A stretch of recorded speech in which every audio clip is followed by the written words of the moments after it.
This October, I proclaim this will never be denied when it is rooted in God. That is why you must never confuse delay with denial. Just because the blessing has not arrived yet does not mean it is not coming. Just because the healing has not manifested yet does not mean it is not on the way. Just because the door is still closed does not mean the key is not in God's hand. The reason some of you are broken right now is because you have been staring at the size of your problem instead of the size of your God. You have been measuring your situation by human ability instead of divine power. You have been listening to the voice of doubt instead of the voice of faith. But I came to tell you today, God is not intimidated by your impossibility. God is not limited by the laws of nature, by the verdict of men, by the reports of experts, or by the limits of time. When He decides to move, nothing can stop Him. When He chooses to open a door, no one can shut it. When He speaks life into a dead situation, even the grave must give way. Impossible is not in the vocabulary of God. And let me say this, God often uses impossibility to reveal His greatness to you. If life were easy, you would never learn to depend on Him. If every prayer were answered instantly, you would never grow in faith. If every mountain melted away at the first sign of struggle, you would never learn perseverance.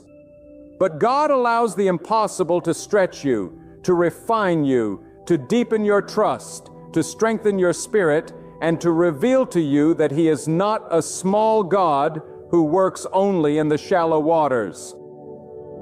He is the God of the deep, the God of the storm, the God of the wilderness, the God of the midnight hour. He is with you when the road is clear, and He is with you when the path is blocked. He is present when the sun shines, and He is present when the night seems endless.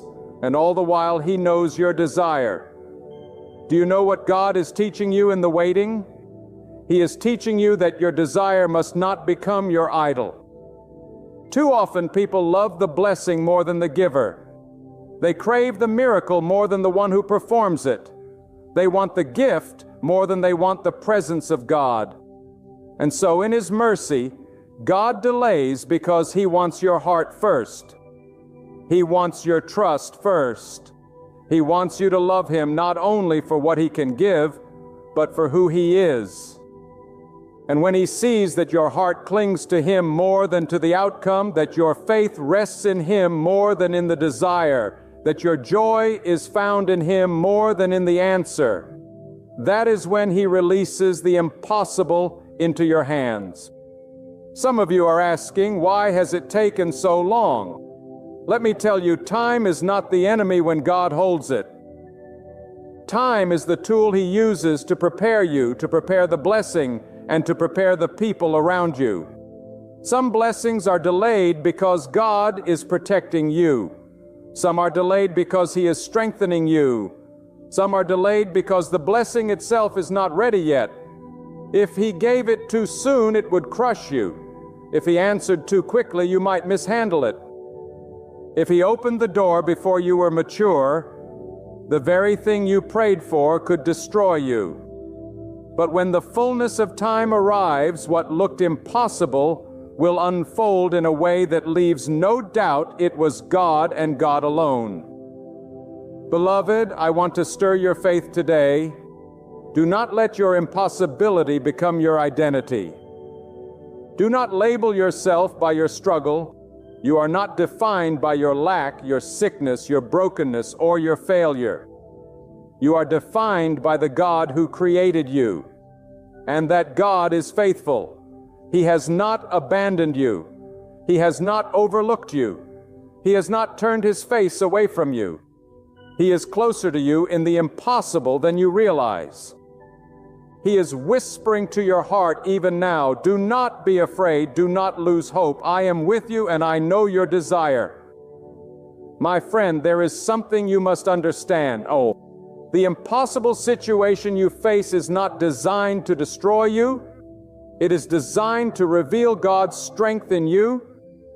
The valley you walk through may feel endless. The walls around you may feel suffocating, but God is the one who walks into the fire with you, and He never lets the flames consume you. You may think you are alone, but you are not. You may think your cries vanish into the night, but every whisper of your heart is carried straight to the throne of the Almighty. He knows your desire before you speak it, before you shape it into words, before you even recognize it yourself. He is closer than your very breath, and He has already seen the outcome long before you began the battle. There are moments when God allows the desire to remain unfulfilled for a time. Not because He delights in your struggle, but because He wants to draw you deeper into trust. The truth is this: your relationship with God is not tested when life is comfortable, but when life is unbearable. Anyone can say they trust God when the cupboards are full, when the children are healthy, when the body is strong. But what happens when the cupboards are empty? When sickness enters the home? When strength fades away? That is where trust is refined like fire. That is where faith ceases to be theory and becomes the very foundation you stand on. And when you hold on in those moments, you declare to every power of darkness and every whisper of doubt, I believe God even when I cannot see Him. I believe He knows my desire even when the answer has not yet come. Too often people give up in the waiting. They think silence means absence, but silence is not absence. It is preparation. God is not delaying because He is careless. He is delaying because He is perfect. He is positioning you, aligning circumstances, removing people who would harm you, and building strength in your spirit that you did not know you had. Think of this: a tree planted in shallow soil will collapse when the winds blow. But a tree whose roots have been forced to go deep into the ground will stand no matter what storm comes. And so it is with you.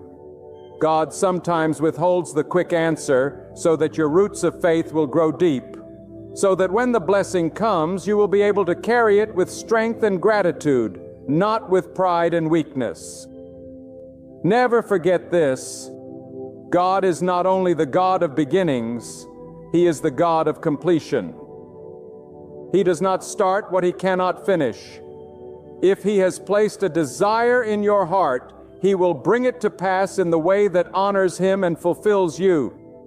Some of you are carrying visions that look dead. You once had a dream, a hope, a fire that burned inside you, but disappointment poured cold water over it, and now you barely dare to believe again. But God specializes in resurrecting what looks finished. He breathes life where men declare death. He restores what time has broken. He lifts up what the world has cast down. And if you would dare to believe again, if you would dare to trust again, you will see that God has not forgotten what He placed inside you. Your desire is alive in His presence, even when it looks buried in your reality. And let me tell you this: sometimes God answers not by removing the situation, but by transforming you in the middle of it. You may think the desire is only for a change in circumstance, but God is using that very circumstance to shape your character. You pray for the problem to be removed, but God is making you stronger than the problem.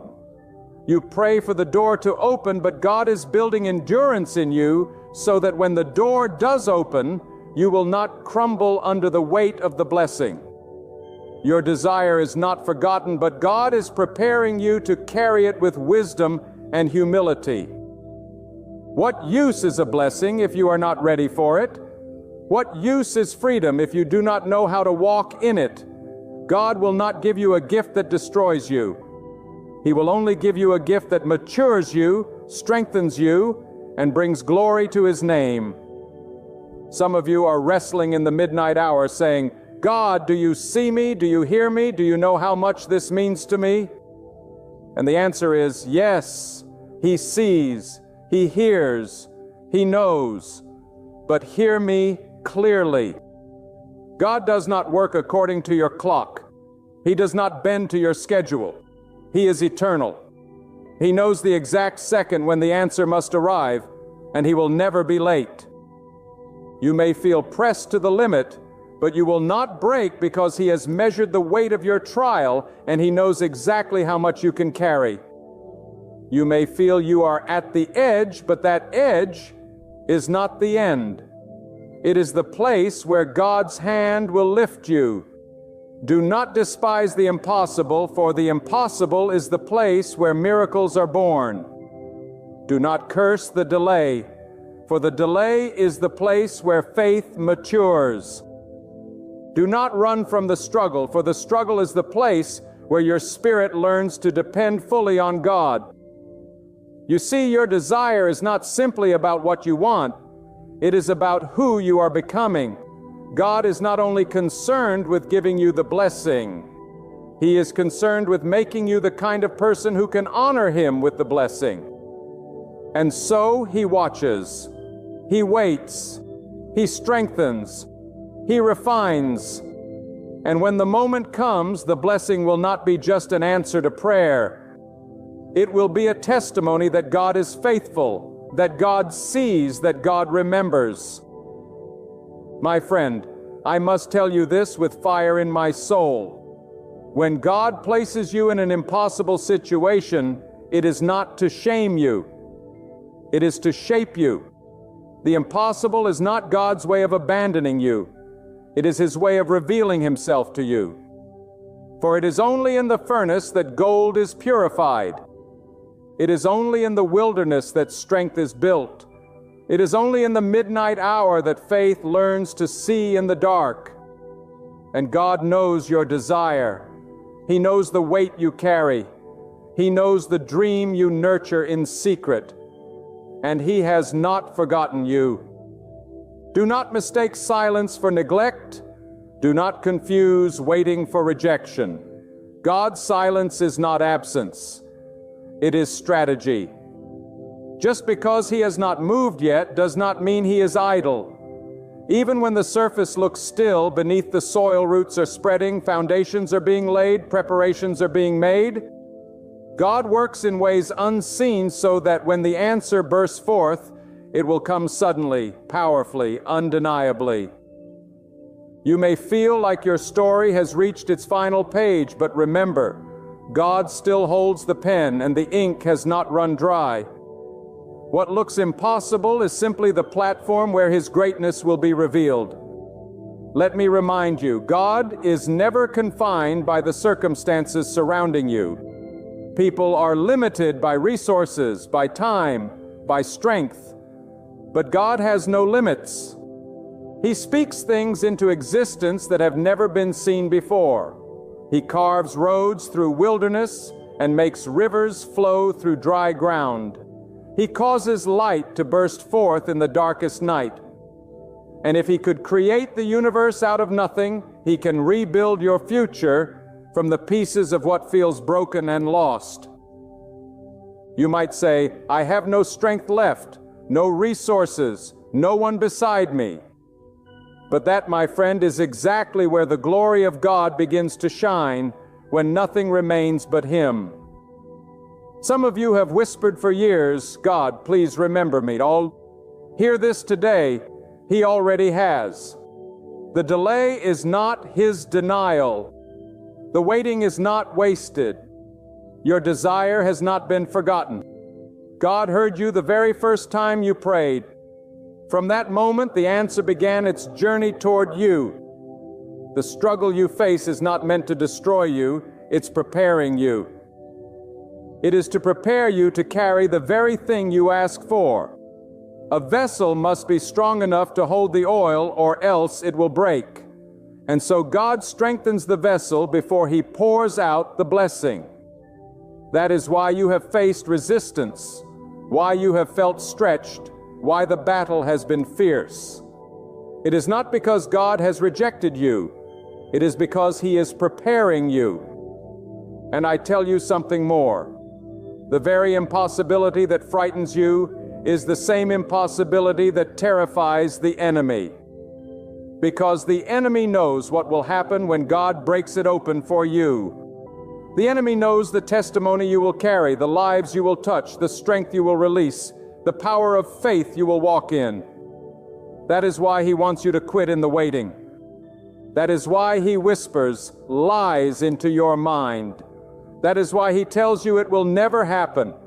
But hear me, the enemy's words are dust. God's words are fire, and God's fire always burns brighter. Do not allow your desire to become a seed of bitterness. Too many let the delay twist their hearts.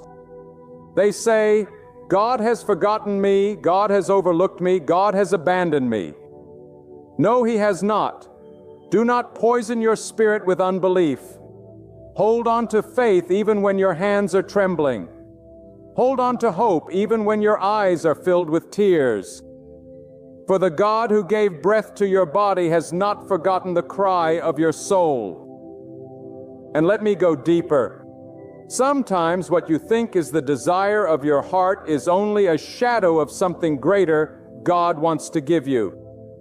You are asking for a small blessing, but God has a larger one in mind. You are asking for survival, but God wants to give you abundance. You are asking for the door in front of you to open, but God wants to lead you into a land you have never seen. This is why he delays, not because he ignores you, but because he intends to exceed you. He intends to give you more than what you dared to imagine.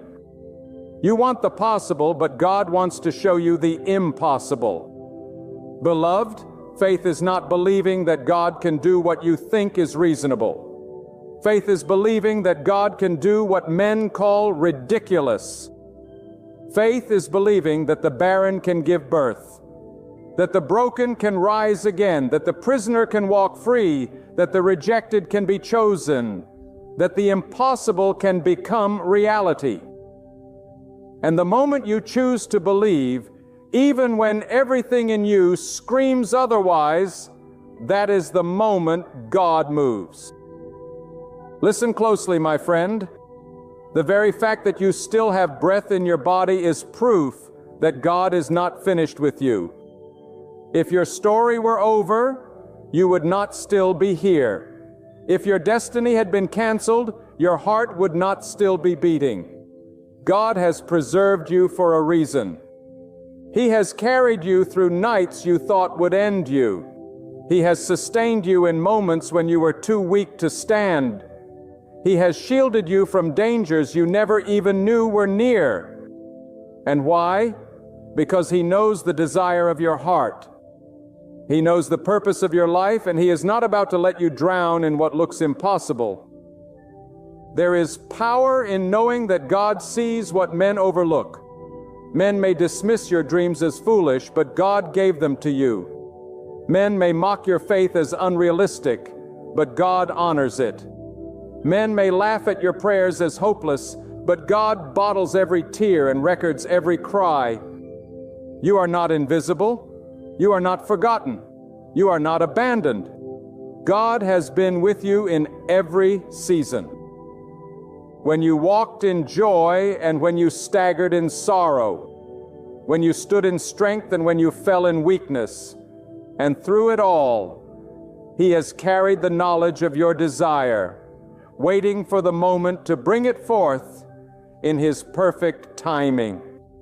Do you know what separates those who see the impossible become possible and those who never do?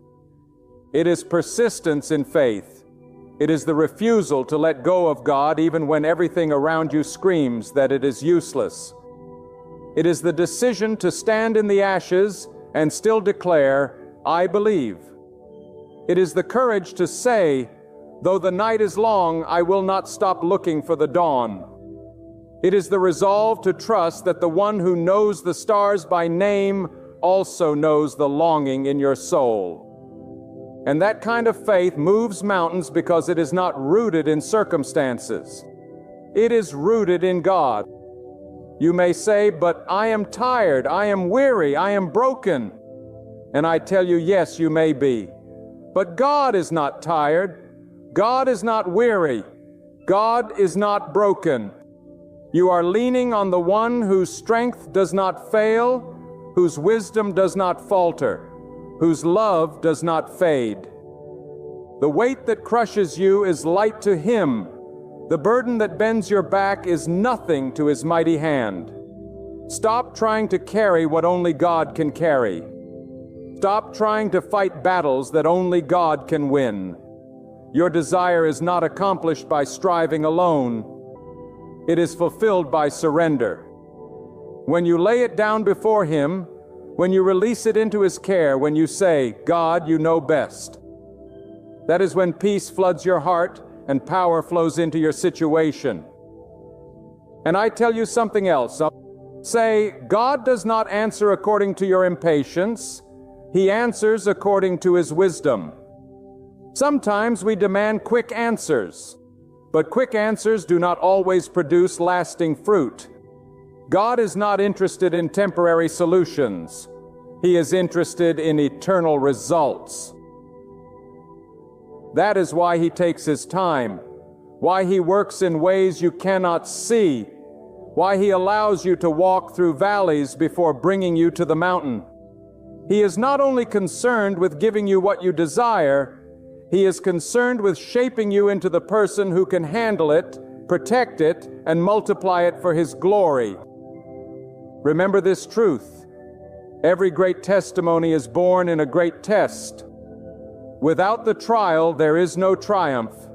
Without the struggle, there is no strength. Without the impossible, there is no miracle. You may want the crown, but the crown is only given after the battle. You may want the harvest, but the harvest only comes after the sowing. And in the same way, your desire will be fulfilled, but only after the process has done its work in you. Do not despise the process, for the process is the hand of God preparing you for what you ask for. When you are surrounded by impossibility, when the walls close in on you and every direction seems sealed, that is not the end of your story. That is the stage upon which God shows his greatest power. The human heart often trembles when confronted with circumstances too heavy to bear, but it is in those very moments that God's presence burns brightest. What seems like a dead end to man is only a doorway for God. He has never been bound by what is possible to men. For his word created the heavens and the earth, and his command still sustains them. If he spoke existence out of nothingness, can he not bring life, order, and victory out of your situation? Do not measure your future by the limits of your resources. Do not measure God by the boundaries of human ability. The eyes of flesh will tell you there is no way. But the eyes of faith remind you that God is the way maker, the one who causes rivers to flow in the desert and bread to rain from heaven. Your desires may look foolish in the face of your trials, but remember this.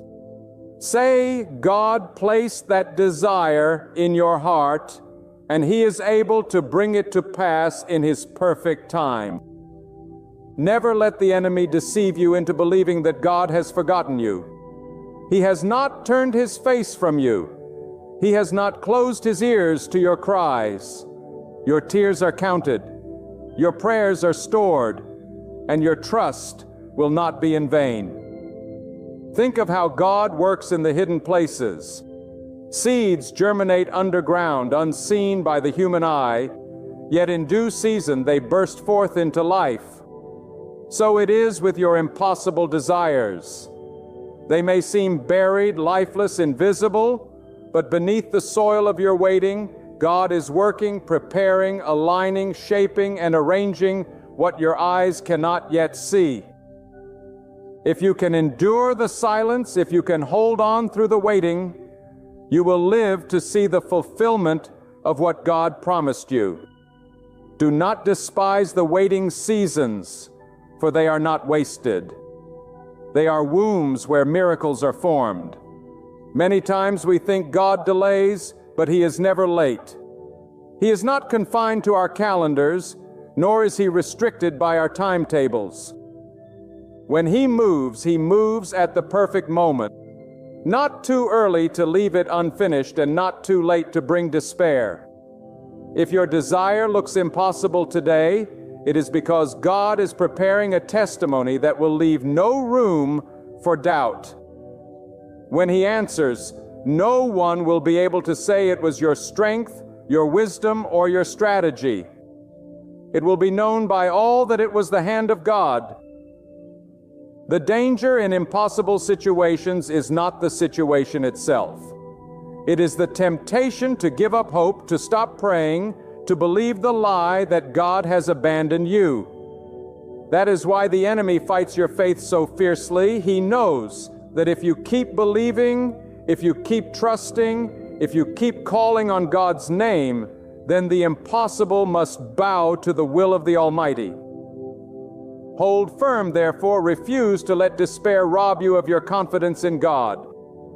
Stand tall in faith even when the storm rages. The night may be long, but God has promised that dawn will come. Remember, God has a history of stepping into impossible places. Did he not part the Red Sea for a people with no escape? Did he not cause water to gush from a rock in a barren desert? Did he not close the mouths of lions and quench the fury of fire for those who trusted him? And if God did it, then he can do it again. His power has not diminished. His authority has not weakened. His promises have not expired. The same God who moved in ages past is moving in your life today. So lift your head even in the valley of impossibility. Speak to your heart. Command it not to faint. Tell your soul that God is still on the throne, still ruling, still orchestrating, still delivering.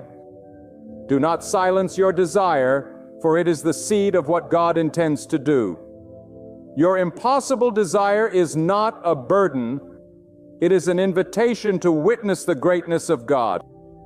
He chose you to carry it, so that when it comes to pass, you will testify of his power to all who see. And let me tell you something, God loves the impossible, for it is in the impossible that his glory shines the brightest. If man could solve it, if human hands could fix it, then it would not show the power of God. But when the door is locked, when the way is blocked, when the path is dark, and when hope is gone, that is when God shows up with light, with deliverance, with power, and with victory. Therefore, do not despise your impossible season. Embrace it, for it is the very soil where God will plant his miracle. Your situation is not too far gone. Your dream is not too big. Your desire is not too outrageous. With God, nothing is impossible. And when he moves, he will move in such a way that you will weep with awe. You will fall to your knees in gratitude, and you will declare with trembling lips that God has done what no man could ever do. When you walk through the fire of impossibility, do not fear, for God is with you. When the waters of uncertainty rise against you, do not be afraid, for God holds them back with his command. The strength of man will fail, the counsel of the wise will falter, and the wealth of the powerful will crumble. But the word of God stands forever. Your situation may appear unmovable, but God is not limited by appearances. He sees beyond the visible. He works beyond the natural. He moves beyond the reach of human understanding. Where you see walls, God sees open doors. Where you see a closed chapter, God sees the unfolding of a greater story. So often we confuse impossibility with finality. We think that because we cannot see a way, there must be no way. But God does not require your eyes to see before he acts. He does not ask your mind to understand before he performs. He is not waiting for human approval to release his power. God is independent, sovereign, absolute, and limitless. What He wills, He does. What He speaks comes to pass. And what He has determined for your life, no force of darkness, no opposition of men, no chain of circumstance can stop. In your impossible desire lies a hidden truth. It is not there by accident. The longing you carry in your spirit is not random. It is planted by God to draw you into deeper dependence on Him. If you could fulfill it by your own strength, you would have no need to call upon His name. If you could reach it by your own wisdom, you would have no reason to bow in prayer. But when the desire outweighs your ability, when the dream exceeds your reach, when the mountain towers higher than your strength, then you are positioned for God to reveal His glory. And understand this, God is not only aware of your desire, He is shaping it, purifying it, and aligning it with His will.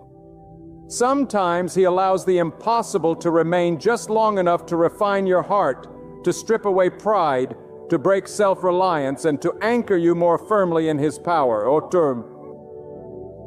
God does not deny your desires to punish you. He delays to prepare you. He does not withhold because He is unkind. He waits because His timing will be perfect.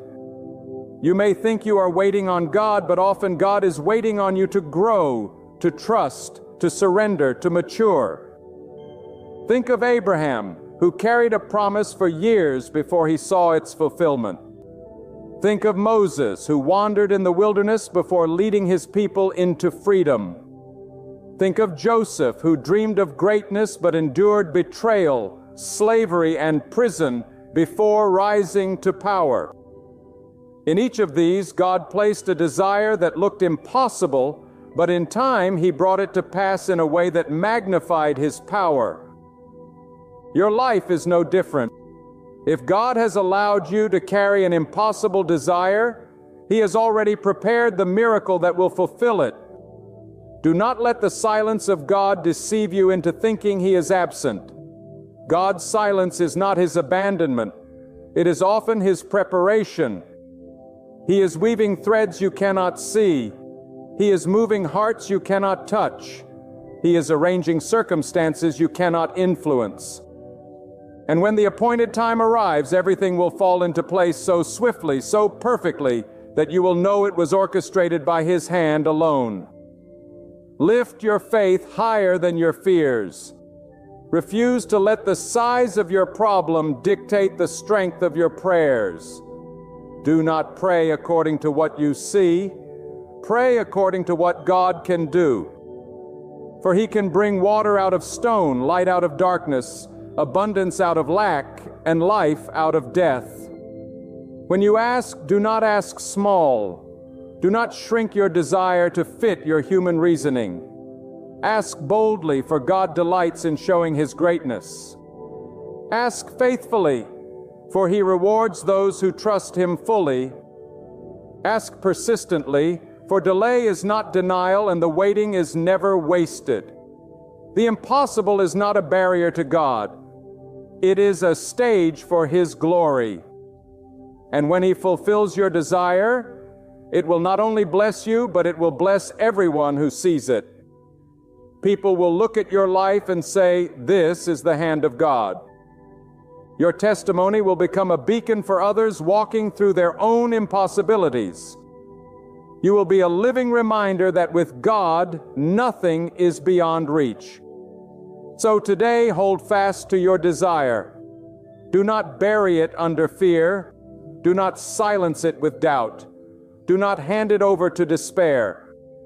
Place it in the hands of God and trust that He who knows your heart also holds your future. He will not fail you. He cannot fail you. For God is faithful, and His faithfulness endures forever. And so, my friend, when you find yourself staring into the impossible, do not tremble as though you are alone. For you are not alone. God is with you. God knows the cry of your heart, the longing you dare not even whisper, the desire that feels too great to hope for. He knows the burden you carry, the dream that feels buried, the prayer that seems unanswered. And God is not blind to your tears, nor deaf to your prayers, nor distant from your pain. He is nearer than your breath, closer than your thoughts, and stronger than the storm that surrounds you. The truth you must never forget is this: impossibility is not the end.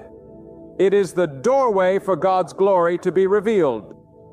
Where you see dead ends, God sees new beginnings. Where you see failure, God sees the soil of victory. Where you see darkness, God is already preparing light. Your story is not finished. Your desire is not wasted, and your future is not forgotten. God has written it, and His hand cannot be erased. So rise up in faith. Refuse to let the weight of impossibility crush your hope. Stand firm even when everything shakes. Raise your voice in prayer even when heaven seems silent. Keep believing even when your eyes can't see a single sign. Because in God's perfect timing, every impossibility will bend to His will. And when it unfolds, it won't just fill your heart with joy, it will stand as a testimony to the world that nothing is too hard for God. Hold this truth close to your heart.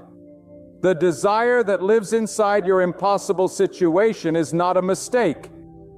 It is a divine promise of what God is preparing to fulfill. Trust Him, wait for Him, cling to Him. For the day will come when you will look back, your lips trembling and your heart overflowing with joy, and say, God saw my desire, and He has done what no one else could ever do.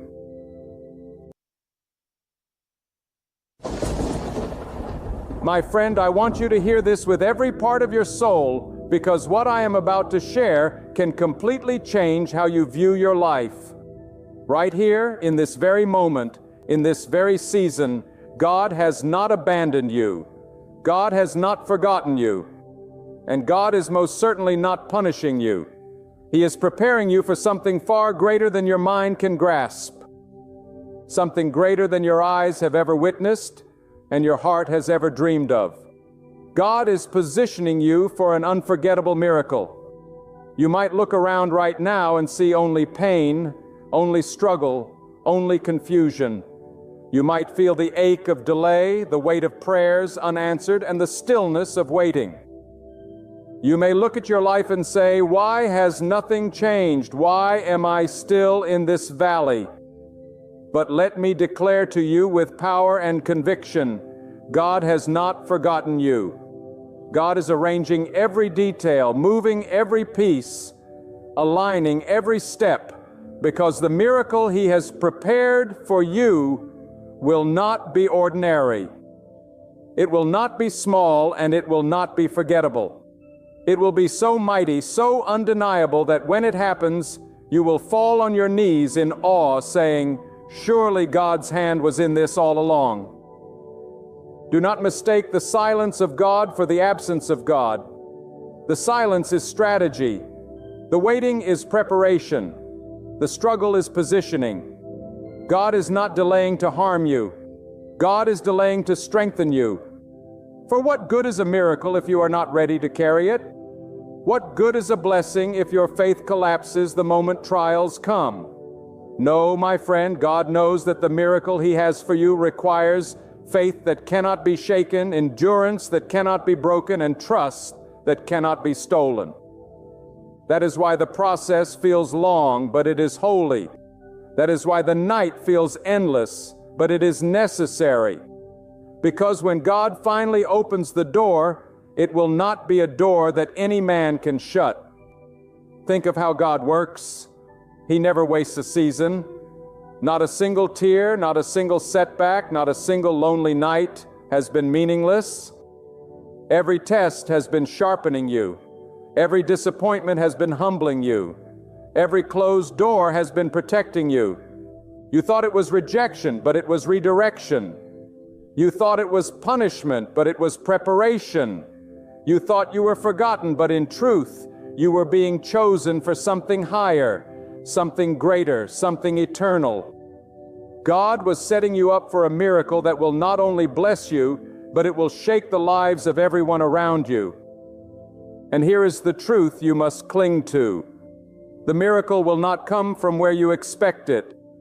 God's ways are higher than your ways, His thoughts higher than your thoughts. Do not limit God by your logic. Do not confine Him to the small box of human understanding.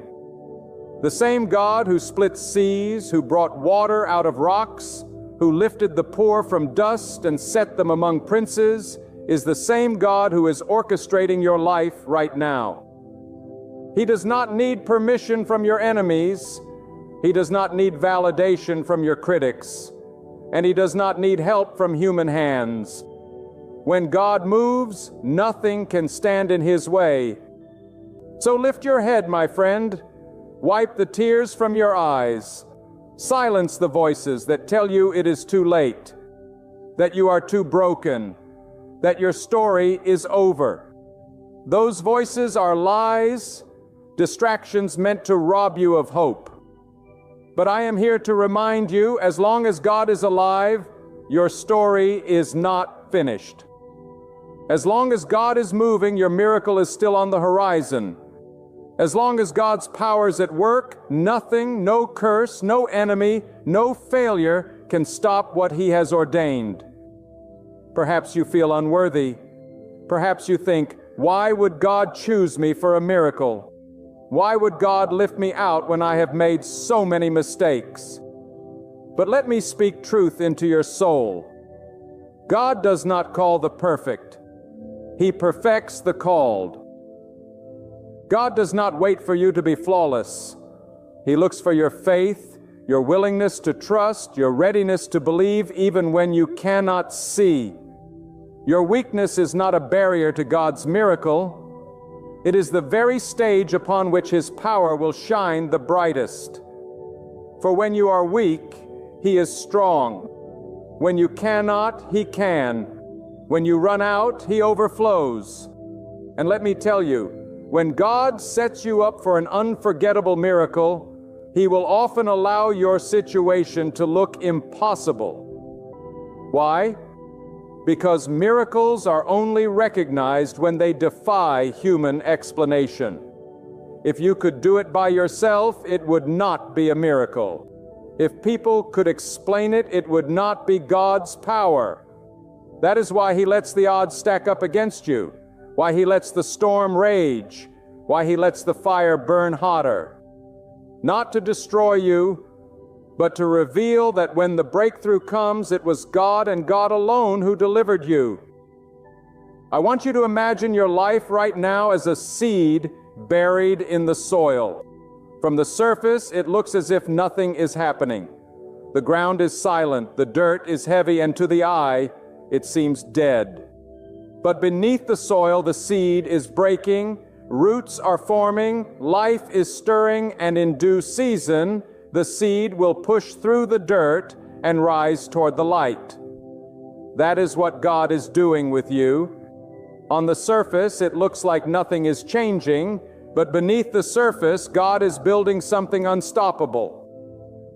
Your roots are growing deeper, your spirit stronger, and at the appointed time you will rise. That rising will not be ordinary. It will be miraculous. My friend, let me speak into your spirit with a fire that cannot be quenched. What looks like a breakdown in your life is actually a breakthrough in disguise. What you call delay, God calls divine timing. What you see as rejection, God sees as redirection. What you believe is the end, God declares is only the beginning. You must understand this: God does not work on your schedule. He works on His, and His timing is never too early, never too late. It is always exact, always purposeful, always perfect. When you look back over your life, you will see that the greatest shifts happen not when you were in control, but when you lost control. Because in those moments you were forced to release your grip, to let go of your limited plan and to trust God's greater design. That is where miracles are born. In the space where human hands fail but divine power takes over, God will not share His glory with anyone. He will take you to places where your intellect, your money, your connections cannot help you. So that when the miracle happens, there will be no doubt in your heart, no doubt in your mind, no doubt in your soul, that it was God and God alone who carried you through. And here is a secret you must never forget. Before every unforgettable miracle, there is always an unforgettable test. Before the dawn of victory, there is the midnight of struggle. God tests your faith not to break you, but to prepare you for the weight of what He is about to give you. He allows the winds to blow and the storms to rise because He is training your spirit to withstand the weight of the blessing. Do you not see? A small blessing requires small faith, but an unforgettable miracle requires unshakable faith. And unshakable faith is forged only in the fire of trials. You may wonder, why does God let me face opposition right when I am closest to my breakthrough? Because the presence of opposition is the proof of opportunity. The greater the battle, the greater the victory, the stronger the resistance, the greater the miracle on the other side.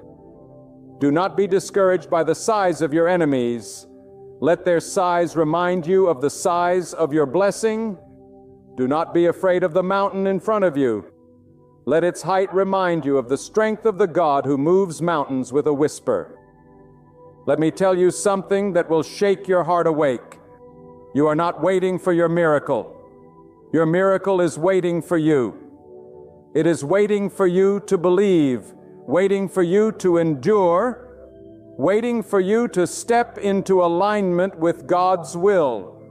The blessing has already been written, the breakthrough already ordained, the miracle already sealed. God does not speak in uncertainty. What He declares, He completes. What He begins, He finishes. What He promises, He delivers. So if God has whispered into your soul that something greater is coming, you must not waver. You must not doubt. You must not surrender. Because the only thing standing between you and that miracle is your ability to hold fast until the appointed time. Think of this: the darkest hour is always just before dawn, when the night feels unbearable, when the silence seems eternal, when the pain becomes overwhelming. That is when you must recognize the nearness of your breakthrough. God allows the tension to rise before the release, the pressure to build before the shift, because it is in that moment of greatest intensity that the miracle shines the brightest. The story of your life will not be one of defeat, but of deliverance. The testimony you will carry will not be ordinary, it will be unforgettable. Now let me address the doubts that creep into your mind. But what if I fail? What if I am too weak? What if I miss my chance? Hear me clearly. You cannot miss what God has appointed for you. What is yours by divine design cannot be stolen, cannot be blocked, cannot be destroyed. Your miracle has your name written on it. Even if others try to take credit, even if enemies rise against you, even if doors slam in your face, the miracle that God has prepared will find you. It will locate you. It will reach you no matter where you are. For no power on earth and no scheme of man can cancel what God has ordained. And understand this: the miracle God is preparing for you is not only for your benefit, it is for His glory, and it is for the transformation of others who will witness it. When your miracle happens, people around you will say, "Surely this was the hand of God." Your life will become living evidence of divine power. Your testimony will awaken faith in others. Your breakthrough will be the spark that ignites hope in those who thought their lives were over. God's miracles are never just personal. They are purposeful. They ripple through families, through communities, through generations. Do not be surprised then if God takes you through a path that feels lonely. Do not be shocked if He removes people from your life, if He closes doors that you thought you needed. God does not strip you to harm you. He strips you to prepare you. He will remove every crutch, every distraction, every counterfeit, until all you have left is Him. Because when you stand on the other side of your miracle, you will know beyond a shadow of a doubt that it was not the crowd that sustained you. It was God. It was not the applause of men that lifted you. It was God. It was not your own strength that carried you. It was God. And I must remind you, miracles are not limited to material gain. Yes, God can provide abundance. Yes, God can open doors of opportunity. Yes, God can elevate you to places you never dreamed. But the greatest miracles are often the ones unseen by the eye but felt by the soul. The peace that calms your storm, that is a miracle. The strength that rises within you when you should have collapsed, that is a miracle. The wisdom that comes to you in moments of confusion, that is a miracle. The protection from dangers you never even knew were near, that is a miracle.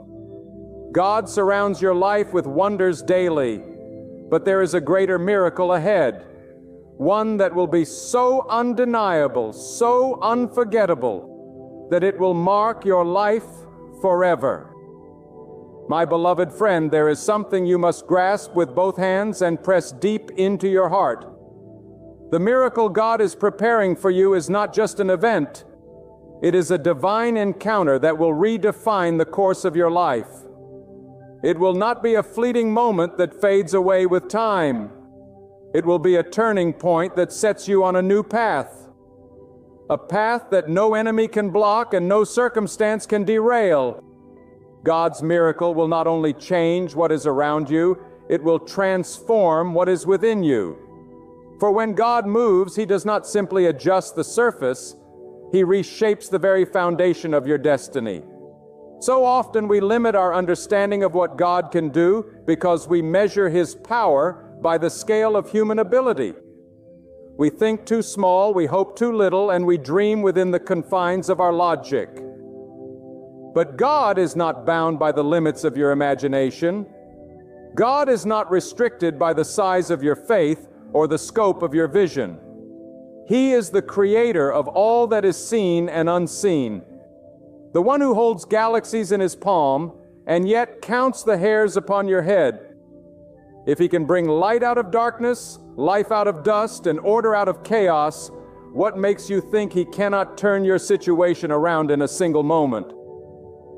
Do not let your present circumstances convince you that you are forgotten. The silence is not neglect. It is divine orchestration. God is aligning the right people, positioning the right opportunities, and removing the wrong influences, all while you cannot see it. The unseen hand of God is at work in ways beyond your understanding. Just because you cannot trace His steps does not mean He is not moving. Just because you cannot hear His voice does not mean He is not speaking. Just because you cannot feel His presence does not mean He has left you. Faith is not seeing. Faith is knowing. And when you know that God is in control, you can stand with confidence even in the valley of uncertainty. You may have prayed for a miracle and felt like the heavens were silent. But remember this: every prayer you have whispered has been heard. Every tear you have shed has been counted. Every sigh from your weary soul has reached the throne of God. And while you think nothing is happening, God is preparing an answer far greater than what you asked for. You wanted survival, but God is preparing overflow. You wanted escape, but God is preparing elevation. You wanted relief, but God is preparing restoration. That is the nature of an unforgettable miracle. It exceeds expectation. It shatters limitation. It leaves you breathless in awe of God's power. And I must tell you, sometimes God will allow your life to reach the very edge of desperation before He steps in.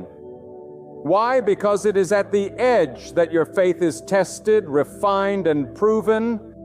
It is at the edge that you stop depending on your own strength and fully surrender to Him. It is at the edge that miracles are born. Do not fear the edge, for it is the place where God's hand is revealed most clearly. You may feel like you are standing on the brink, but do not be afraid. God is not going to let you fall. He is going to lift you higher than you have ever been before. Think of the times in your past when you thought it was over, when you thought you would not make it, when you thought the pain would consume you. Yet here you are today, standing, breathing, still holding on. That alone is evidence of God's hand upon your life. If He carried you through before, do you think He will abandon you now? No, my friend. The God who sustained you yesterday is the same God who will deliver your miracle tomorrow. He does not change. He does not fail. He does not abandon His own. But hear me well. The unforgettable miracle God is preparing for you is not given to the faint-hearted.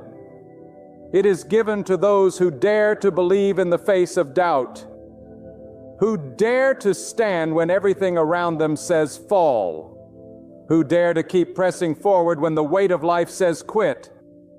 God honors persistence. He rewards endurance. He blesses faith that refuses to bow to fear. You may be weary, but do not give up now. You may be tired, but do not lay down your faith. The moment you are closest to surrender is often the moment you are closest to your breakthrough.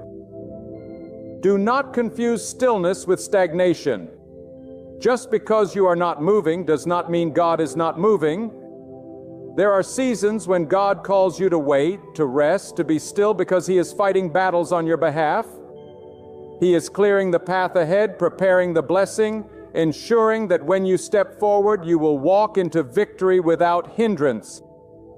The waiting is not wasted, it is working for your good. And when the miracle comes, it will not only lift you, it will silence your enemies. Those who mocked you, who doubted you, who spoke against you, will have no words when they see what God has done in your life. For the miracle will speak louder than any defense you could ever give. The miracle will vindicate you, elevate you, and demonstrate the undeniable truth that God's hand is upon you. My dear friend, you must understand something that will change the way you see your entire journey. When God is preparing an unforgettable miracle for you, He will often let you walk through circumstances that make no sense to the human eye. He will allow doors to close so that the right one may open. He will allow people to leave your side so that the right voices may enter. He will allow you to feel the sting of loss so that you can recognize the sweetness of His restoration. This is not punishment. It is preparation. This is not abandonment. It is divine arrangement. For God never removes without the intention to replace, and He never takes away without the plan to give back in a way that exceeds what you had before. Think about how carefully God works. Every sunrise is timed, every star is placed, every drop of rain is measured, every breath in your lungs is counted. If God pays such careful attention to every detail in creation, can you not believe He is watching the details of your life even closer? Your life is not a coincidence. Your pain is not pointless. Your waiting is not wasted. God is the ultimate designer. And even when you cannot see the blueprint, you can trust that the architect of your destiny is crafting something extraordinary, something far beyond what human eyes can imagine. But let me tell you a truth that will stretch your faith before your miracle arrives. God often hides His work beneath disguise. He wraps power inside struggle. He hides blessings beneath burdens. He conceals breakthroughs within opposition. Why? Because only those who truly trust Him can recognize His hand in motion. To those without faith, it looks like failure. To the fearful, it appears to be the end. But to the one who believes, it is clear that this is the divine setup for something only God Himself can bring to pass. Do not despise the disguise, because behind it lies the very miracle you have been waiting for. There are moments in life when you will feel pressed on every side. The weight will feel unbearable. The darkness will seem endless. The road will appear closed. But it is in those very moments that God's power is closest. For He allows the pressure to rise, not to destroy you, but to birth something within you. Just as gold is refined by fire, your spirit is refined by trials. Just as a diamond is formed under intense pressure, your destiny is shaped under the weight of adversity. And when the refining is complete, when the shaping is done, you will shine with a brilliance that could never have been produced without the fire. Do not let your pain blind you to the purpose. Every sleepless night has a reason. Every tear has meaning. Every delay carries divine weight. God is not cruel. He is careful. He is not careless with your life. He is intentional with every detail. What you think is holding you back is actually preparing you for the very thing you have been praying for. For God knows that to give a miracle too soon is to waste it.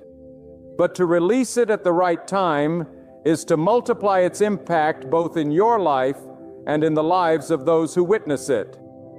And here is a truth you must never forget. Your miracle will not come through the path of least resistance. It will come through the very place where you thought you could not survive. God does not avoid the storm.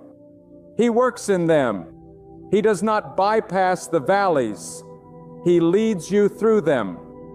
He does not remove the mountains. He strengthens you to climb them or commands them to move when the time is right.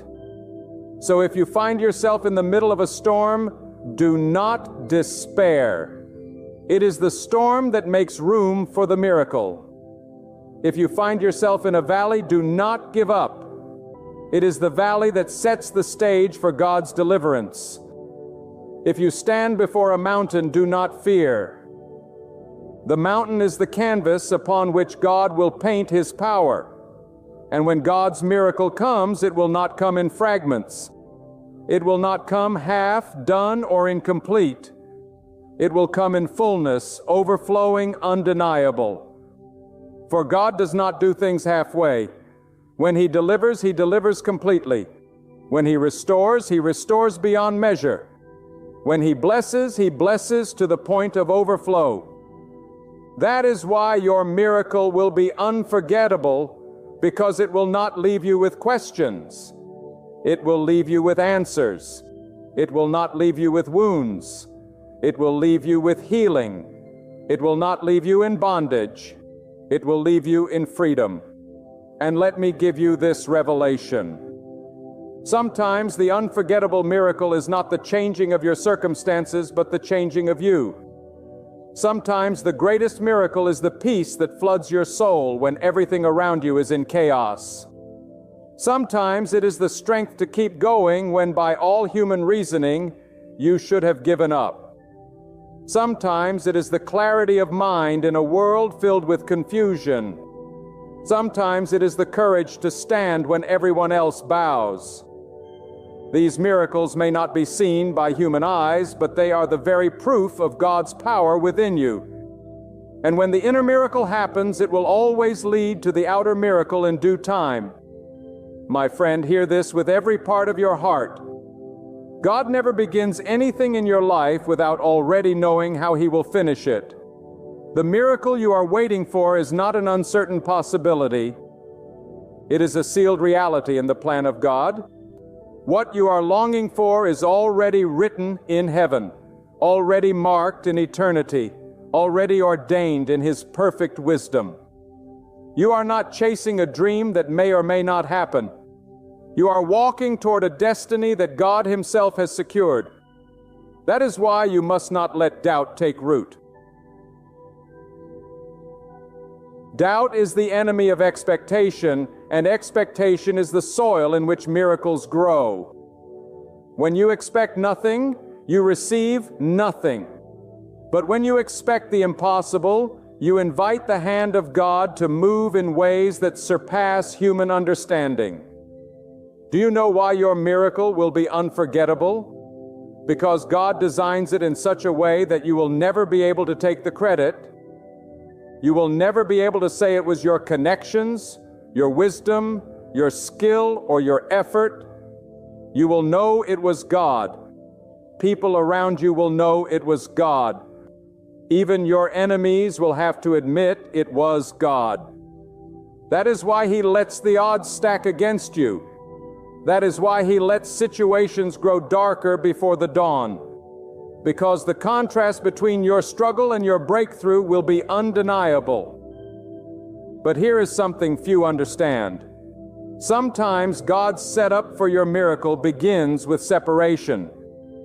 He will separate you from people who drain your spirit, from environments that dim your light, from influences that weaken your faith. You may feel abandoned, but you are being protected. You may feel lonely, but you are being positioned. For God knows that not everyone can go with you where He is taking you. The miracle He is preparing for you is too sacred to be contaminated by the wrong company. And when you finally receive it, you will understand why certain people had to leave your life before it arrived. Do not fight the pruning of God. When He removes, it is because He plans to replace. When He cuts away, it is because He plans to increase. When He closes a chapter, it is because He is about to write a new one, far greater than what you left behind. The very things you thought were losses will turn out to be gains, because without them, you would not have the capacity to carry the miracle that is coming. And let me remind you, God's miracles are not measured by human standards. To the world, success is wealth, status, recognition. But to God, the true miracle is transformation, the shifting of your heart, the renewing of your mind, the strengthening of your spirit. What good is wealth without peace? What good is recognition without inner strength? What good is progress without the presence of God? When He blesses you, He blesses the whole of you. He gives peace with provision, strength with success, wisdom with opportunity. That is why His miracles last. They are not shallow gifts. They are deep transformations that no one can take away from you. You may be asking yourself right now, why is it taking so long? Why has God not moved yet? But let me tell you, the truth delay is not denial. What looks like slowness is actually God's speed, and His speed is perfect. You may think He is late, but in reality He is right on time. He is not working according to your clock. He is working according to His divine calendar. And when the appointed time arrives, nothing in heaven or earth can stop what He has set in motion. Sometimes God delays your miracle not because you are unworthy, but because the conditions around you are not yet ready. The blessing He has for you may require certain doors to open, certain people to be in place, certain opportunities to align. You cannot see all of these moving parts, but God can. He knows that if He gives you the miracle too soon, you may mishandle it, or others may misuse it. So He waits not out of cruelty, but out of care. He waits not to weaken you, but to strengthen you. He waits so that when the miracle comes, it will arrive in perfection and power. And when that moment comes, oh my friend, it will be like the breaking of a dawn after the longest night. It will sweep into your life with force and clarity. It will erase the pain of waiting. It will overshadow the years of tears. It will silence the doubts that tormented you. and it will leave you saying, "Only God could have done this." That is the power of an unforgettable miracle. It makes the past pain worth the present glory. I must also tell you this: God's miracles are not only about lifting you, they are about teaching you to lift others. When He blesses you, it is not just for your benefit, but for the blessing of those around you. When He delivers you, it is so that your testimony becomes a roadmap for someone else's deliverance. When He opens doors for you, it is so that you can open doors for others. Do not hold your miracle selfishly. Let it shine as evidence of God's goodness so that others may find faith through your story. And do not think for a moment that your struggles have disqualified you from the miracle. In fact, they have qualified you. The scars you carry are proof that you endured. The tears you shed are proof that you cared. The nights you wrestled in silence are proof that you refused to quit. God honors those who remain faithful in the furnace, and He rewards those who trust Him, even in the shadows. You have been tested not because you are forgotten, but because you are chosen. And those who are chosen always carry the weight of greater miracles. When God prepares to set you up for an unforgettable miracle, He does not simply glance at your situation.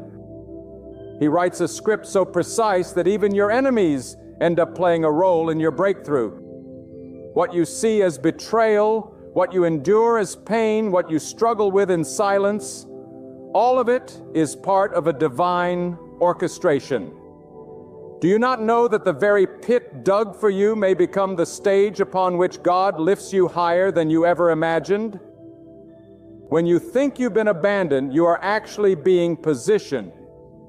When the doors close, it is because God has already assigned a greater door that no man can lock. When the night seems endless, it is because the dawn of His glory is about to burst forth. God does not make mistakes, and when He sets you up for a miracle, nothing can stop it. You may feel overlooked. You may believe your prayers have been ignored. You may wonder why the heavens have been silent.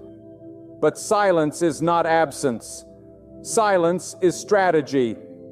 God has been arranging, aligning, and preparing a scene so breathtaking that when it unfolds, not only will you be in awe, but even those who doubted you will confess that the hand of God was upon you.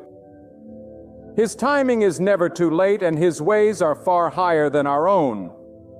What feels delayed is never denied when it comes from the throne of the Almighty. Think of the storms you have endured. They were not meant to drown you. They were meant to cleanse you. The fire you have passed through was not meant to consume you. It was meant to refine you like pure gold. The loneliness you have walked through was not meant to destroy your spirit. It was meant to make you strong enough to carry the weight of what God is about to release in your life. Each trial has been shaping your character, stretching your faith and deepening your roots, so that when the miracle comes, you will not only receive it, you will be able to sustain it. Many people want the miracle, but few are ready for it. And that is why God sets you up. He prepares you in ways you do not even understand. That delay you despise is protection. That closed door is mercy. That rejection is redirection. What looks like a setback is really the setup. Do not despise the process, for the process is proof that you are being prepared for something greater. If God allowed everything to come easily, you would not value the miracle when it arrived. But because you have cried, because you have wrestled, because you have endured, when God pours out His blessing, you will recognize it not as luck, not as coincidence, but as the undeniable work of God. And when the miracle comes, it will not be small. It will not be ordinary. It will not be something that can be explained by human hands. It will be unforgettable. It will carry the mark of God. It will silence your critics, encourage your faith, and change the course of your destiny. The kind of miracle God is preparing is not one you will keep hidden. It will shine so brightly that others will see it and know that the Almighty has done it. So lift up your head even in the valley. Stand firm even in the storm. Do not let your heart faint when the journey feels endless. You are not forgotten. You are not forsaken. You are not overlooked. God is setting you up. And when He moves with power. When He speaks, creation obeys. When He commands, the impossible bends to His will. Your miracle is not in the hands of men, it is in the hands of God. And if God is the one setting you up, then nothing and no one can tear it down. When God begins to prepare you for an unforgettable miracle, the very fabric of your life starts to shift in ways you may not even recognize. What once seemed comfortable may suddenly feel unsettled. What you thought was secure may start to shake. This is not because God has abandoned you. It is because He is removing every false foundation so that His miracle rests only on Him. God cannot build the extraordinary on the fragile ground of human dependence. He clears away the distractions, strips down the illusions, and takes you to a place where you must rely completely on Him. And it is there in that holy surrender that miracles are born. God's miracles are not birthed in comfort. They are birthed in desperation. They are not found in shallow faith. They are revealed in deep trust. Sometimes God allows your resources to run out so you can finally discover that He is the true source. Sometimes He permits you to reach the end of your strength so you can know His strength has no end. The miracle is not just in the blessing itself. It is in the revelation that everything you have, everything you are, and everything you will ever need comes from Him. When God sets you up, He often disguises the blessing in the wrapping of a problem. What looks like a closed path may actually be a divine detour towards something greater. The person who walked away from you may have been removed so that your hands would be free to receive the miracle God intended.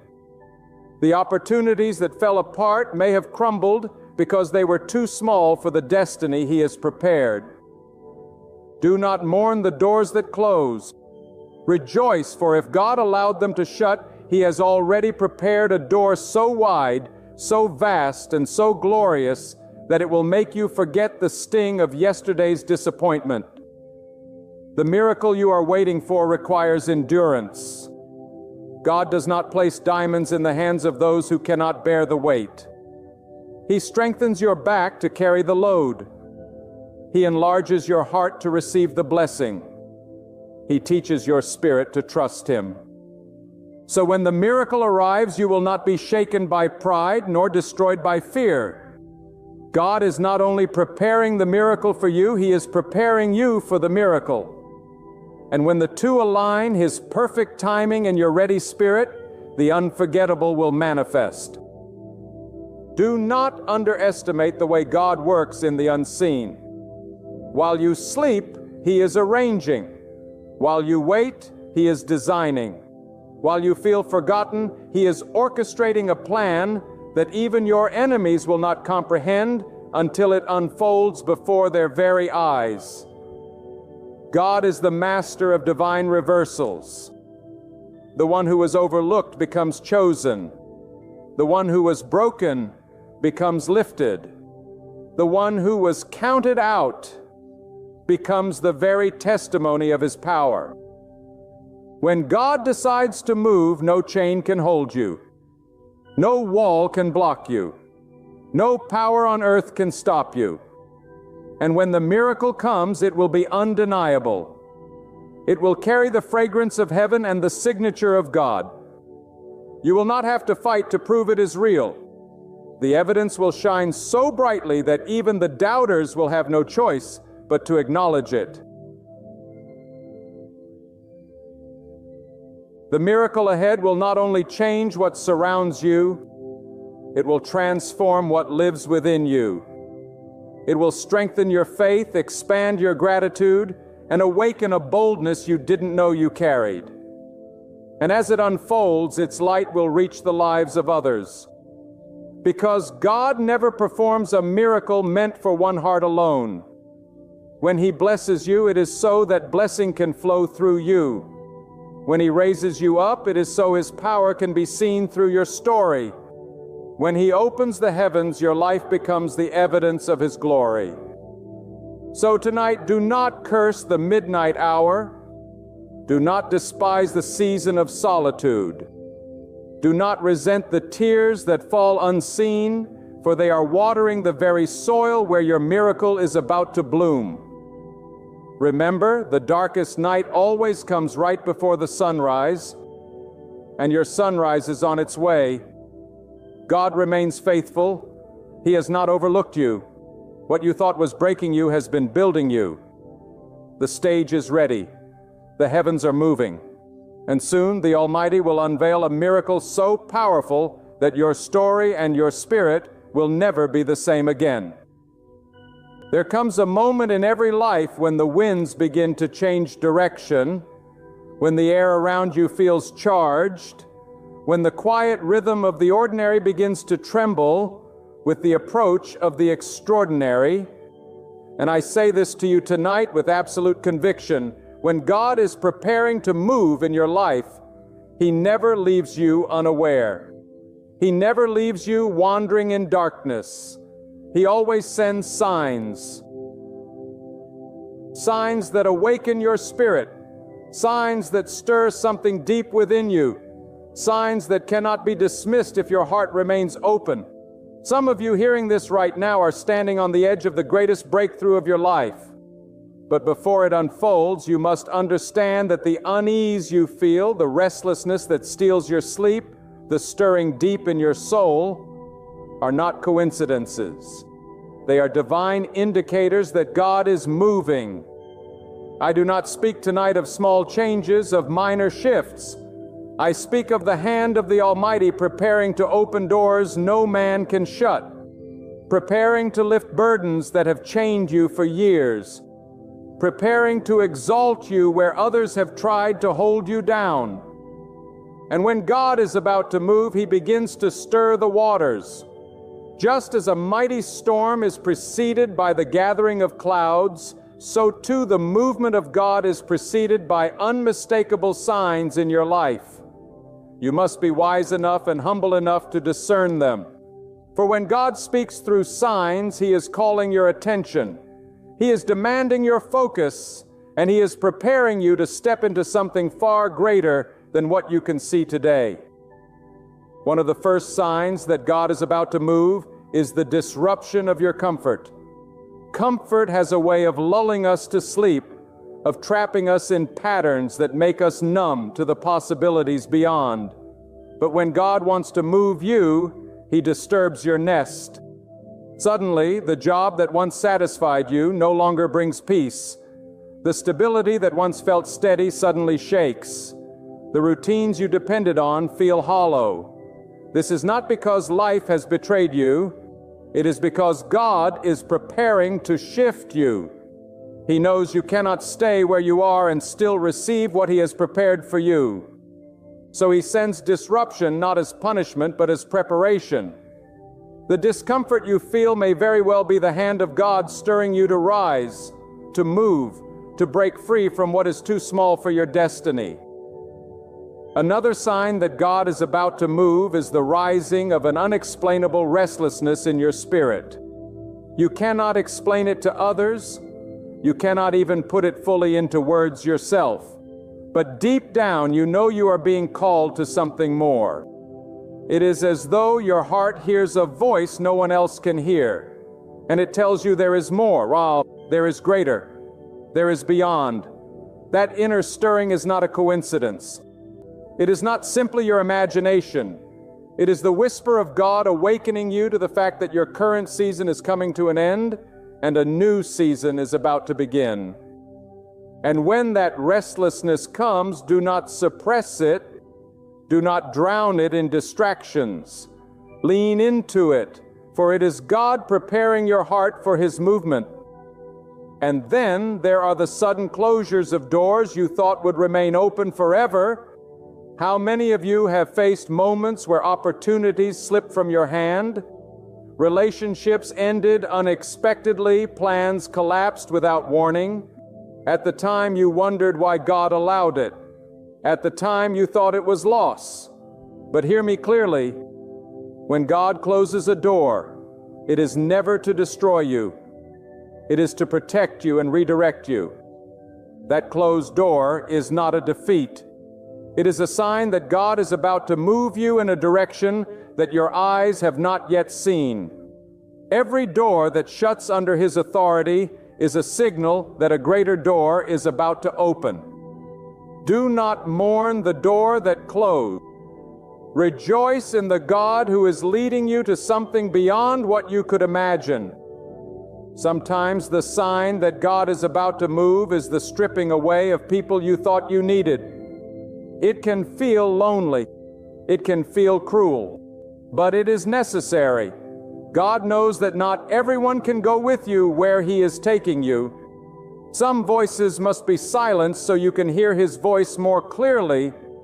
Some attachments must be severed so you can be free to follow His path. And when you look around and find yourself standing with fewer companions, do not despair. That isolation is not abandonment. It is preparation. For it is often in the silence, in the solitude, that God reveals His most powerful instructions. And when He is about to move, He makes sure that nothing and no one hinders His plan in your life. There are also signs within your own thoughts, within your own mind, that God is about to move, ideas that come suddenly, visions that flash in your heart, dreams that seem too big for your current situation. These are not mere fantasies. They are divine seeds being planted in your spirit. They are glimpses of the future God is preparing for you. And when such thoughts flood your mind, take them seriously. Write them down and pray to nurture them, for they are signs, signals that God is about to turn what was once impossible into reality. You may also notice that when God is about to move, opposition increases. Do not misunderstand resistance as rejection. When the enemy senses that God is preparing to lift you higher, he will fight harder to hold you down. Suddenly you face obstacles you never faced before, challenges that seem overwhelming, voices that speak against you. This is not a sign that God has abandoned you. It is a sign that you are close to breakthrough. The darkest hour is always before dawn. The fiercest battles are fought at the edge of victory. So when you feel the resistance growing stronger, take heart. It means the movement of God is drawing near. When God is about to move, He also awakens your sensitivity to His presence. Suddenly you notice His hand in places you overlooked before. A scripture, a word spoken by a stranger, a moment of quiet reflection. All begin to carry a weight they did not carry before. You feel God drawing nearer, speaking louder, calling you deeper. This heightened awareness is not random. It is a divine sign that He is positioning you for what comes next. When your heart begins to burn with a deeper hunger for Him, know this: God is preparing you to receive the fullness of His movement. And then perhaps the most unmistakable sign, peace that makes no sense. Everything around you may look chaotic, uncertain, even threatening. Yet inside you feel a calm assurance, a steady confidence that somehow everything is under control. That peace is not from this world. That peace is not from your own strength. It is the peace of God guarding your heart and mind, anchoring you even when storms rage. And when that peace settles over you in the midst of turmoil, it is a sure sign that God Himself is about to move on your behalf. My friends, these signs are not to be taken lightly. They are the fingerprints of the Almighty upon your life. And if you are discerning, if you are watchful, you will see them. You will recognize them, and you will prepare yourself for the moment God steps in with power. Too often we miss the movement of God because we fail to heed the signs. Too often we dismiss the disruption, we ignore the restlessness, we cling to closed doors, we resist the stripping, we overlook the ideas, we fear the opposition, we disregard the peace, and in doing so, we delay what God intended to do swiftly. But if you will awaken your heart, if you will tune your spirit, if you will open your eyes, you will not miss it. You will be ready when God moves. When God is about to move, He not only sends signs in your circumstances, He sends a deep shaking within your very soul. That stirring is not something you can fabricate, and it is not a fleeting emotional moment. It is a holy disturbance that will not let you remain the same.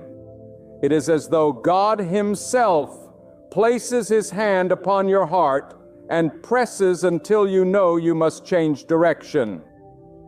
That unease you cannot silence, that urgency you cannot explain is not there to torment you, but to awaken you. For when God is preparing to lift you into the next season of your destiny, He must first awaken your spirit so that you do not sleep through His visitation.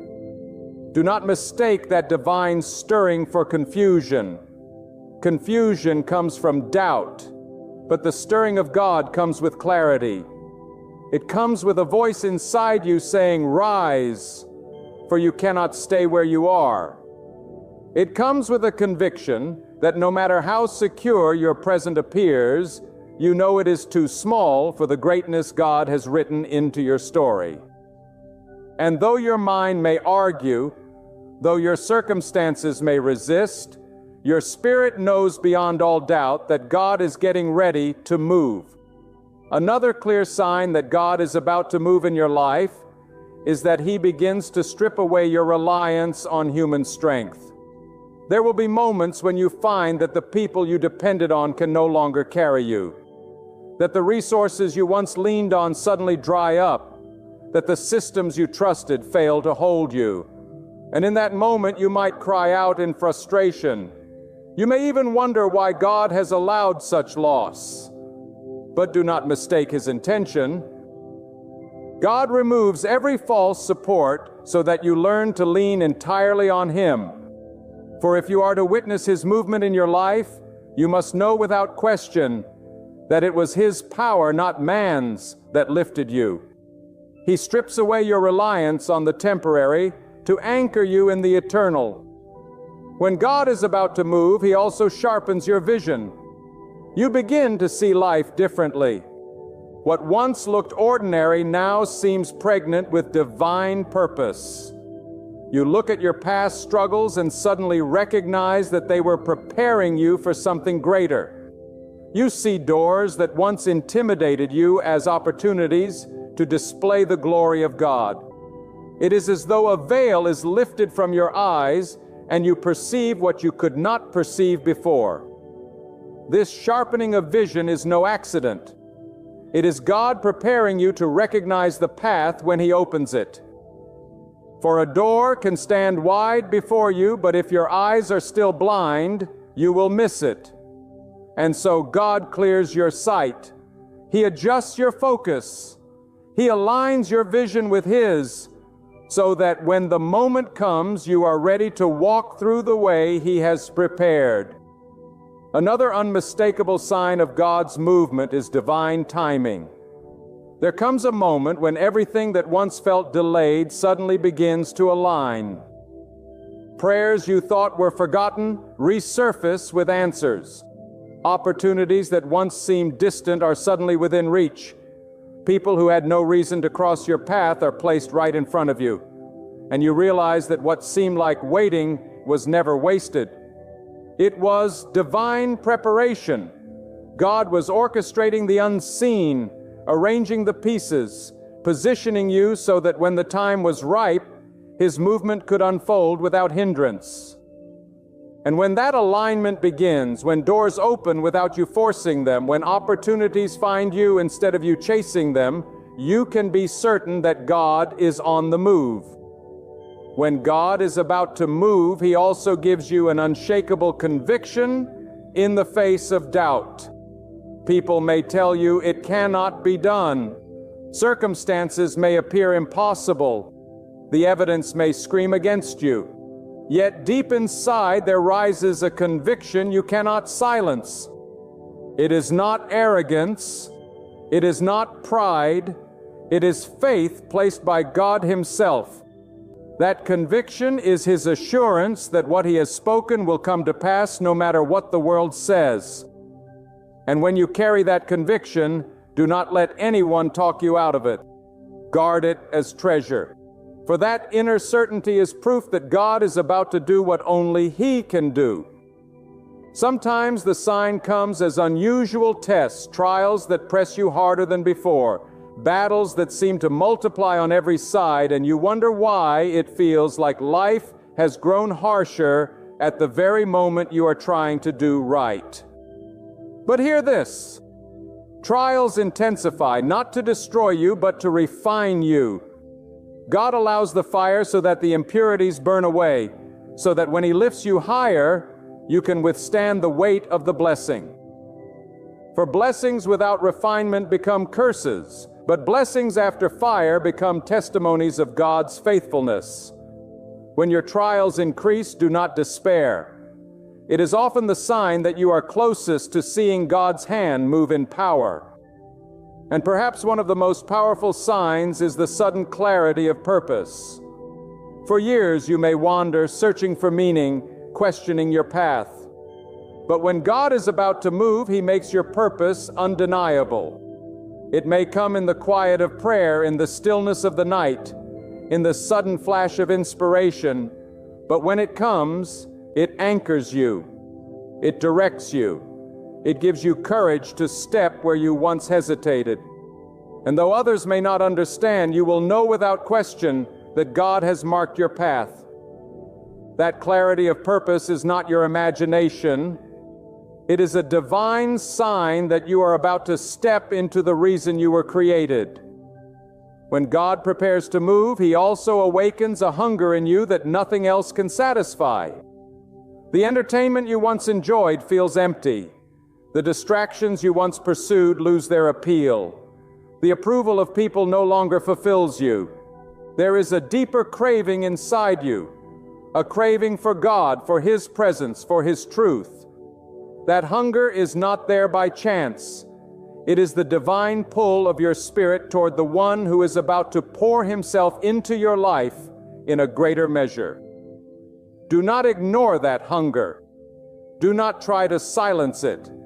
Feed it, for it is proof that you are being prepared for a movement of God that will change everything.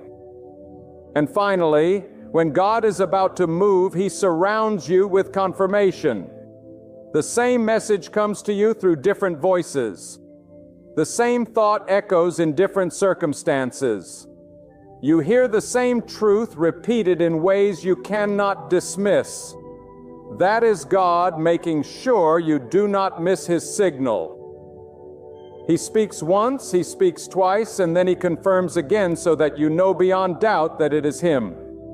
And when those confirmations come, do not brush them aside as coincidences. They are divine signatures upon your life, proof that the Almighty is guiding you, preparing you, and moving you into the destiny He has written.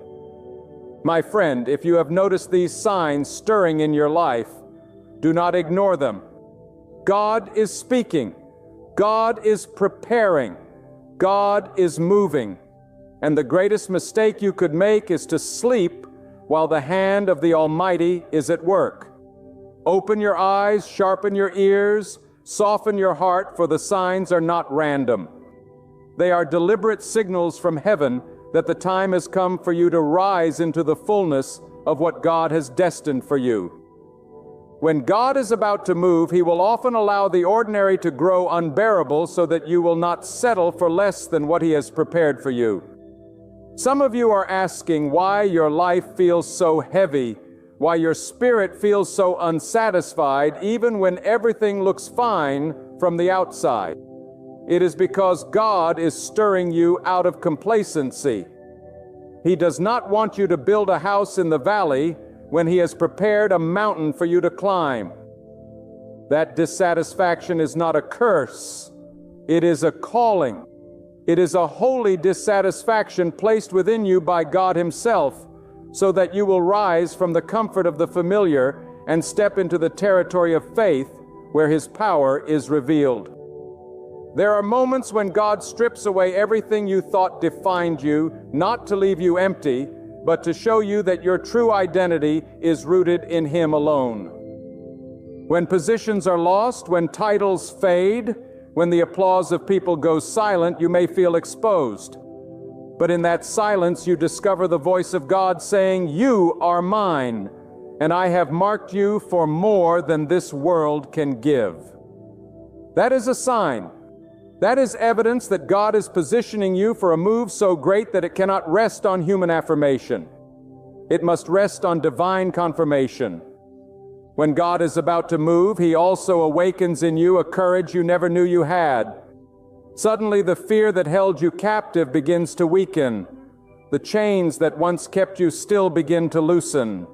Where you once said, "I cannot," you now hear yourself declaring, "With God, I will." This courage is not born of your own strength. It is the Spirit of the Almighty breathing boldness into your soul, so that when the opportunity arises, you will not shrink back. You will step forward. That boldness is a sign that God has already gone ahead of you to make the path straight. At times, the signs of God's movement come through unexpected interruptions. Your plans collapse. Your carefully laid agenda falls apart. You cry out in frustration, but later you realize it was the very interruption that led you to your true destiny. What you thought was a setback was God's hand redirecting you. If He had allowed your plan to succeed, you would have missed the greater purpose He had designed. So when life seems to interrupt your schedule, pause and ask, is this a sign? Is this God moving me away from what I want to give me, what I truly need? For often the detour is the very proof that God is guiding you. Sometimes God reveals His coming movement through an increase in your capacity to endure. Where before you would have broken under pressure, now you stand steady. Where before you would have given up, now you persevere. That is no accident. God is stretching you, strengthening you, preparing you for the weight of the blessing that is on its way.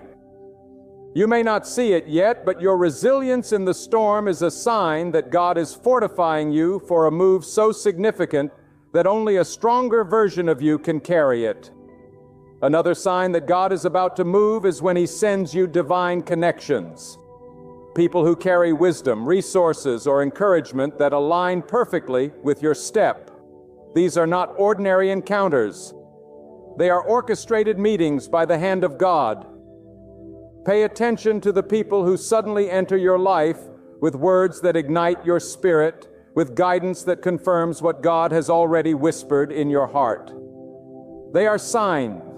They are messengers placed strategically so that you will not walk into the next season blind, but prepared and supported.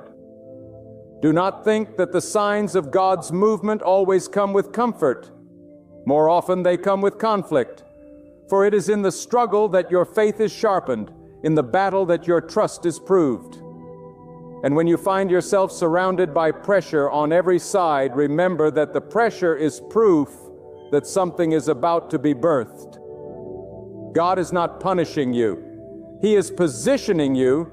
Every challenge you face is like a contraction, announcing that something new, a new life, a new opportunity, a new destiny is about to be born.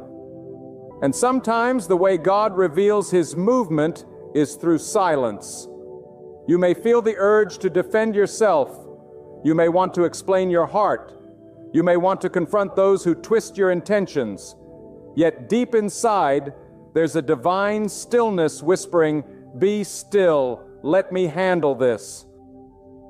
That stillness is not weakness. It is strength under divine control.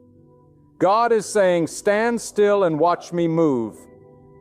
When He draws you into silence, it's because He is preparing to speak louder through His actions than you ever could through your defense.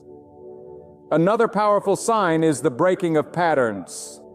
Maybe for years you repeated the same mistakes, fell into the same cycles, walked the same circles, but then without warning you feel empowered to break free. The temptation that once gripped you loses its hold. The mindset that once imprisoned you begins to crumble. That breaking of cycles is not mere willpower. It is the intervention of God. It is His movement within you, preparing you for the outward breakthrough that is about to follow.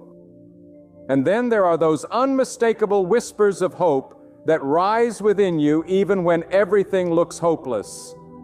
Others may see your situation as finished, but inside you there's a quiet voice telling you, "Hold on, something is coming." That hope is not naive. It is not denial. It is God planting His assurance in your spirit that He is about to act. It is the anchor that keeps you steady. When the storm tries to convince you to give up, that inner hope is not yours alone. It is a divine sign that God has already written victory into your story. My beloved, the signs are all around you if you are willing to see them.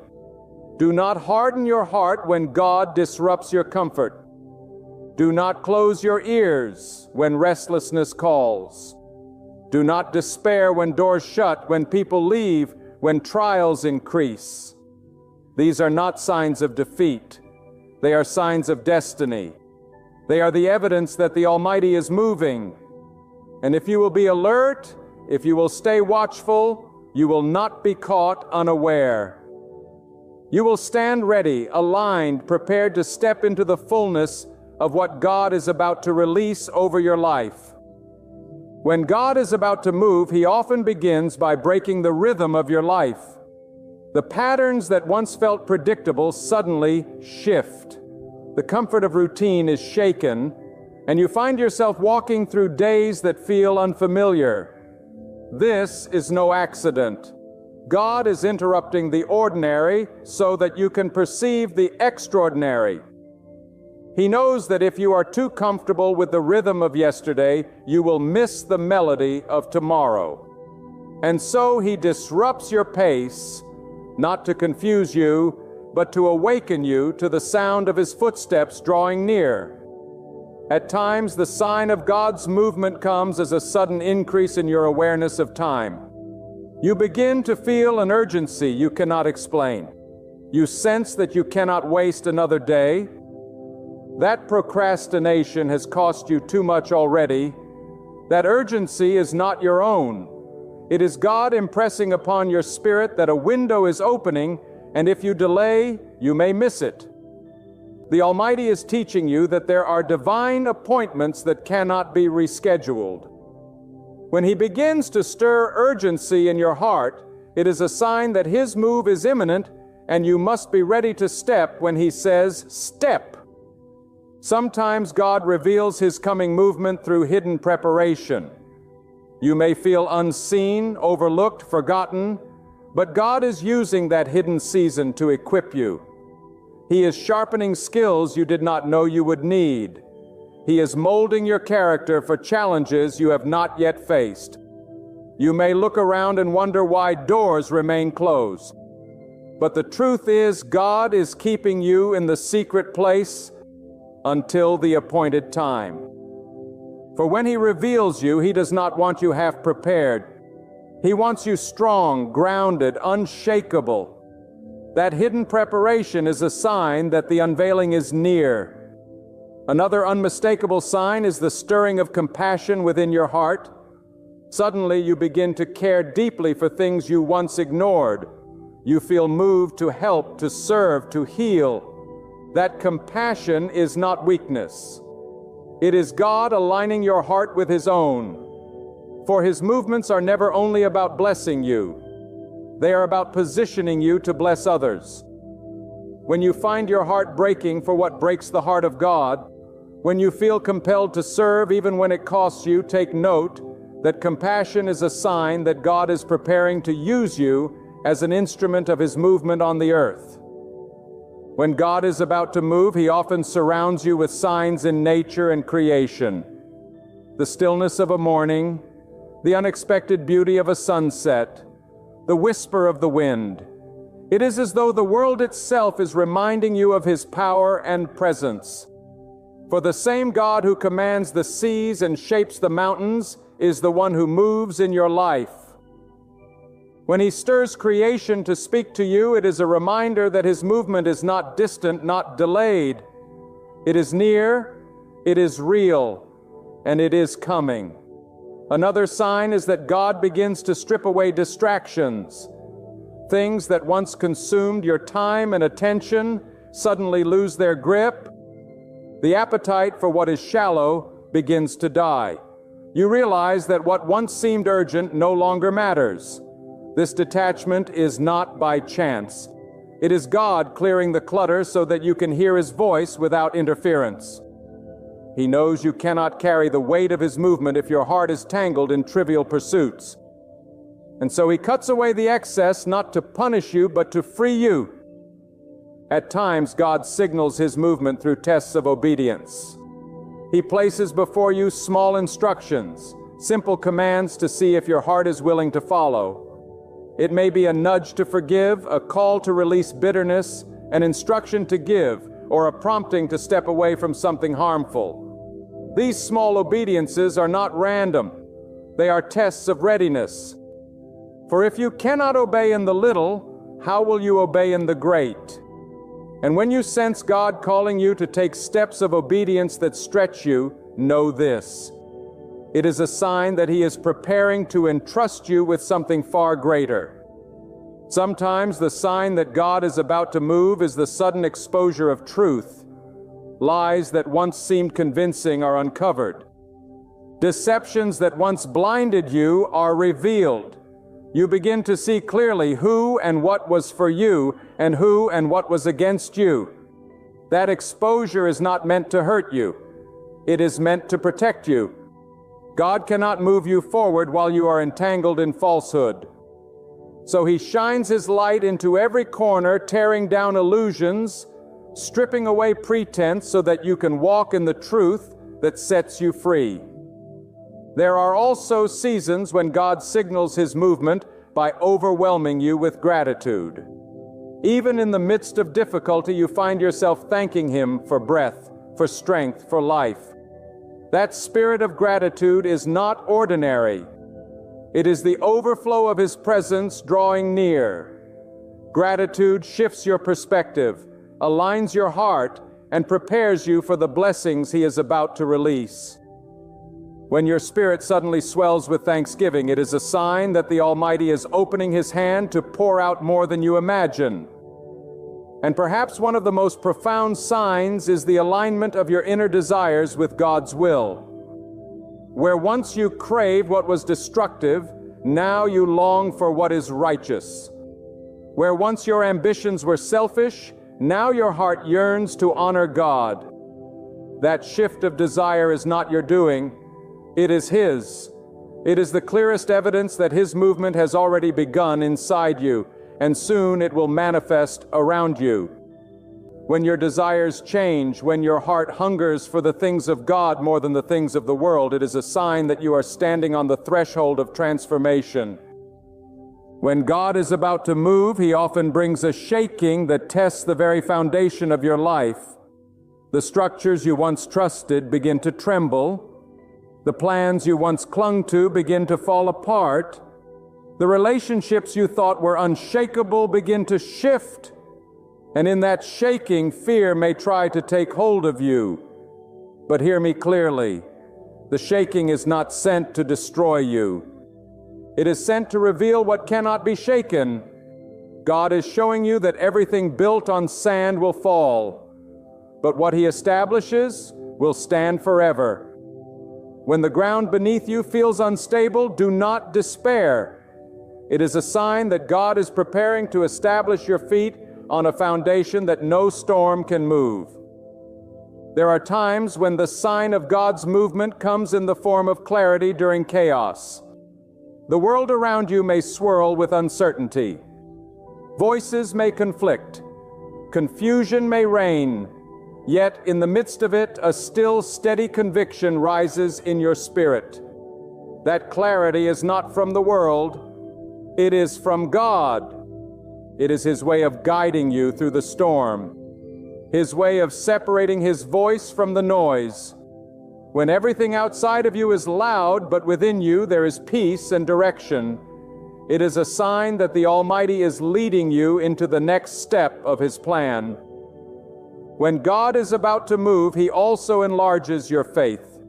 Suddenly, you begin to believe for things that once seemed impossible. You start praying bolder prayers, dreaming bigger dreams, and expecting greater things.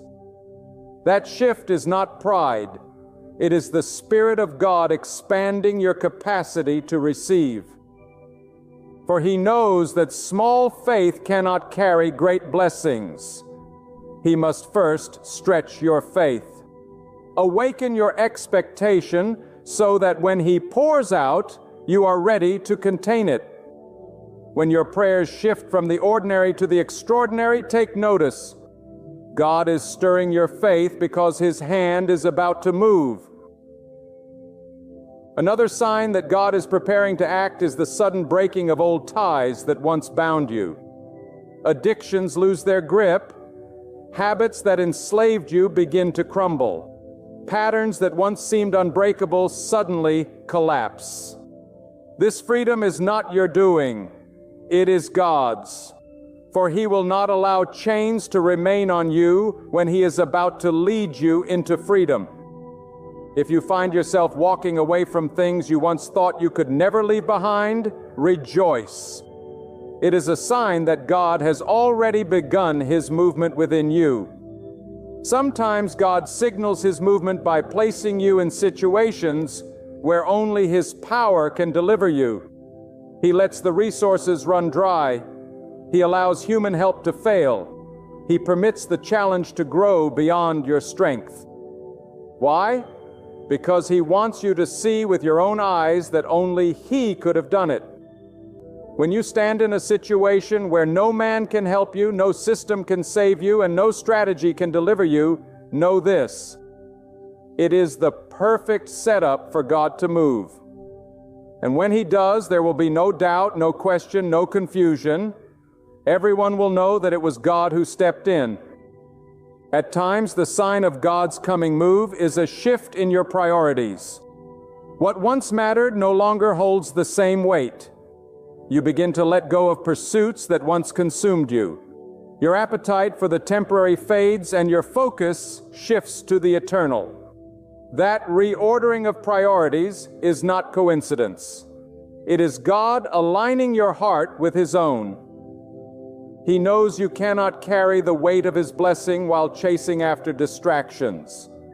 And so He recalibrates your desires, stripping away what is meaningless so that you can be entrusted with what is priceless. When God is about to move, He also increases the weight of conviction in your heart. Things you once ignored, you can no longer overlook. Behaviors you once excused, you can no longer justify. That heavy conviction is not condemnation, it is preparation. God is cleansing you, purifying you, shaping you, so that when He moves, nothing within you will hinder the flow of His blessing. When you feel that holy pressure pressing on your conscience, do not resist it. It is a sign that God is sanctifying you for what is coming.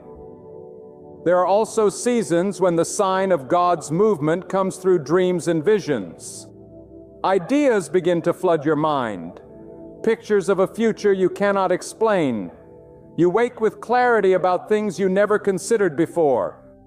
Those dreams are not random, they are divine previews of what God is preparing. They are glimpses into the blueprint of heaven. Pay attention to them, for they are signs that God is moving in the unseen, and soon it will manifest in the visible. Sometimes the sign comes as an unusual boldness to step out of the boat, to leave behind safety, to walk on waters you once feared. This courage is not natural excess, it is God-breathed. It is His Spirit nudging you, saying, "Now is the time." And though fear may whisper in your ear, the fire in your spirit will not let you remain where you are. That boldness is a sign. It is proof that God is calling you to move with Him, to trust Him, to follow Him into places you never imagined. And when God is about to move, He often allows the enemy to reveal himself more openly.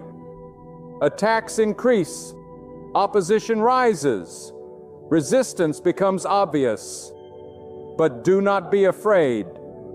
That exposure is a sign that God is about to deliver you. For the enemy always fights hardest when he knows his time is short. When the attacks intensify, it means you are on the verge of breakthrough. Do not run. Do not retreat. Stand firm. For the opposition is proof that the Almighty is already at work and victory is near. My beloved, these are not coincidences. These are not accidents.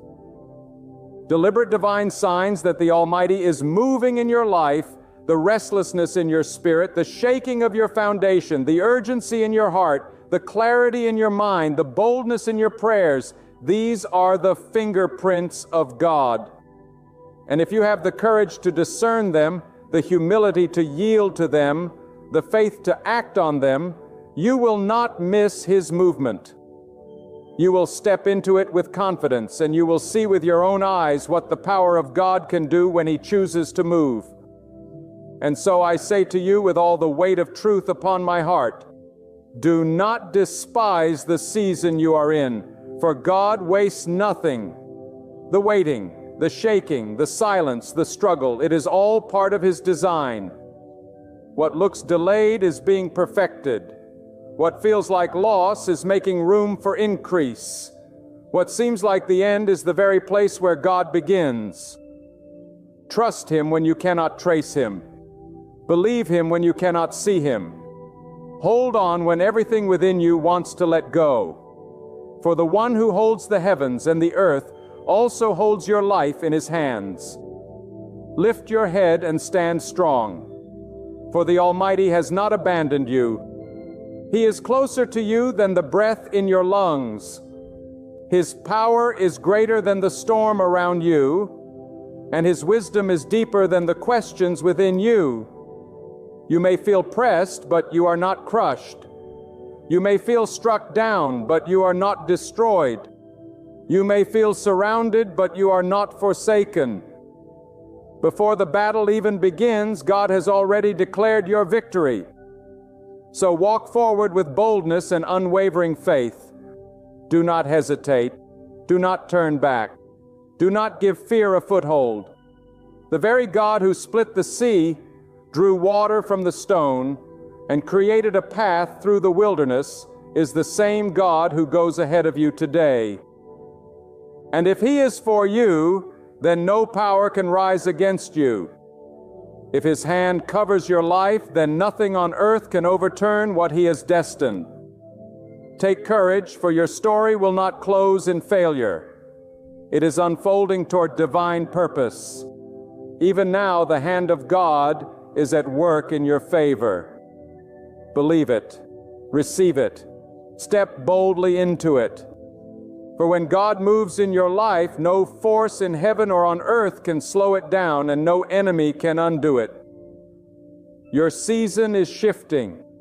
Your breakthrough is drawing near. And soon your life will stand as living proof that God's power is real, unshakable, and unstoppable.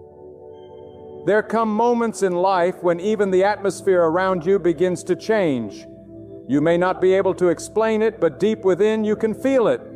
Something quiet yet powerful whispers, that God is setting the stage for something beyond the ordinary. My friend, when God begins to move in your life, when He starts preparing your heart for a prophetic union, it won't feel like typical love, nor will it mirror the fleeting connections of this world. It will feel like destiny itself, because that's exactly what it is. God is never random. He is intentional. And when He prepares you for a prophetic marriage, He does it with precision, alignment, and a heavenly power that cannot be shaken by anything on earth. But listen closely. God does not hand such a sacred covenant to those who are careless, unready, or distracted. God prepares, He molds, He refines, He breaks, and He builds again. If you sense that you are in a season of being pulled apart, stretched beyond your comfort zone, or pressed in ways you have never known before, it may be that God is preparing you. He is shaping your heart to carry the weight of a prophetic marriage, one that is not merely about companionship, but about advancing His will, about becoming a testimony, about walking in unity under His divine covering. The first sign is in the breaking. God will not send you into a covenant still clinging to the wounds of yesterday. If you feel like the pain of your past relationship still lingers, if the betrayal you endured once upon a time still stings, and suddenly you find yourself being healed, being restored, being lifted above bitterness and anger, this is God at work. He is not just wiping away your tears. He is cleansing your spirit so that love rooted in His truth may blossom. God does not want you to carry old scars into a holy union. He wants to free you so that when He joins you to the one He has chosen, you are able to love in purity, not in fear, not in suspicion, not in chains. The second sign is in the stretching of your character. God will begin to convict you of things you once overlooked. Perhaps you were careless with your words, quick to anger, or selfish with your time. Suddenly, God begins to call you higher. You notice Him nudging you to walk in patience, to walk in humility, to walk in forgiveness. Why? Because prophetic marriage requires two people who are spiritually mature enough to carry each other's burdens. God will not bring you into it until you have learned to surrender your pride and walk in selflessness. You will feel His hand pushing you to grow. The struggles you face in this season are not punishments. They are preparations. The third sign is in the redirection of your desires. When God is preparing you, you will find your heart turning away from the superficial. What once attracted you will no longer move you. The glitter of appearances will fade, and you will begin to crave depth, authenticity, and spiritual alignment. God will place in you a hunger for someone who prays, someone who stands, someone who carries His light. And you will notice something remarkable. Your standards will no longer be based on what pleases people, but on what pleases God. When your heart begins to desire what God desires, that is a sure sign that He is shaping you for something holy. The fourth sign is in your isolation. There will come a time when God pulls you away from the noise. Friends may distance themselves, and opportunities may dry up. You may even feel forgotten. But listen to me. God hides His chosen vessels. He separates them so He can speak to them. In that quiet place, He reveals secrets. In that solitude, He strengthens your discernment. He teaches you how to hear His voice. Because in prophetic marriage, you cannot rely on the opinions of others. You must hear Him clearly. If you feel hidden right now, it is not rejection. It is protection. God is drawing you close because He is about to entrust you with someone who will walk beside you in His calling. The fifth sign is in the alignment of your path. Doors will begin to close and others will suddenly open. God will redirect your steps so that you are positioned in the right place at the right time for His will to unfold. Sometimes this means moving to a new city. Sometimes it means stepping into a new assignment. Sometimes it simply means letting go of the wrong people. But every shift, every transition, every divine rearrangement is part of the puzzle. God is not a God of coincidence. If your life seems to be rearranging beyond your control, it is because God is weaving the threads of destiny. He is preparing the meeting point where His plan will come alive. The sixth sign is in the burden for purpose. You will begin to sense that your life is not just about you anymore. You will feel God calling you to greater service, to deeper faith, to higher obedience. You will realize that marriage is not simply about happiness. It is about holiness, about carrying out a mission together.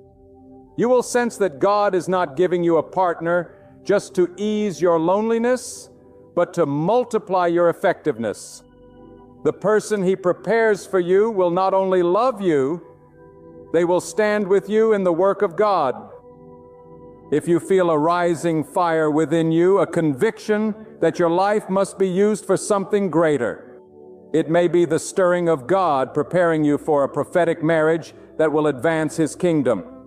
The seventh sign is in the peace of God that surpasses all understanding. You may not know the details. You may not see the person yet. You may not even have clarity about when.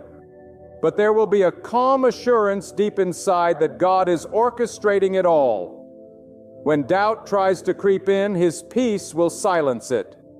When fear tries to overwhelm you, His assurance will cover you. This peace is not natural. It is divine. It is God's way of telling you, trust me, I am in control. When you sense this unshakable peace despite the uncertainty, it is a clear sign that God's hand is upon you, preparing you for a prophetic covenant. And I must tell you, beloved, prophetic marriage is not for the faint of heart. It is not for those who treat love as a casual game. It is not for those who run when things get hard. It is for those who are surrendered to God's will, who are willing to love with endurance, to stand with strength, to forgive with mercy, and to build with faith. God does not play with sacred unions. He does not throw them together in haste. He refines, He tests, He shapes until you are ready to carry the weight of such a covenant. When God prepares you for prophetic marriage, He does not simply polish the surface of your life. He reaches into the deepest places of your heart and begins to transform you from within. He strips away the counterfeit loves, the false securities, and the shallow pursuits that once held your attention, and He replaces them with an unshakable desire for His truth. This is not merely preparation for companionship. It is preparation for covenant, a covenant that reflects His order, His holiness, and His eternal wisdom. You see, God does not entrust the sacred to the careless. He does not release prophetic destiny into hands that are still clinging to temporary pleasures. That is why, before He places a prophetic spouse in your life, He will take you through seasons of pruning. He will cut away the branches that bear no fruit. He will expose the pride, the impatience, the anger, the unforgiveness, the hidden desires of the flesh that once ruled you. It may hurt, it may feel like loss, but it is divine surgery because God is not preparing you to merely get married. He is preparing you to carry the weight of a union that will testify to His greatness. One of the most profound signs that God is preparing you is the awakening of your spirit to the sacredness of covenant. When the world speaks of marriage, it speaks in terms of romance, passion, and personal satisfaction. But when God speaks of marriage, He speaks in terms of unity, purpose, and endurance. He begins to train your mind to see love as service, to see sacrifice as strength, to see loyalty as beauty. He will change your definition of love. Suddenly, it will no longer be about what you can receive, but about what you can give. That shift in your heart is not a small thing. It is the fingerprint of God reshaping you for a prophetic partnership. Another sign is the call to purity. Not only physical purity, but purity of mind, purity of intention, purity of desire. God will begin to convict you when you entertain thoughts that do not align with His will. He will nudge you when your motives are tainted with selfishness. He will guard you from people whose presence stirs confusion instead of clarity. Why? Because a prophetic marriage cannot be built on defiled foundations. It must rest on holiness. And so when God is preparing you, He will clean your inner world.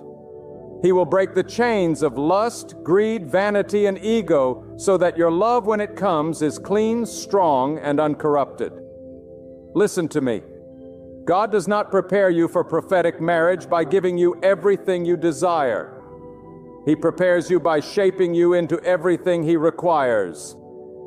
That is why you may find yourself in a season where you feel misunderstood, where others cannot see your value, where doors seem slow to open. But what looks like rejection is often redirection. God is sparing you from counterfeit connections. He is keeping you hidden from people who would mishandle your heart. He is setting you apart because He has ordained someone whose spirit is aligned with yours, whose calling matches yours, whose destiny is tied to yours. Do not despise the waiting. Waiting is not wasted time. It is sacred time. It is in waiting that God teaches you patience, endurance, and trust. It is in waiting that He refines your vision so you can discern the one He sends from the imitations that the enemy will throw your way. If God allowed you to step into marriage without this refining, you would not have the wisdom to recognize the prophetic partner He prepared. But through waiting, through fasting, through prayer, through surrender, God sharpens your discernment until your spirit can instantly sense when His promise has arrived. There is also the test of obedience. When God prepares you, He will ask things of you that may not make sense to your human understanding. He may instruct you to let go of a relationship that feels comfortable but is not destined. He may ask you to leave a job, move to a new place, or step into a calling that seems beyond your ability. These are not random commands. They are divine alignments. For a prophetic marriage is not about what feels easy. It is about what fulfills His will. And if you are not willing to obey in the small things, you will not be ready for the great responsibility of covenant. And hear this. When God is preparing you, He will confront the idols in your life. If you have placed your happiness, your worth, or your identity in people, He will remove them so that you learn to anchor yourself in Him alone. Because in a prophetic marriage, your spouse is not meant to be your God, but your partner in serving God. If you are still expecting a human being to complete you, God will withhold the prophetic union until you learn that only He can complete you. Only when He becomes your first love will He entrust you with another soul to love. God is also strategic in how He aligns prophetic marriages. He will shape your destiny in such a way that your calling and your spouse's calling are not in conflict but in harmony. That is why He sometimes delays, because He is still preparing the other person. You may be ready, but they may not be, or they may be ready, but you may not. But when the time is right, when both vessels are purified, when both hearts are surrendered, when both lives are aligned, then God will orchestrate the meeting. It will not be by accident. It will be by divine appointment. And when it happens, you will know. It will not be the dizzying confusion of lust. It will not be the fragile excitement of fleeting romance. It will be a steady peace, a holy certainty, a quiet conviction deep within your soul that God has joined what no man can separate. That peace is the signature of God. That stillness is His seal. When you feel it, you will not have to beg. You will not have to manipulate. You will not have to force anything. It will flow because it is ordained. When God prepares you for a prophetic marriage, He does not simply prepare your emotions. He prepares your entire life. He shapes your mind, your spirit, your habits, and even your surroundings. You begin to notice that everything in your world starts aligning with divine order. What once distracted you suddenly loses its grip. The people who pulled you away from your purpose slowly fade from your life. And in their place, God begins to bring clarity, focus, and divine redirection. This is not coincidence. Whoa, this is orchestration. God is arranging your life so that when the prophetic union comes, nothing will stand in the way of what He has ordained. One of the most powerful signs that God is preparing you is the development of spiritual resilience. Before He places you in covenant, He ensures you can stand firm in the storms. Prophetic marriages are not ordinary. They are attacked because they carry purpose. And so if you find yourself in a season where trials come one after another, understand this. It is not because you are forgotten, but because you are being fortified. God is building your endurance so that when the union comes, you will not break under pressure. He is training you to fight battles on your knees, to withstand lies, to rise above slander, to walk with strength even when the world turns against you. This resilience is not optional. It is essential, for prophetic love must be able to stand against opposition. Another sign is the sharpening of your discernment. God will not allow you to enter a covenant blind. He will begin to reveal hidden truths, expose counterfeit intentions, and open your eyes to the unseen. People you once trusted may suddenly reveal their true colors. Relationships you thought were permanent may collapse. Do not despair when this happens, for God is showing you that not every hand that reaches for you is meant to hold you. He is teaching you to distinguish between the counterfeit and the genuine. Because when your prophetic spouse arrives, you must be able to discern without doubt. You must recognize their spirit beyond their words, their character beyond their appearance, their soul beyond the surface. This clarity is a gift from God. It will protect you from being deceived. God will also call you to deeper levels of surrender. When He prepares you for prophetic marriage, He demands that your will bow to His. You may have had a plan for your life. Perhaps you pictured your future in a certain way. Imagine the kind of person you thought you would marry. But then God interrupts and suddenly the path looks different. Suddenly the person He is shaping for you is not what you expected. This is the moment of surrender when you learn to say, God, not my will, but yours. For a prophetic marriage is not about what you envisioned. It is about what He ordained. If you cling to your own script, you will miss His masterpiece. That is why surrender is crucial. When you release your expectations, you make room for God's perfection. There is also the sign of inner transformation. Before God joins two people, He refines each one individually. You may notice yourself becoming more compassionate, more patient, more forgiving, more stable. The things that once stirred anger in you may no longer provoke you. The wounds that once controlled your actions may no longer define you. This is God preparing your heart so that when He joins it to another, it will not be a source of pain, but a source of healing. He is making you whole, not so that your spouse will complete you, but so that you may come into the covenant already filled with His strength. Two whole souls joined under God create a bond that cannot be shaken. Do not overlook the way God refines your vision in this season.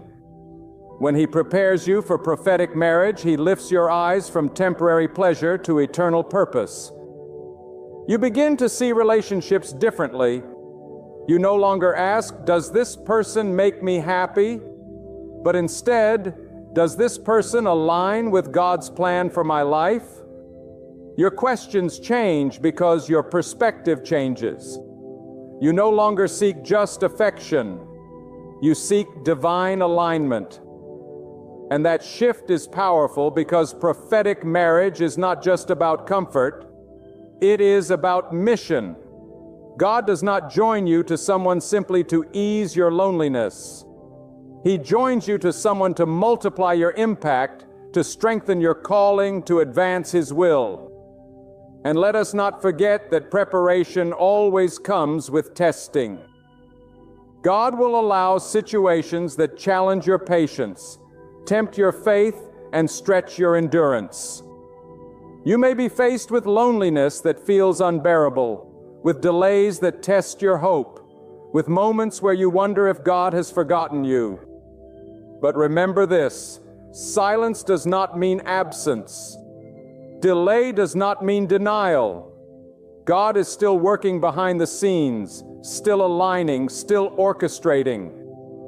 He is testing your faith because prophetic covenant requires a faith that does not crumble under waiting.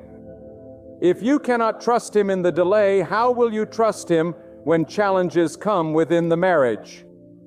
The test is proof that He is preparing you for something sacred. And perhaps the most beautiful sign of all is the peace that begins to cover you even in uncertainty. You may not know who, you may not know when, but deep within there is a calm assurance that God is in control. It is a peace that no friend can explain, no enemy can shake, and no circumstance can destroy. This peace is the voice of God saying, I am preparing you, I am guiding you, I am with you. Hold on to that peace, for it is the anchor that will steady you until the day His promise is revealed. When God prepares you for a prophetic marriage, He does something that many overlook. He begins to reorder your priorities. Suddenly, the things that once consumed your attention lose their grip. The desire to chase after shallow approval fades, and in its place rises a hunger for righteousness, a yearning to please God above all else. This is not accidental, it is intentional. For how can two walk together unless they are agreed? And how can a covenant built on divine purpose flourish unless the individuals within it have already chosen God as their highest priority? That is why preparation begins not with finding the right person, but with becoming the right vessel. A prophetic marriage requires a foundation stronger than emotion, deeper than attraction, and more enduring than circumstance. God knows that the storms of life will test every union. Finances will be tested, health may be tested, families and friendships may be tested. And if the union rests only on human will, it will collapse under the weight of trial. But when God is the center, when both hearts have been trained to trust Him above all, then no storm can shatter it. This is why He refines you now, so that your faith is unshakable, your love is unselfish, and your loyalty is unmovable. Another sign of His preparation is the way He awakens a spirit of responsibility within you. Love in a prophetic marriage is not childish, not selfish, not shallow. It demands maturity. It requires that you care not only for your own well-being, but also for the well-being of another.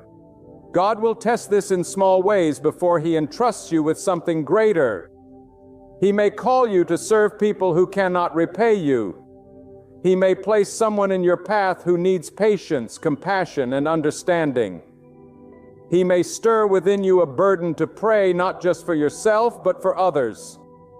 All of this is training. All of this is His way of shaping your spirit so that when you step into covenant, you are not unprepared, but already carrying the heart of a servant. Do not be surprised if during this season, God allows certain doors to shut firmly. You may wonder why relationships that look promising suddenly dissolve, or why people you once leaned on now seem distant. Do not mistake this as failure. It is refinement. God is removing the counterfeits, the distractions, and the imposters because He knows they cannot walk with you into your destiny. It is far better to spend a season alone with God than to be bound forever to someone who was never meant to walk the path of your divine calling. Trust the doors He closes, because every no is clearing space for His greater yes. Let's be honest. A prophetic marriage isn't about finding a person who completes you. Completion comes from God alone. If you are still trying to find your wholeness in another human being, God will delay the covenant until you discover that only He can fill the emptiness inside you. A prophetic partner is not sent to take God's place, but to walk beside you as both of you serve Him together. That's why God insists on your healing before He allows your union. If your heart still bleeds from betrayal, if resentment still shapes your choices, if old wounds still rule your reactions, He will keep you in the refining fire until you are whole. God does not place unhealed hearts into divine partnerships, because brokenness left untreated becomes a weapon in the enemy's hands. Healing must come first, and that healing can only be found in His presence. God also prepares you through humility. He teaches you that leadership in a marriage is not domination and submission is not weakness. True strength is found in service. True authority is found in humility. Prophetic marriage requires both partners to bend before God, to surrender pride, and to walk together in unity. That is why in this season, God may humble you. He may strip away arrogance. He may break the illusion of self-sufficiency. He may confront the areas where pride once ruled. It may sting, but it is necessary. For when He joins you to another, it must be two humble hearts, not two stubborn egos. And hear this with clarity. God is not only preparing you, He is also preparing the one He has chosen for you. Somewhere that person is being refined, tested, and molded just as you are. They may be walking through trials you cannot see, enduring battles you cannot imagine, learning lessons you will one day benefit from. This is why patience is vital. You are not waiting in vain. You are waiting while God works. He is aligning two lives, two destinies, two callings until they converge at the appointed time. Do not rush what He is arranging, for premature unions birth unnecessary pain. When the time is right, His hand will bring you together and the timing will be perfect. Another powerful sign is the way God begins to enlarge your vision. You no longer think only in terms of yourself. You begin to see in terms of legacy. You ask questions like, what will we build together? What impact will we leave? How will our covenant advance the will of God? That enlargement of vision is divine. It is not ambition. It is assignment. Prophetic marriage is never small. It always carries weight in the spiritual realm. That is why it must be birthed in prayer, sustained in faith, and protected by obedience. You will also notice that God will train your ears to hear His voice clearly. This is critical because prophetic marriage is not built on public opinion. Family may misunderstand, friends may doubt, society may criticize, but when God speaks, that is all the confirmation you need. He will teach you to trust His whisper above the noise. In the quiet hours of the night, in the stillness of prayer, in the depths of worship, you will hear Him guiding you, assuring you, preparing you. His voice will become your anchor. And when He finally gives the green light, you will walk in confidence, not confusion. So if you are in the season of preparation, take courage. Do not despise the breaking. Do not resist the refining. Do not grow weary in the waiting. Every step you are enduring now is part of a larger design. God is not preparing you for ordinary love. He is preparing you for covenant, for purpose, for a prophetic union that will echo in eternity. Trust Him, follow Him, and surrender fully to His timing. Because when His hand moves, nothing on earth or in the heavens can stop the union He has ordained. When God sets His hand to prepare you for a prophetic marriage, He does not simply touch the surface of your circumstances. He reshapes the depths of your soul. You may feel the ground beneath your feet shift, the familiar patterns of your life disrupted, and the very desires of your heart redefined. This is the evidence of God's craftsmanship. It is a sign that He is not just preparing you for love, but preparing you for destiny. For a prophetic marriage is not a mere partnership of two hearts. It is a divine covenant forged under His authority, created to withstand the storms of life and reflect His glory to the world. And so, in this season of preparation, God begins to uproot everything within you that is not built to last. He confronts your fears, your doubts, your insecurities, because He knows they cannot travel with you into the covenant He is preparing.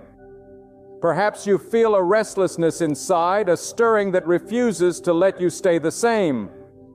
That is God's hand upon you. He is drawing out of you every weakness that would sabotage your future. And He is planting within you the strength required to carry a union that is destined for greatness. Do not be surprised when He brings you face to face with yourself. For how can two walk together in truth if one has not first walked in truth with God? He will uncover the hidden corners of your heart, the pride you did not notice, the bitterness you thought you had buried, the fears you never dared to confess. He does this not to shame you, but to free you. He does it so that when He sends the one ordained for you, you will not project old wounds onto new blessings. He heals you now so that love may flourish without chains. Another mark of His preparation is the discipline of your spirit. God will not bring you into prophetic marriage if you cannot control your impulses, guard your words, and restrain your temper. He will allow circumstances that test your patience, that stretch your endurance, that teach you how to remain steady when everything around you shakes. Why? Because prophetic covenant demands consistency. It requires faithfulness in seasons of joy and in seasons of pain.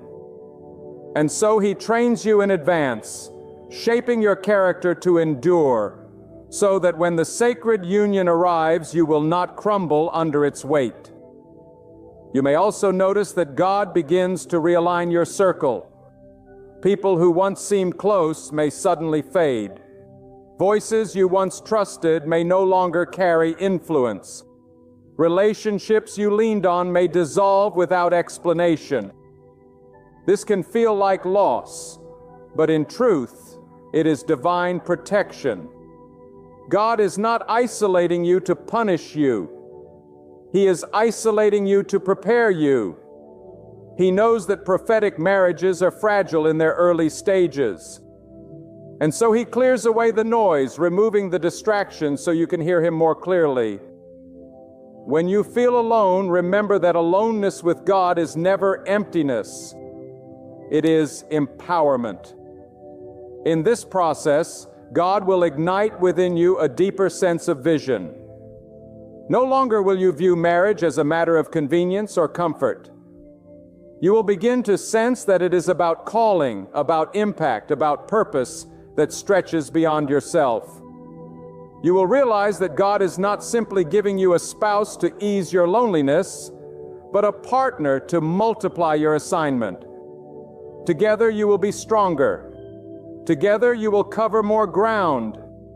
Together you will reflect His light in ways you could not alone. This awareness is part of the preparation.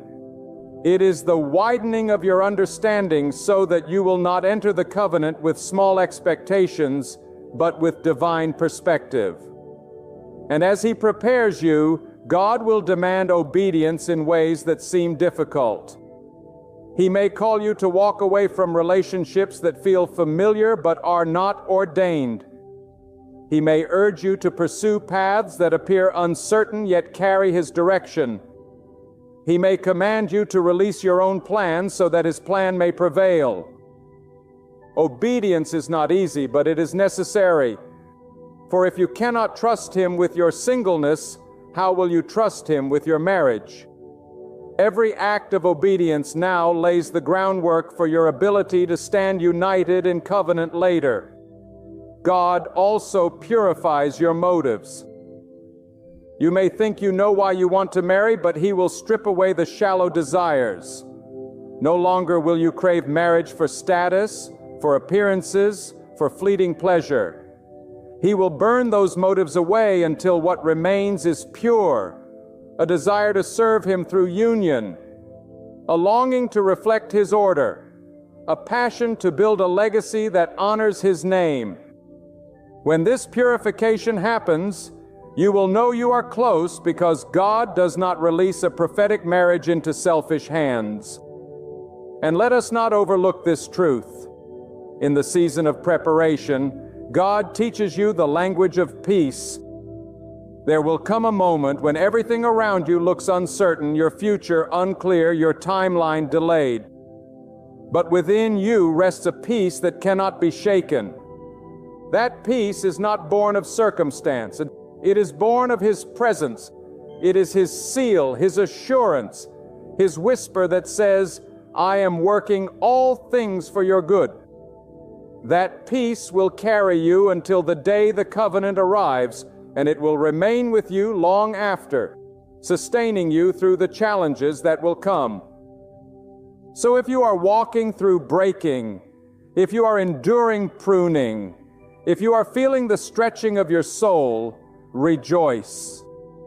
For these are not signs of abandonment, they are signs of preparation. God is molding you, shaping you, aligning you for something greater than you could ever imagine. And when His time comes, you will see that every tear, every delay, every test was not wasted. They were building blocks, laying the foundation for a covenant that will glorify Him and stand as a testimony for generations to come. When God begins to prepare you for a prophetic marriage, He does not simply polish the surface of your life. He goes deep into the foundation. He knows that a covenant built on weak ground cannot stand against the winds of trial. So He starts by strengthening what is unseen. God works in the hidden places of your heart, in the thoughts you never speak aloud, in the motives you barely recognize. He is not only shaping what others will see, He is shaping what only He can see. Because the strength of a prophetic covenant depends not on outward appearance, but on the inner substance of those who carry it. This is why God will call you into seasons of silence. Not because He has forgotten you, but because He is teaching you to hear Him above every other voice. In the stillness, distractions fall away and clarity comes. Silence with God becomes a furnace of transformation. It is there that He teaches you discernment so you will not confuse infatuation with destiny or convenience with calling. In silence, He trains you to recognize the difference between what flatters your emotions and what strengthens your soul. That is how He protects you from false unions, by sharpening your spiritual perception before the covenant arrives. In this preparation, God may test your patience more than anything else. He delays not to punish, but to purify. Waiting exposes what lives inside of you: impatience, doubt, or faith. God uses waiting as a mirror so that you see what still needs surrender. A prophetic marriage is not rushed, for what is rushed often collapses. God stretches time so that your roots may go deeper, your faith may grow stronger, and your capacity to carry the covenant may expand. Those who resist the impatience of the flesh and surrender to the timing of God, discover that His delays are never denials. They are divine appointments in disguise. Another sign of God's preparation is that He begins to align your purpose with precision. You will feel a stronger pull toward the assignments He has given you. Your calling will come into sharper focus. God will not allow you to be joined to someone who diminishes your purpose. Instead, He shapes you so that you will recognize the one whose purpose complements yours. Prophetic marriage is never random. It is the union of two lives carrying assignments that interlock. When God is preparing you, He will not only teach you how to love another, but how to love His will above all. And understand this, when God prepares you, He allows tests that prove your loyalty. He may bring opportunities that seem attractive but are not aligned with His plan.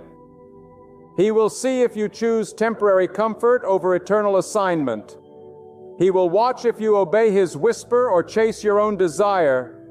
Every decision in this season is training for covenant. If you compromise now, you will compromise later. But if you remain steadfast now, you will be unshakable when the covenant comes. Obedience in the preparation season is the greatest proof that you are ready for prophetic union. God also refines your endurance. He knows that prophetic marriages will be targeted, for they are not ordinary unions. They are vessels of His glory. Opposition will rise, storms will come, but if you have been trained in the wilderness, you will not falter in the storm. God strengthens you in private battles so that you may stand strong in future wars. He allows adversity not to break you, but to prove you. And when you come forth from those trials, you will carry resilience that cannot be shaken, a resilience that will sustain your covenant for a lifetime. One of the clearest marks of divine preparation is that God begins to awaken within you a love that is selfless. He breaks down the walls of selfishness, dismantles the idol of me, and trains you to think in terms of we. Prophetic marriage cannot survive on selfish desire. It thrives on sacrifice. God will teach you how to lay down your pride, how to forgive quickly, how to serve with humility. He will allow circumstances that demand selflessness, not because He wants to burden you, but because He is shaping you into a vessel of covenantal love. And finally, God secures your identity in Him before He brings you into covenant. He ensures that your worth is anchored in Him alone. If your identity rests in another human being, you will cling to them in fear instead of standing with them in strength. When your identity is grounded in God, you will step into marriage whole, not shattered. You won't look to your partner to fill your emptiness, because you will already be fulfilled in Him. Out of that wholeness will flow a bond that multiplies purpose, strength, and serenity. So be encouraged in the season of preparation.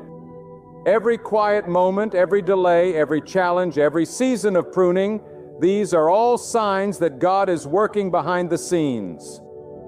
He isn't shaping you for something average. He's forming you for a covenant that will echo through eternity.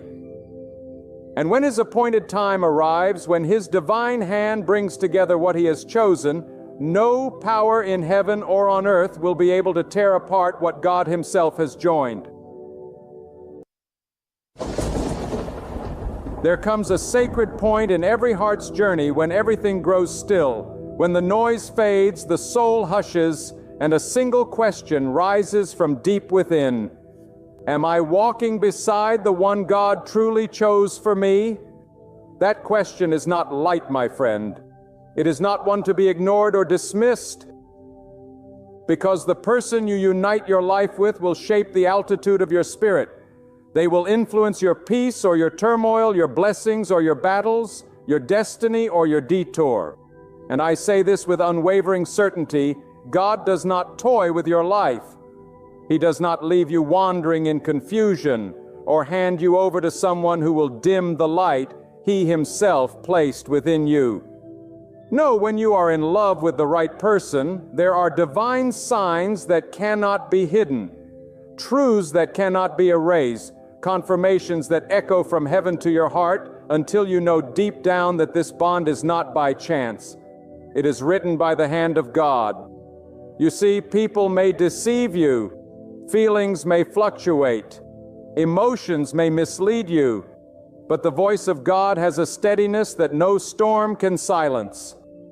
And when you open your eyes, not just with desire, but with discernment, you will begin to recognize when you are standing before the right soul, the one chosen for you, the one whose presence does not pull you away from God, but draws you nearer to Him. That is the first truth I must declare. Love is not proven merely by butterflies in the stomach or fleeting excitement in the veins. No, love is proven by whether it strengthens your walk with God. For if love drags you into shadows, it is not love. If it makes you compromise your values, it is not love. If it blinds you to righteousness and pulls you into temptation, it is not love. But if it makes you kneel more often, pray more sincerely, live more purposefully, and give thanks to God more consistently, then you may very well be touching the garment of something divine. There is a dangerous lie in the world today, a lie that tells you love is just about chemistry, about charm, about how someone makes you feel in the moment. But I tell you, feelings will lie to you. Charm will fade. Beauty will wither. But the hand of God will not falter. And if you are wise enough, humble enough, and prayerful enough to wait on God's confirmation, you will discover that there are signs, sacred signs, that mark when you are in the presence of the right person. These signs are not cheap tricks. They are not empty superstitions. They are the fingerprints of God upon your relationship, the whispers of heaven guiding you so you do not waste your years chasing illusions. I want you to think about this with me. How many hearts are broken today because people mistook passion for purpose? How many souls are wandering in regret because they mistook lust for love? How many have walked down the aisle blinded by excitement only to wake up later shackled by disillusionment? Do not be deceived, my friend. What God ordains, He sustains. And what is born only of your flesh will wither under the weight of life. So when you are with the right person, there will be strength beyond the surface, something that even time cannot erode. And if you will listen closely, if you will quiet the noise of the world and tune your spirit to God, you will know when love is not just an emotion, but a divine confirmation. The first sign is peace. I do not mean the shallow calm that comes and goes. I mean the deep anchoring peace that seeps into your soul when you are with them. Have you ever noticed that the wrong person can excite you, yet leave you restless? While the right person may not always dazzle you, but they steady you. When you are with the right one, there is a serenity that does not come from them alone, but from God speaking through them into your life. You stop striving, you stop pretending, you stop forcing. There is no chaos, no constant drama, no knowing unease. Instead, there is quiet assurance, as though God Himself is whispering, "This is safe, this is right, this is good." That kind of peace cannot be manufactured. That kind of peace is not found in empty promises or sweet words. That kind of peace is divine. And if you do not feel it, if instead you feel constant turmoil, then no matter how much you want to force it, you must have the courage to accept that God may be telling you this is not the one. The second sign is growth. God does not bring someone into your life just to keep you comfortable. He brings them to sharpen you, to lift you, to challenge you, to help you become the fullest version of who He designed you to be. The right person does not pull you away from your potential. They provoke it. They do not dim your light. They fan it into greater flame. They do not mock your dreams. They nurture them. They remind you of them when you forget, and they walk beside you as you pursue them. And here is the truth. When you are with the right person, you do not feel smaller. You do not feel weaker. You do not feel diminished. You feel like God is using their presence to expand you, to stretch you, to grow you. And that growth may be uncomfortable at times, but it will always be holy, always constructive, always aligned with the higher calling God placed upon your life. The third sign is endurance. Life is not a straight road. It is filled with valleys and storms, detours and delays. And if your love is only strong when the sun shines, it is not love.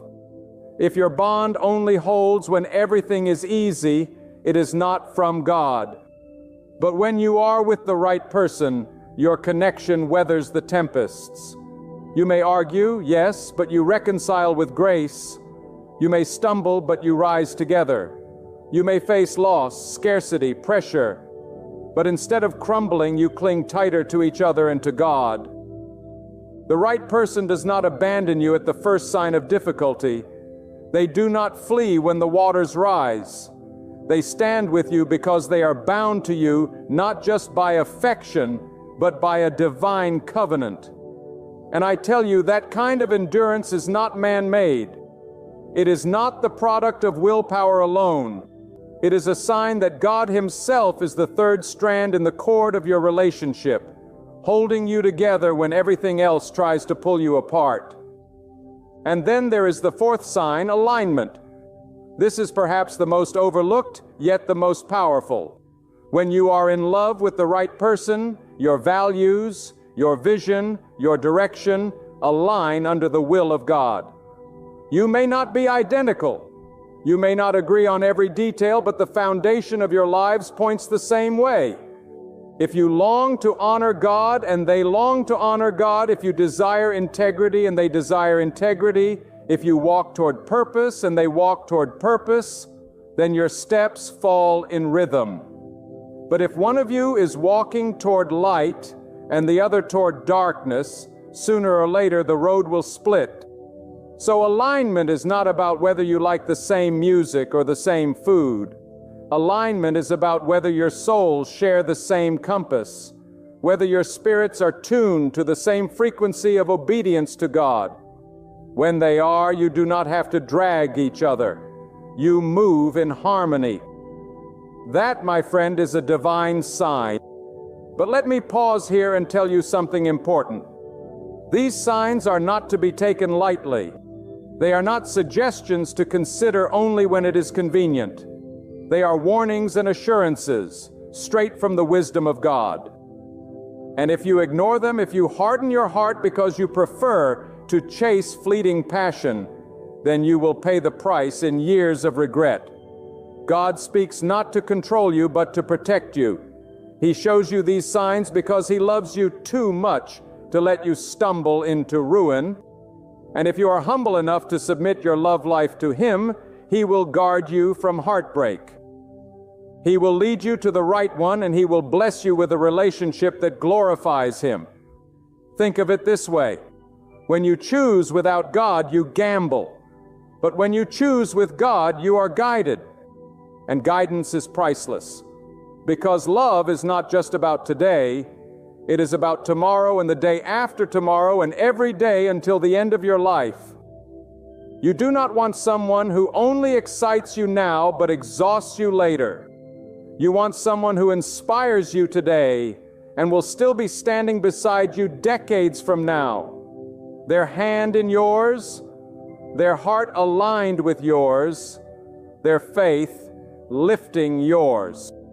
That is what it means to be with the right person. And that is why you must let God lead. Do not let the world rush you. Do not let loneliness trick you. Do not let pressure push you. Wait on God. For when the right person enters your life, the signs will be undeniable. Peace will steady you. Growth will shape you. Endurance will sustain you. alignment will guide you. And when all these come together, you will know. Not because your heart is infatuated, but because your spirit is confirmed. And when your spirit is confirmed, you will walk in love without fear, without doubt, without confusion. Because you will know this is not just a relationship. This is a divine appointment. When God is the foundation of your love, no storm can destroy it, no doubt can corrode it, and no enemy can uproot it. For what God plants, He protects, and what He blesses, He sustains. And I want you to understand something that will change how you see love forever. The right person is not simply someone who makes you happy. They are someone who makes you holy. Happiness is fleeting. It comes and goes like the wind. But holiness, the purity of walking in alignment with God, that is eternal. So when you look into the eyes of the one you love, you must ask yourself, does this bond make me a better servant of God? Do they lift me closer to Him, or do they pull me further away? Do they guard my soul, or do they tempt my weakness?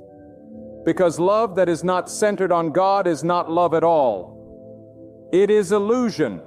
It is a mirage in the desert, promising refreshment, but leaving you thirstier than before. The right person will guard your dignity, not exploit it. They will respect the boundaries God has set, not trample them in pursuit of selfish desire. They will see the value of your soul before the value of your body, because they know the soul is eternal while beauty fades with the passing of time. And you will know deep in the quiet chambers of your heart that this is different from the shallow attention of the world. For when God is present in your love, you will feel dignity where the world feels disgrace. You will feel clarity where the world feels confusion, and you will feel purpose where the world feels aimlessness. That is the mark of a relationship that has God's fingerprints upon it. Now let me tell you something that may cut deep but must be said with love. Many people confuse desperation for destiny. Loneliness becomes so heavy that they grab the first hand that reaches out, mistaking proximity for providence. But God never rushes. God never panics. God never pressures you into the wrong arms.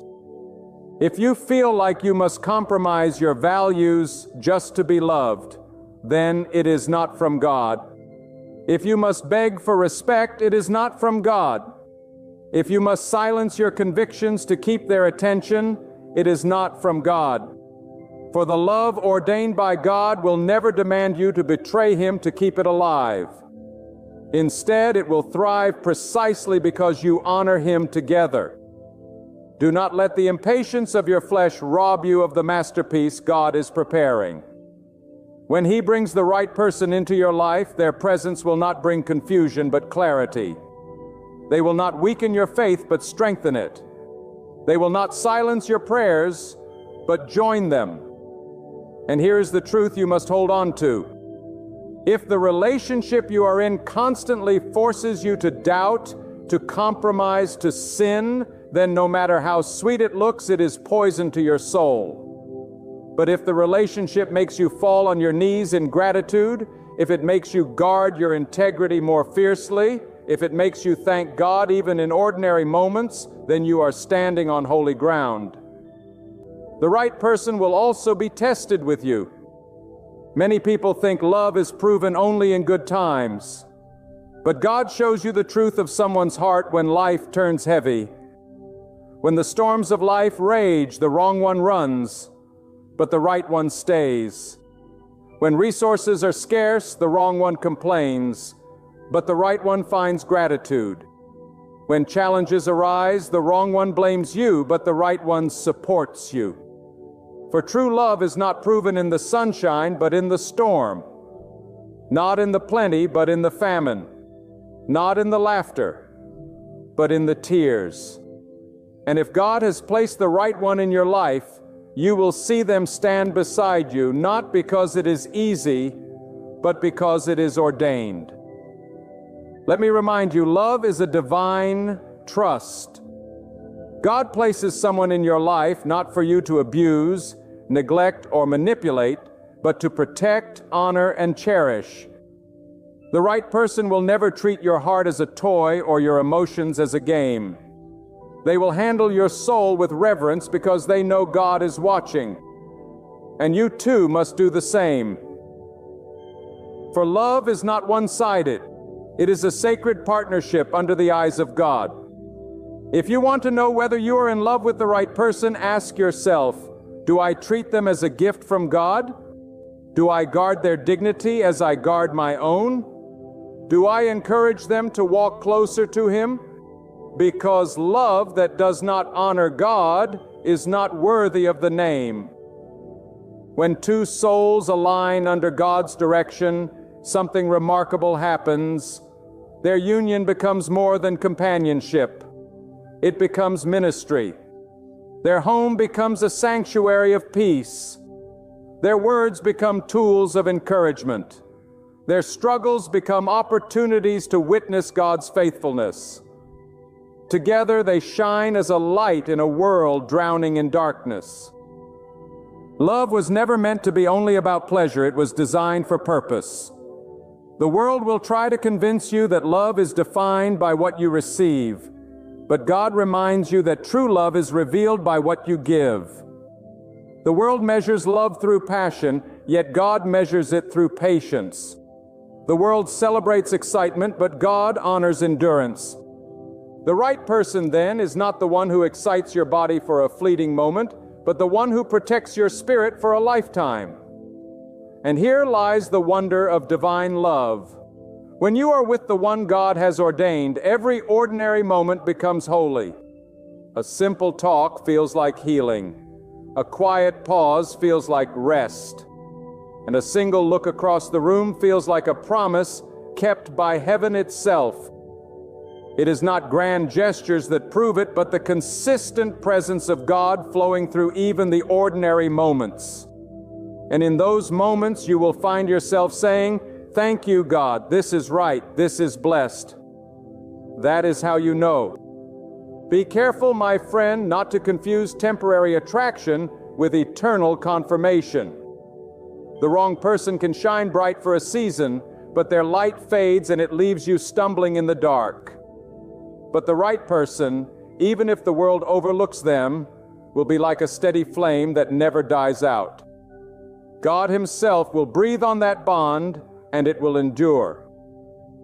That is why you must pray not for the most charming person, not for the wealthiest, not for the most beautiful, but for the one whom God has approved.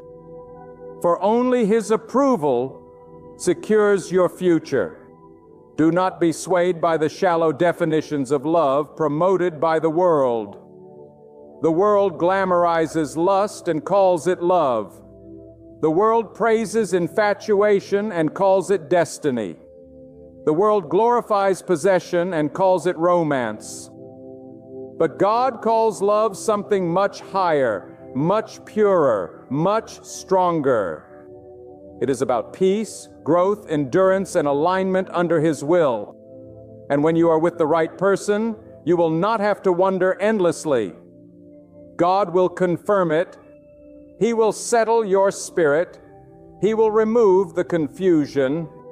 He will plant such a deep assurance in you that no voice of doubt can uproot it. When you stand before God asking Him to guide your heart, you must realize that love is not only about companionship, it is about stewardship. God is entrusting you with another soul, another life, another heart that beats under His command. The right person is not someone you claim as property. They are someone you serve as a sacred trust from God. And when God gives you that trust, He watches carefully how you handle it. Do you nurture it, or do you neglect it? Do you protect it, or do you play with it? The way you treat love becomes a testimony of how much you honor God. Because if you cannot treat His blessing with reverence, then you cannot expect Him to multiply it. The right person will not only stand with you in the easy seasons, but also reveal the strength of their soul when you walk through fire. And you will see how God uses trials not to break you, but to prove to you that this bond is real. The storms do not destroy love. Blessed by God, they refine it. The hardships do not crush it, they fortify it. Every challenge becomes a furnace where your devotion is tested, and if the person remains, if they hold you when the world shakes, then you know that God Himself is binding you together. This is why love without God is fragile. It shatters under the weight of life. But love with God is unbreakable because it is not merely two people holding on to each other. It is two people being held together by Him. Now listen closely. The right person will not idolize you, nor will you idolize them. They will not demand that you place them above God, and you will not place them above Him either. Because when you love someone more than you love God, the relationship will eventually collapse under the imbalance. True love keeps God first. And when God is first, love flows in order, pure, steady, unwavering. This is why so many relationships fail. People put another human being in the place only God deserves, expecting them to satisfy a need only He can fill. But when two people both put God at the center, they stop demanding perfection from each other and they begin offering grace.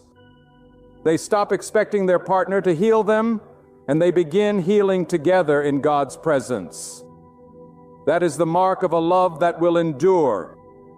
And hear me when I say this, the right person will never compete with God for your attention. They will never resent your devotion to prayer. They will never mock your obedience. They will never pull you away from worship. Instead, they will join you in it. They will walk with you to God's presence, not distract you from it. If someone is jealous of your time with God, they are not for you. If someone laughs at your conviction, they are not for you. If someone tries to replace God in your heart, they are not for you. For the right one will always strengthen your devotion, not weaken it. The presence of the right person will also teach you something profound about patience. Love that is ordained by God does not rush. It does not pressure. It does not demand shortcuts. It knows that anything real can withstand time. The wrong person will push you into haste because they know what they offer cannot endure examination. But the right person will walk with you at God's pace, even if it takes longer than you imagined. They will not force a timeline out of fear. They will trust God's timing out of faith. And that kind of patience is evidence of love's purity. For lust is impatient, but love waits. Infatuation is reckless, but love is careful. Selfish desire takes, but God-ordained love gives.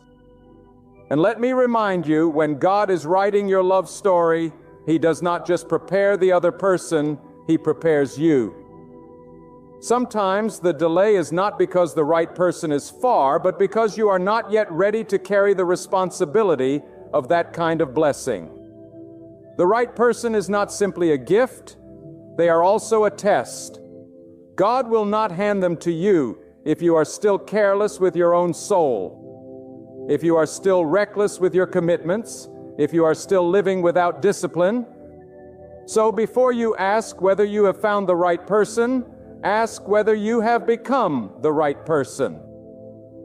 For God will not place His treasure in hands that cannot protect it. And here is a truth that should pierce your heart. The right person is not always the easiest to love, but they are the one worth loving. There will be moments when they challenge you, moments when they correct you, moments when they reveal the flaws you would rather hide. And that is not to wound you, but to help you grow. For God uses the right one not to flatter your ego, but to sharpen your spirit. They will hold up a mirror to you, and though it may sting at times, it will save you from destruction. Do not confuse discomfort with incompatibility. Sometimes the very friction you feel is God using them to refine you. The love blossom will also be marked by honor. The right person will speak of you with respect whether you are in the room or not. They will not tear you down in anger. They will not shame you before others. They will not treat your name carelessly, for they understand that to dishonor you is to dishonor the God who joined you, and you will do the same for them. That mutual honor creates an atmosphere where trust thrives, where wounds heal quickly, where forgiveness flows easily. Without honor, love suffocates. With honor, love breathes. And when love breathes, it lasts. Let us be clear about one more thing. The right person will not distract you from your mission in life. They will amplify it. They will not strip you of your calling. They will remind you of it. They will not hold you back. They will push you forward. And in turn, you will do the same for them. This is how you know it is from God. When your union does not shrink your purpose, but multiplies it. For God never unites two people just for comfort. He unites them for a greater cause. When your love serves a purpose beyond your own desires, when it becomes a force for goodness, when it leaves behind a legacy of righteousness, then you can be certain that God Himself is the architect of your union.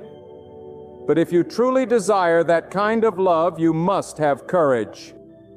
Courage to wait, courage to walk away from the wrong one, courage to trust God even when you do not understand His timing. Many have missed the blessing of the right person because they settled for what was available instead of waiting for what was ordained. They chose quickly out of fear rather than patiently out of faith. And years later they carry the weight of regret. Do not let that be your story. Trust God enough to believe that He knows who is right for you, and that when the time is perfect, He will reveal it. There is something sacred in the way God weaves two lives together when it is His will. It is not coincidence, and it is not luck. It is not chance. It is divine orchestration. God does not simply place the right person into your path to soothe your loneliness. He places them there because together you will reflect His glory in ways you could never achieve apart. That is why the right person feels like more than a companion. They feel like a destiny shaper, someone who pulls you into alignment with the greater purpose God designed for your life. And you will know this not just by how they make you feel, but by how your very spirit responds in their presence. The right one will never require you to abandon your faith to hold on to them. Instead, they will deepen your devotion to God, and you must be wise enough to discern the difference. For there are many who will speak sweet words, but their actions lead you away from prayer. Many will promise love, but they stir chaos in your soul. Many will look right in the eyes of people, but before God they are not right for you. Do not be blinded by appearances. Do not be deceived by charm. The right person is not proven by outward display, but by inward fruit, the fruit of peace, patience, kindness, humility, and steadfastness in the ways of God. And here is what you must hold on to. The right person is not perfect, but they are purposeful. They will have flaws as you do, but those flaws will not corrupt the bond because God will use even your differences as instruments of growth. Too often people discard relationships at the first sign of imperfection, forgetting that God never promised perfection. He promised partnership. The right one will not be flawless, but their flaws will not destroy you. Instead, together you will learn forgiveness, patience, and humility. In this way, God shapes both of you to resemble more of His wisdom and less of your selfishness. When you are with the right person, you will also notice that God brings confirmation not only through feelings, but through circumstances. Doors open with ease, obstacles dissolve without force. and opportunities align as though the universe itself bows to God's command. It is not that the path is free of challenges, but there will be a rhythm, a flow, a divine order that reminds you this is no accident. With the wrong person, everything feels forced, heavy, out of sync. But with the right one, even the battles feel worth fighting, because you know God is with you in the struggle.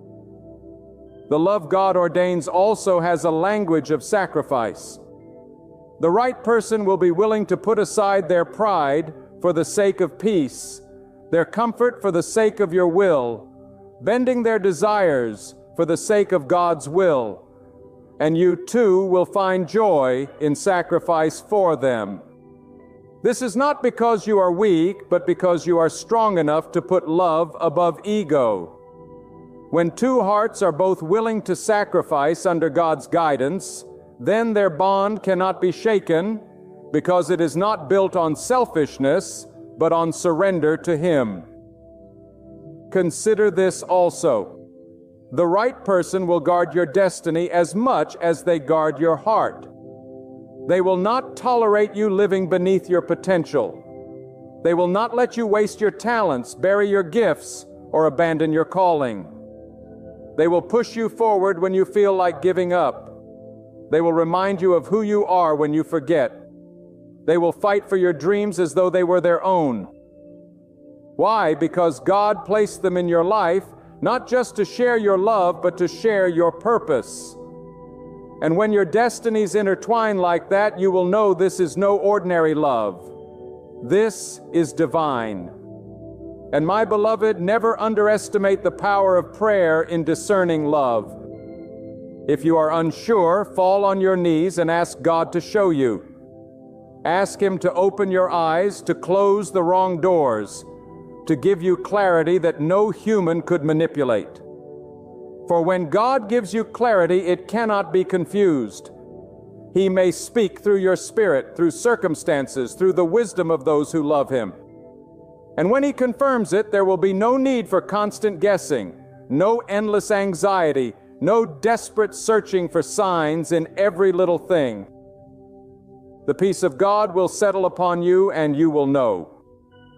But prayer does not only reveal the right person, it also sustains the relationship once you have found them. Prayer will be the anchor that keeps you steady when disagreements arise, when life becomes heavy, when confusion tries to creep in. The right one will not only allow you to pray, but will join you in prayer because they know that a relationship without God is like a house without a foundation. It may stand for a season, but it will collapse when the storm comes. But when prayer is the heartbeat of your love, no storm can destroy what God Himself has sealed. Do not overlook the subtle signs of God's blessing. The wrong one will leave you drained, anxious, and questioning your worth. The right one will leave you renewed, encouraged, and reminded of God's faithfulness. With the wrong one, you will feel like you are losing yourself to keep them. With the right one, you will find more of yourself than ever before because they see you the way God sees you. And when you experience that, you will know you have stepped into something divine. The right person will not merely love who you are today, they will believe in who you can become tomorrow. They will not cling to your past mistakes. They will walk with you into the future God has prepared. And you will do the same for them. That kind of love does not come from human strength. It comes from God. And when it does, you will realize that love is not about completing each other. It is about complementing each other. Two different souls molded together for a shared purpose in God's design. My friends, when God sets His hand upon your life and brings another into your path, it is not by accident. It is not by the careless turns of fate. It is by His divine design. Love that is rooted in God's will is not shallow. It does not waver with the winds of time, nor does it collapse under the weight of trials. It stands tall because it is anchored in something greater than human desire. It is anchored in God Himself. And when you recognize that you are standing in a love that God has ordained, your soul cannot help but testify that this love is more than emotion. It is more than chemistry. It is more than attraction. It is a divine signpost pointing you toward the destiny God has prepared for you. One of the clearest ways you know that you are walking with the right person is when your relationship keeps drawing you nearer to God rather than pulling you away. Do not mistake mere comfort or fleeting happiness as confirmation. A love given by God will sharpen your spirit. It will ignite your faith. It will cause you to pray more fervently, to believe more boldly, to walk more righteously. If you find yourself falling in love with someone and suddenly your devotion to God deepens, your discipline grows stronger, and your heart leans more toward holiness, then hear me clearly, that is not ordinary. It is God at work, showing you that this bond is aligned with His plan. But listen carefully. God does not simply give you someone who makes you feel good. He gives you someone who makes you become good. The right person in your life will not only comfort you in your weaknesses, they will challenge you toward your strengths. They will not feed your pride. They will nurture your humility. They will not encourage you to wander from God's light. They will walk hand in hand with you toward it. This is why discernment is so critical. Not every relationship that feels warm is from God, and not every person who speaks kindly is sent by Him. But when God Himself has authored the story, you will see evidence. Not in words alone, but in the fruit that grows from the relationship. Let me tell you, true love from God carries peace as its companion. Not the shallow peace of silence, not the fragile peace of avoidance, but the deep, steady peace that flows from God's own Spirit. When you are with the right person, even in the face of storms, even when conflict arises, even when disagreements shake the ground, there remains a quiet assurance within your heart that you are standing where God has placed you. It is a peace that says, "This is safe, this is pure, this is of God." That kind of peace is not man-made. It cannot be fabricated. It cannot be manipulated. It is the peace that comes only when you are standing in alignment with the will of the Almighty. And yet, let us not ignore the reality. Love ordained by God is not without its trials. In fact, those trials are often the very proof of its strength. The right person will not make your path free of obstacles, but they will make sure you are not walking it alone. Together you will stand in prayer. Together you will fight through hardship. Together you will endure the test of time. And every test you pass will not only strengthen your bond with one another, it will strengthen your bond with God. For love that is tried and purified by hardship is a love that no storm can break, because its roots go deeper than the soil of this world. They are rooted in the eternal. Another sign that God has placed the right person in your life is when you see growth, not only growth in affection, but growth in purpose. With the wrong person, your vision narrows, your dreams shrink, and your faith withers. But with the right person, your spirit expands, your hope rises, and your dreams find wings. Suddenly, you feel the courage to pursue what God has placed in your heart. Suddenly, you no longer doubt your worth or your calling. Why? Because God uses this person as a mirror to reflect back to you what He has always seen in you. And when someone sees you as God sees you, they do not hold you back. They push you forward. They lift you higher. They cheer you into your destiny. Do not take lightly the sacred gift of such love. The wrong relationship can destroy years of your life, but the right one can multiply blessings beyond measure. That is why God calls us to patience, to prayer, and to discernment. For the enemy knows the power of two people joined in God's will, and he will do everything he can to distract you with counterfeits.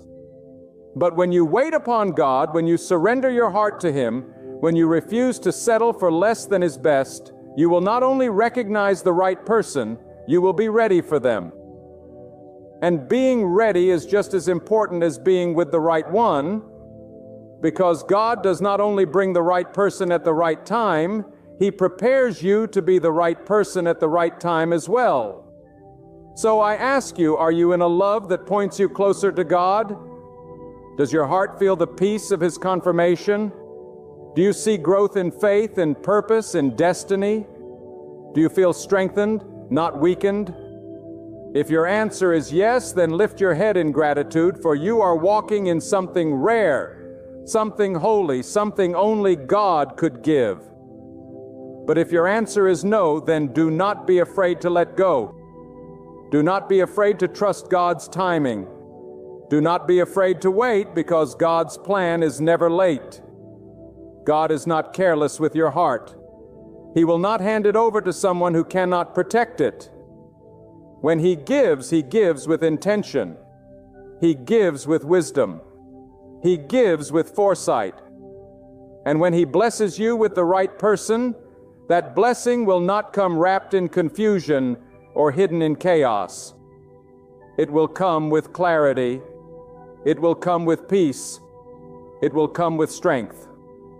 And though challenges may come, you will always sense that deeper assurance that says, "This is where I am meant to be. This is who God has chosen for me." Now do not let impatience blind you to the truth. Some of you are asking God for confirmation while ignoring the signs He has already placed in front of you. Some of you are holding on to what you know is not of Him because you are afraid of being alone. But hear me, it is better to stand alone with God than to walk in the wrong direction with the wrong person. And if you trust Him fully, He will not leave you empty-handed. He will provide. He will guide. He will complete the work He has begun in you. And in His perfect time, He will bring the right person who will walk beside you in love that glorifies Him. Because love, when it is from God, is never about two people alone. It is about three, you, the one God has given, and God Himself holding it all together. And when He holds it together, nothing can tear it apart. My beloved friends, let this truth settle deeply into your soul. Love is not man's invention. It is God's design. And when God writes the story, it carries His fingerprints. Peace that cannot be shaken, growth that cannot be denied, strength that cannot be broken, and purpose that cannot be stolen.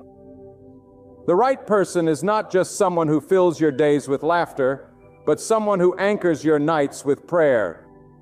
They are not just a companion for moments of ease, but a partner for seasons of trial. They are not merely a presence in your life, but a sign of God's presence working through your life.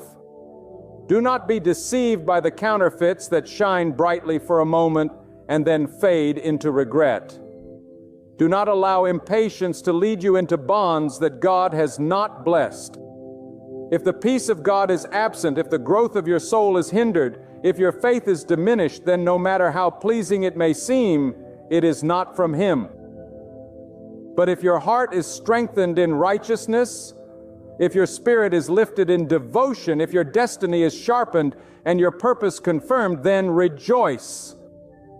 For God has set His hand upon that love.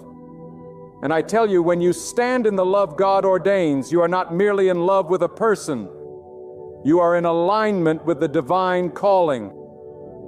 That bond becomes a testimony, a living witness of what it looks like when God unites two hearts for His glory.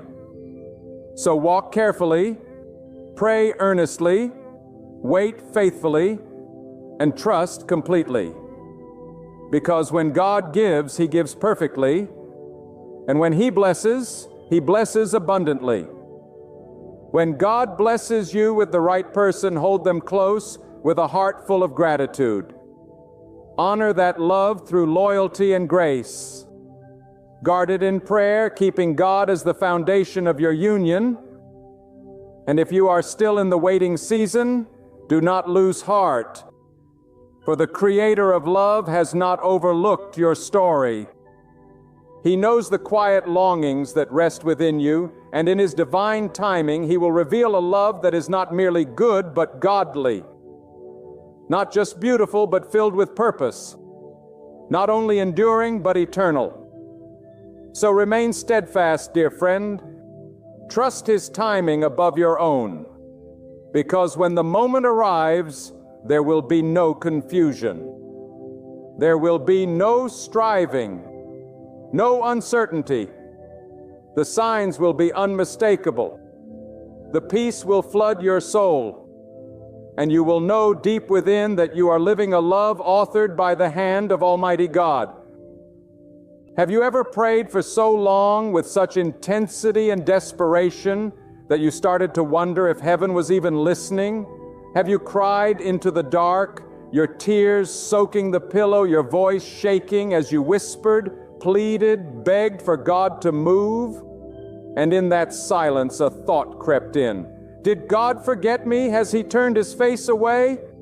My friend, hear me clearly today with the fire of God's truth stirring in my spirit. God has not forgotten you. He has not abandoned you. He has not ignored a single prayer you've prayed.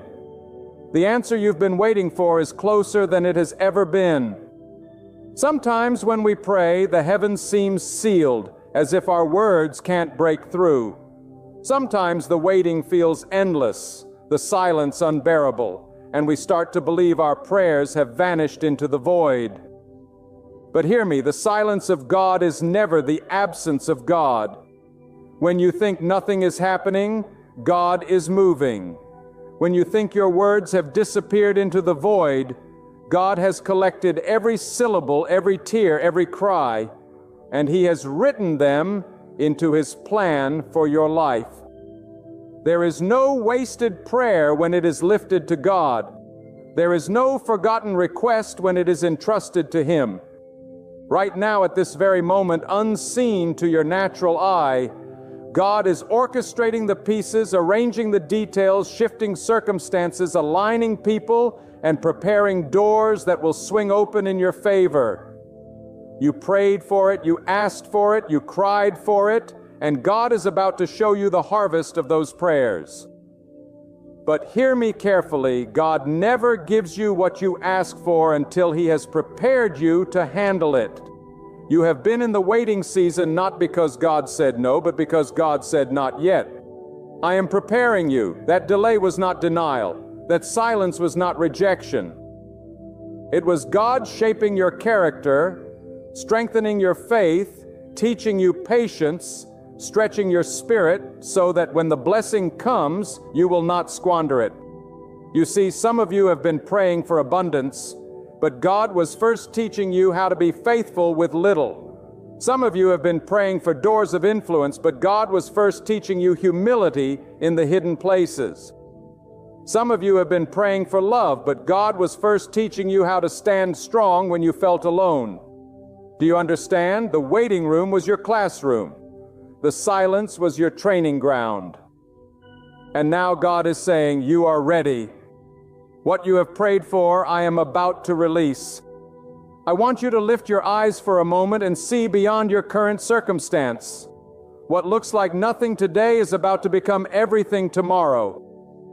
That job you prayed for, that opportunity you begged for, that healing you wept for, that breakthrough you could hardly imagine, God has already placed it in motion. It may not look like much right now. The sky may still seem cloudy. The doors may still look locked. The season may still feel barren. But God works in the unseen before He manifests in the seen. Just as a seed takes root underground before it breaks through the soil, your prayer has already taken root in the unseen realm. You may not see it sprouting yet, but the roots are deep. The soil is rich, and in due time it will break forth. God is about to give you everything you prayed for, and it will happen suddenly in ways you did not expect, and at a moment when you least anticipated it. But I must tell you something with absolute urgency. When God moves, you must be ready. God does not give to the half-hearted. He does not release His best to those who treat prayer as a casual game. If you truly believe God is about to give you what you prayed for, then prepare yourself as though it has already been delivered. Walk with the posture of faith. Speak with the authority of one who already holds the promise. Live with the discipline of one entrusted with God's favor. Too many people pray and then live as if nothing is coming. But faith does not sit back and doubt. Faith stands up and prepares. If you prayed for provision, act like the door's about to open. If you prayed for strength, walk as though the power is already in your bones. If you prayed for healing, live as though restoration is on its way. That is the language God responds to. Faith is the key that unlocks the storehouse of heaven. Do not be deceived by the enemy who whispers that your prayer was useless. Do not let doubt poison the soil of your expectation. The devil wants you to give up one day before your answer arrives. He wants you to stop believing when you are inches away from breakthrough and no. But God sent me to tell you, hold on. Your answer is closer than your next breath. God is faithful to His word. God does not lie. God does not tease His children. If He placed a prayer in your heart, it was because He intended to answer it in His time. Your tears have been counted.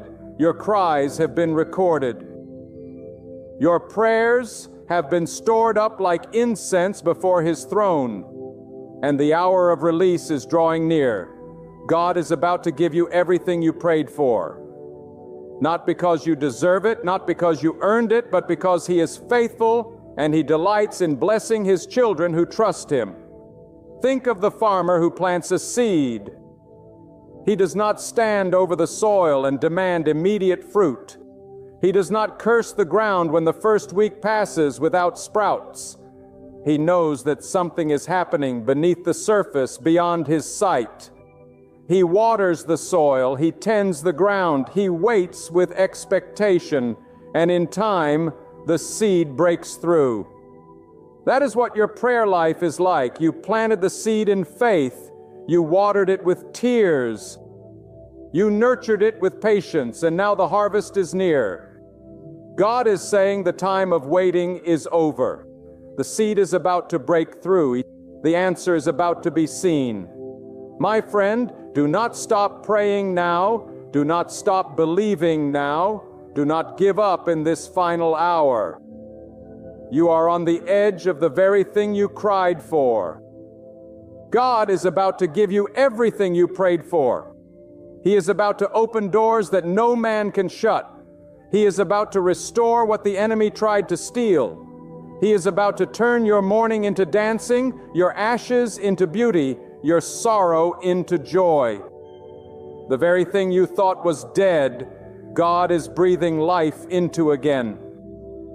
The very place you thought was barren, God is about to make fruitful. The very prayer you thought was ignored, God is about to answer with power.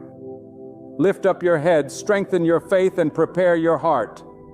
The hour is near, the blessing is coming, the answer is here. There comes a moment in every life where the weight of unanswered prayers presses so heavily upon the heart that doubt begins to creep in. You ask, why is God silent? Why does God not move when I cry out? And yet, my friend, the silence of God is not a punishment, it is preparation. When God holds back, it is not because He has closed His ears to you, it is because He is arranging something greater than you imagined. God never denies His faithful servants. He only delays so that when the answer comes, it shakes the heavens with its glory. That is why your waiting has been so long. That is why your nights have been sleepless. That is why your heart has ached. It was not in vain. Every second of waiting has been an investment into a greater future. God has heard you, and God is about to pour into your life the very thing you prayed for with tears, with longing, with faith. Look around you. Look at the battles you have already survived. Look at the storms that should have destroyed you, but instead strengthened you. Look at the burdens that nearly broke you. Yet here you stand, still believing, still praying, still holding on to God. Do you think that was by accident? No. It was proof that God has been with you every step of the way. If He carried you through what tried to destroy you, how much more will He carry you into what you prayed for? God has not kept you alive just to leave you empty. God has not carried you through trials just to abandon you on the threshold of breakthrough. No, my friend, God has preserved you for this very moment, for the blessing that is now rushing toward you. What you prayed for is about to meet you in due season, and that season is upon you now. Too often people mistake delay for rejection, but I say again, delay is divine protection. God sometimes withholds what you ask for because He knows the weight of it would crush you before you were ready. He knows the dangers that lie hidden in the timing. He knows that if He gave it too soon, you would not have the wisdom to sustain it. That is why He has been shaping you in the shadows, building strength in your spirit, planting discipline in your daily life, refining your heart to carry what is coming. So instead of asking, why hasn't God answered me, start declaring, God is preparing me. Because when the answer comes, it will not be fragile. It will not be temporary. It will not be small. It will be strong, permanent, and abundant, pressed down, shaken together, and overflowing into your life. Now let me speak plainly. Many of you have prayed not only for survival, but for abundance. You have asked God to enlarge your territory, to bless your work, to bring prosperity into your life. But understand this, God does not bless laziness, and He does not reward doubt. If you prayed for increase, then rise up with diligence. If you prayed for opportunity, prepare yourself with excellence. If you prayed for provision, align your life with discipline. God responds to faith in action. Prayer without preparation is empty words. But when your faith takes shape in your living, when your words are backed by your steps, then God begins to release the floodgates of heaven. So I ask you, are you ready for what you prayed for? Have you ordered your life in expectation? Because God is not sending you scraps. He is sending you abundance. He is not giving you crumbs. He is preparing a feast. And you must be ready to sit at the table. There is a divine law at work, a principle God has woven into the fabric of creation. You reap what you sow, and prayer is the seed. Some of you have been sowing prayers for years, maybe decades. You thought the ground swallowed them up. You thought time had buried them. But hear me, God has not forgotten. Every prayer you sowed has been germinating in the soil of heaven, waiting for its appointed season. And now that season is drawing near. Do not mistake the long wait as abandonment. It is proof that the roots are deep. The longer the seed remains in the ground, the stronger the harvest will be. God is about to give you not just what you prayed for, but greater than what you imagined. For God always multiplies the seed of faith. But let me warn you, when God answers, He does so in His way, not yours. Do not box Him in. Do not dictate the method. God may not open the door you knocked on, but He will open a better one down the hall. God may not heal the way you expected, but He will restore in a way that makes you whole. God may not send the opportunity through the person you thought would help, but He will raise up someone unexpected who holds the key. When you pray, you release control. You surrender your will to the higher wisdom of God. So when the answer comes, it may surprise you. It may humble you. It may even break you free from the plans you clung to, but it will always be greater than what you dared to imagine. God is about to give you everything you prayed for. But hear this, He will also test whether you are willing to give Him the glory. Many people cry out for blessing, but when it arrives, they forget the one who gave it. They clutch the gift and abandon the giver. Do not let that be your story. The blessing is not meant to pull you away from God. It is meant to draw you closer. The provision is not meant to inflate your pride. It is meant to magnify God's faithfulness.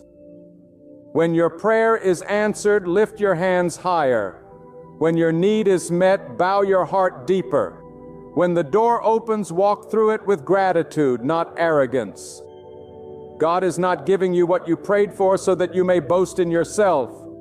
He is giving it so that His greatness will shine through your life. Do not ever forget your answered prayer is not just about you. It is about God revealing His power to the world through you. And I must say this with urgency. There is a danger in doubt. Doubt is the thief of destiny. Many of you prayed, but then poisoned your own prayers with unbelief. You asked God for provision, but spoke words of scarcity. You prayed for healing, but lived in fear of sickness. You prayed for breakthrough, but doubted it would ever come.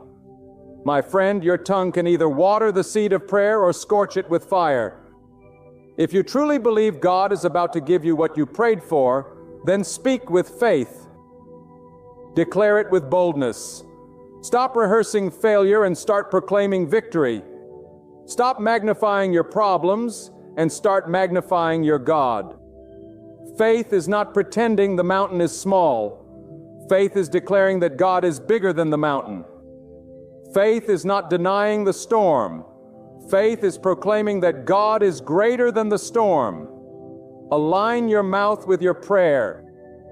Align your words with your faith and watch God move.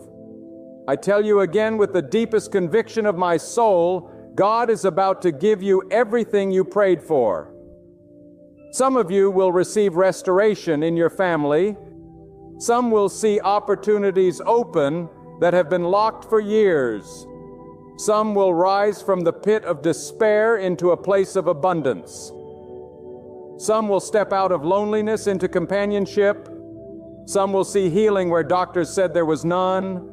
Some will see debts erased, businesses flourish, doors swing wide, and destinies unfold. And all of it will be because God is faithful, not because of your strength, not because of your perfection, but because God honors faith.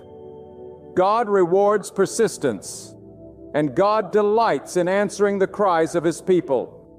There are moments in life when you can almost feel the atmosphere shift around you, when the weight of delay begins to lift, and you sense that something is about to break open. That is where many of you are right now. You have walked through the valley. You have endured the drought.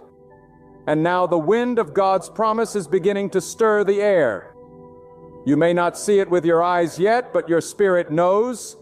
Deep within you there is a whisper from God declaring, the time is near, the waiting is over. What you prayed for is on its way. That is not imagination. That is revelation.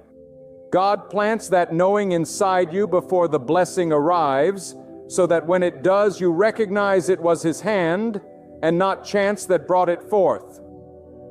Do not underestimate the power of the unseen. Just because you cannot see it does not mean God is not working. The greatest miracles of God always begin hidden, shielded from the natural eye until the appointed time. Think about the sunrise. It begins long before the first ray pierces the horizon. The sky is dark, the earth is still, yet already the light is pushing back the night. In the same way, your prayer has already set something in motion. Though your world still looks dark, though the night still lingers, the dawn is approaching. And when God's light breaks forth, it does not ask permission. It does not wait for circumstances to align. It overwhelms the darkness in a single moment. God is about to bring that sudden shift into your life, the kind that no one can explain but everyone can see. Many of you have prayed with such intensity that your heart is weary and you wonder, will the answer ever come? Hear me, your weariness is proof that the fight has been real, but it is also proof that the finish line is near. You do not grow this weary at the beginning of the race. You grow weary when the finish line is just ahead. And God says to you today, do not stop running, do not stop believing, do not stop pressing forward. Your prayer is about to meet its answer. What you thought was impossible is about to manifest because nothing is too hard for God. No door is too heavy for Him to open. No heart is too hard for Him to soften. No mountain is too tall for Him to move. You may not have the strength to push anymore, but God does not need your strength.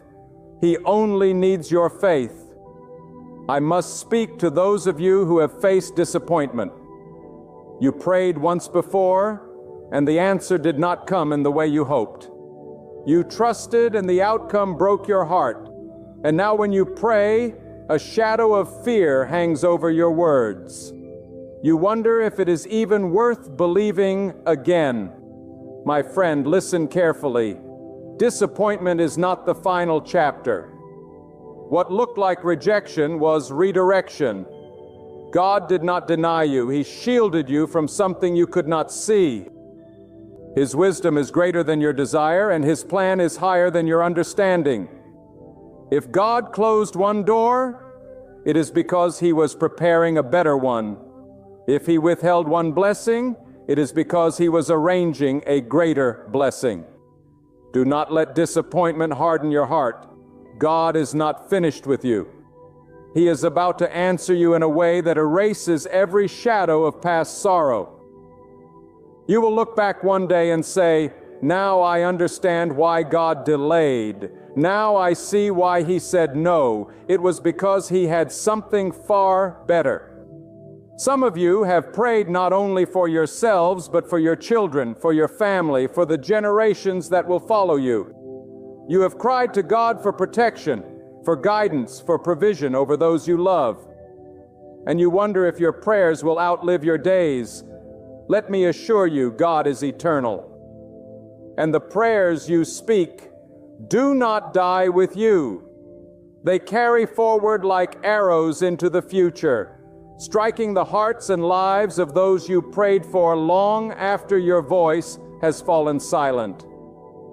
Do not think for a moment that your prayers for your family are wasted. God is already weaving them into the lives of your children and your children's children. Generations will rise and walk in blessings you prayed down. Even if they never knew the sound of your voice, such is the faithfulness of God. He not only answers you, He answers through you for the ones who come after you. I tell you also, there is a reason why the battle became so fierce right before now. The enemy always fights hardest when he knows the answer is near. When your prayers were first spoken, the resistance was light. But as your blessing drew closer, as the heavens prepared to release what you asked for, the storms grew stronger, the pressure more intense, the attacks more personal. That is no accident. It is proof that you are on the verge of breakthrough. The enemy knows he cannot stop God, so he tries to stop you from believing. But if you will hold firm in faith, if you will refuse to let go of God's promise, you will step into the very thing you fought so hard for. The battle has been heavy because the blessing will be great. The struggle has been fierce because the answer will be abundant. God is about to give you what you prayed for, and the enemy will be powerless to stop it. And let me speak directly to your faith. Do not be timid in what you expect from God. Too often we pray small prayers because we are afraid to believe for more. But God is not limited by your imagination. God is not restrained by your reasoning. God does not measure His generosity by your limitations. When you pray, you are not speaking to mere flesh and blood. You are speaking to the one whose voice called galaxies into existence. You are appealing to the Creator who carved the mountains, scattered the stars, and commanded the seas to rest where they stand. So do not come to Him with timid requests when He has already declared that He is able to do exceedingly abundantly above all you could ever ask or imagine. If you've prayed for provision, believe for abundance. If you've prayed for strength, expect divine power. If you've prayed for healing, trust for total restoration. If you've prayed for a single open door, believe for a whole pathway that no man can close. For our God delights in exceeding your faith, because through that overflow, His glory is revealed. But never forget this truth: every answered prayer carries a purpose. God doesn't pour blessings into your life for selfish gain. He responds so that His goodness can flow through you to others. When He provides, it's to make you a channel of provision. When He heals, it's to make your life a living testimony of His power. When He opens doors, it is so you may lift others through those doors with you. Your answered prayer is not meant to stop with you. It is meant to flow through you. That is how God's kingdom expands, not by isolated blessings, but by rivers of answered prayers that overflow into the lives of others.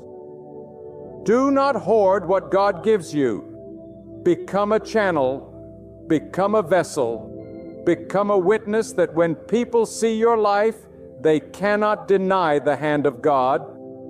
My friend, when God begins to move in your life, He moves suddenly. You may wait for months or even years, but when the appointed hour strikes, the shift happens in a single breath. One day you are in the wilderness. The next you are standing in the land of promise. One night you are weeping, and by morning your laughter has returned. One moment the door looks sealed shut, and the next moment it swings wide with favor you could not manufacture on your own. That is how God works. His timing is not measured by your clock, nor restrained by your calendar. When His moment comes, no force on earth or in the heavens can delay it. What you prayed for will not arrive one day too late. It will not come one moment too soon. It will arrive at the exact second God has ordained. And when it does, you will see how perfect His timing always was. But let me ask you, will you recognize the answer when it arrives? Too many people pray for rain, but complain when the clouds form. They ask God for strength, but resist the trials that build it. They ask for growth, but avoid the discomfort that shapes it. Do not miss the answer because you expected it to come in another form. God may not deliver what you asked for in the package you imagined.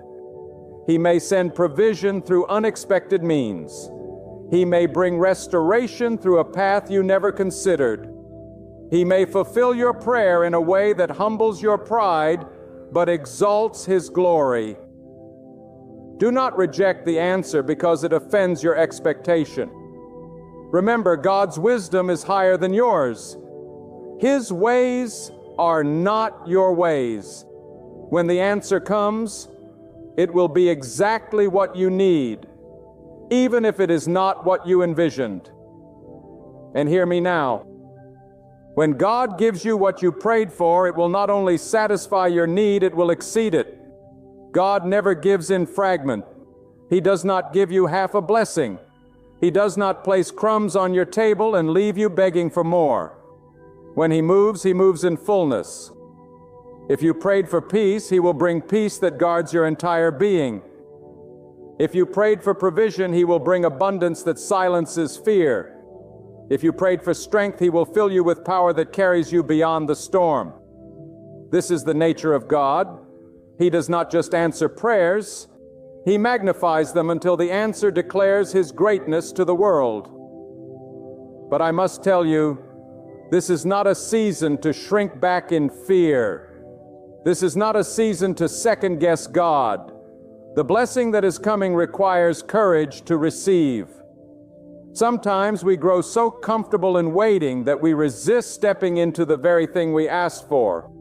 You prayed for open doors. Now you must walk through them. You prayed for opportunity. Now you must rise to meet it. You prayed for blessing. Now you must steward it with responsibility. Do not be afraid of answered prayer. It may stretch you. It may challenge you. It may require more faith than you thought you had. But God would not give it to you if He had not already prepared you to carry it. Do not shrink back. Step forward boldly, knowing that if God entrusted you with it, He will sustain you in it. And let me speak to those who feel unworthy. You have prayed, but deep down you whisper, "Why would God answer me? Why would God bless someone like me?" My friend, God's faithfulness is not measured by your perfection. It is measured by His promise. If you were perfect, you would not need to pray. If you had it all together, you would not need to depend on Him. God answers because He delights in showing mercy. God fulfills because He delights in proving His power. Do not disqualify yourself from blessing because of your flaws. Do not silence your own prayers with shame. If God put the prayer in your heart, it was because He intended to answer it. Stand tall, lift your head. You are not forgotten. You are not disqualified. You are not abandoned. God is about to answer you. Not because you are flawless, but because He is faithful. And when that answer comes, it will silence every voice that doubted you. Those who mocked your faith, those who ridiculed your prayers, those who said you were wasting your time, they will watch as God vindicates you. Not by your might, not by your strength, but by His hand. He will prepare a table for you in the very presence of those who doubted, not to shame them, but to glorify Himself. They will see the evidence of God in your life, and they will know that it was not luck, not chance, not coincidence. It was God. That is why you cannot stop now. That is why you cannot let doubt win, because when the answer comes, it will not only bless you, it will become a testimony to everyone around you that God is real, God is faithful, and God is powerful. Do not be surprised if God answers bigger than you ask. You may have prayed for just enough to survive, but God is preparing more than enough to thrive. You may have prayed for a single door, but God is preparing a hallway of opportunities. You may have prayed for relief, but God is preparing restoration. He is not limited by your request. He is not confined to your imagination. He answers according to His abundance, not your scarcity. So lift your prayers higher. Expand your expectation. Believe for greater. For God is not giving you scraps. He is pouring out fullness. What you prayed for is only the beginning of what He intends to release. And do not forget this: every answered prayer comes with a test of stewardship. Will you honor God with what He has given, or will you let the blessing distract you from the one who blessed you? Too many cry out in desperation and then fall silent in abundance. They seek God in drought and forget Him in harvest. Do not let your answered prayer become your downfall. If God increases you, let gratitude increase in you. If He provides for you, let generosity flow from you. If He opens a door, walk through it with humility, giving Him glory every step. The blessing is not meant to pull you away from God. It is meant to anchor you deeper in Him. Answered prayer is not just a gift, it is a responsibility. It is a call to live with greater faith, greater devotion, greater surrender to God. There are moments when the silence of God feels deafening, when you kneel and pray and heaven seems still. Yet I tell you with all the fire that burns in my soul, this silence is not the absence of God. It is the preparation of God. The ground beneath your feet is shifting, though you cannot see it. The doors you thought were shut forever are creaking in their hinges, though you cannot hear it. The hand of God is already moving in places hidden from your eyes, setting into motion blessings you dared to pray for, aligning circumstances you thought impossible, and preparing hearts that will favor you when the hour comes. The waiting was never wasted. The tears were never unseen. The prayers were never ignored. God has heard every word, and He has stored them like treasures to be released at the appointed moment. You see, too often we mistake the delay of God for denial. But delay is not denial, it is development. It is the strengthening of your faith, the building of your endurance, the refining of your spirit. If God gave you everything the moment you asked, your heart might not be ready to carry it. Your character might not be strong enough to sustain it, and your spirit might not be deep enough to steward it. But when God delays, He is not withholding. He is preparing. He is shaping you into the vessel that can hold the abundance He is about to pour. And I tell you now, there is a fullness on the way, a pouring that will not trickle, but overflow. A blessing that will not barely satisfy, but exceed your need until your cup runs over. God is about to give you everything you prayed for, but not because you deserve it. Not because you earned it, but because He is faithful to His word, faithful to His promises, and faithful to His children.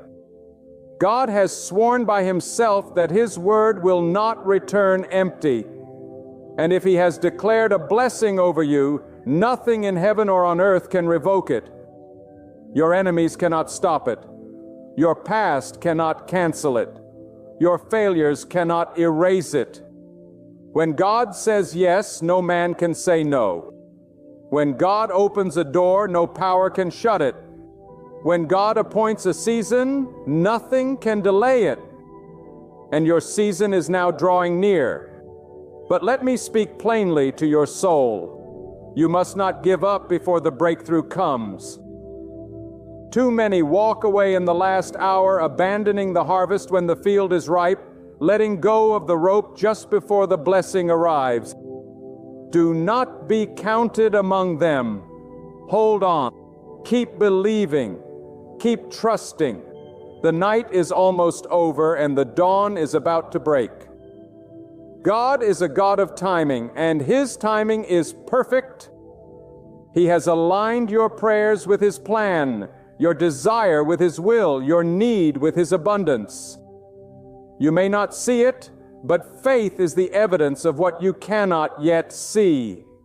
Stand on that evidence, for it is stronger than what your eyes can behold.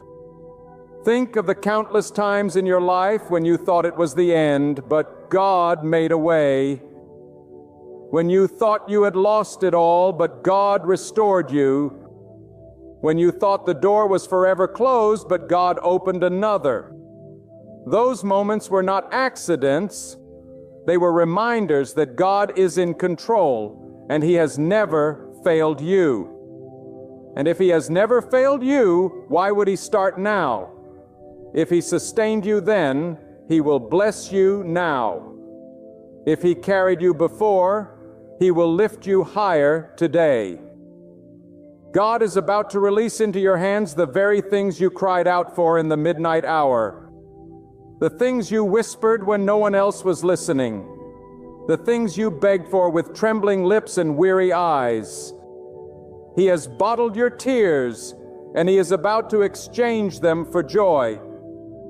He has heard your groans, and He is about to turn them into laughter. He has seen your sacrifice, and He is about to reward you openly. That is the nature of God. He is not unjust. He is not forgetful. He is not blind. He remembers. He rewards. He restores. But understand this: when God blesses, it is not for you alone. He blesses so that His glory may be revealed through you. He blesses so that others may look at your life and see the goodness of God. He blesses so that you may become a testimony, a living witness of His power. And if you dare to carry this blessing with humility, if you dare to walk in it with gratitude, if you dare to use it for the good of others, then God will multiply it beyond measure. What you thought was the answer to a single prayer will become a fountain that blesses many. So lift your head, strengthen your heart, and set your eyes on God, for your time has come.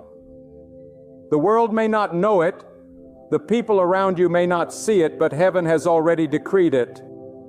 The blessing has already been written into your destiny. The promise has already been signed with the seal of God, and soon it will break forth into the visible.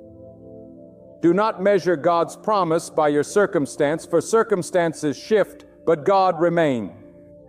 Do not measure His plan by your limitations, for His power has no limits.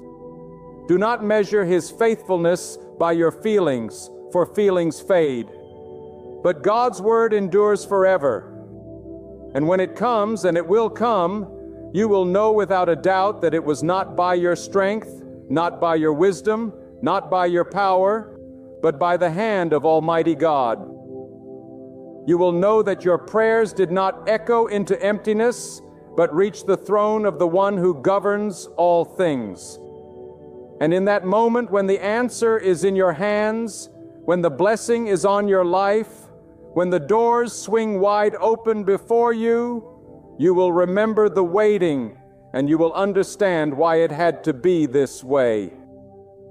Now I tell you again with the weight of heaven on these words, God is about to give you everything you prayed for. Not some of it, not part of it, but all of it in His time, in His way, in His measure. Get ready. Prepare your heart. Make room for the blessing. Because when God moves, He does not move halfway. He moves completely, abundantly, overwhelmingly. The chapter you are about to step into will make the pain of the last chapter worth it. The joy you are about to hold will make the tears you shed fade into memory. The fulfillment you are about to taste will silence every doubt you ever had. When you walk with God, you walk with certainty, even when the path beneath your feet looks uncertain. You may not see the map, but you can trust the one who holds it. You may not know how the next step will unfold, but you can trust the one who orders your steps. You may not understand the silence, the delay, the unanswered questions, but you can trust the one who sees the end from the beginning. And right now, in this very moment, God is closer than you think, working in ways beyond your imagination, ready to deliver the very things you prayed for. Do not let the storms of life convince you otherwise. The storm is not proof of God's absence. It is proof of God's presence, because the storm is often the stage upon which His power is revealed. When the winds rage and the waves rise, that is when you discover the strength of the one who sustains you. And the greater the storm, the greater the testimony of God's deliverance. If your struggle has been fierce, if your trial has been long, then rejoice, for the magnitude of your struggle is a sign of the magnitude of the blessing on the way. The enemy does not fight what has no value. The adversity you face is confirmation that something precious is being birthed in your life. Hold to this truth. God does not forget the cry of His children. He hears you when you whisper in the night. He sees you when your heart aches in silence. He knows the weight you carry even when you cannot put it into words. And though it may seem as if nothing is happening, I assure you everything is happening. Heaven is moving in response to your faith. God is aligning people, positioning resources, orchestrating events. What looks like chaos to you is order in His hands. What feels like delay to you is precision in His timing. What appears like rejection is often redirection to something greater. There is coming a day when the very things that troubled you will serve as the foundation of your victory. The prayers you prayed in pain will become the songs you sing in joy. The nights you spent weeping will give birth to mornings of laughter. The valley you walk through will lead to the mountaintop of triumph. For God never wastes suffering. He never discards tears. He never overlooks faith. He gathers it all and transforms it into something far greater than what you asked for. That is the mystery of God, that He gives not only what we request, but often more than we imagine. And I say to you now, prepare yourself, for when God is about to release His blessing, it requires room in your heart, room in your mind, and room in your life to receive it. Some of you are still clinging to old things, holding on to past hurts, carrying unnecessary weights that leave no space for the new. You must let them go, because the blessing God is bringing cannot fit into the containers of yesterday. Do not try to pour new oil into old vessels. Do not hold on to what He has already asked you to release. Trust that what He has ahead is greater than what lies behind. You may wonder, why would God take me through so much before giving me what I prayed for? And the answer is this: preparation precedes possession. God will not place a treasure into unprepared hands. Just as a farmer tills the soil before planting seed, God tills the soil of your heart before planting blessing. Every trial, every disappointment, every delay has been part of the tilling, part of the shaping, part of the refining. It may not have been pleasant, but it was necessary. And now that the soil has been broken, the seed of blessing is about to spring forth. Remember this also: God's blessings are not only for your comfort, but for your calling. He blesses you so that you may rise into purpose. He answers your prayers so that your life may bear witness to His greatness. If you prayed for provision, He will supply, but not only to meet your need. He will supply so that you may help others.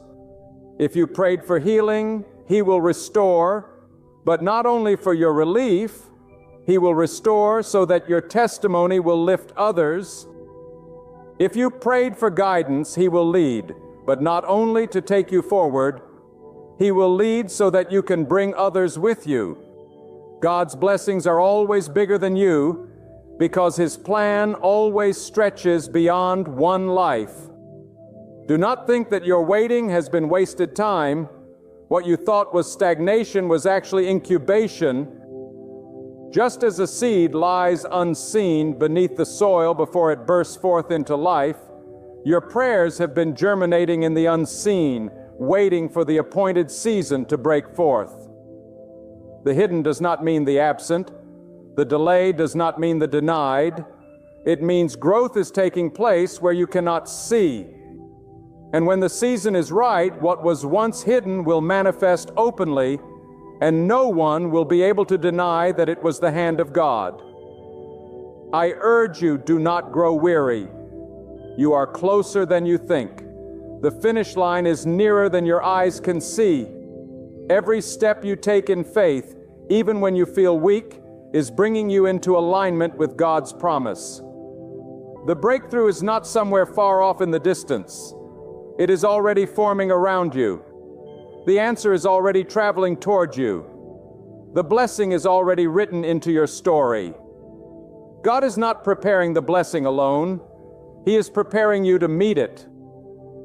Then hear me now as I speak with every ounce of conviction that burns within me. Do not lose hope. Do not let your heart faint, for the hour you have prayed for is drawing near. The heavens are not deaf, the earth is not still, and your prayers have not vanished into silence. God has been listening all along, and He has been writing your answer into the very fabric of your destiny. Every moment of pain was not in vain. Every sacrifice was not forgotten. Every tear has been gathered, and every word you lifted has reached His throne. Lift your eyes from the weight of the struggle and fix them on the greatness of God. He who created the stars does not fail His people. He who breathes life into every living thing does not overlook the cries of His children. He who commands the seas and sets the boundaries of the earth is more than able to command your blessing and set the boundaries of your victory. God is getting ready to release everything you've been believing for. Not a glimpse of it, not just a portion, but the complete, overflowing answer that only He can provide. And when it arrives, it will be so unmistakably divine that you'll know deep within your soul it wasn't your effort, it wasn't your intellect, it wasn't your strength, it was the mighty hand of God at work. You will be left speechless, standing in awe, your voice rising in praise, your heart bursting with gratitude, your life radiating the evidence of God's faithfulness. So get ready, make room in your heart, widen your faith, because the blessing coming your way will exceed every prayer you ever whispered.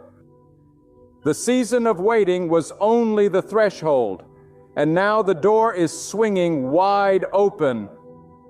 God is on the move. God is responding. And He's about to place in your hands everything you've been believing for. My friend, let me ask you something that might stir the deepest part of your soul tonight. Have you ever looked around and thought, how did I end up here? How did someone like me, overlooked, wounded, imperfect, find myself standing in a place of honor I never believed I could reach?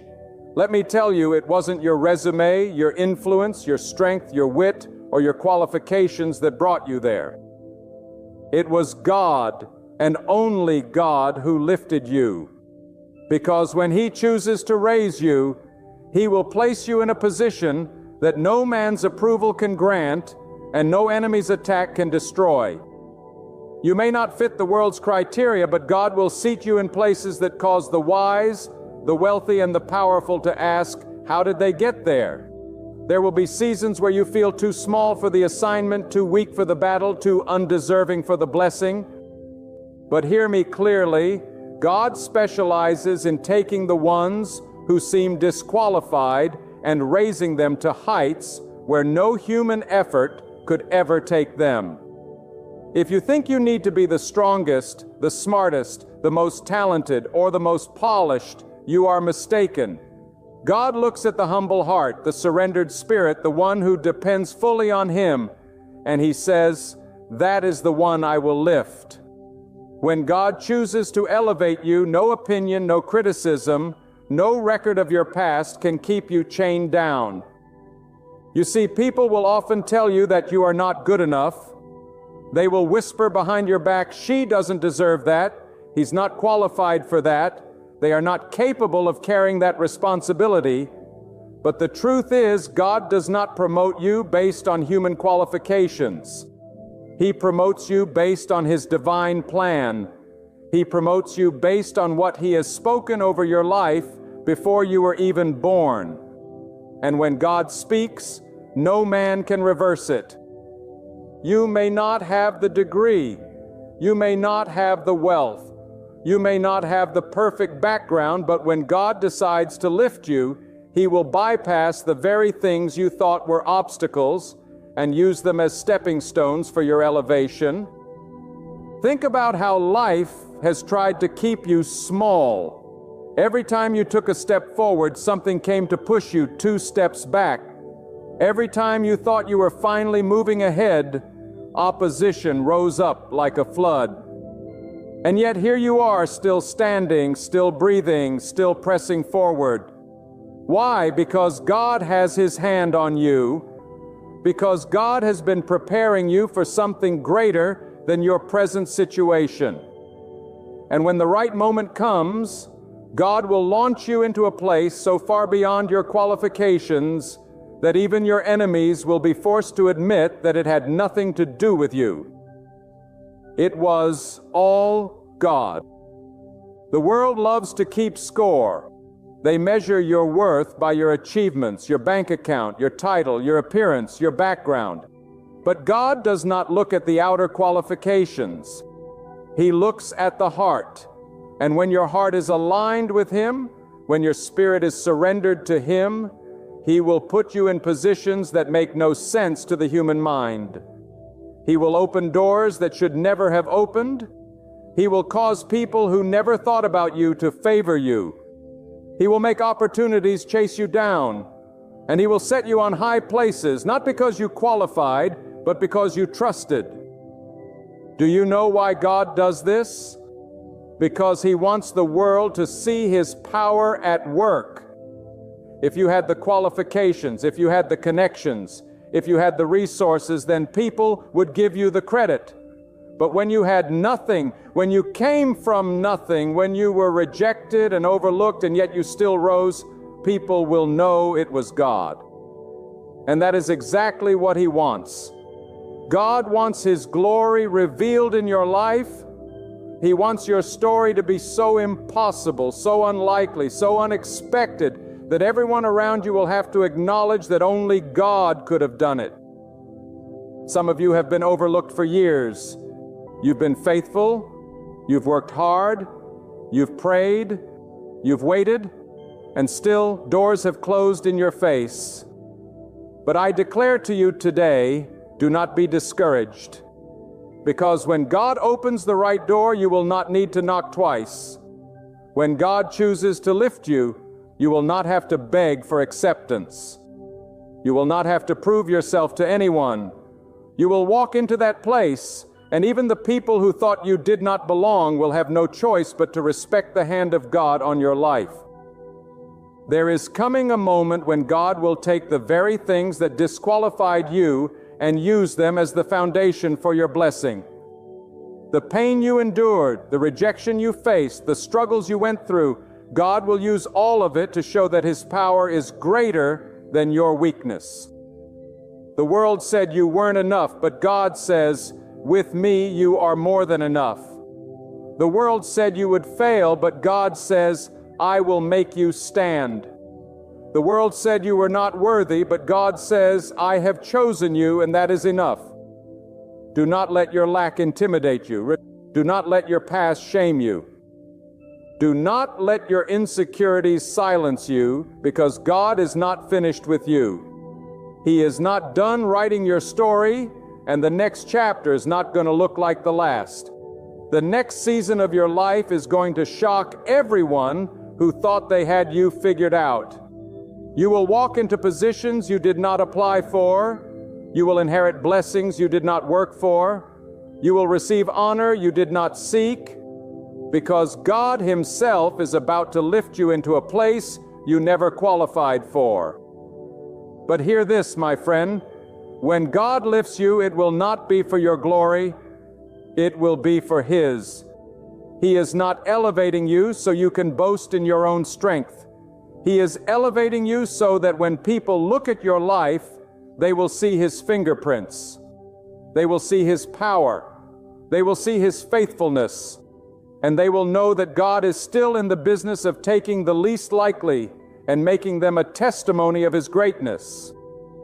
Some of you are worried right now, wondering how it's going to happen. You look at your situation and you say, I don't see a way. I don't see how I could ever get there.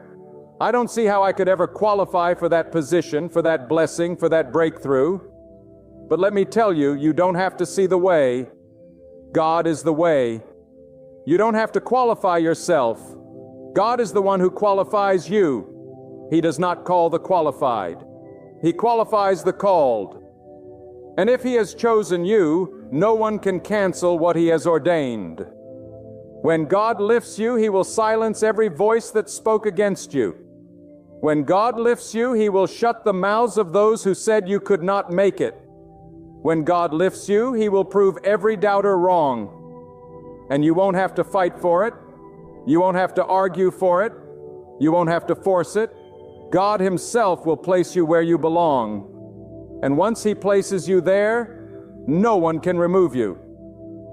Do not underestimate what God is about to do in your life. Do not measure your future by your present.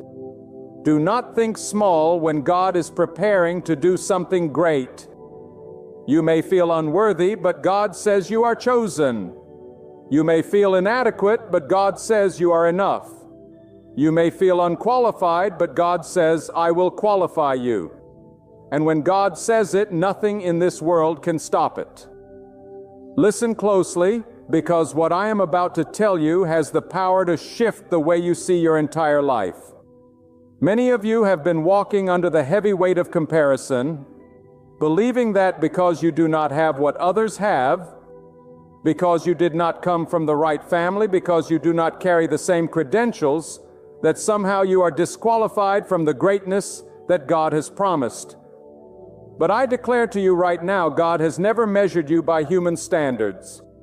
He has never required you to meet the world's qualifications in order to fulfill His plans. God alone is the one who lifts. God alone is the one who promotes. God alone is the one who places a crown of honor on the head of the humble. And when He decides to lift you, no boardroom, no committee, no critic, no gatekeeper, and no enemy will be able to keep you from the place He has reserved for you. You see, the reason God often chooses those who seem the least likely is because He delights in confounding the wisdom of the world. When people look at you and see weakness, God sees a vessel through which His strength can be revealed. When others say you do not belong, God says, I will place you where no one else could have imagined. And when you are lifted into that place, everyone watching will know it was not the work of man, but the hand of God. That is why you must stop discounting yourself. Stop saying, I can't. Stop saying, I don't have enough. Stop saying, I'm not qualified, because the truth is, God's qualification is greater than all of man's requirements. Think of how many times you thought you missed your chance. Think of how many doors closed in your face. You thought it was rejection, but it was protection. You thought you were being held back, but you were being prepared. Because the place where God intends to take you is not just any place. It is not just another opportunity, another promotion, another step forward. No, it is a place you never even dreamed you would step into. A place so high, so unexpected, so beyond your reach, that only God could have carried you there. And when you arrive, you will not boast about your skill. You will boast about the faithfulness of God. Do not underestimate the power of God's timing. There is a season for waiting, and there is a season for rising. You may feel stuck right now as though you have been passed over, as though others keep leaping ahead while you are left behind. But do not mistake delay for denial. God has not forgotten you, and God has not overlooked you. At the appointed time, when it serves His purpose, when it brings Him the greatest glory, He will lift you up with such force that no one will be able to deny it.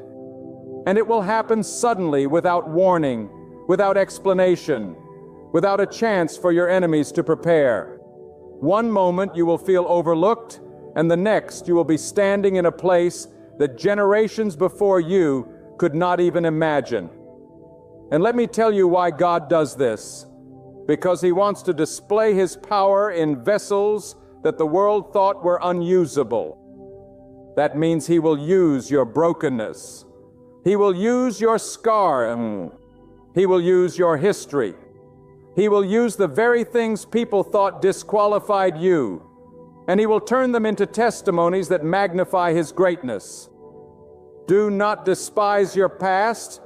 Do not resent your struggle. Do not be ashamed of where you came from, because all of it is working together to prepare you for the place you never qualified for. What you thought would destroy you is the very thing God will use to position you. What you thought was the end is only the beginning of the platform God is building for you. When God lifts you, it will not be subtle. It will not be hidden. It will not be quiet. He will lift you in such a way that others will have to look and see that His power is undeniable. And some of the very people who tried to keep you down will be forced to watch as God raises you higher. Not because of revenge, but because God's glory will not be contained. They will see and they will know that God's hand is on your life. And even those who once mocked you will have to acknowledge that it was God who carried you to that place. So many live their lives striving to prove their worth. They exhaust themselves trying to be noticed, trying to be chosen, trying to be approved. But let me speak truth into your spirit. You do not have to chase recognition when God has already chosen you. You do not have to fight for a seat at the table when God is preparing a table for you. You do not have to compete with others when God has reserved a place that only you can fill. And when He lifts you, it will be clear that it was not man's approval that put you there. It was the sovereign hand of God. Now let me press deeper into your heart. When God lifts you into a place you never qualified for, it will come with responsibility. Do not take lightly the honor of being elevated by His hand. It is not so you can flaunt your blessing, but so you can steward it with humility and obedience. The place God is taking you is not just about your comfort. It is about your calling. He is not raising you simply to make you look great. He is raising you so that His greatness can flow through you to impact others. So when you are lifted, do not forget the one who lifted you. Do not forget the days of struggle. Do not forget the nights of tears. Do not forget the prayers whispered in the dark when no one else was listening. Because those were the moments that shaped you for the place He is about to give you. And here is a truth that will humble every soul. When God lifts you, it will not always be because of what you have done, but because of who He is. His mercy, His power, His plan. Those are the reasons you will rise. It is not earned. It is not purchased. It is not bargained for. It is a gift.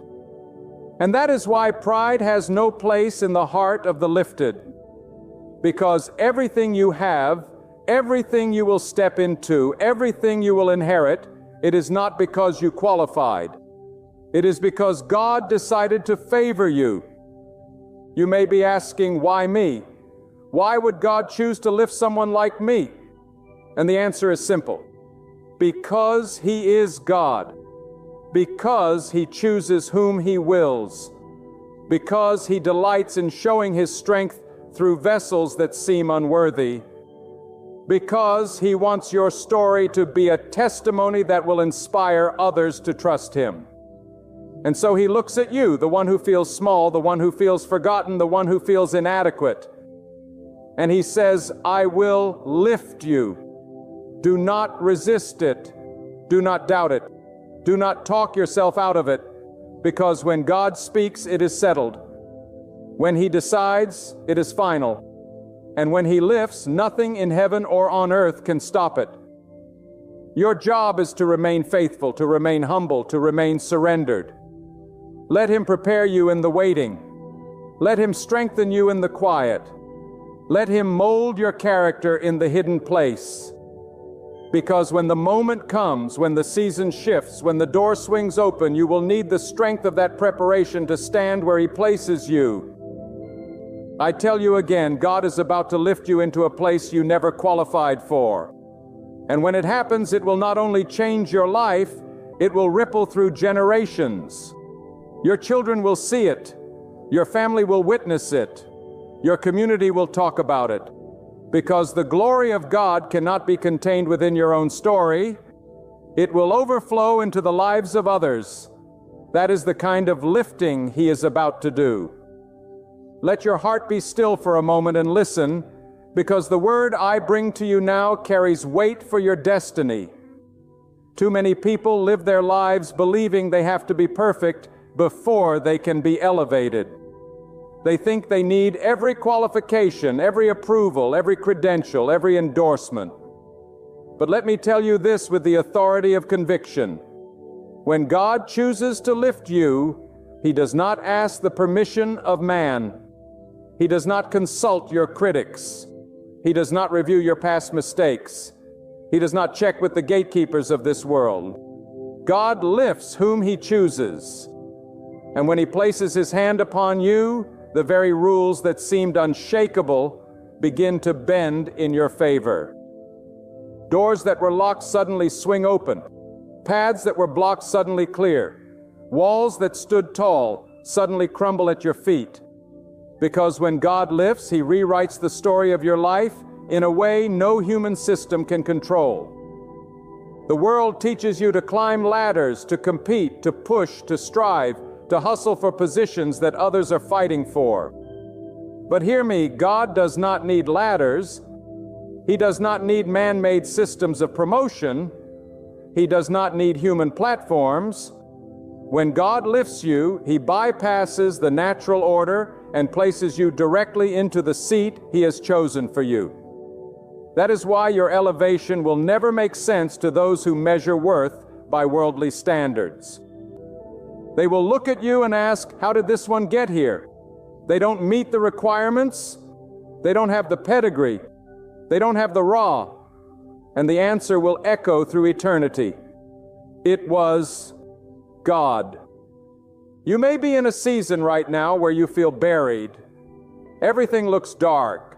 Everything feels heavy and no one sees the work God is doing within you. But let me remind you, being buried and being planted look the same at first glance. One leads to death, the other leads to growth. And some of you are not buried.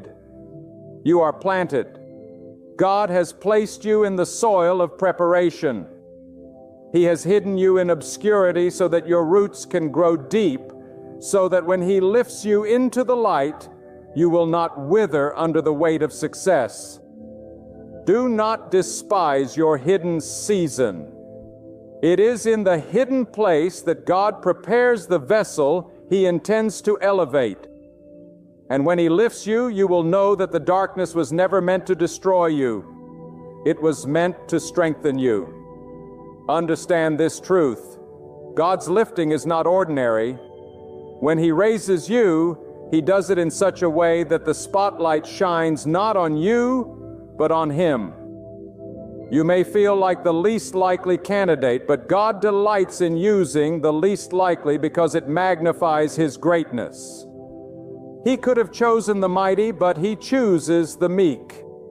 He could have chosen the powerful, but He chooses the humble. He could have chosen the celebrated, but He chooses the overlooked. Why? Because when He lifts you, no one can confuse His power with your performance. Everyone will see that it was His hand, not your own, that carried you there. And let me give you this wisdom. When God lifts you, the very people who thought you were unworthy will witness your rising. But do not let bitterness poison your heart. The elevation of God is not about proving your enemies wrong.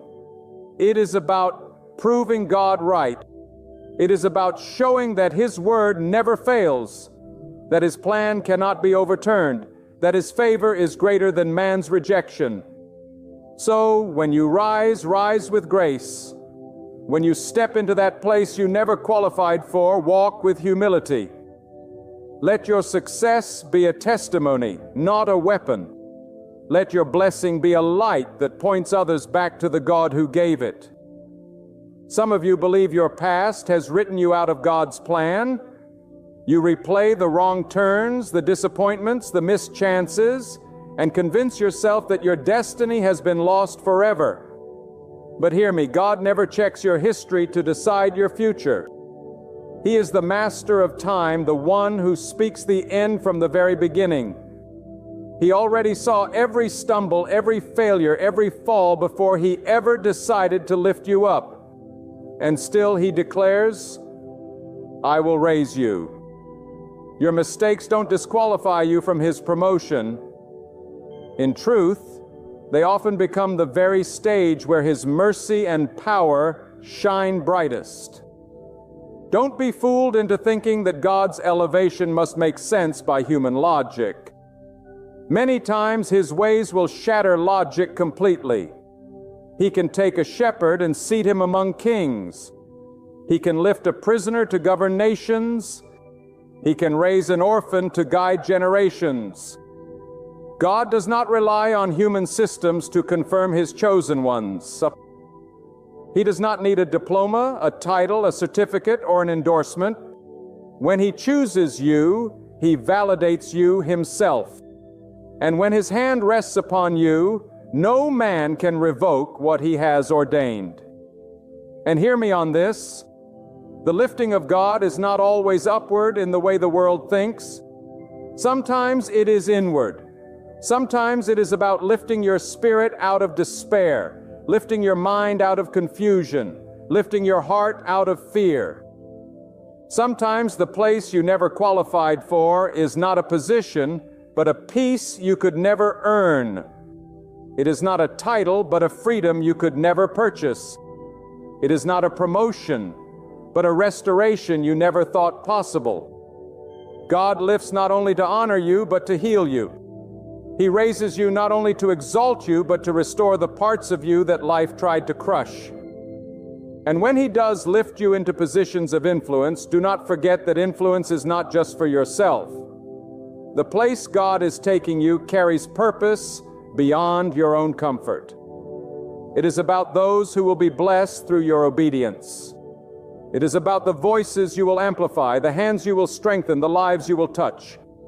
That is why God's lifting cannot be selfish. It cannot be about pride. It must be about purpose.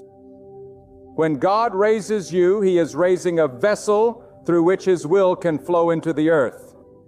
So walk with courage, because your life is not bound by the qualifications of men. Walk with faith, because the one who holds your destiny cannot fail. Walk with expectancy, because the season of lifting is nearer than you think. And when it comes, it will come suddenly. You will not have time to explain it, to prepare for it, or to justify it. You will simply find yourself standing in a place you never qualified for, and your only response will be awe at the greatness of God. Do not shrink back when that moment arrives. Do not tell yourself you are unworthy of standing there. Do not sabotage yourself with small thinking. God did not bring you this far to leave you timid and fearful. He lifted you so you could shine. He lifted you so his power could be revealed. He lifted you so the world would know that he alone is God, and that he alone decides who rises and who falls. There is something I must speak into your spirit today. Something that may shake you free from the chains of doubt that have held you captive. You have been told that you are not good enough, not strong enough, not wise enough, not worthy enough. You have been made to feel like an outsider in places where others walk with ease. But listen to me now. God delights in placing the outsider on the inside.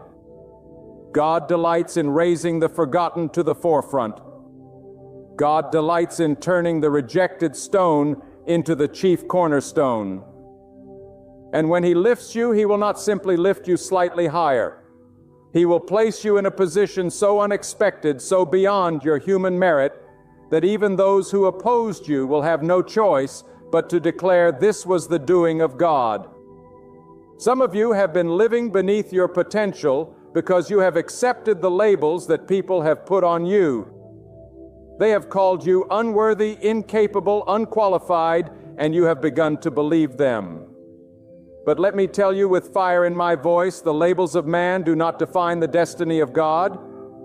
You were not created to live confined by their judgments.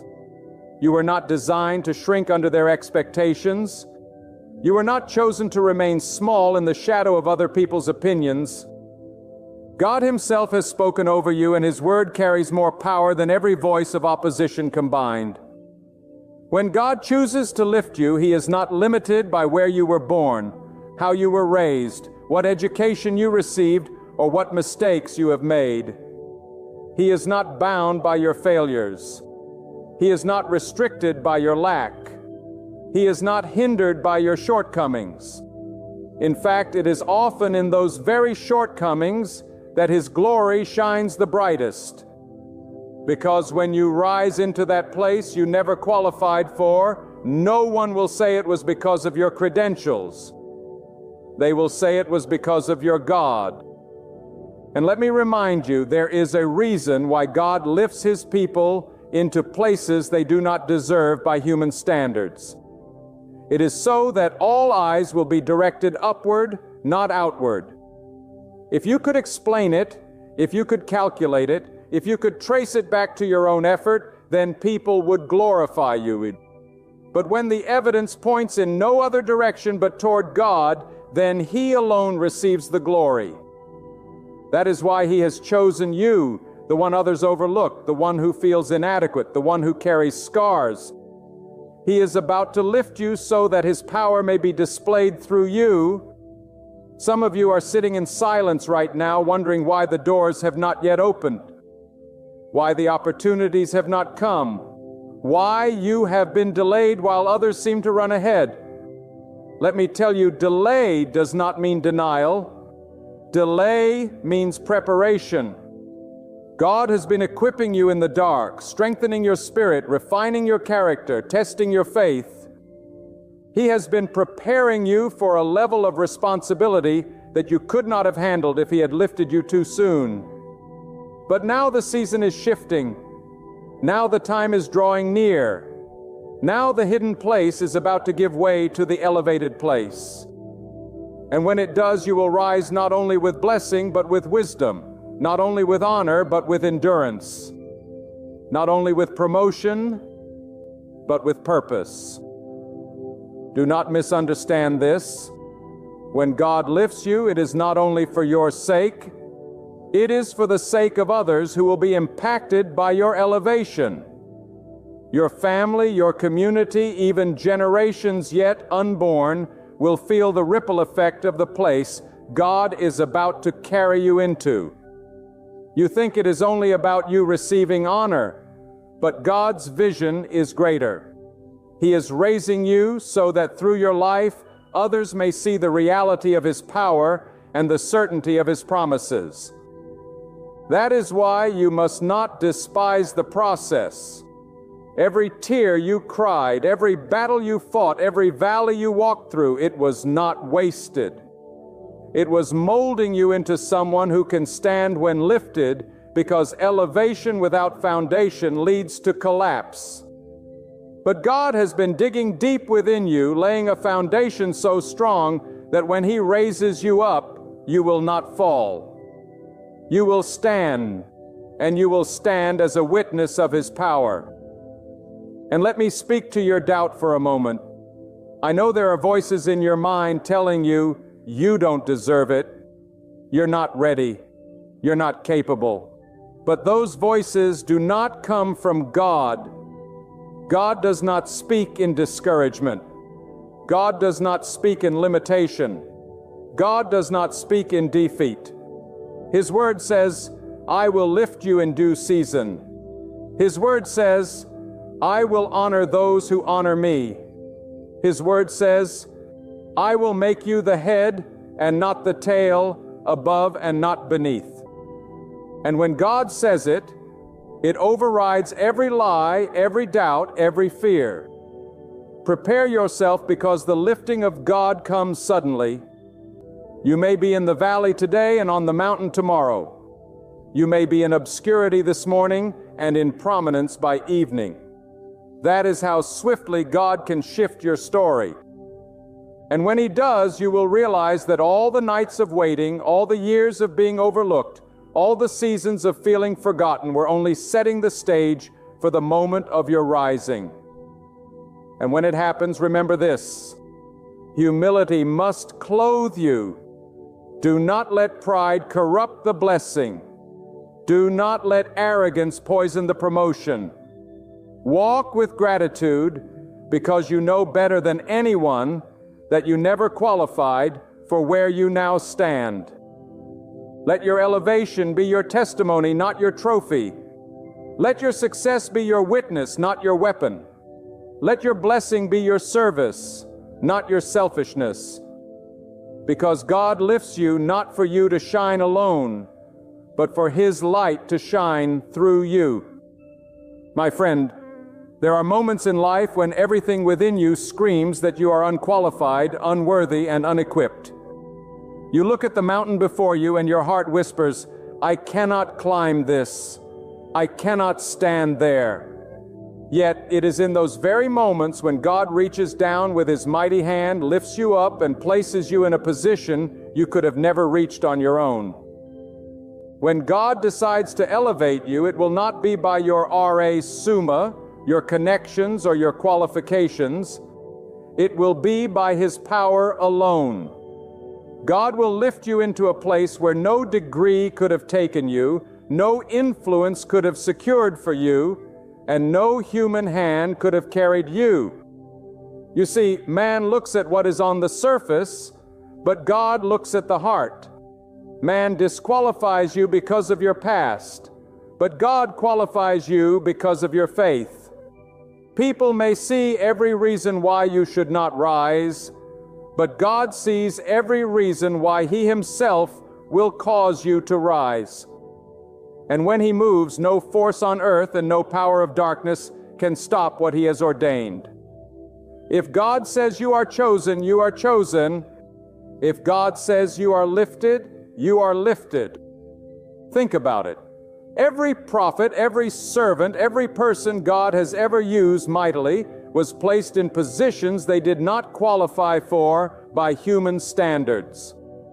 They were ordinary, overlooked, rejected by people, but handpicked by God. That is why you must never measure your destiny by the standards of men. Men may limit you, but God has no limits. Men may shut doors, but God owns the keys. Men may say you cannot enter, but when God speaks, He will part seas, break barriers, and bring you into a land you did not build, and a harvest you did not plant. You might feel small today. You might feel like you don't have enough resources, enough experience, or enough influence.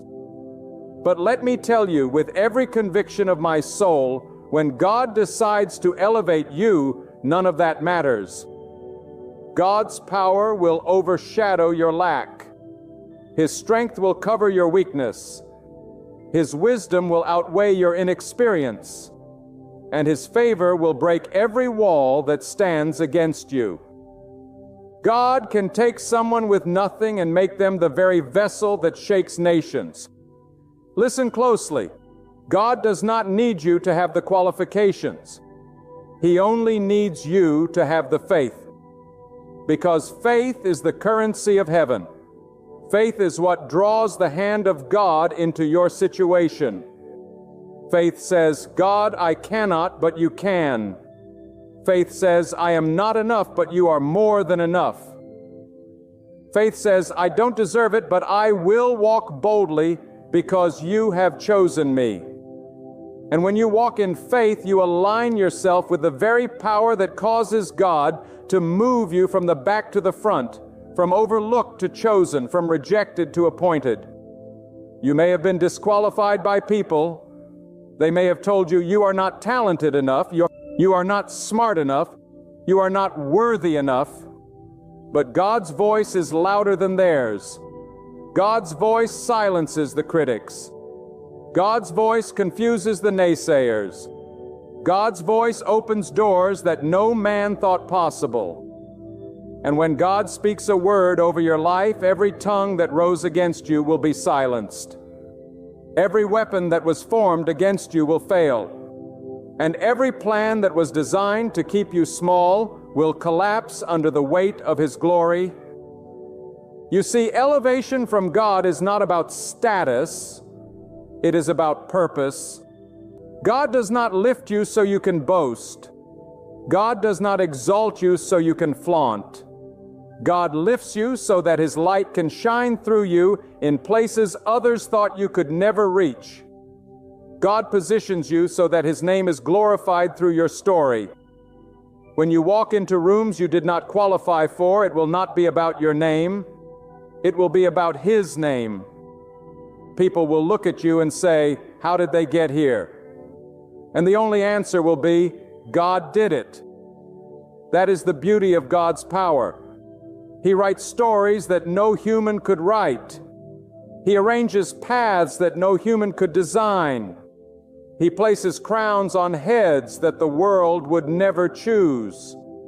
And He takes delight in lifting those who have been overlooked, rejected, and dismissed.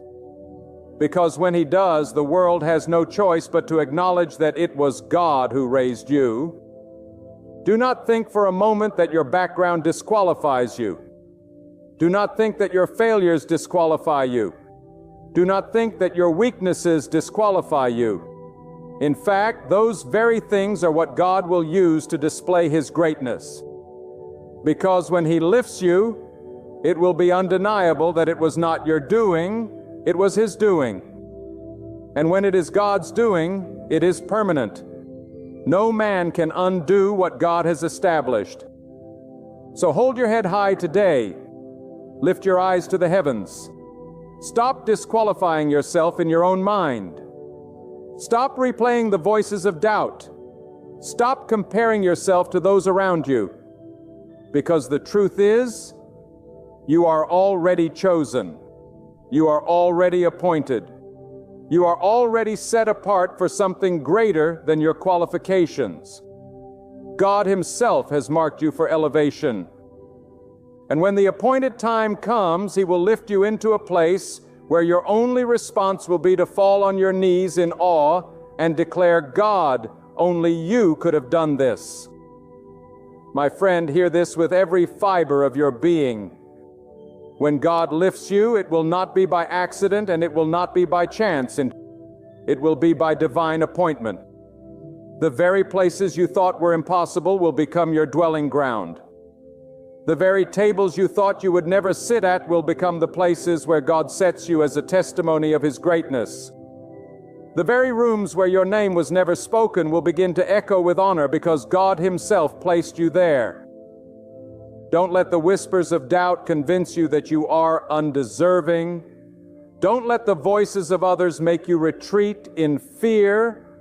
You were never created to live trapped beneath their opinions. You were never designed to chase after human approval. You were destined to be lifted by the hand of God. And when He raises you, no force in heaven or on earth can pull you down. So step forward with confidence. Step forward with faith. Walk knowing your foundation is not built on your own merits. It is built upon the promises of God. You do not move by your own strength. You are upheld by His mighty power. You do not shine from your own brilliance. You radiate the light that only comes from Him. And when the moment arrives where you are placed in a position you never imagined possible, remember this truth. It was never about what you could accomplish. It has always been about what God could accomplish through you. To Him alone be all glory, all honor, and all praise. Of all the truths I could speak over you today, let me start with this. God is getting ready to lead you into the breakthrough you have been praying for. I don't care how long your night has stretched on. I don't care how heavy the weight has felt on your shoulders. I don't care how many tears have fallen from your eyes. You may think your prayers have been lost in silence. But hear me, God's silence is not His absence. His silence is often the stage being set for His power to be revealed. And when God moves, He does not move slowly. He does not move timidly. He moves with a power that no man, no system, and no enemy can withstand. And some of you listening right now have carried a weight for years. You've cried out again and again, "When, God?" How long? You've wondered if He's forgotten you, if you've been passed by, but let me declare with every fiber of faith in me, God has not forgotten you. He has seen every moment you bowed your head in desperation. He has counted every sleepless night. He has recorded every whisper of prayer that has risen from your heart. And though the waiting has been long, the waiting has not been wasted, because God has been aligning things in your favor. You are closer than you think, nearer than you know, and the breakthrough you have been longing for is already in motion. You see, when God prepares a breakthrough, He does not just give you a small answer. He does not just give you a token to pacify your faith. No, God brings you to a place where the breakthrough will not only answer your prayer, but exceed it. God delights in doing abundantly more than we can ask or imagine. And the very thing you thought was going to break you down, God will use to lift you up. The stone that was meant to crush, you will become the foundation on which you will stand. The valley that threatened to swallow you will become the place where you see His glory revealed. Some of you are standing in front of walls that look impossible. The walls are high. The gates are locked. The doors are closed, and everything in the natural tells you it cannot be done. But God specializes in the impossible. What is impossible for man is never impossible. God, those walls you see, they are not your prison. They are the evidence of the miracle that is about to take place. Because when God decides to bring a breakthrough, He does not ask for permission. He does not consult with the opposition. He does not seek the approval of your enemies. He declares it. And when He declares it, it must come to pass. Hear me today. The breakthrough you have been waiting for is not dependent on your strength. It is not dependent on your resources. It is not dependent on who you know or what you can do. The breakthrough belongs to God and God alone. And when He brings it, He will bring it in such a way that you will know beyond the shadow of a doubt that it was His hand, His mercy, His power, and His glory that carried you through. I know what it feels like to wait. I know what it feels like to wonder if the door will ever open, if the light will ever shine, if the season will ever change. But let me tell you something. Every delay has been divine. Every pause has been purposeful. God does not waste a season of waiting. He uses it to shape you, to refine you, to strengthen you, to prepare you so that when the breakthrough comes, you will be ready to carry the weight of it. If He gave it to you too soon, you might not have been able to hold it. If He released it too quickly, you might not have been able to sustain it. But God has been building you, molding you, preparing you for the very blessing He is about to pour out. Do not despise the waiting.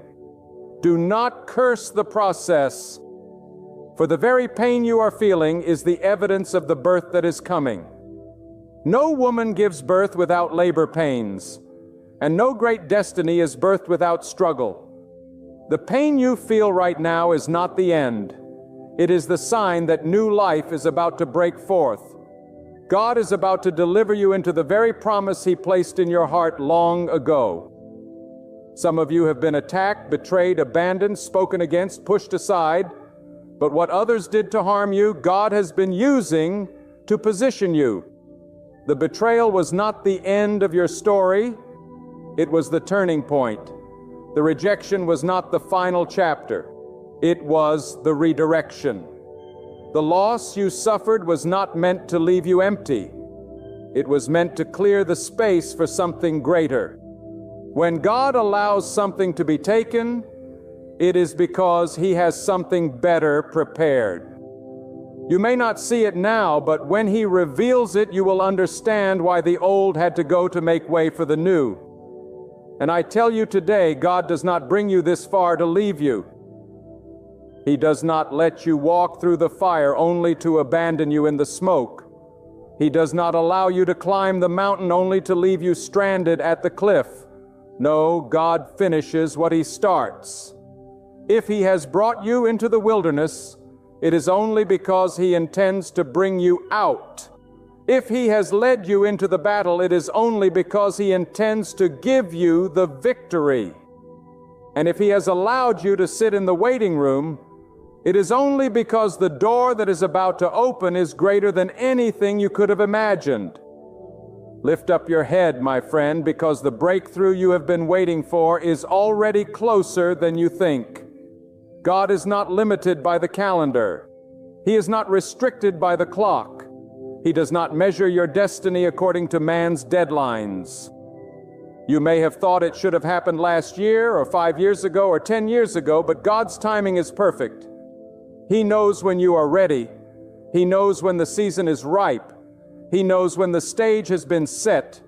And when the appointed time comes, nothing and no one can delay it. There will be people who doubt you. There will be voices that say it cannot happen.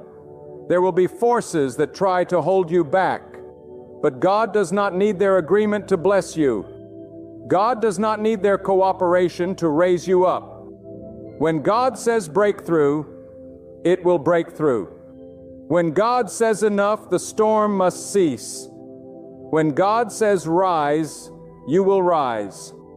And I tell you, when that breakthrough comes, it will not just be for you. God will use your breakthrough as a testimony for others. The ones who doubted you will see the hand of God upon you. The ones who mocked you will witness your elevation. The ones who tried to bury you will watch as God raises you higher than they could ever reach. Because your breakthrough will not only lift you, it will glorify God. And let me remind you, the greatest breakthroughs always come at the very moment when it looks like nothing is moving, nothing is changing, nothing is happening. That is the moment when you must hold your ground in faith, because God often works behind the veil of silence.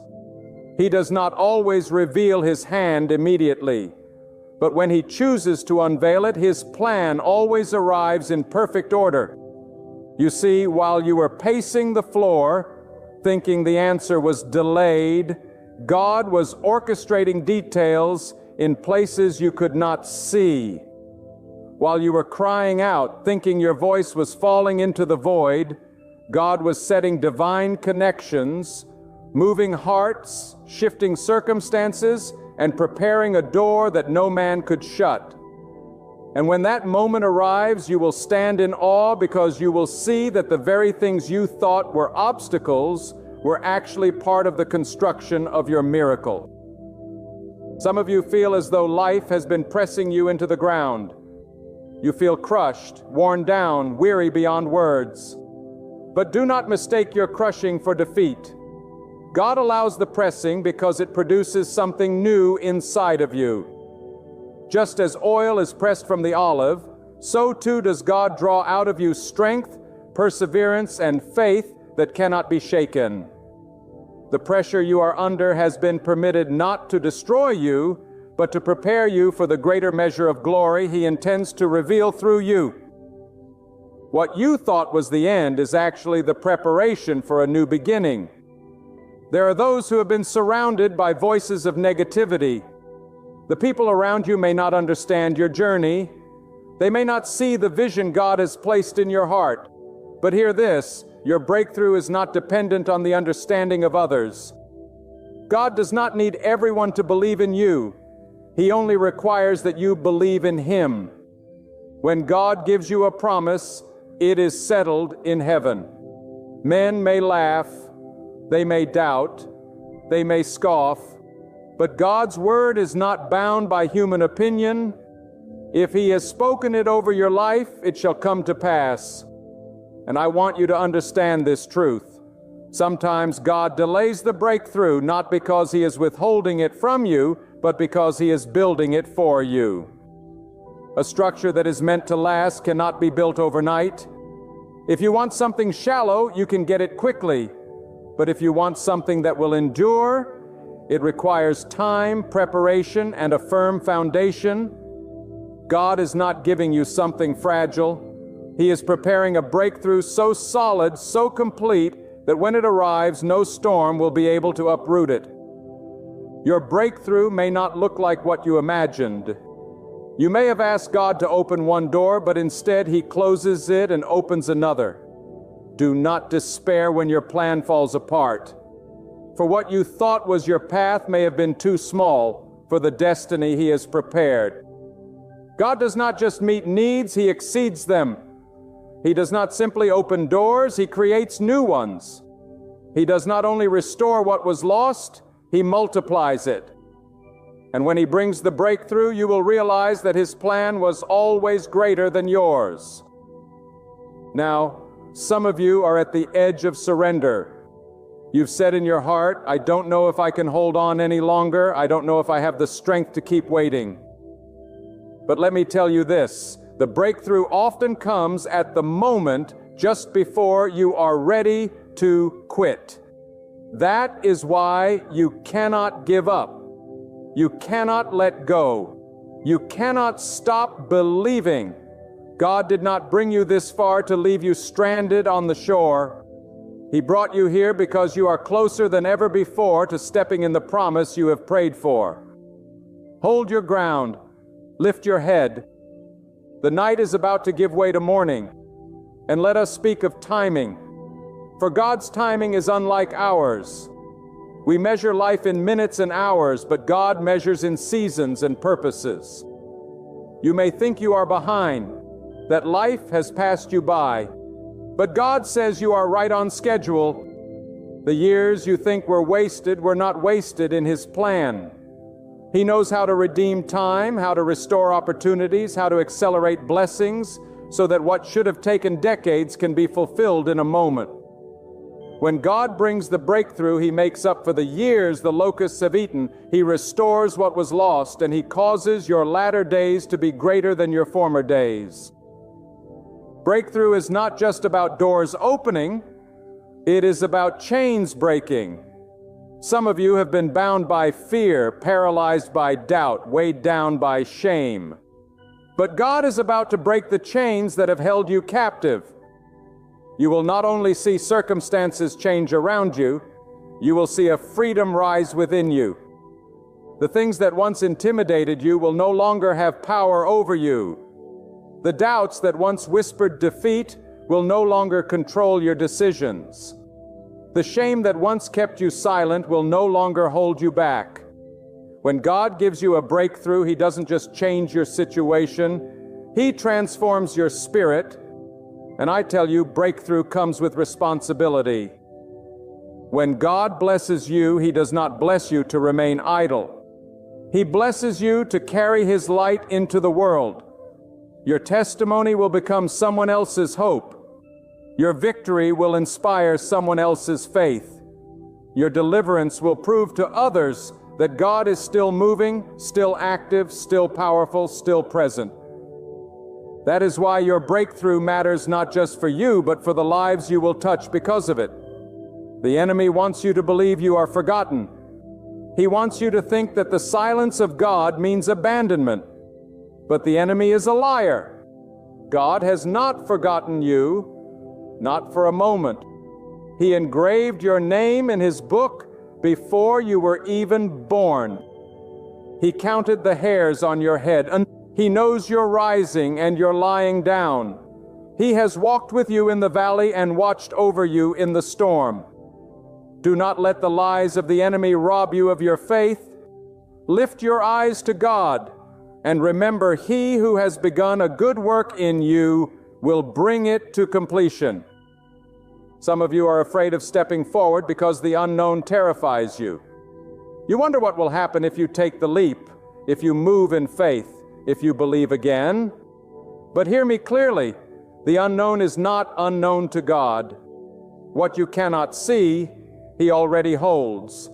What you do not understand, He already commands. And if He has called you forward, it is because He has already prepared the way. Do not let fear rob you of your future. Take step, believe again, hope again, and watch as God unfolds the breakthrough before your very eyes. And let me tell you, Your breakthrough is not coming through natural means alone. It is not just about money or influence or connections. It is about the favor of God resting upon your life. Favor can open doors no man can open. Favor can put you in rooms you do not belong in.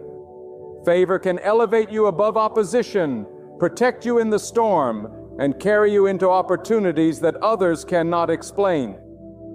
When God's favor is upon you, what was impossible yesterday becomes possible today.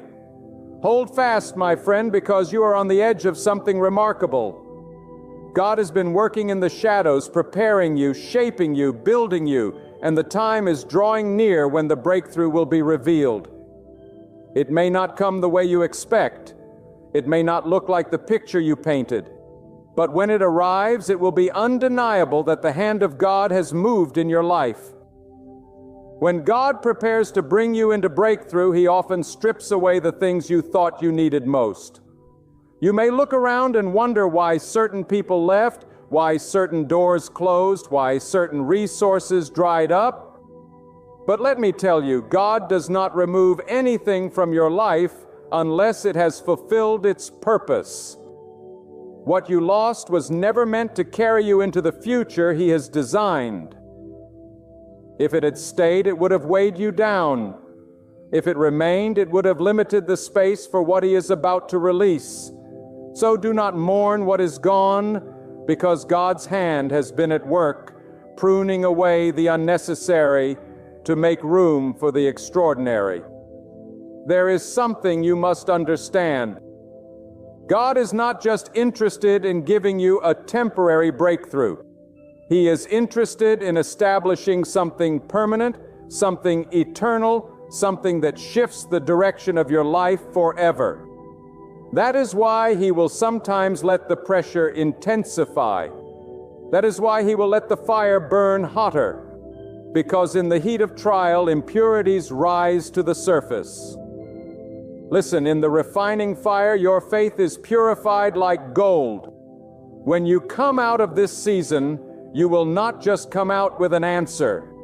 You will come out with a testimony, with strength, with wisdom, with endurance that can never be taken from you. And hear me clearly. The breakthrough God has for you is not a small adjustment. It is not a minor improvement. It is a complete shift, a divine turning point, a transformation that cannot be denied. You may have been crawling, but you will rise to run. You may have been overlooked, but you will be lifted. You may have been silenced, but your voice will echo with authority. The God who split the sea, the God who brought water from the rock, the God who makes a way in the wilderness, that same God is working in your life right now. Do not underestimate what He can do. Some of you are still bound because you've been trying to fight battles in your own strength. You've been striving, pushing, pulling, trying to make things happen in your own power. But the breakthrough you are waiting for will not come from human effort. It will come when you release control and trust God to do what only He can do. There is power in surrender. For surrender does not mean defeat. It means alignment with the one who cannot be defeated. When you stop trying to carry the weight alone, you will discover the supernatural strength of God lifting you higher than you could ever lift yourself. And I tell you this truth, the breakthrough you are about to step into will not just be for you, it will be generational. God's blessing does not stop with one person. When He moves in such a way that your children and your children's children will be touched by it. The door He opens for you will pave a road for those who come after you. The chains He breaks in your life will shatter generational cycles of fear, addiction, and lack. Do not think small.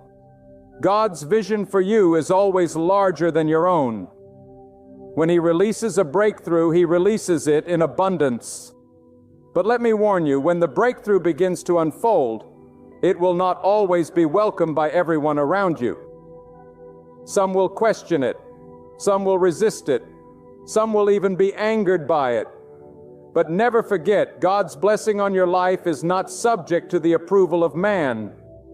What He ordains, He sustains. What He commands, He completes. No voice of opposition, no word of doubt, no plan of the enemy can stand against what God has declared over your life. The proof of His power will silence every critic. You may be asking, how will I know when my breakthrough has come? You will know because the weight will lift. The walls that seem immovable will fall suddenly. The chains that bound you will break in an instant, and the peace of God will rest upon you like a flood. The same circumstances that once terrified you will lose their grip, and you will stand tall with a confidence you did not have before. Breakthrough is not simply about what changes around you. It is about what God changes within you. And here is a mystery. Sometimes God will allow you to reach the end of your own ability, the end of your own wisdom, the end of your own strength, so that when He brings the breakthrough, you will know without a shadow of a doubt that it was His hand that delivered it. That way, no one can steal the credit, no situation can claim the glory, and no enemy can boast over your fall. It will stand as a testimony that belongs solely to God. Consider this: a seed cannot bloom until it is hidden in the darkness of the soil. A caterpillar cannot transform into a butterfly until it yields to the stillness of the cocoon. The night cannot surrender to dawn until it reaches its deepest darkness. So it is with you. The breakthrough you've prayed for is emerging from the very darkness you thought would break you. Every pain you've endured, every silence you've borne, every night you've walked through, it has all been the birthplace of your breakthrough. Do not despise the dark seasons, because they are the very places where God performs His greatest work. Lift up your spirit today.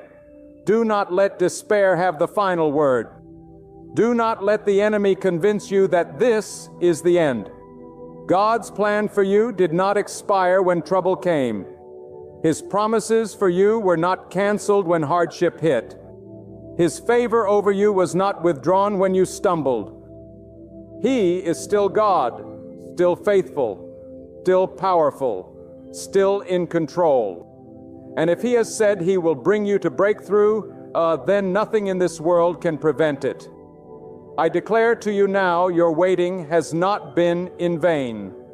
Your labor has not been wasted. Your tears have not been forgotten. The very things you thought would bury, you have become the soil from which God is about to raise you. The very storms you thought would drown, you have become the waves that are carrying you into a new shore. And when you arrive, you will stand and say with conviction, "It was God who brought me through. It was God who sustained me. It was God who opened the way. It was God who gave the breakthrough." There are moments in life when everything around you feels like it is closing in, when every path looks blocked, and when your strength feels too small to endure another step. It is in those very moments that God is closest, though unseen, though silent, though hidden from the eyes of flesh. What you must remember is that silence does not mean absence. Delay does not mean denial, and hardship does not mean abandonment. God has promised that He will never leave His servant without provision, without guidance, without a way forward. What feels like a closed season is often the season where He is aligning things so that when the breakthrough comes, it will arrive with clarity, with certainty, and with power that no man can challenge. Do not think that because the answer has not yet come, God has forgotten you. He does not forget. He does not overlook. Every cry of your heart has been heard. Every prayer uttered in the night has reached His throne.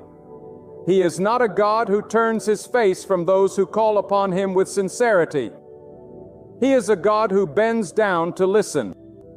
a God who numbers the hairs on your head, a God who carries you even when your legs cannot carry themselves. The very fact that you are still here, still breathing, still enduring, is proof that His hand is upon you. And that hand will not let you fall when the appointed hour of your breakthrough comes. I tell you today, breakthrough is not always loud. Sometimes it comes quietly, like a door you didn't even notice beginning to open. Sometimes it comes suddenly, like a storm giving way to stillness in a single moment. And sometimes it comes gradually, like the slow rising of the sun, where darkness is chased away inch by inch until the whole horizon is bathed in light.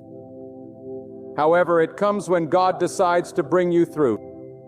There will be no mistaking His hand in it. You will know, and all who see it will know, that it was the power of God that changed everything. You may look at yourself and feel too small, too weak, too flawed for such a breakthrough to belong to you. But remember this, does not choose based on strength. God does not measure worth the way man measures worth. Man looks at appearance, at power, at wealth, at status.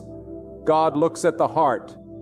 And when He sees a heart willing to trust, a spirit willing to surrender, a soul willing to believe, He will move heaven and earth to fulfill His promise. Do not discount yourself because of your weakness. It is in weakness that the greatness of God is revealed. Think of the mountains in your life, those immovable obstacles that you have prayed against for years. To you they may seem fixed, eternal, impossible to shift. But to God, they are nothing more than dust in the wind. What stands like granite before your eyes can be swept away in an instant by His command. Do not limit the Creator by the small allness of your vision. He who formed the stars, who hung the earth on nothing, who calls the winds by name, is more than able to break through every wall and every barrier in your life. And remember this truth. Sometimes the breakthrough God brings is not about what He gives you, but about what He takes away. Sometimes the greatest miracle is the lifting of a burden, the removal of fear, the breaking of chains. You carried for so long you forgot they were there. There is a freedom that comes when God delivers, a freedom that no wealth and no power can equal. When God breaks those invisible chains, you walk lighter.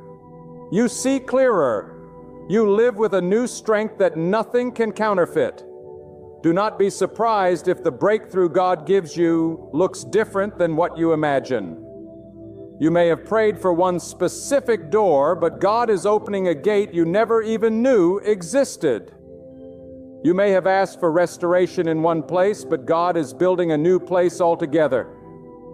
You may have wanted Him to heal what was broken, but instead He replaces it with something greater than what you lost. Trust His wisdom more than your desire, for God knows the end from the beginning, and what He has planned for you is always better than what you planned for yourself. And here is another truth.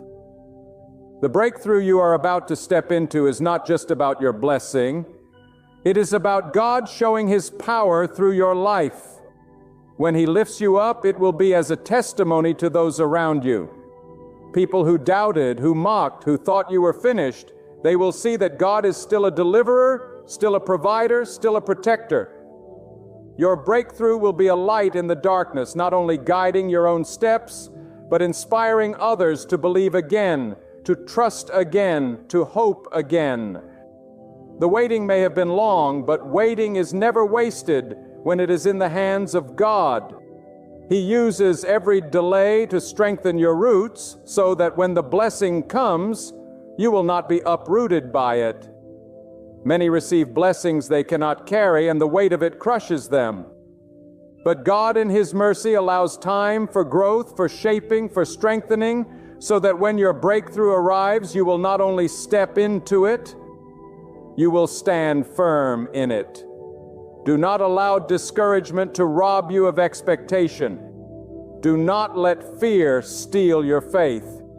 You may not see it yet, but the breakthrough is already unfolding in the unseen. God works in the places you cannot perceive, arranging details you could never arrange, softening hearts you could never touch, opening doors you could never force. And when the appointed time comes, everything will align in perfect harmony. Let me tell you, these breakthroughs are not accidents. They are divine appointments.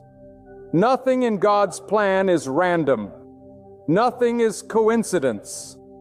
Every step, every tear, every battle, every night of silence, it has all been part of the path leading you to the very moment of deliverance.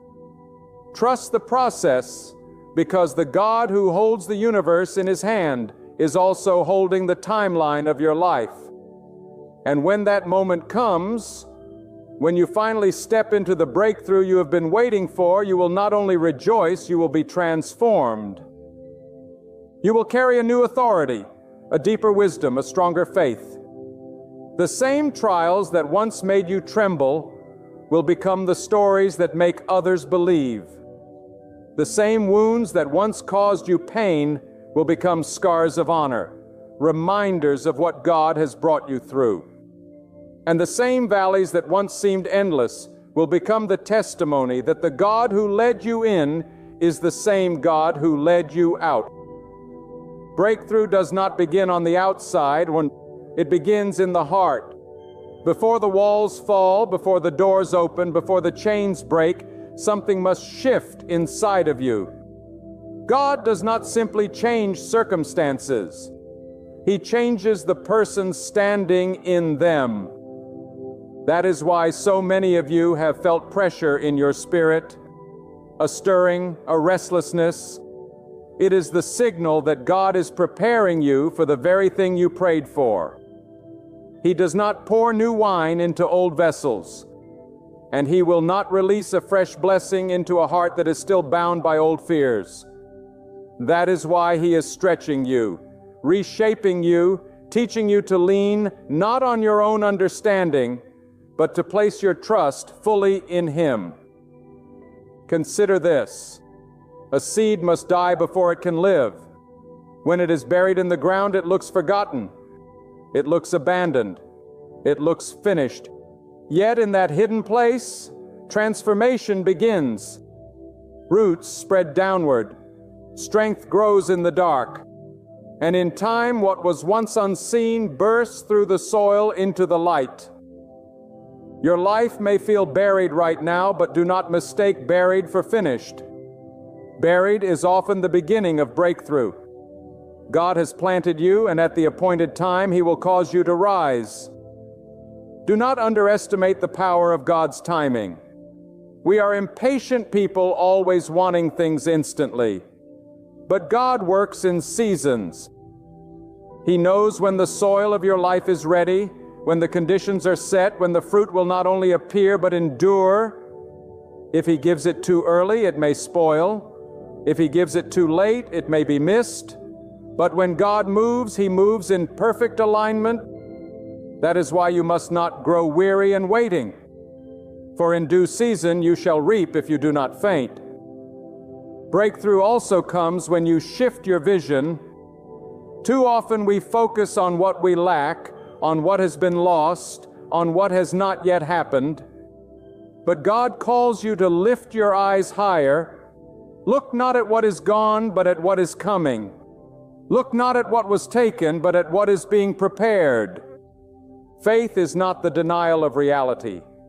It is the conviction that God is greater than reality. You may see obstacles, but God sees opportunities. You may see scarcity, but God sees abundance. You may see defeat, but God sees victory. If you would only align your vision with His, you would recognize that the breakthrough is already closer than your doubts want you to believe. Let me speak to the battles within. Some of you have been carrying silent wars in your heart, fears no one knows about, doubts you have never spoken aloud, wounds you have never shared, and you think that because no one sees them, they cannot be healed. But God sees them. God knows the hidden struggles, the silent tears, the quiet despair. And the breakthrough He is bringing is not only for what people can see, but for what only He has witnessed. He will mend the parts of you that you thought were too broken to restore. He will speak peace into the storms raging inside your soul. He will lift the weight you thought you would carry to your grave.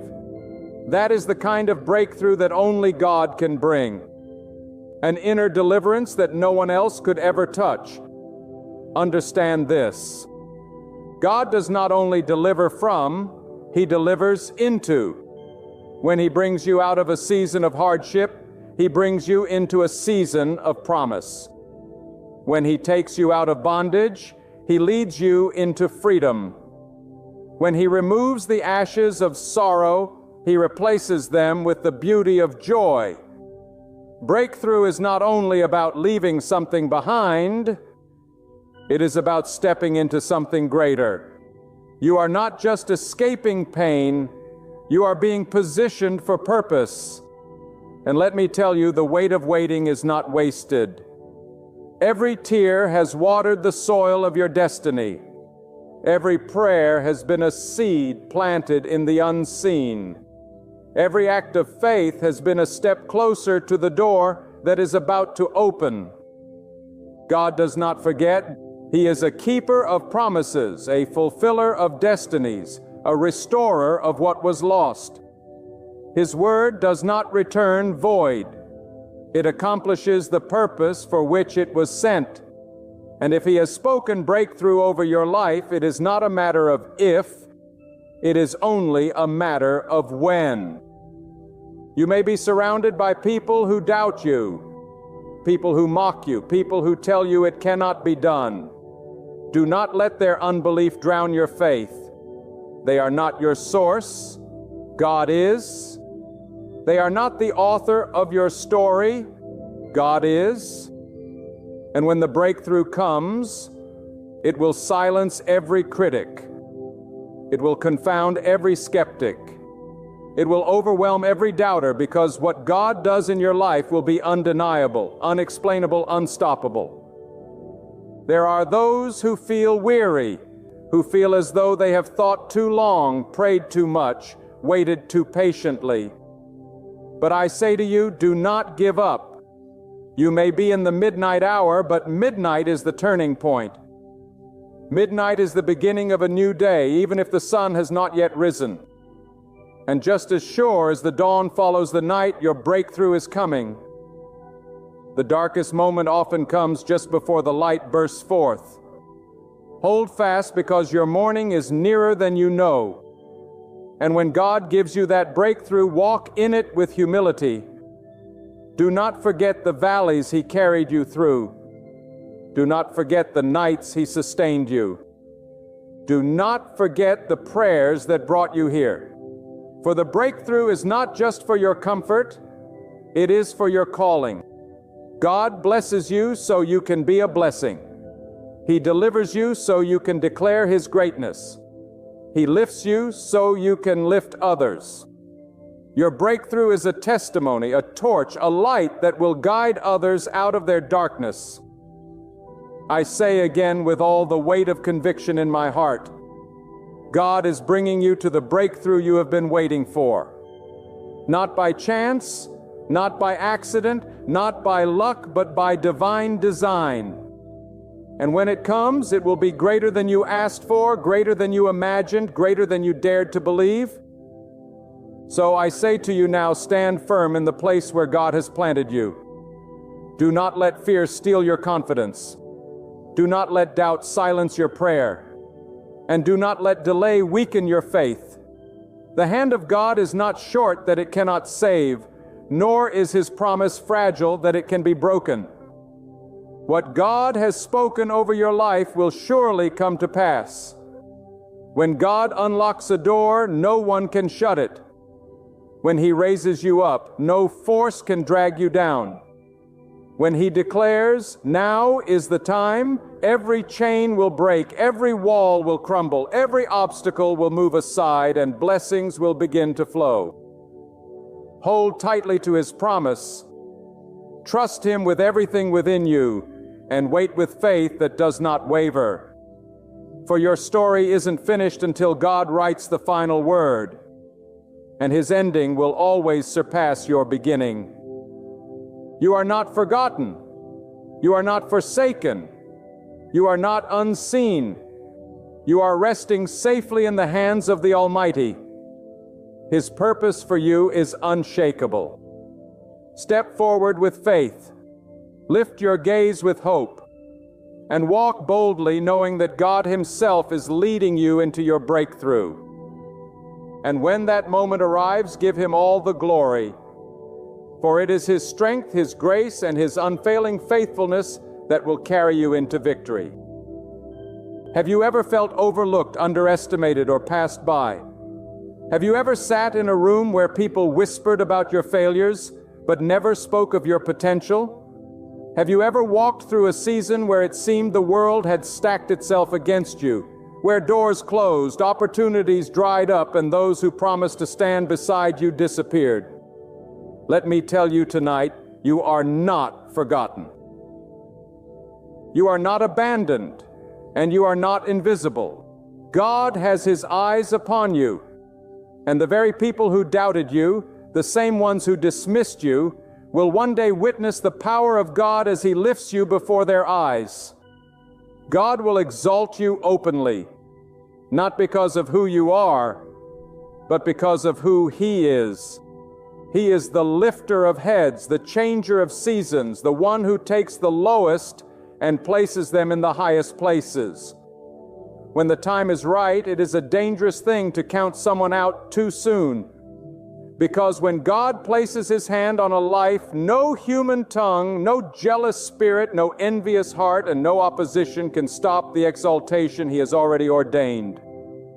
The world may have labeled you a failure, but God calls you chosen. The crowd may have walked away, but God stands near. People may have tried to bury your name in the dirt, but God specializes in pulling treasures out of the very soil others tried to hide you in. And hear me clearly, when God exalts you, He does not do it in secret. He does it openly, publicly, undeniably, in such a way that no one can question that it was His hand upon your life. Those who laughed will stand in silence. Those who mocked will bow their heads. Those who doubted will be forced to witness that the very one they overlooked has been lifted by the Almighty. Do not despise the seasons of being hidden, because it is in the quiet places where God shapes a man or woman into the vessel He desires. It is in the secret struggles, the tears no one else saw, the prayers whispered in the stillness of night, that God has been preparing you for the moment of exaltation. Some of you have been crying out, "Why, God? Why am I still in this valley? Why am I still unseen? Why am I not moving forward while others seem to run ahead?" But let me declare with authority, you are not delayed. You are being developed. You are not forgotten. You are being prepared. And when the time comes, the elevation will be so swift, so undeniable, that it will leave even your enemies speechless. God is not just going to lift you quietly into a corner. He is going to exalt you in front of everyone, so that His name will be magnified through your life. Some of you think your mistakes disqualified you. Some of you think your past has ruined your future. But God does not choose the perfect. He perfects the chosen. The very flaws people ridiculed you for are the very places where His strength will shine. He is not intimidated by your failures. He redeems them. He is not hindered by your past. He transforms it into a testimony. And when He lifts you up, the story of your journey will not be a tale of your own brilliance, but of His glory revealed through your weakness. That is why you cannot be ashamed of where you came from. That is why you cannot despise the days of small beginnings. Because when God exalts you, It will be a story so powerful, so undeniable that every listener will know it was only possible by His hand, y'all. Think of the power of God's timing. People may exalt themselves, climbing ladders built on lies, manipulation, and shortcuts, but such thrones crumble quickly. A crown you grab on your own will never sit securely on your head, but a crown placed on you by the hand of God cannot be removed by anyone. When God exalts, it is lasting. When God lifts, no one can push down. When God opens the door, no hand can shut it. That is why you must stop comparing yourself to those who seem to rise faster than you. They may sprint ahead, but if God has not planted them there, the wind will soon scatter them. But when God sets you in place, you will remain rooted, immovable, a testimony to His faithfulness. The very ones who rejected you will one day have to watch as God honors you. The very ones who said you were not good enough will see you seated in places they never imagined. The very ones who tried to hold you back will be unable to stop what God Himself has set in motion. And the beauty of it is that you will not even have to lift yourself.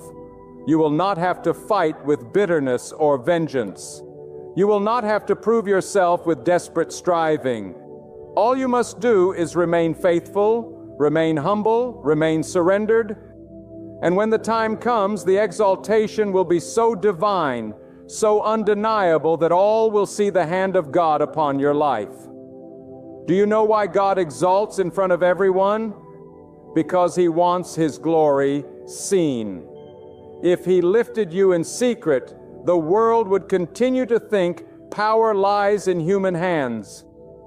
But when He raises the humble before the proud, when He lifts the overlooked above the celebrated, when He honors the one who once sat in the shadows, the world must acknowledge that no hand.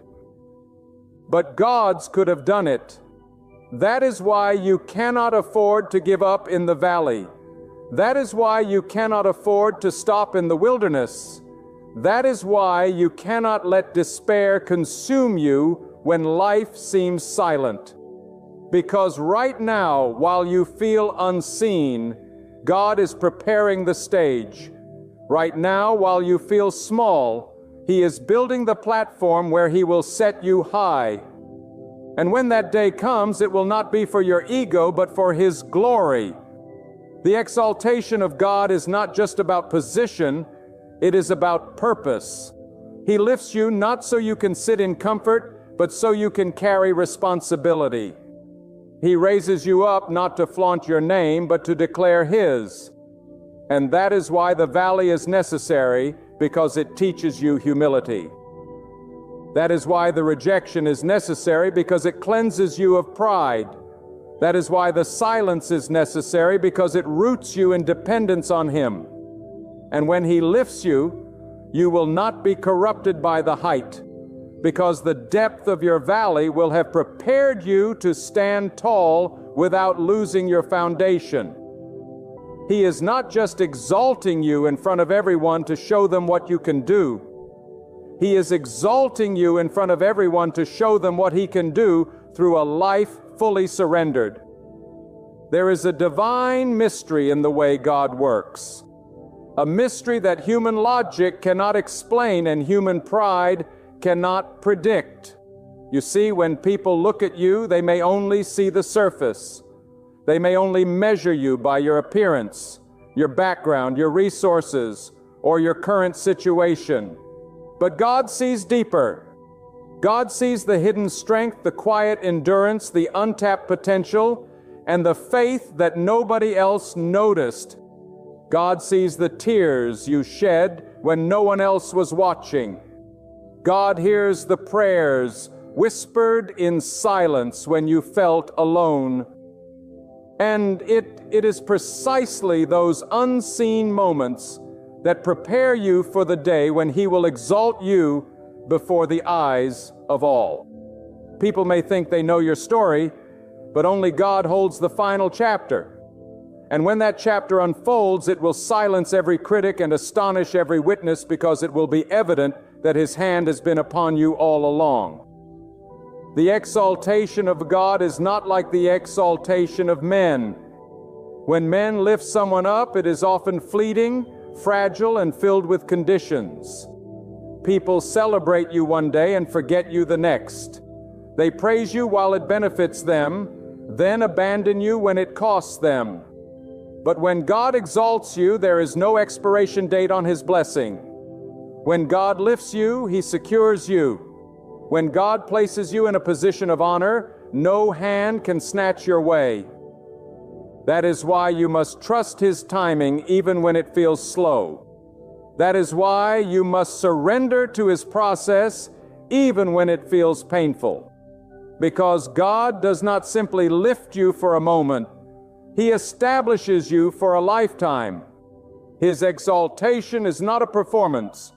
It is a proclamation of His power, His justice, and His unfailing plan for your life.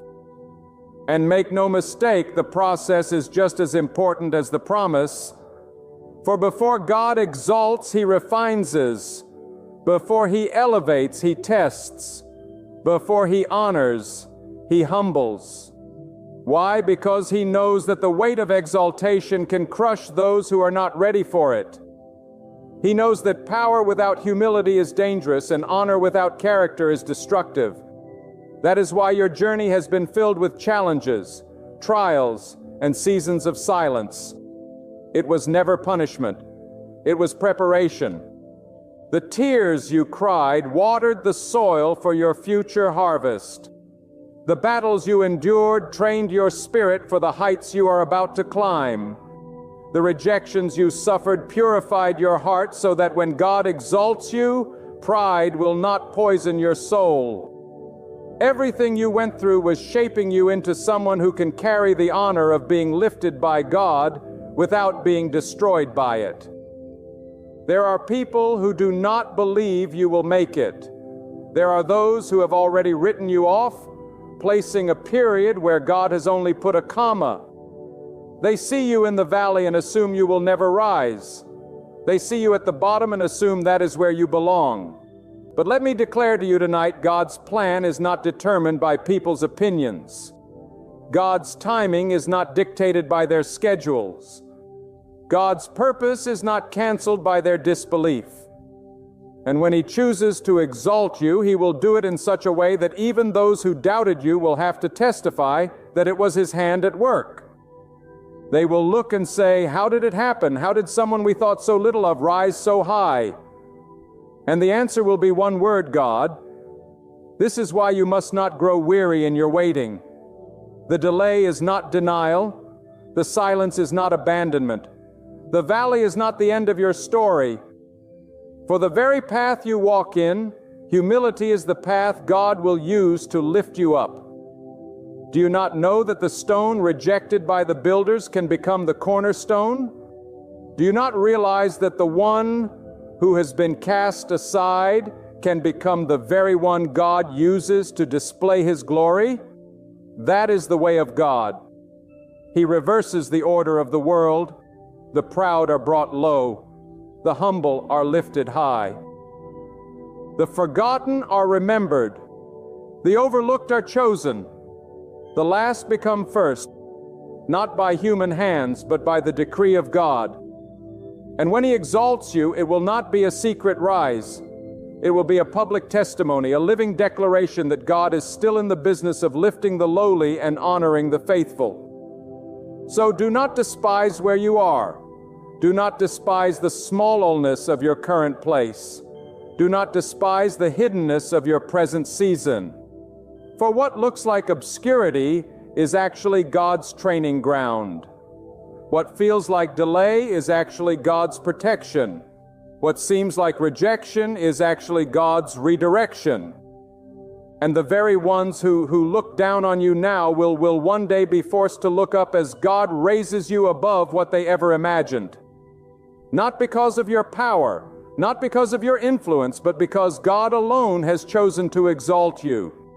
And when that exaltation comes, it will not just be for you, it will be for His name's sake. Your life will become a testimony to others who are walking through their own valleys. Your story will become proof that God can lift the weak, strengthen the broken, and honor the overlooked. The exaltation will not just elevate you, it will draw others closer to Him. That is the purpose of your rising. That the world might see God through you. That is why you must carry it with humility, knowing that it is not your greatness that lifted you, but His.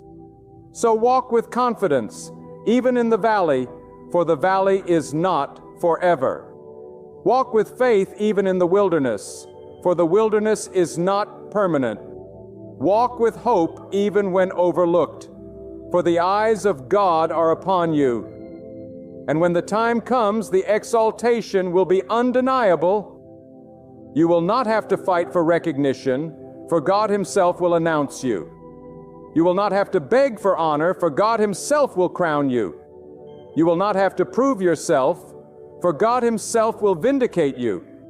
And when He does, the very ones who once questioned you will be forced to watch as God sets you in a place of honor before their eyes. That is why you must not fear the opinions of men. That is why you must not let their gossip break your spirit. That is why you must not let their doubt become your burden. For their words do not determine your worth. God does. Their rejection does not cancel your calling. God secures it.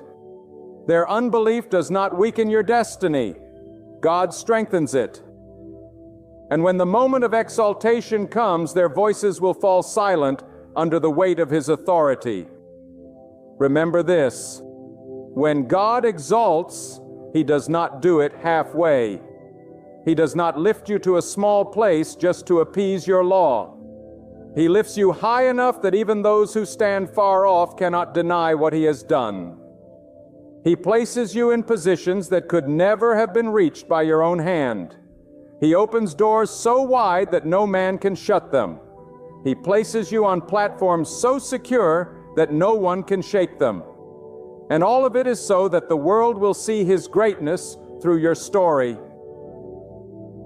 There are moments in life when it feels as though the weight of rejection is too heavy to carry, when the sting of being underestimated burns deeper than any wound.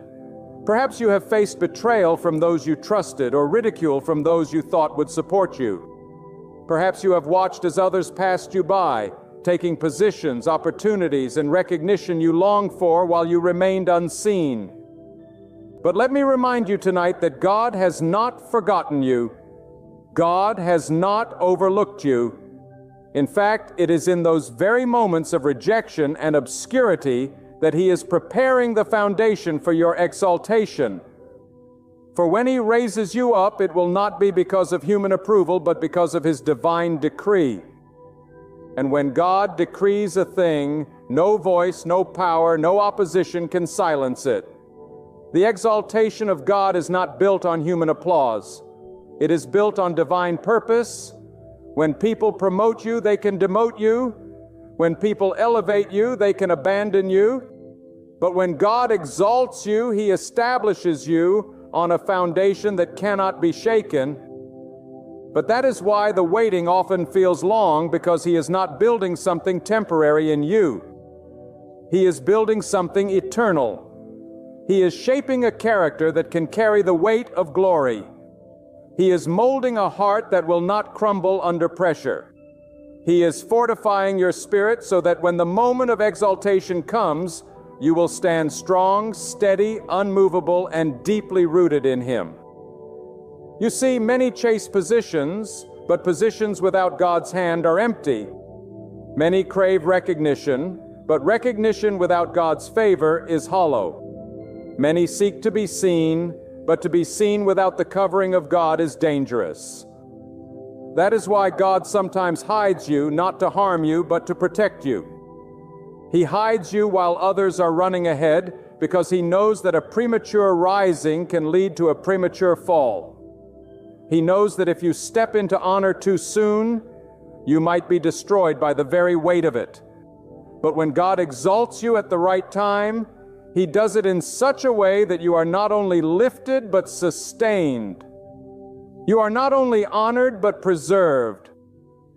You are not only recognized but established in a place where no human hand can pull you down. Understand this. Exaltation from God does not always look the way we imagine. Sometimes it is not a throne or a title, but the power of influence, the impact of your voice, the authority of your presence.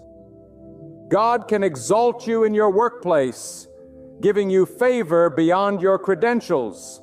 God can exalt you in your community, causing others to look to you for wisdom and guidance. God can exalt you in your family, turning you into a pillar of strength when others falter. And yes, God can exalt you on platforms you never dreamed of standing upon, in places you never imagined being invited to, before audiences you never thought would hear your name.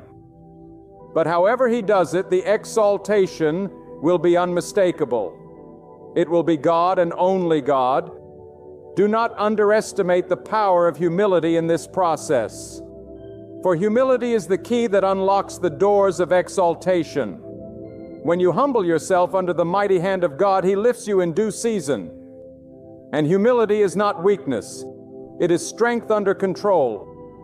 It is the posture of one who knows that true honor does not come from self-promotion, but from God's promotion. Humility says, I will wait on God's timing even when it hurts. Humility says, I do not need to prove myself to people, for God Himself will prove me. Humility says, I will stay faithful in the little, knowing God is preparing me for much. And when God sees humility in a heart, He delights in lifting that person higher than they could ever lift themselves. But let me also speak truth with boldness. Exaltation does not come without opposition. When God begins to lift you, there will be those who resist. There will be those who question. There will be those who envy and those who conspire. Do not be surprised when opposition rises at the same time as exaltation. For the higher you go, the stronger the winds will blow. But here is the good news. No weapon formed against you shall prosper when God is the one lifting you. No scheme, no lie, no jealousy can undo what God has ordained. In fact, sometimes God uses your enemies as the very witnesses of your exaltation. He allows them to watch, not so they can stop you, but so they can see His glory revealed in your life.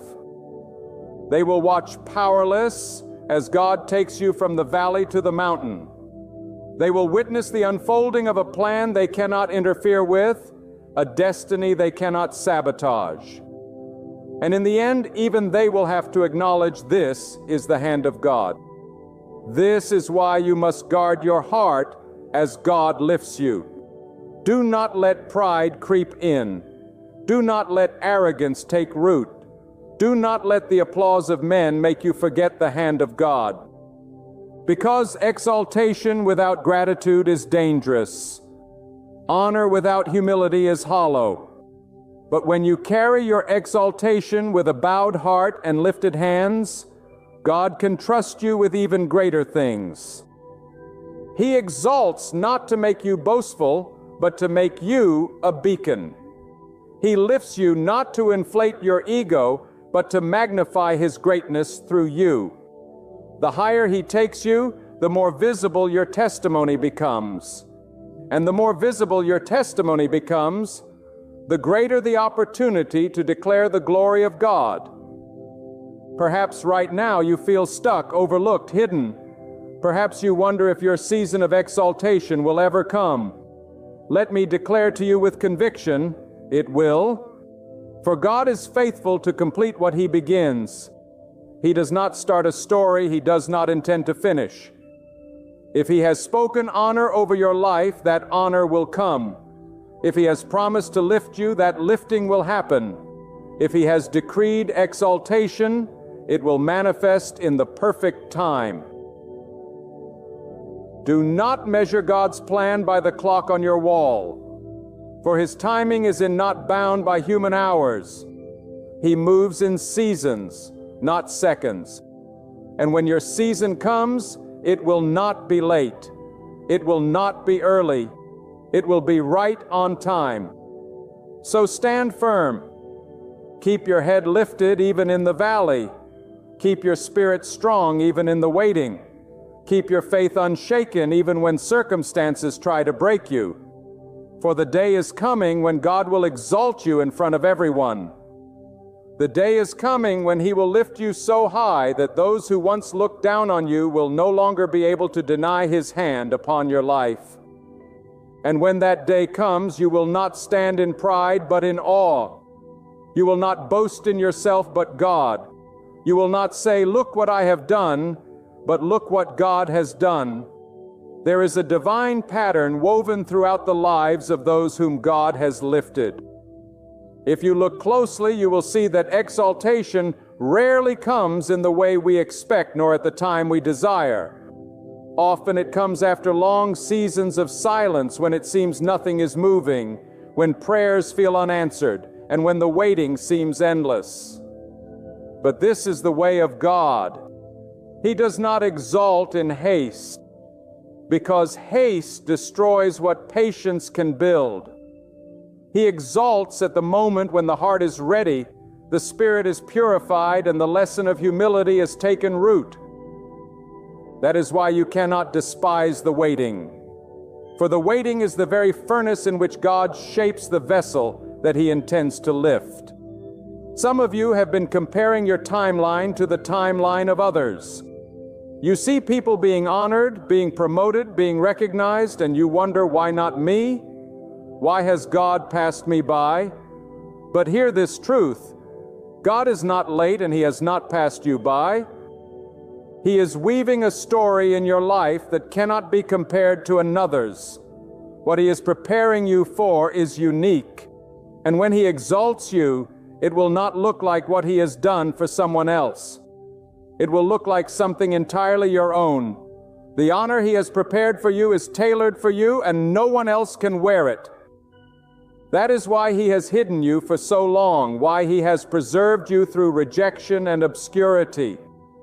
Because what He is building in you cannot be rushed, copied, or substituted. And when God exalts you, it will not be in secret. It will be before the very eyes of those who counted you out. The same mouth that whispered against you will be forced to witness your rising. The same eyes that looked down on you will be forced to look up in astonishment. And it will be clear to all who see you that it was not by your power, not by your striving, not by your manipulation, but by the hand of God. This is the glory of divine exaltation. It silences every critic, confounds every skeptic, and humbles every enemy. Because when God lifts a person, the testimony is undeniable. Do not miss this. Exaltation is not just about you. It is about the message God wants to proclaim through your life. When He raises you up, He is sending a signal to the world that He is still sovereign, that He is still in control, that He is still watching over those who are faithful. Your life becomes a living demonstration of His justice, His timing, and His power. That is why He does not merely exalt you privately. He does it publicly so that your story becomes a stage upon which His greatness is displayed. When people look at you, they will not be able to explain your rise without mentioning God.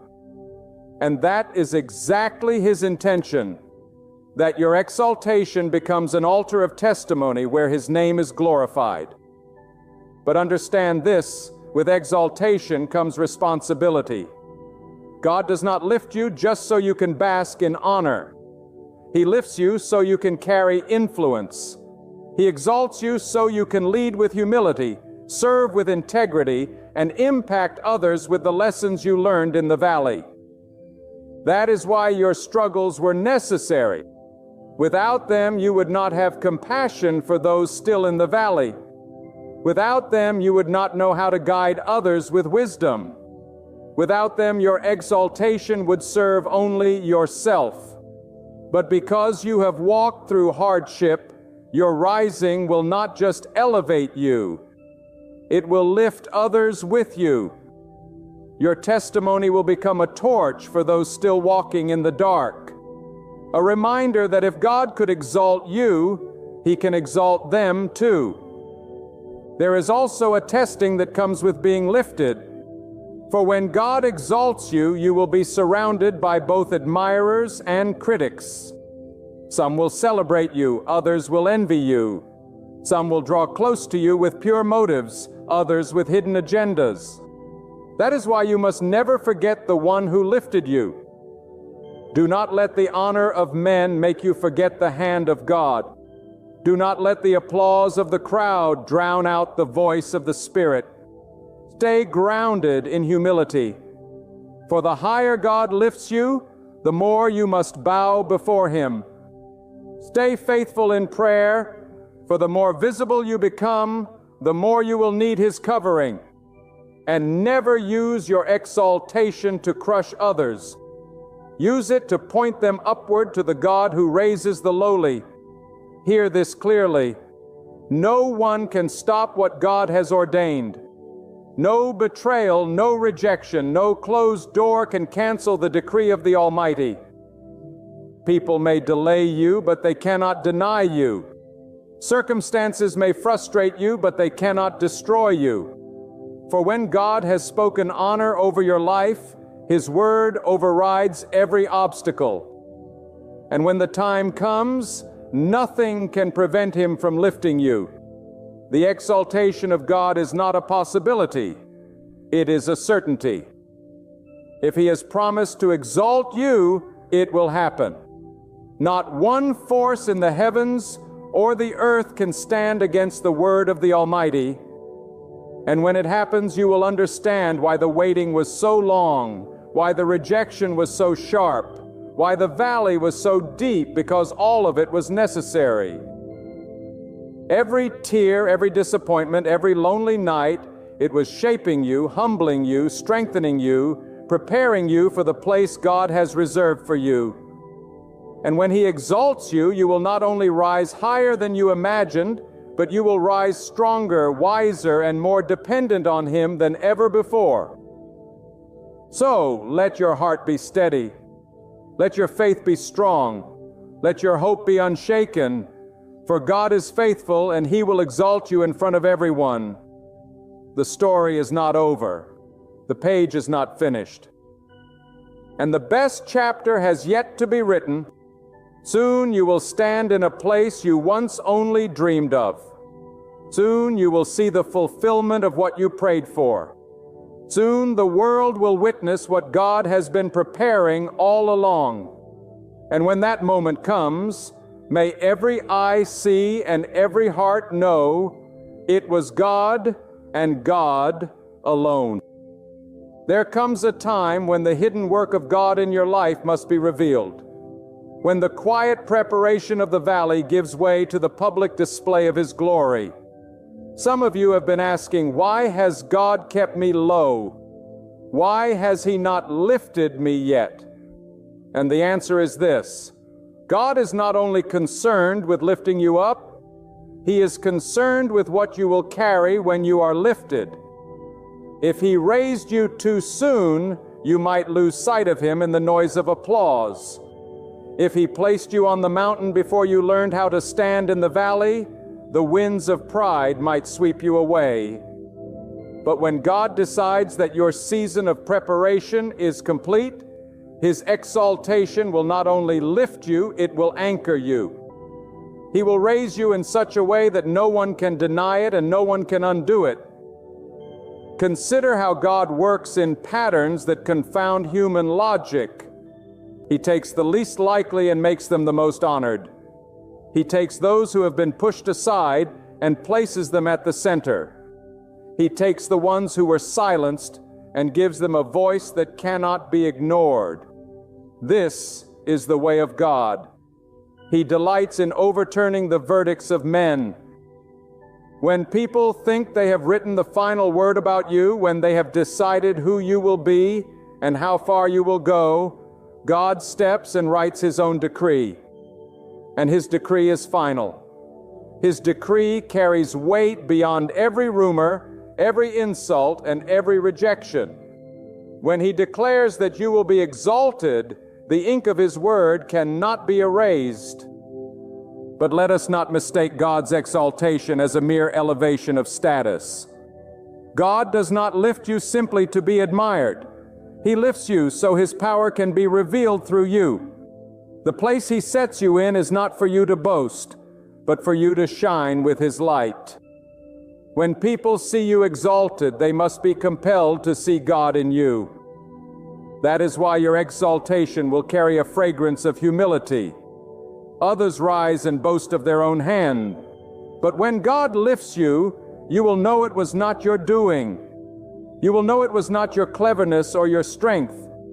It was His grace, His hand, His purpose. And because you know it, you will not rise with arrogance, but with awe. Now hear this truth. God's exaltation is often preceded by testing. Just before the dawn breaks, the night is at its darkest. Just before honor comes, humiliation often presses hard. Just before you are lifted, life may push you lower than you thought you could go. But that is the sign that exaltation is near. Do not despise the depth of your current struggle, for it is often the prelude to the height of your coming honor. God tests you with lack before He trusts you with abundance. He tests you with obscurity before He trusts you with influence. He tests you with rejection before He trusts you with recognition. Every test is not to destroy you, but to prove you. And when you pass through those fires with your faith intact, God Himself will declare, "Now it is time. Now I will exalt my servant before all." There is also a mystery in the way God uses your enemies as instruments of your exaltation. Sometimes the very ones who plot against you become the stage upon which your honor is displayed. They may gather to bring you down, but God uses their schemes to set the backdrop for His lifting. Their betrayal becomes the soil from which your promotion grows. Their words of mockery become the silence that follows your vindication. Do not be troubled by opposition. It is often the confirmation that God is preparing to exalt you. If there were nothing in you worth lifting, there would be no resistance trying to keep you down. The presence of opposition is proof that exaltation is near. And let me remind you, when God exalts, it is never small. He does not lift you halfway. He does not raise you to a place where the world can doubt whether it was Him. When God exalts, it is undeniable. It is evident. It is beyond dispute. He lifts you to a place where even those far off must acknowledge that something greater than human effort has taken place. He opens doors that no one thought possible. And He sets you on paths no one could have designed but Him. And when it happens, the only explanation left is God. That is why you must not waste energy trying to force people to recognize you now. Recognition that comes from man is shallow and fleeting. Recognition that comes from God is everlasting and unshakable. So I say to you, keep your heart steady in the waiting. Keep your spirit humble in the hidden place. Keep your faith unshaken in the valley. For the time will come when God Himself will exalt you before everyone. And when that day comes, you will not only be lifted, you will be transformed.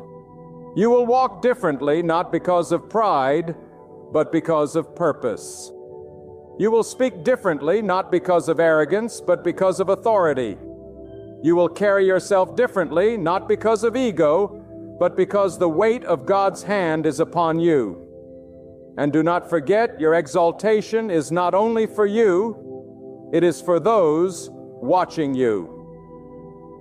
There are people who will find hope in your rising. There are people who will believe again because of what God does in your life. There are people who will come to know the power of God because they witnessed Him lift you. This is the ripple effect of exaltation. It is never contained in one life. When God lifts you, it becomes a testimony that spills into the lives of countless others, igniting their faith, strengthening their hope, and anchoring their trust in Him. So do not be disheartened by how long the process feels. Do not be discouraged by how hidden you seem. Do not be dismayed by how strong the opposition appears. For all of it is under the sovereign hand of God, and none of it can cancel what He has ordained. When the hour of exaltation arrives, nothing in heaven or earth will stop it. And when it does, may the world see not just you standing higher, but God standing taller through you. When the hand of God moves to exalt you, no force in this world can keep you low. What He has spoken over your life will come to pass. And no voice of doubt, no whisper of envy, no scheme of man can silence the decree of God. You may have been overlooked, but you were not forgotten. You may have been pressed down, but you were not abandoned. You may have been hidden in the shadows, but all along God was preparing the stage where He Himself would lift you before every eye. And when that moment comes, let it be clear to all that it was God who raised you. Walk in humility, for arrogance speaks the tongue of man, but exaltation speaks the language of God. Stand unwavering, for what God exalts cannot be broken. It stands secure in the strength of His will. Shine without fear, for divine exaltation is never about your fame, but about reflecting the majesty of the one who called you. Lift your gaze, beloved of God. Do not tremble at the delay, for even the waiting is the sculpting hand of the Creator shaping you for what He has ordained. Do not falter beneath the pressure of your trials, for those very storms will become the evidence of your rising. And when that appointed hour dawns, the world will behold what happens when God raises a soul that trusted Him through the shadows, held faith in the quiet, and yielded fully to His design. Cling to this promise. It is God Himself who will lift you up, and when He does, it will silence every doubt and surpass every expectation. Be prepared, for your appointed time is closer than you imagine. And when it arrives, His radiance will shine through you, and His strength will resound in you for generations to come. Do you know why you are still standing today? Do you know why? Because even though the storms have raged against you, they have not consumed you. It is because God Himself has seen something in you that you might not yet see in yourself. God knows you are stronger than this battle. He knows this struggle is not meant to destroy you, but to refine you. God has allowed this season in your life, not because you are weak, not because you are forgotten, but because inside you He has placed a power greater than the weight pressing against you. You may not feel strong right now. You may feel weary, exhausted, and tempted to give up. But God would never have brought you here if He had not already equipped you to endure and overcome. Too often we confuse our feelings with the truth. You may feel overwhelmed, but the truth is God has already measured this battle against the strength He has deposited in you. He knows the load you can carry, and He knows the darkness you can face. He knows the fire you can endure. And He has declared that you will come out of this stronger, purer, and more victorious than you have ever been. That is why you are in this fight. Not to be defeated, but to discover that you were created with the resilience to rise. When you look at your life right now, you may see obstacles stacked against you. You may see betrayal, hardship, loneliness, loss, or fear. But God sees something else. He sees a warrior. He sees a soul that will not break. He sees his child who may stumble, who may cry, but who will not collapse. Every tear you have shed, every sleepless night, every anxious thought, God has taken note of it, and He has whispered, "This one will endure. This one will overcome. This one will rise above the weight of it all." You are not weak. You are not defeated. You are not forgotten. You are chosen by God to walk through this valley and prove that His strength within you is greater than anything outside of you. The enemy of your soul wants you to believe that this battle is proof of your failure. But I tell you today, it is the very evidence of your strength. If you were weak, you would not even be in this fight. If you were fragile, life would not test you at this level. The battles that come to you are not random. They are matched to the measure of greatness that God has placed in you. The deeper the struggle, the greater the destiny. The higher the opposition, the greater the victory that waits on the other side. That is why you cannot give up now. That is why you cannot let despair win. God trusted you with this mountain because He already knew you would climb it. Think about that for a moment. God trusted you. Out of all the people He could have given this assignment to, He placed it on your shoulders. He looked at your life and said, "This one will not break." He saw the fire inside of you. He saw the strength of your faith. He saw the courage hidden even in your weakness. And He chose you for this very hour. You may not like it. You may not understand it. But you must embrace it. The battle you are facing is not meant to destroy you. It is meant to reveal the greatness of God's strength in you. Now let me tell you something you must never forget. When God allows a storm, He always provides the strength to endure it. He never lets His child face a burden without giving them the power to carry it. You are not in this alone. The same God who allowed you to walk into this valley is the same God who will carry you through it. You may feel the weight pressing down, but God has His hand beneath you, holding you steady. You may feel surrounded by darkness, but God is the flame that will never go out inside your soul. You see, your strength is not measured by how loud you shout or how fearless you appear. True strength is measured in those moments when you are trembling but still moving forward. When you are weeping but still praying. When you are breaking but still believing. That is where God's strength shines brightest. Not in your comfort, not in your ease, but in your endurance. Every day you choose not to give up. You prove to the world and to the enemy that God has made you unshakable.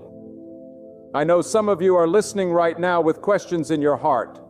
You are asking, if God knows I am strong enough, then why does it hurt so badly? Why do I feel so broken? Why does this storm seem endless? My friend, pain does not mean you are weak. It means you are human. But the difference between you and those who collapse under pressure is that you are not relying only on your own strength. You are relying on the God who sustains you.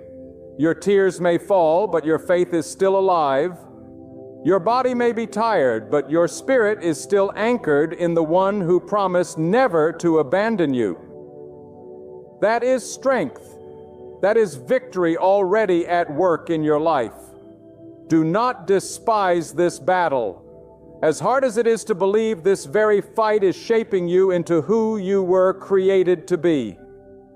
God is chiseling away everything that does not belong, everything that weakens you, everything that keeps you from stepping fully into the destiny He prepared for you. Without pressure, there is no diamond. Without fire, there is no refined gold. Without struggle, there is no strength.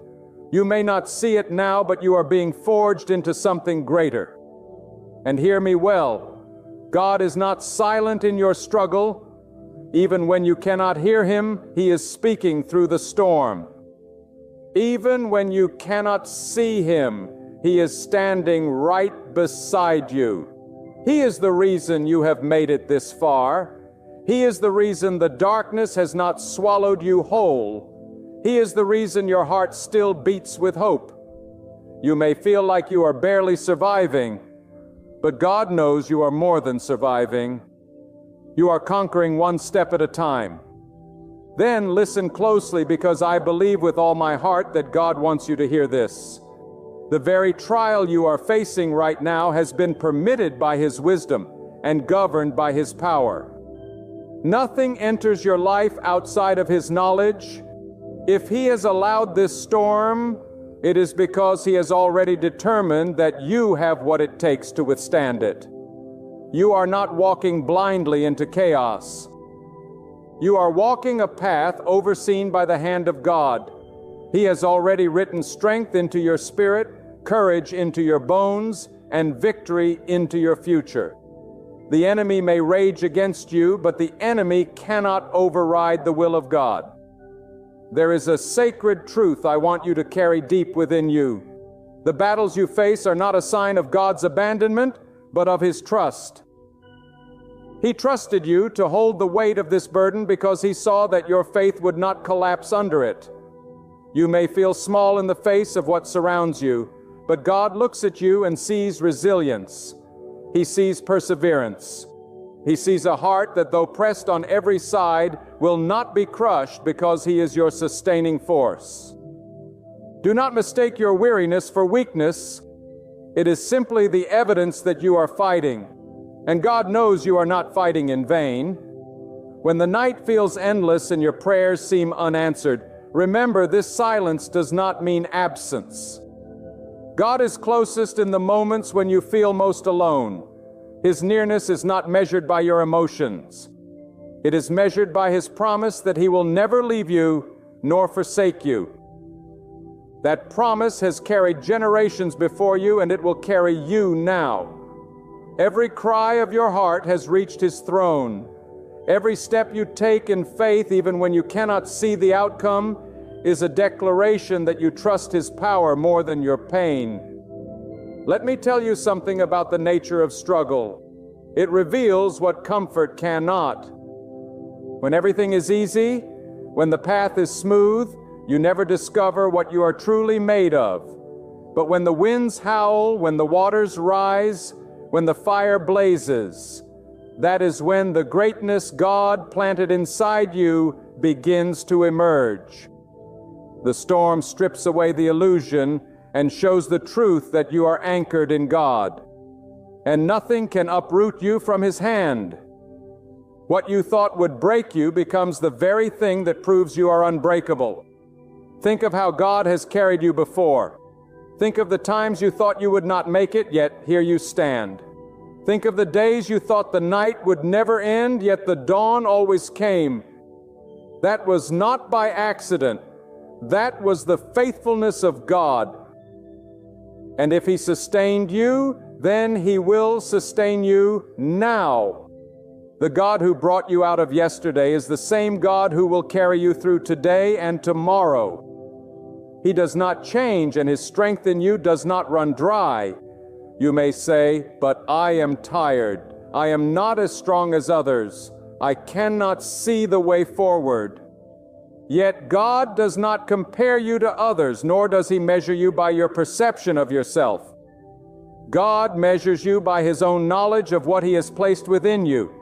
You see limitations, but He sees potential. You see weakness, but He sees resilience. You see fear, but He sees faith.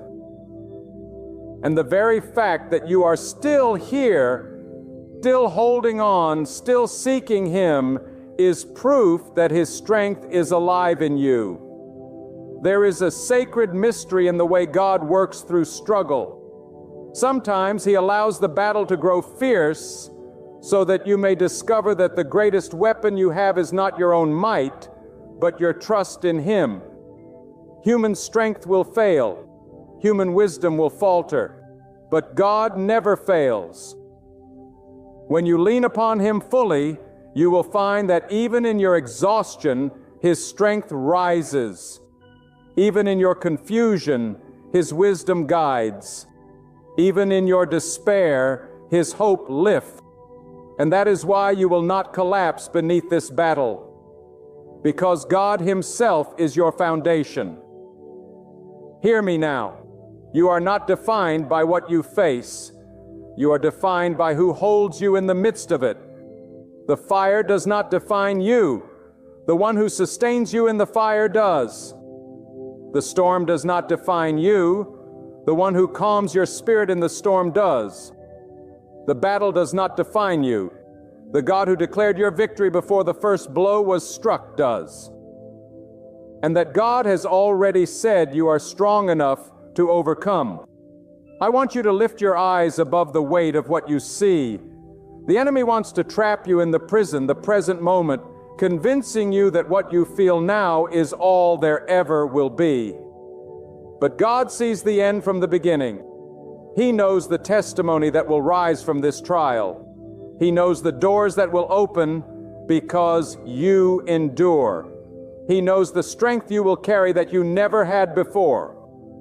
If only you could see yourself through the eyes of God, you would realize that you are not merely surviving this battle. You are being shaped into someone who will stand taller, speak bolder, and shine brighter because of it.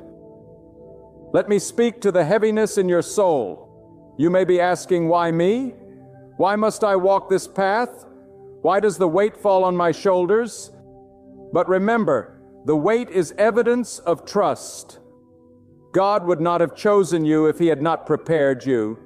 There is something in you that can only be revealed through this pressure. Just as the seed must break to release the tree within, you must pass through this breaking so that the fullness of who you are can emerge. This is not punishment. This is preparation. God is preparing you for a greater future, a higher calling, a deeper purpose. Let me speak to the very core of your struggle right now. The weight you carry is not meaningless. It is not wasted. God never allows His child to walk through pain without purpose. You may not see it today, but one day you will look back and realize that every sleepless night, every tear, every prayer whispered in desperation was building something inside of you that ease and comfort never could.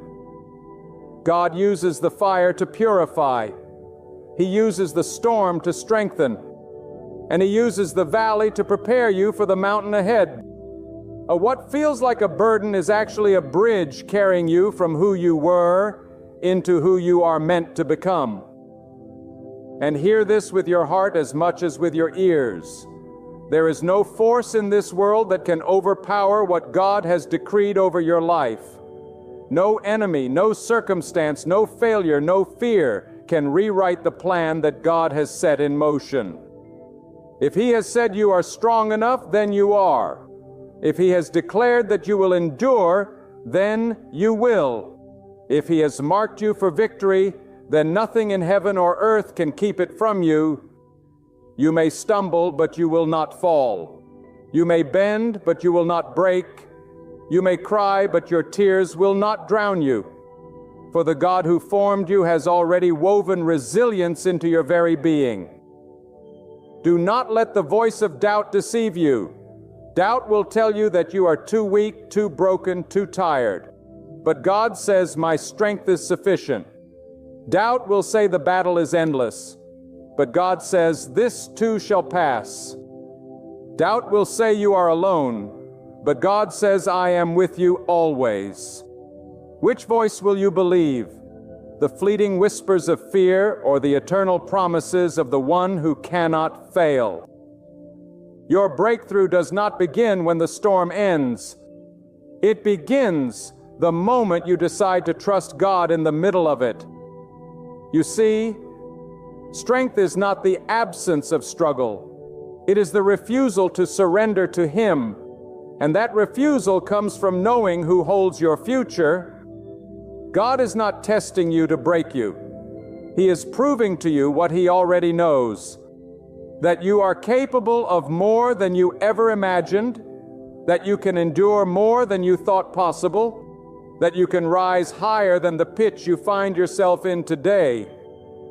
This battle is not about defeat, it is about discovery. Discovery of the depth of your faith, discovery of the endurance of your spirit, discovery of the unshakable hand of God that has been with you every step of the way. Lift your perspective, my friend. When you look at the mountain, it may seem too high, but when you look at the one who made the mountain, you realize that even the tallest peak is nothing before His power. The same God who carved rivers through the earth, who set the stars in place, who commands the sun to rise each morning, has promised to carry you. If He can govern the universe, He can govern your battle. If He can hold the oceans in place, He can hold you together. Your strength does not come from your might. It comes from the one who is limitless, eternal, and unshakable. The truth is, many people will never understand the depth of the fight you are in. They will see your smile, but not your struggle. They will see your steps, but not your stumbling. But God sees it all. He knows the nights you cried when no one else knew. He knows the weight you carried in silence. He knows the moments you almost quit. And still He whispers to you, "Do not give up, for you are stronger than this." Do not seek validation from those who cannot comprehend your battle. Seek strength from the God who knows every detail of your pain and every detail of your victory. Perhaps you wonder, if God knows I am strong enough, why doesn't He just remove this burden? And I tell you this, sometimes God does not remove the mountain because He intends for you to climb it. Sometimes He does not silence the storm because He intends for you to walk through it and discover that you can't. Sometimes He does not shorten the valley because He knows there is treasure to be found in the journey itself. The goal is not always escape. The goal is transformation. And God will never waste a single moment of your struggle in bringing about that transformation. Do not mistake delay for denial. Just because the breakthrough has not come yet does not mean it is not on its way. Timing is not bound by your clock. God is never late and never early. He always arrives right on time. Waiting is not abandonment. It is evidence that He is still shaping you for what is ahead. That shaping may call for a little more endurance, a little more patience, a little more trust, because what He has prepared exceeds what you could ask or imagine. And greatness demands readiness. Hold your position. Stand unshaken in faith. When everything in you wants to fold, refuse to yield to despair. Remind yourself each day, even each hour, that God has not left you. And He never will. Say it until it becomes part of your heartbeat. I will not break, for God is my strength. I will not fall, for God upholds me. I will not fail, for God has already given me the victory. Speak it in the silence. Declare it in the darkness. Let it echo louder than the lies of fear. Because the more you declare it, the more it roots itself deep into your spirit, and the stronger you become. And hear me, strength is not only about what you endure, but also about what you inspire in others. This battle is not just about you. Someone else is watching your resilience, your perseverance, your faith. Someone else is drawing courage from your endurance without even knowing it. You are showing someone else what it means to trust God in the storm. You are teaching them that weakness is not the end, that struggle is not failure, that faith is greater than fear. Your survival will become someone else's testimony. Your endurance will become someone else's hope. There is a reason God has not allowed this struggle to crush you. There is a reason why, though the weight feels unbearable, you are still able to take one more step, one more breath, one more prayer. That reason is simple yet profound, because God has already decreed that your destiny is greater than your difficulty. You are not here to be broken. You are here to be built. You are not here to be defeated. You are here to be developed. God is not finished with you. And the very evidence of that truth is that you are still alive, still standing, still breathing, still fighting. There are moments in life when the enemy whispers that the darkness is permanent, that the storm will never end. But God declares the opposite. He says the darkness has an expiration date. He says the storm has boundaries it cannot cross. He says the fire may rage, but it will not consume you. And when God speaks, His word overrides every lie of despair. You may feel pressed down today, but you are not destroyed. You may feel weary, but you are not abandoned. God has set a limit to your trial, and beyond that limit lies your deliverance. Let us remember something. Vital strength is not always loud. It is not always visible to the eye. Sometimes strength looks like a trembling hand lifted in prayer. Sometimes it looks like a weary soul choosing to rise again when everything inside screams to give up. Sometimes it is simply the decision to keep walking when the road feels endless. Do not discount these moments. They are victories in themselves. For every time you refuse to surrender to despair, you proclaim to heaven and earth that God's power within you is greater than the weight outside of you. God knows the potential that lies inside you, even when you doubt it yourself. He sees the future that is invisible to you. He knows the strength that will be revealed when this season ends. You cannot see it yet, but He has already gone ahead of you, preparing a table of victory where now there seems only emptiness. Trust Him in this silence, for the silence is not empty. It is the space where God is working.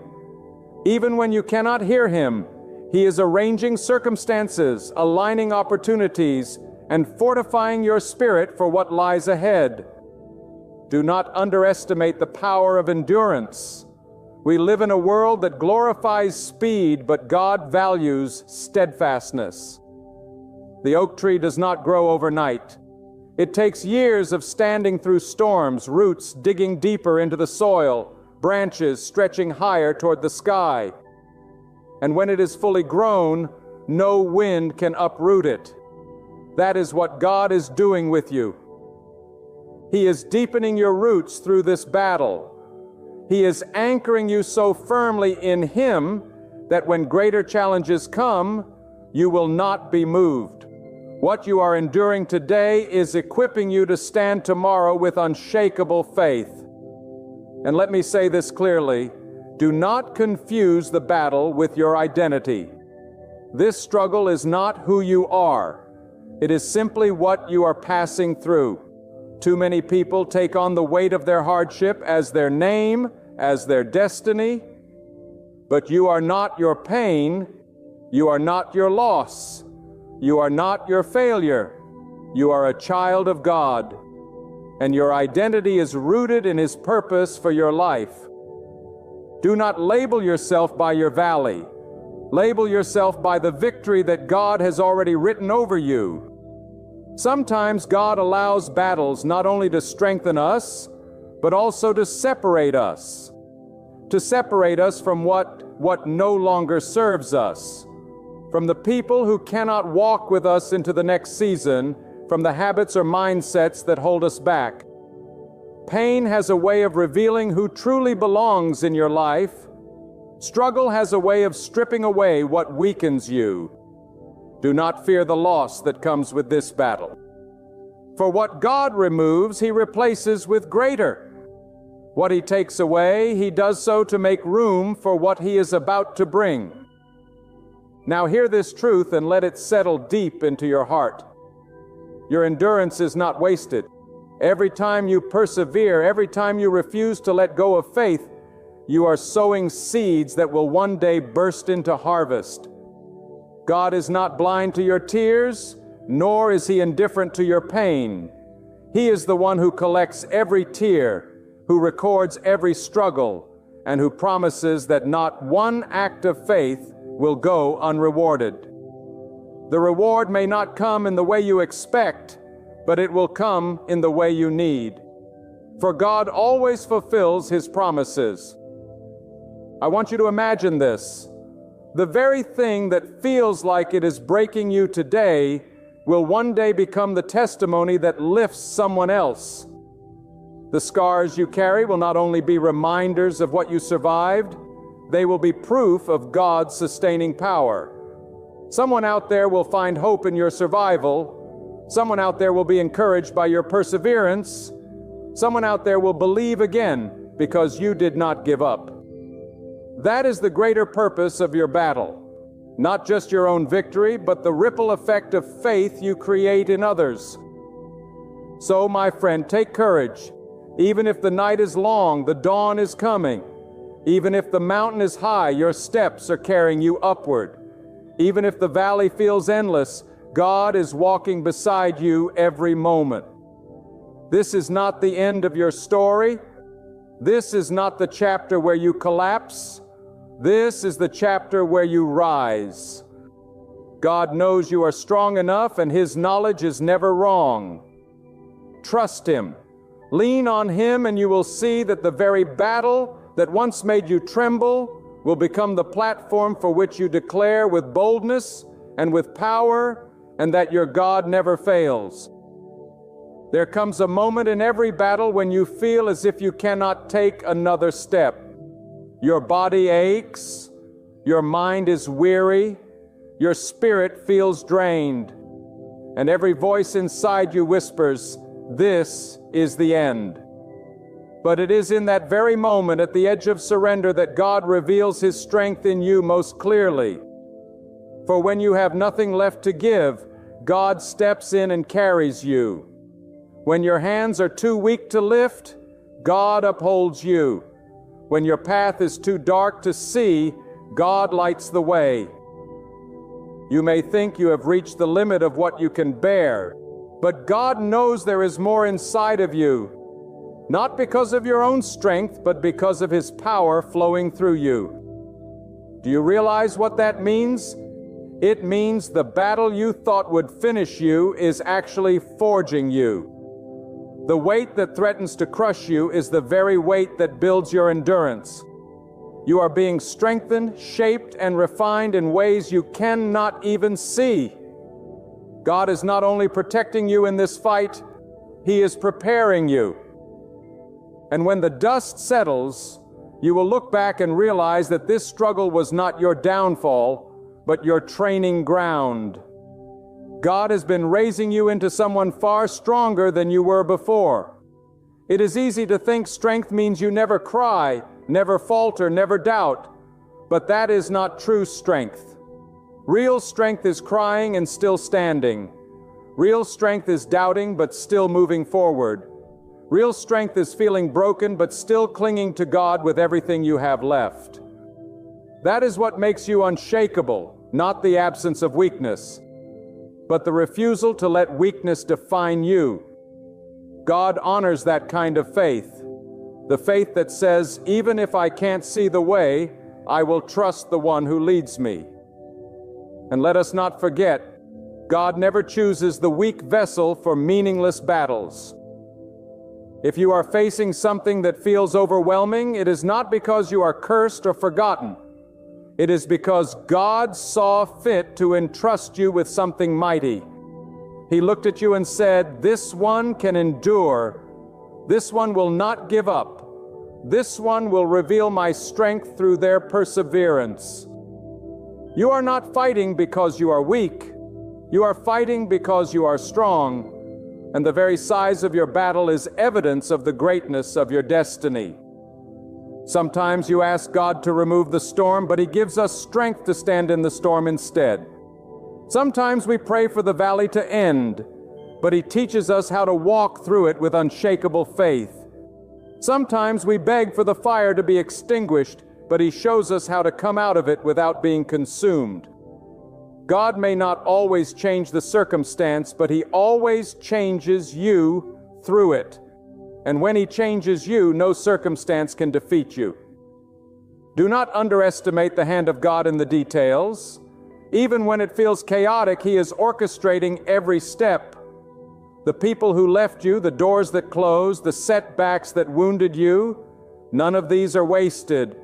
God is weaving them together into a story of victory that will silence every doubt. What looks like loss to you is preparation in His hands. What feels like defeat today will become tomorrow's testimony.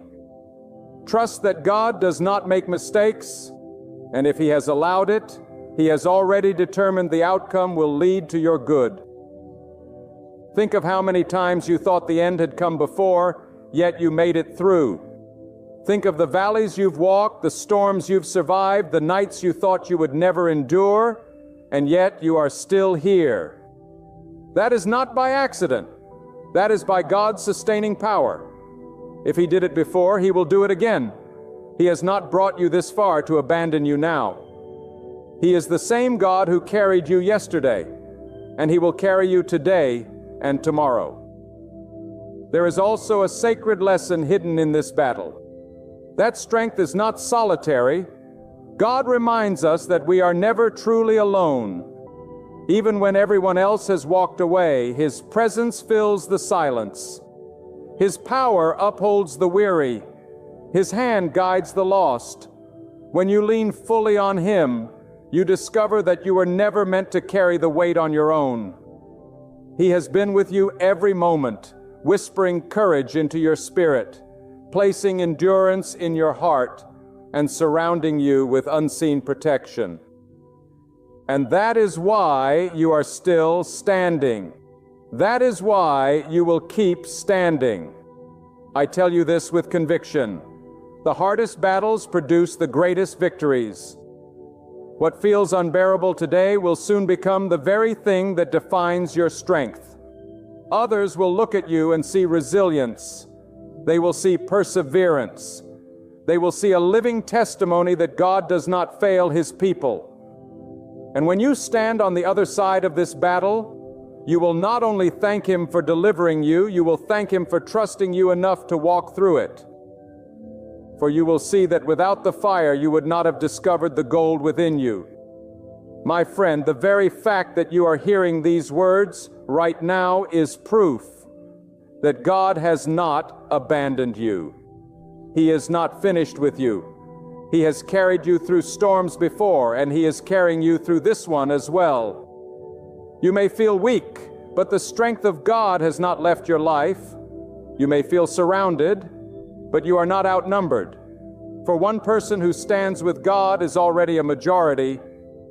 You may feel like you are at the edge of your endurance, but God knows exactly where the edge is, and He has given you just enough strength to go beyond it.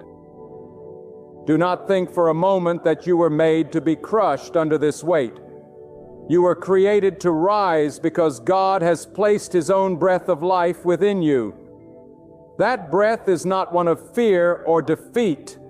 It is a breath of power, resilience, and victory.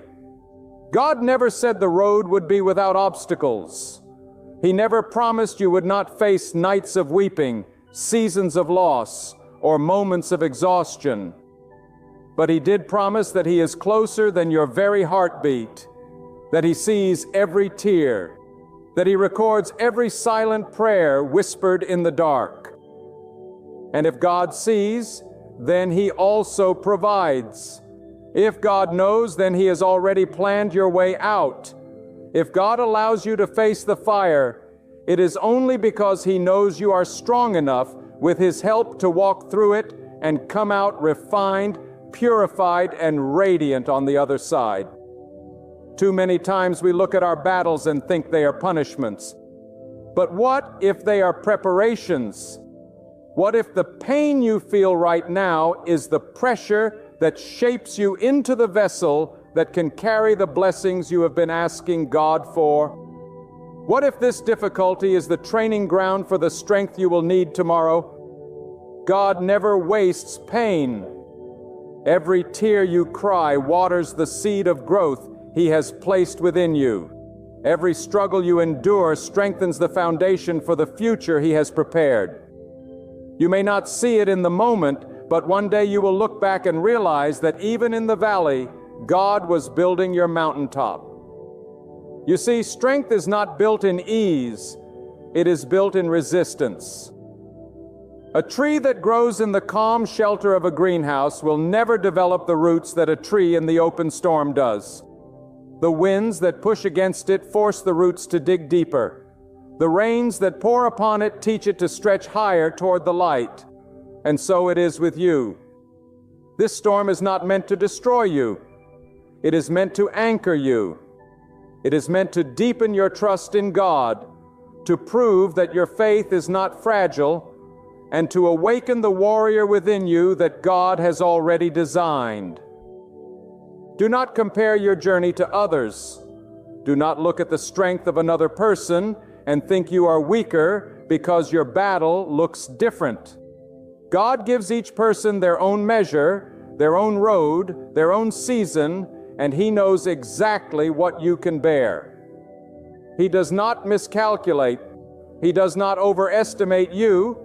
If He placed you here, it is because He knew you could endure it. And not just endure it, but overcome it. The very fact that you are still breathing is proof that you are not finished yet. You are still standing because God's strength is still holding you. You may have prayed for the storm to pass, and yet it lingers. You may have asked God to take away the thorn, and yet it remains. But hear me, sometimes God does not remove the storm because He intends to teach you how to speak peace in the middle of it. Sometimes He does not take away the thorn because He is teaching you how to walk with it without losing your faith. Sometimes He does not end the battle quickly because He is shaping a soldier within you who will not only fight this fight, but also lead others to victory. The battle is not a sign of your weakness. It is a testimony of your strength. I tell you today with absolute conviction, you are stronger than you think, not because of your own might, but because the power of God is alive within you. That strength does not run out. That strength does not wear thin. That strength is renewed day by day. God's strength is infinite, and He is pouring it into you even now. You may feel empty, but God fills empty vessels. You may feel broken, but God builds masterpieces from broken pieces. You may feel small, but remember, a single seed in the hand of God can move mountains. So lift your head, square your shoulders, remind yourself who is with you. You are not a victim of circumstance. You are a vessel of divine strength. You are not walking into this battle alone. God walks with you, before you and behind you. And when the enemy rises, when doubt whispers, when fear shouts, declare with confidence, my God knows I am strong enough. My God will not fail me. My God will see me through. Because when you stand in that truth, nothing, no storm, no struggle, no force of darkness can keep you from the victory God has already written for your life. And now I say to you, my friend, do not let your heart grow weary. This battle before you is not the end of your story.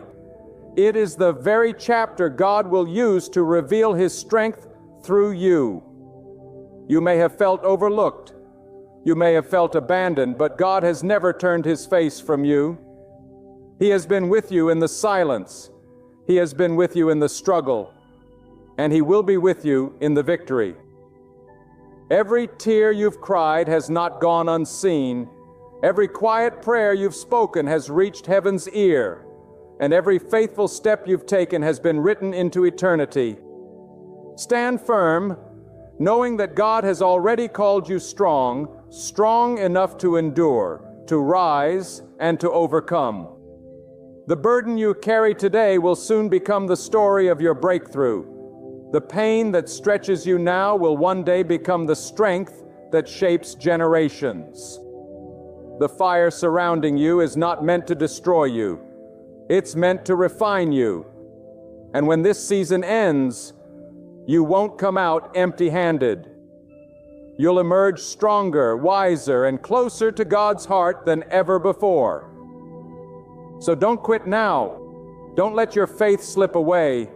Don't believe the voice that says this is too heavy for you. Lift your eyes, lift your voice, lift your heart to the one who holds the universe, yet still calls you by name.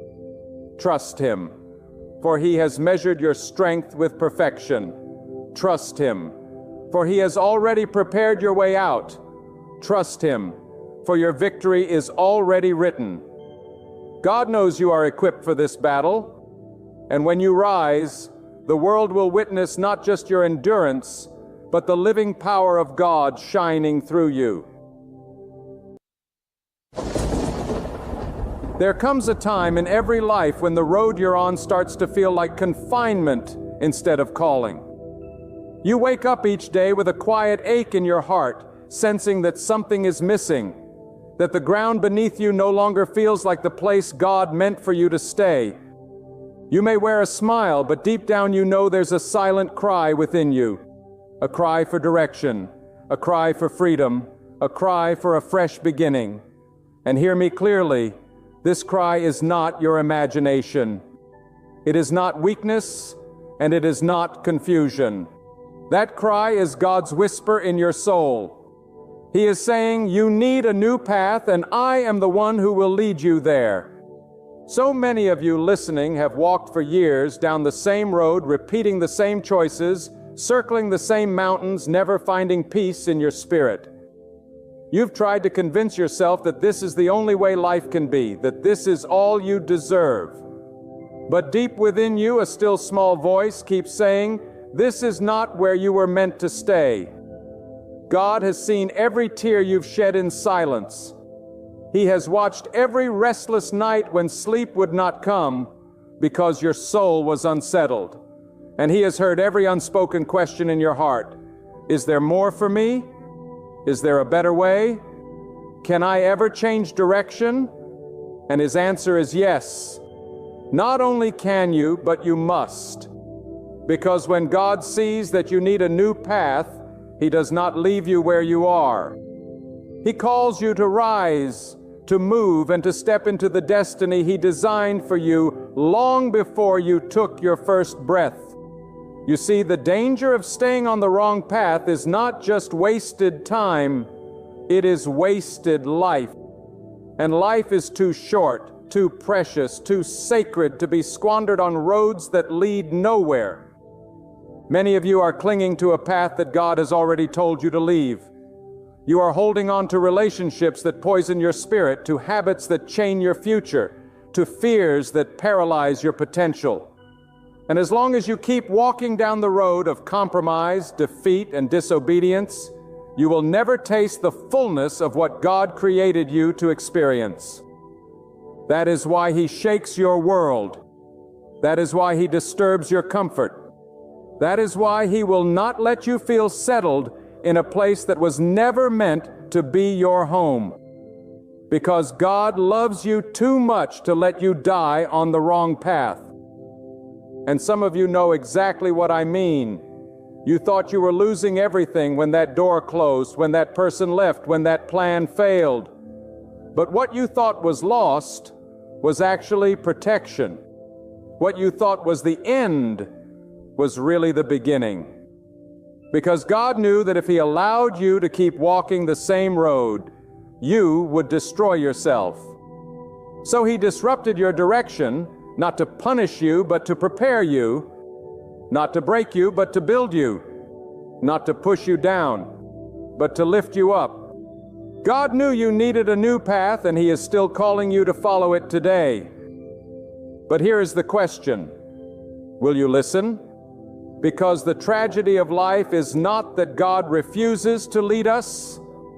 The tragedy is that we refuse to follow. God has been speaking to you in ways you cannot deny. Through circumstances, through challenges, through the deep unrest in your heart, He has been saying, "This road ends here. It is time to turn." But too many of us close our ears to His voice because we are afraid of the unknown. We cling to what is familiar. Even when it is killing us, we would rather walk in circles on a broken road than step out in the uncertainty of faith. But hear me tonight. The path God calls you to may be unfamiliar, but it is never unsafe. It may feel uncertain, but it is never unwise. If God calls you to it, He has already gone before you, and every step you take in obedience will lead you closer to the life He intended. Do not confuse comfort with calling. Do not confuse survival with success. You may be surviving on the path you're on, but you're not thriving. You may be moving, but you're not advancing. You may be busy, but you're not fruitful. And God did not create you just to exist. He created you to live with purpose, to walk in His light, to become all that He designed you to be.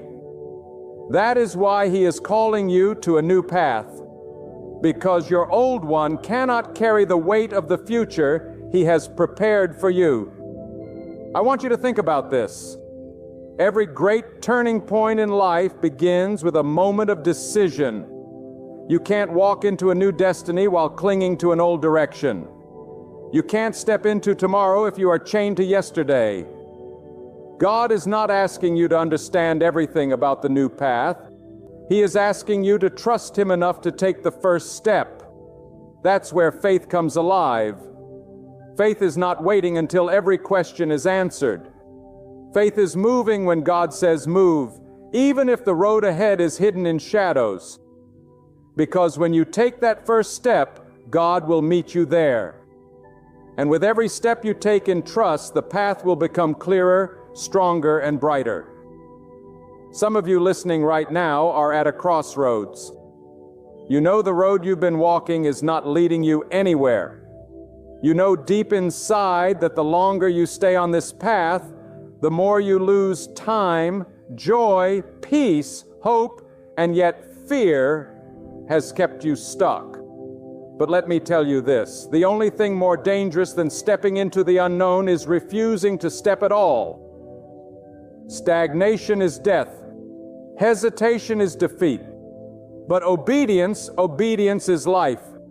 If you want to see the power of God in your life, you must have the courage to step into the path He is showing you. Think of how many times you have asked God for change, for a breakthrough, for a new beginning. And now that He is answering, now that He has opened the door, will you hesitate or will you step into it with boldness? Because the path may not be easy, but it will be worth it. The road may not be smooth, but it will be sacred. God never promised that the path would be without trials. He promised that He would be with you in every trial. And I would rather walk a difficult road with God than walk an easy road without Him. This is the hour to decide. This is the moment to choose. The longer you wait, the heavier your chains will become. But the moment you turn your feet toward the path God has set before you, the moment you surrender your way for His way, the moment you stop resisting and start following, you will discover a freedom you have never known. Because the will of God will never lead you where His power cannot sustain you. When God begins to stir in your life, it is never without purpose. The uneasiness you feel, the dissatisfaction with the path you're on, the longing for something more, these are not accidents. They are divine signals. God is awakening you to the truth that the road you have been walking cannot take you where He desires to lead you. And I say to you with all the authority of conviction, when God calls you to a new path, it is not to deprive you. It is to deliver you. It is not to strip you of joy, but to restore it. It is not to destroy your plans, but to replace them with His greater plan. The path you cling to now may be comfortable, but it is also confining. God does not call you to comfort. He calls you to transformation. And transformation requires change. It requires courage. It requires stepping into the unknown, knowing only that God Himself goes before you. There are some listening right now who have mistaken delay for denial. You thought because God didn't move when you wanted Him to, He would never move at all. You looked at the closed doors and you assumed heaven had turned its back on you.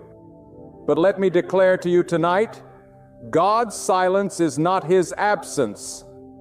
His timing is not your timing. And just because He allowed you to walk a season of wilderness does not mean He has abandoned you. Sometimes God lets you taste emptiness so that you will hunger for the fullness only He can provide. Sometimes He allows your path to dry up so you will stop drinking from broken wells and turn your face toward the living water that never runs out. What you call delay, God calls preparation. What you see as wasted years, God sees as training ground. And the moment He knows you are ready, He will open before you a new path that no force on earth can shut. But do not think for a moment that the new path will be without challenge. Every divine path demands sacrifice. Every step closer to God's plan pulls you farther away from what is familiar, what is easy, what is safe. And many fail to walk the new path because they cannot let go of the old one. They want the blessing without the breaking, the promise without the pruning, the destiny without the discipline. But hear me clearly, God will not build your future on foundations that cannot carry the weight of His glory. If you refuse to release what is killing you, you cannot receive what will heal you. If you cling to the chains of yesterday, you cannot embrace the freedom of tomorrow. A new path requires a new surrender. And when you lay down your will for the will of God, when you release your grip on what you thought you needed, then and only then will you have hands open enough to receive what He has prepared for you. I tell you with passion and certainty, there are blessings God is waiting to give you that cannot come until you move. There are doors He cannot open until you shift your direction. There are answers He will not reveal until you step out of the comfort of the familiar and walk the road of faith.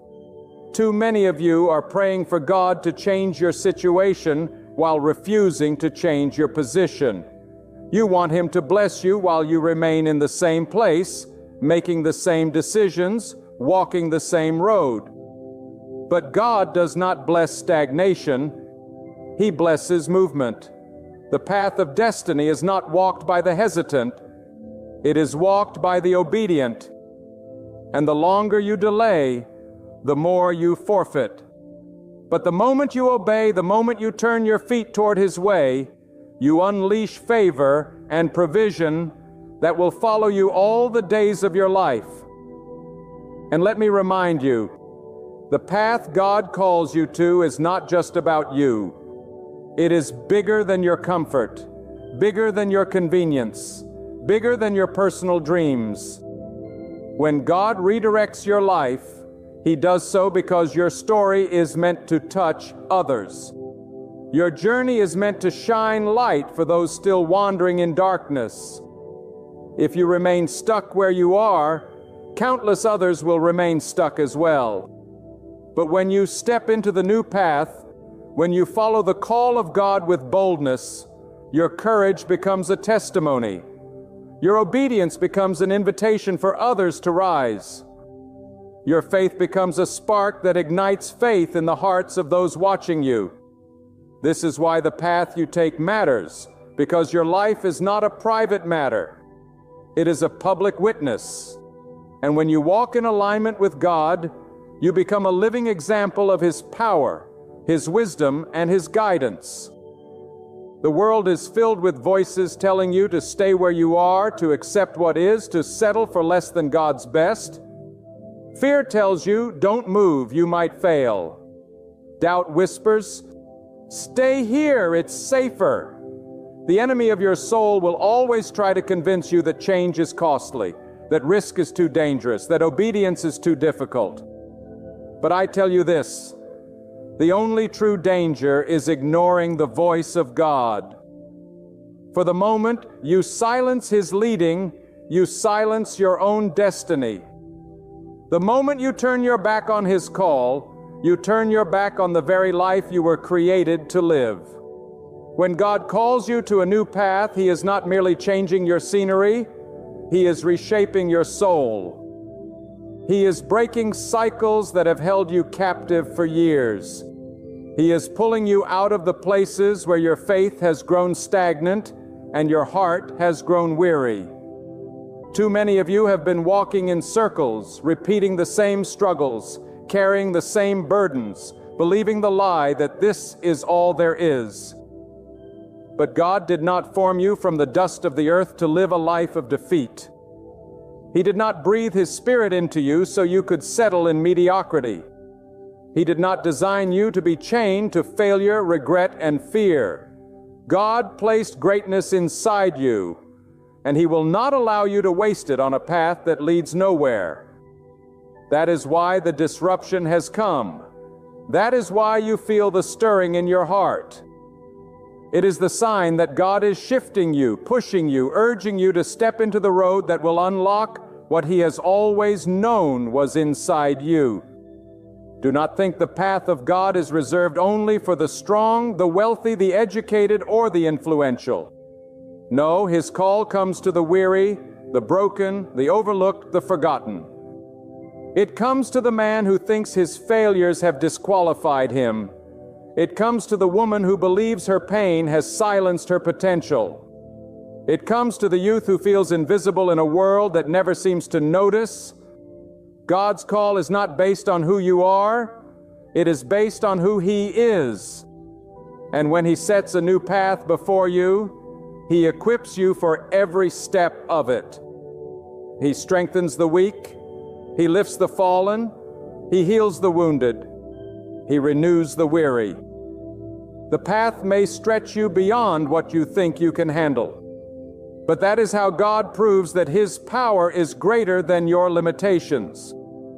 The danger for many of you is that you keep looking back while God is calling you forward. You keep measuring your future by the failures of your past. But hear me, your past was a lesson, not a sentence. Your mistakes were chapters, not the whole story. And the God who knows the beginning and the end has written more for you than the pain you've endured. Do not chain yourself to what God has already released you from. When He calls you to a new path, He is not asking you to drag your history with you. He is asking you to walk free.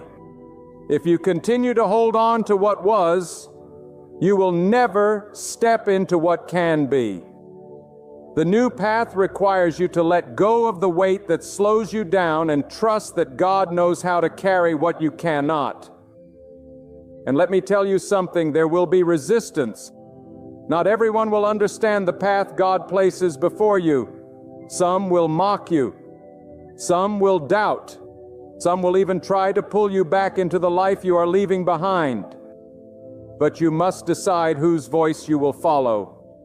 Will you listen to the opinions of people who do not hold your destiny? Or will you listen to the voice of God who formed you with purpose? Every time you choose His voice over theirs, every time you walk by conviction instead of fear, you silence the power of those who want to keep you bound.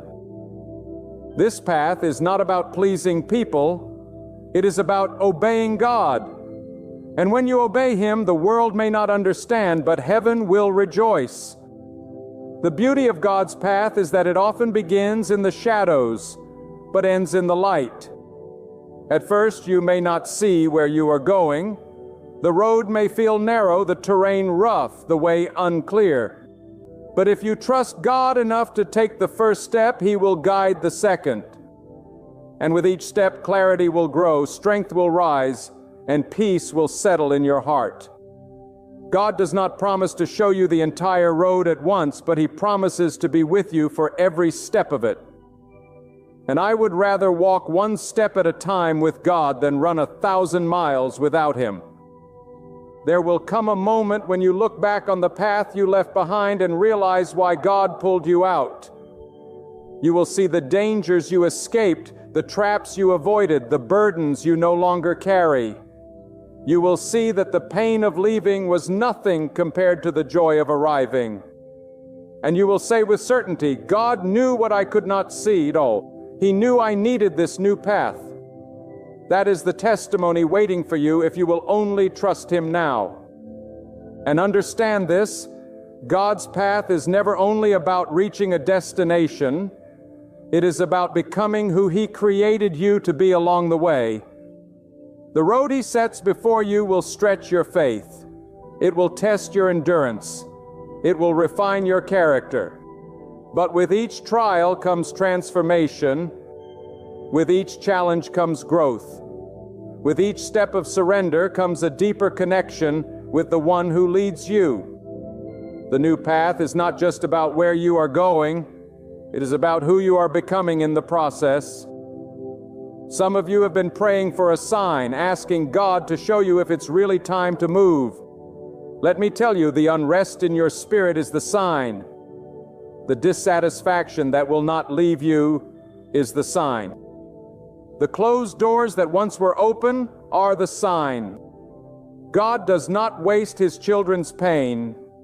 If He is making you uncomfortable, it is because He knows comfort has kept you captive too long.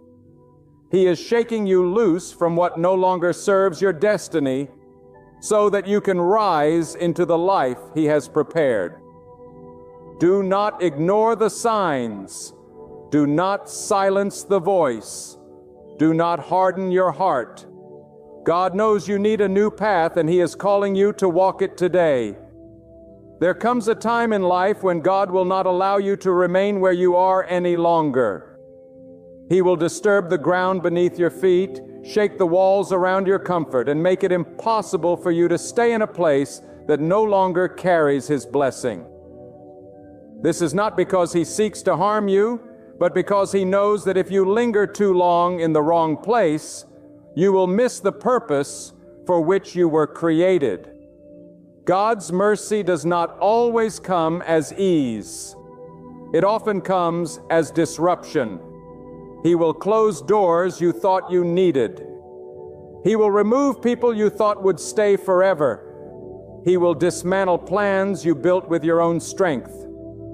All so that you will finally lift your eyes from the path of your own making and see the path of His choosing. Do not mistake God's redirection for rejection. Too many times we cry over what has ended, not realizing that the end was God's kindness in disguise. That opportunity that slipped through your fingers was not punishment. It was protection. That relationship that crumbled was not abandonment.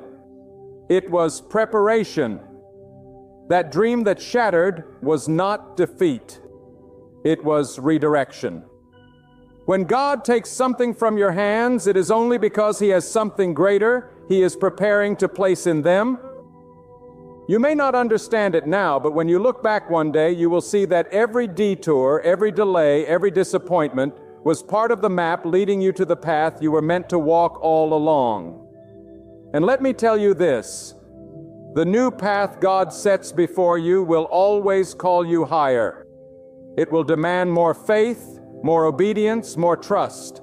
God does not lead you into the familiar. He leads you into the future. And the future He calls you to will stretch you beyond the limits you have placed on yourself. It will feel bigger than you, greater than your abilities, stronger than your resources. That is the point. Because if you could accomplish it on your own, you would not need God. But when the path requires more than you can carry, when the road demands more than you can give, when the journey seems impossible in your own strength, that is when God's power becomes undeniable. He does not call you to what is possible. He calls you to what is impossible without Him. Some of you have been clinging to your own plans as though your life belongs to you. You map out your future. You script your story. You build your dreams on the foundation of your own understanding. But then when those plans collapse, you wonder why the ground shakes beneath you. Hear me. Your life was never yours to control. You were formed by the hands of God, and only He holds the blueprint of your destiny. Until you surrender your plans to Him, you will always feel the tension of walking a path that does not align with His design. The safest place you can be is not on the road of your choosing, but on the road of God's calling. And yet, I must warn you, walking God's path will require courage. It is not the easy way. It is the right way. It is not the path of the majority. It is the path of the faithful. There will be moments when doubt will scream louder than faith, when fear will try to chain your feet, when the voices around you will question your every move. But you must silence those voices with the truth that God does not lead His children into failure. If He has called you, He has equipped you. If He has led you, He has prepared the way before you. If He has stirred your heart, then the very fact that you feel His pull is proof that He has already made provision for your journey. Think of the many men and women who settled for less because they were too afraid to step out in faith. They spent their lives looking over their shoulders, asking, "What if?" never realizing that the path of fear is far more dangerous than the path of faith. For fear destroys dreams before they can breathe, silences voices before they can speak, and buries destinies before they can bloom. But faith, the path God invites you to walk, awakens a life unlike any other. A life marked by courage, a life marked by peace, a life sustained by the strength that comes from walking hand in hand with God. Do not waste your years walking in circles. Do not build your foundation on shifting sand. Do not let the praise of people keep you bound to a path God has already asked you to leave. Every breath you draw reminds you that time is moving. With each passing second, the chance to step into God's plan grows nearer or slips further away. You cannot stay still. You cannot wait for everything to be perfect. The perfect time is now, because this is the moment God is calling you. And here is what I want you to understand. God's path will never lead you in emptiness. Even when it feels uncertain, even when you cannot see the next step, He has already prepared what you need. On His path, there will be provision where you least expected. There will be strength you didn't know you had. There will be doors you could not have opened on your own. There will be favor that no man can explain. God's path is not always the shortest, but it is always the surest. It may not be the smoothest, but it is always the strongest. It may not be the path you planned, but it is always the path you need. There are seasons in your life when God will make the ground beneath you tremble just enough so you can no longer ignore His call. The things that once satisfied you begin to feel empty. The places that once felt secure begin to feel confining. And the dreams you once pursued begin to feel shallow. And that is not coincidence. It is divine awakening. God is telling you where you are is no longer where you belong. He is stirring your heart because He refuses to let you waste the treasure He placed inside of you on a path that does not honor Him. You may not realize it now, but that dissatisfaction you feel is not the end. It is the beginning. It is the voice of God saying, "Rise, because I have more for you." And make no mistake, God will never call you to remain in the valley of small living when He has prepared the mountaintop of purpose. Too often we shrink ourselves to fit into places that cannot contain us. We lower our expectations. We silence our voice. We settle for less, thinking it is humility. But humility is not denying what God has placed within you. Humility is surrendering it to Him so that He may use it fully. And when you surrender, He lifts you from the roads of compromise and sets you upon the path of destiny. That path is not just about what you achieve, it is about who you become. It is about walking in alignment with the One who formed you, living with a heart that reflects His will, and carrying yourself with the confidence that comes not from your strength, but from His presence. Too many people ask, what if I fail if I take this path? But I ask you, what if you succeed? What if the very thing you are afraid to try is the very thing God has been preparing you for all along? What if the path you are avoiding holds the breakthrough you have been praying for? What if the road you fear to take is the road where you finally find peace? Failure is not stepping onto God's path and stumbling. Failure is refusing to walk it at all. Because every step you take in obedience, even if it feels small, is victory in the eyes of God. Some of you are waiting for God to show you every detail before you move. You want the whole map, the full picture, the guarantee of success. But God rarely works that way. He does not give you the entire plan. Because if you saw it all, you would not need faith.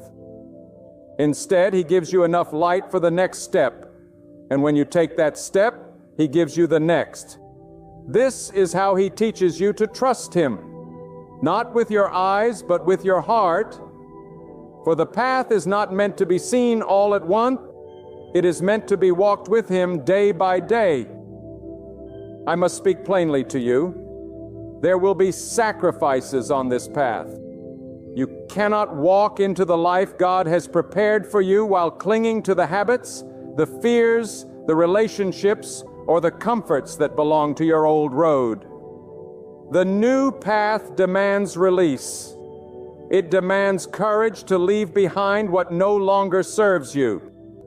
It demands trust to step away from the approval of people and walk in the approval of God alone. And though it may feel like loss at first, you will soon discover that everything you surrendered was only making space for what God was waiting to give you. And here is a truth you must never forget. God's path is not only about your personal fulfillment, it is about your impact. It is about the lives He intends to touch through your obedience. Your decision to step into the new path may become the reason someone else finds their way. Your courage to rise may become the strength that helps another stand. Your faith to move forward may be the testimony that awakens faith in someone else. You are not walking this road alone, for your life is connected to countless others. And when you obey God, you create ripples that reach farther than you can ever imagine. You may be asking, but how will I know if this is really God's path? Listen closely. You will know by the peace that settles in your heart, even when the road ahead is uncertain. You will know by the way doors begin to align, not by accident, but by divine orchestration. You will know by the way the wrong people drift away and the right people appear at the right time. And most of all, you will know because no matter how fearful your mind feels, your spirit will not let you go back. God will keep stirring you, pressing you, pushing you until you step forward. That is His mercy. That is His love. That is His way of making sure you do not settle in places beneath your calling. The truth is, you already know the answer. Deep inside, you know the road you are walking now is not enough. Deep inside, you know God has been whispering to you, tugging at you, calling you. Do not ignore Him any longer. Do not silence His voice with busyness, with excuses, with fear. This is your moment. This is your crossroads. And God is standing before you saying, choose the path of life. Choose the path of purpose. Choose the path I have prepared. There are moments in life when the ground beneath your feet feels unsteady, when the road you have walked for so long begins to fade into confusion, and when the doors you once thought would open for you remain stubbornly closed. And in those moments you may ask yourself, why is this happening? Why is my way blocked? But let me tell you something with all the strength and conviction of my soul. God is not closing doors to hurt you.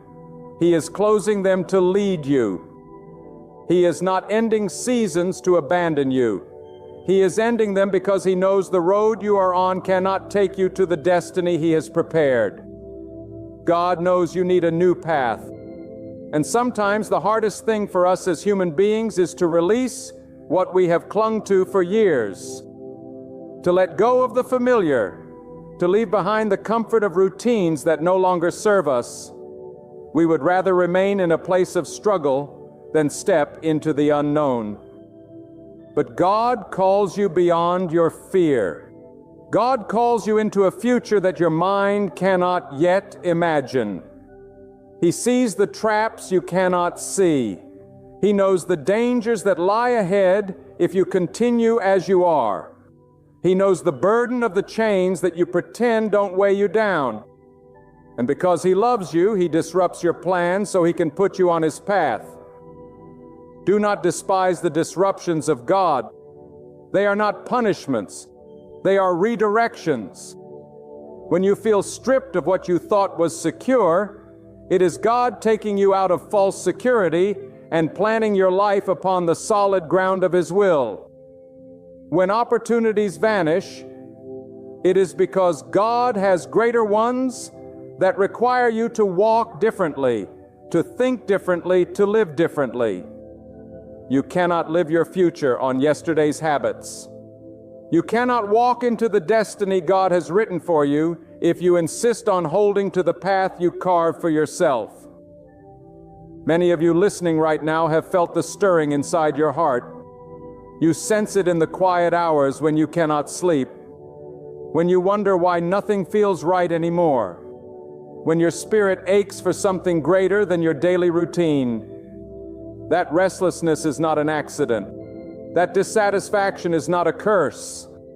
That inner voice is God whispering, it is time for something new. It is time for you to rise. It is time for you to walk the path I designed for you before the foundation of the earth.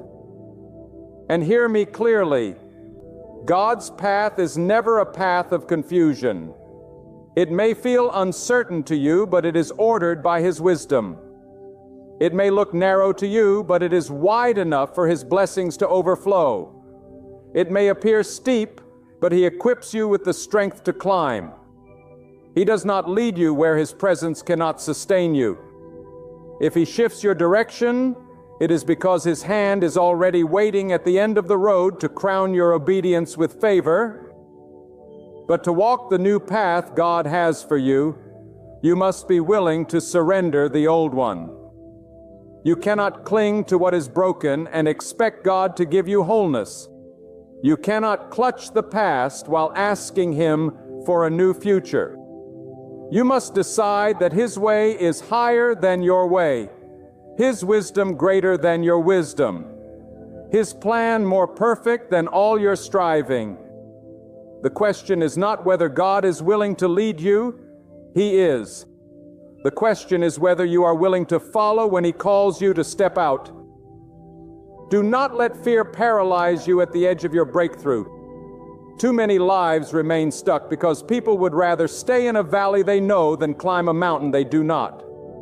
But if God says climb, then climb.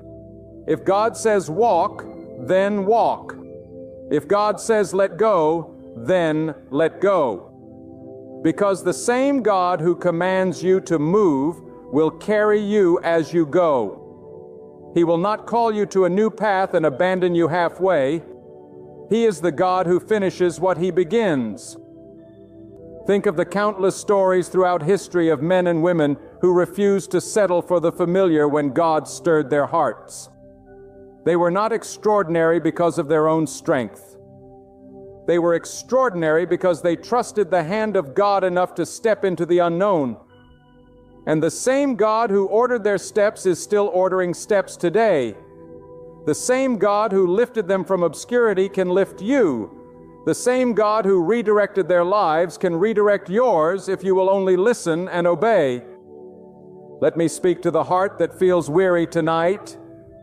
You have tried, you have fought, you have given all you had, and still the path you walk has led to emptiness.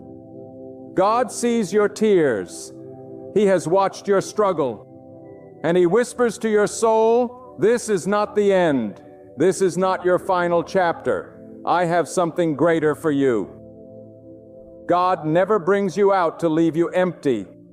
If He is pulling you away from something, it is because He has something richer, deeper, more fulfilling prepared. But hear this with clarity. God's path requires trust. It requires faith when your eyes cannot see.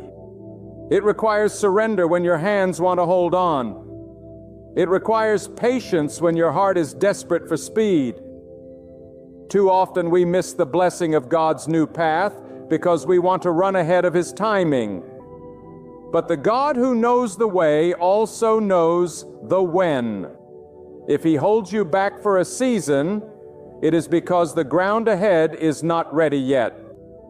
If He pauses your steps, it is because He is clearing obstacles you cannot see.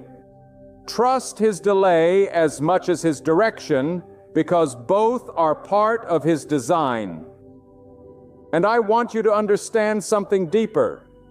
When God puts you on a new path, He is not just changing your direction, He is changing you.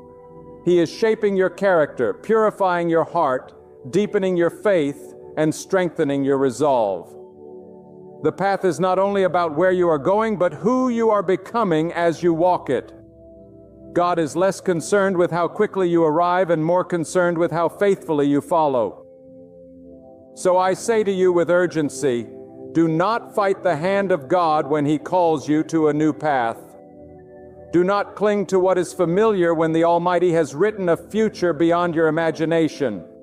Lay down your fear. Lay down your doubt. Lay down your need for control. And lift your eyes to the one who sees the end from the beginning. He knows the storms you will face and has already prepared the shelter.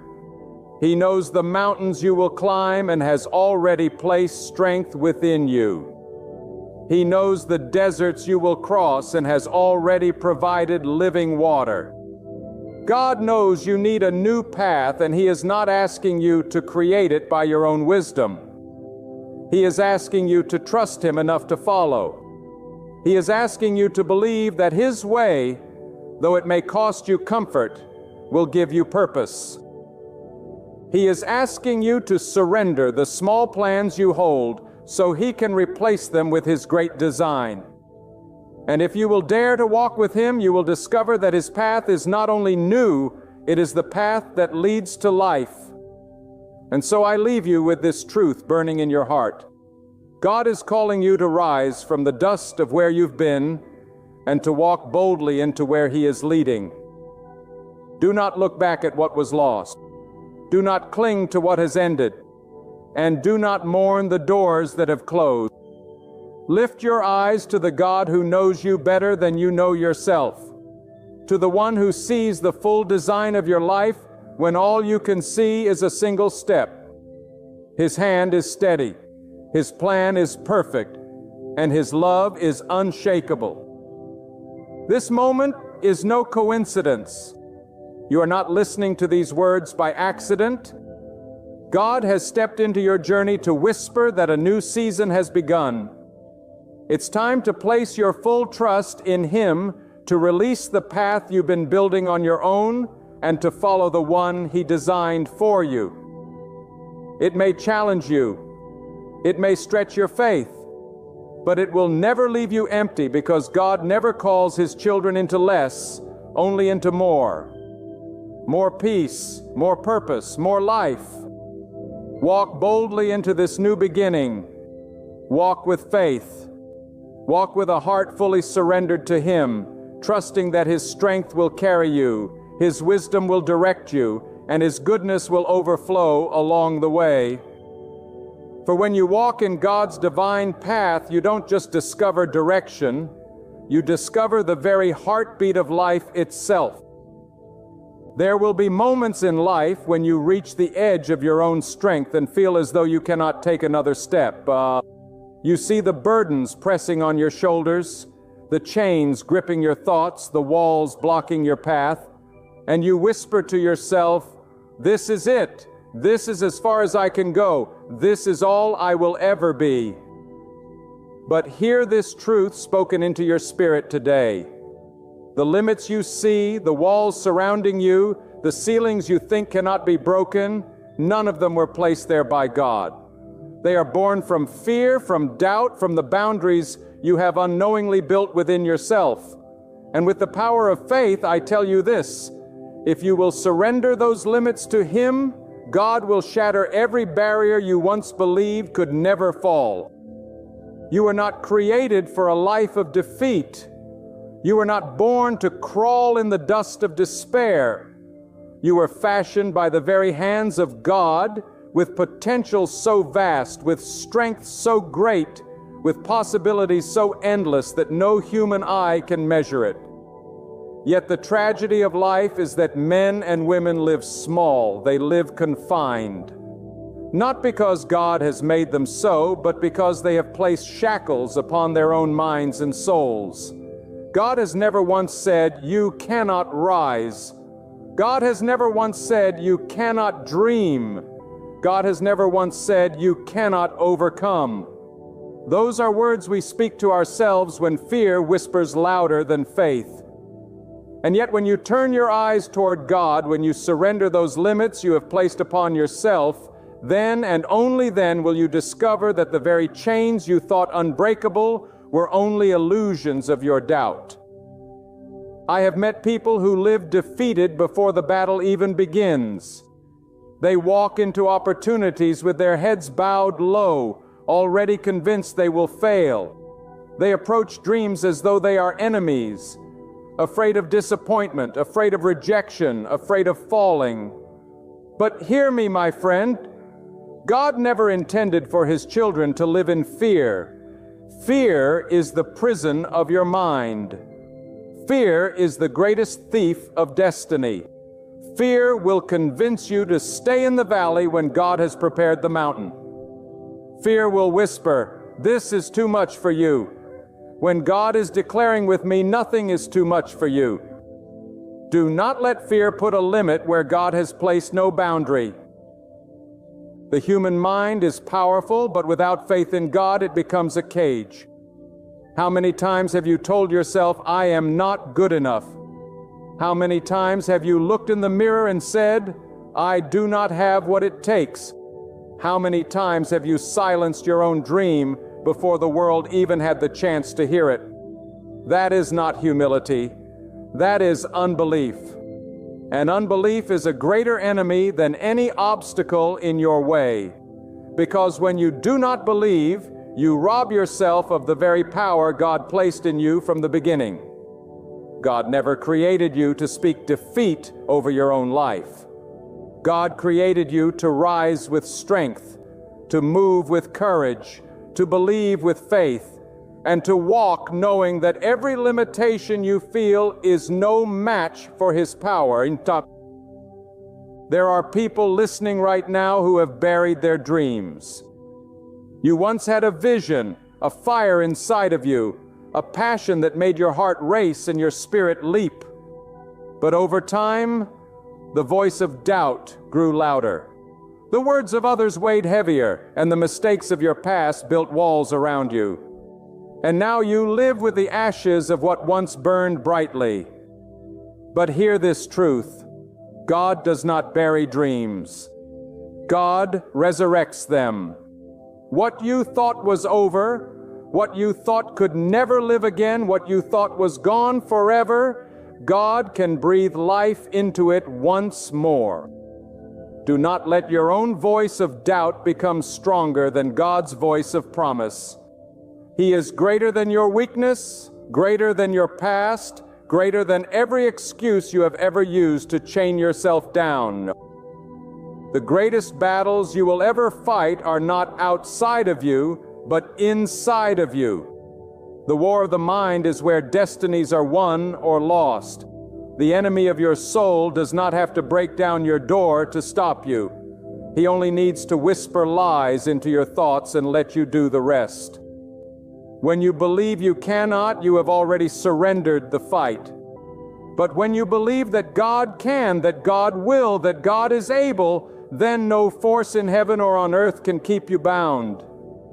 God removes limits not by changing who you are, but by reminding you of who He already made you to be. Every time you tell yourself, "I cannot," you are speaking words that chain your spirit.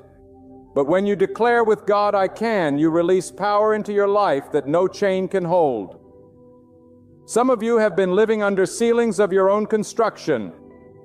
You have told yourself you cannot go higher, you cannot do better, you cannot reach further.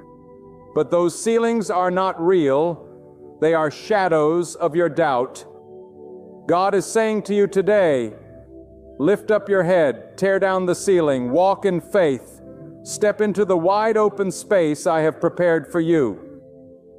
Think of the mighty river that flows from the mountain. No rock, no bend, no obstacle can hold it back. It may be slowed, it may change direction, but it will always find its way forward. That is what a life with God is meant to be. You may encounter setbacks, you may face detours, you may stumble and fall, but when you trust in God, your destiny will keep flowing. The river does not stop because of a stone, and you must not stop because of a challenge. Do not let a moment of failure define the rest of your life. God has greater waters ahead, and He will remove every rock, every barrier, every wall if only you will keep moving in faith. I speak to those who have been told by others, "You cannot do it." Let me tell you something. God does not consult the opinions of men when He creates your destiny. God does not need the approval of your critics to bless your life. God does not measure your worth by the standards of society. When people say you are not enough, God says, "I am enough through you." When people close doors in your face, God says, "I will open doors no man can shut." When people place limits upon you, God declares, "My power has no limit, and I will work through you if you trust me." Stop allowing the voices of man to set the boundaries of your life when the voice of God is calling you beyond them. Some of you are chained not by what people said, but by what you said to yourself. You look at your failures and you declare, "I will never rise again." You look at your weakness and you declare, "I am too broken to be whole." You look at your scars and you declare, "I am unworthy of the victory." But those are lies born from despair. You are not too broken. You are not too far gone. You are not too weak. You are the very one God desires to lift up, to strengthen, to transform. If you will surrender those self-imposed limits, if you will lay them down before God, He will show you what strength really looks like. Do you not know that God delights in using the ordinary to accomplish the extraordinary? Do you not know that God takes the weakest vessels and fills them with the greatest power? Do you not know that God chooses those whom the world rejects so that His greatness may be revealed? Do not disqualify yourself when God has already qualified you. Do not silence your own voice when God has given you words to speak. Do not shrink back in fear when God has called you to stand in courage. Every time you doubt yourself, you are doubting the God who made you. And I tell you, there is no greater insult to the one who created you than for you to say, "I cannot," when He is saying, "Through me you can." Your doubt does not make God smaller, but it makes your vision smaller. Oh, your unbelief does not reduce His power, but it reduces your ability to see His power at work. Faith is the key that unlocks the prison of your mind. Faith is the light that shatters the darkness of your limitations. Faith is the bridge that takes you from where you are to where God has destined you to be. You have been living as though your limits are stronger than God's promises.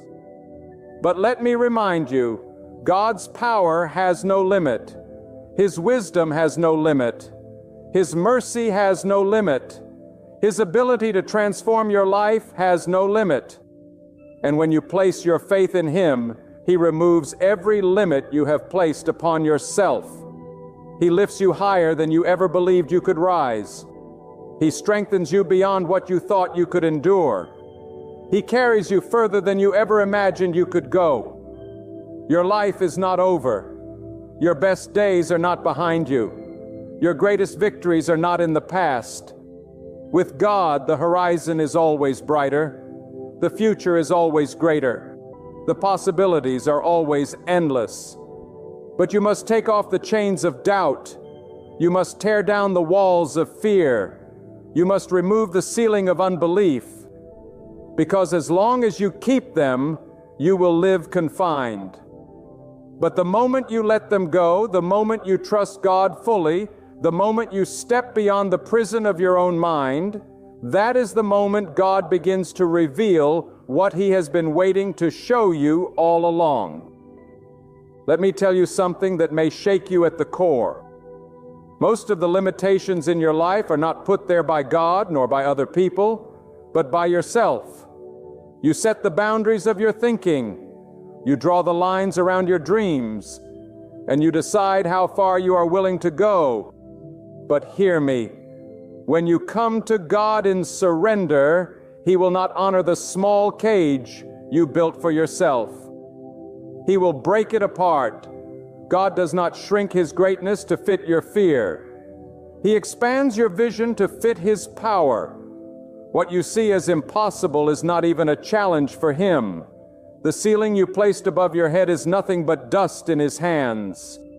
When you finally stop saying, "I cannot," and start saying with God, "I will," then you begin to walk in the freedom.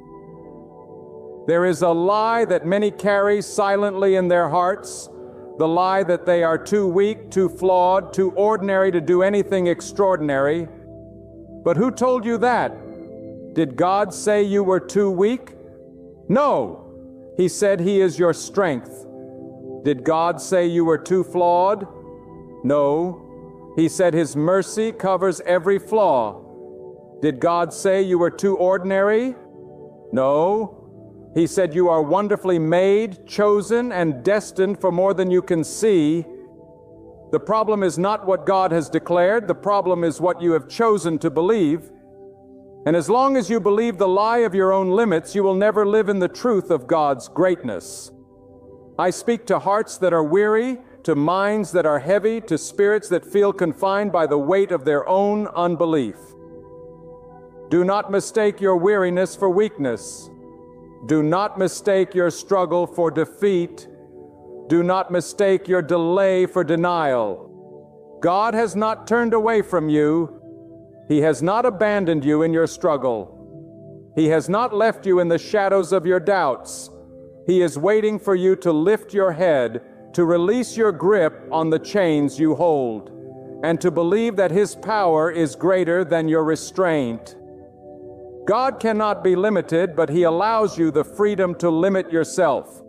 And the moment you let go of those limits, you will see that His plan for your life has always been far greater than your imagination. Some of you are living in the aftermath of failure. You tried once and you fell. You stepped out and you stumbled. You reached for more and you came back empty-handed. And now you have convinced yourself that failure is final, that your story is finished, that you must lie small because greatness is not for you. But I say this with all authority. Failure is not final when God is involved. Failure is a lesson, not a sentence. Failure is a stepping stone. not a grade. Do not let one chapter define the whole book of your life.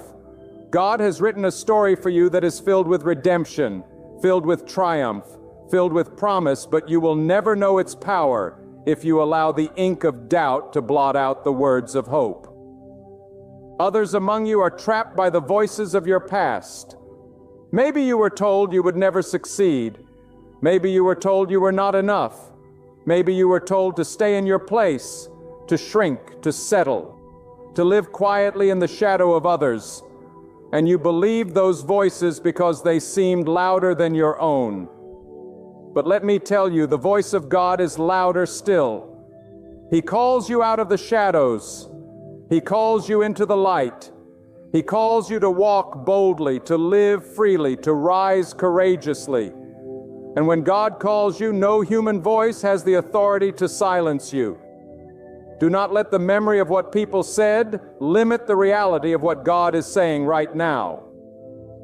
There are those who believe their circumstances are the limits of their life.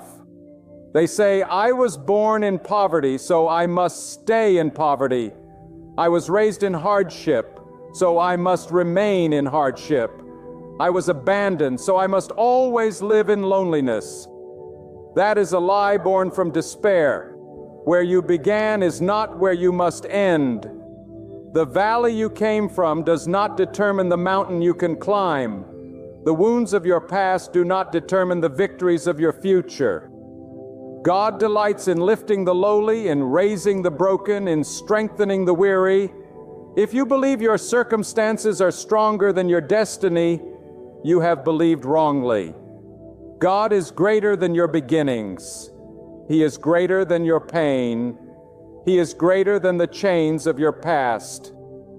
And He will remove every limit if you dare to trust Him beyond what your eyes can see. Too often we measure ourselves against others and call it truth. We look at their success and say, I can never be like that. We look at their strength and say, I am too weak. We look at their blessing and say, God has forgotten me.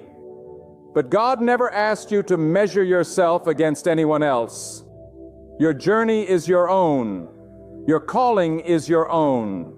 Your purpose is your own. Comparison is another limit you place upon yourself, and it will rob you of joy, rob you of peace, and rob you of destiny. When you look at others, you see what God has done for them. But when you look to God, you will see what He can do for you. Stop comparing. Stop shrinking. Stop doubting. God has given you a life to live, a purpose to fulfill, a destiny to walk in. And when you trust Him, no comparison can diminish it. Hear me when I say you will never outdream God. No matter how great your vision, no matter how vast your hope, no matter how bold your desire, God's plan is always greater. He sees further than you see. He knows more than you know.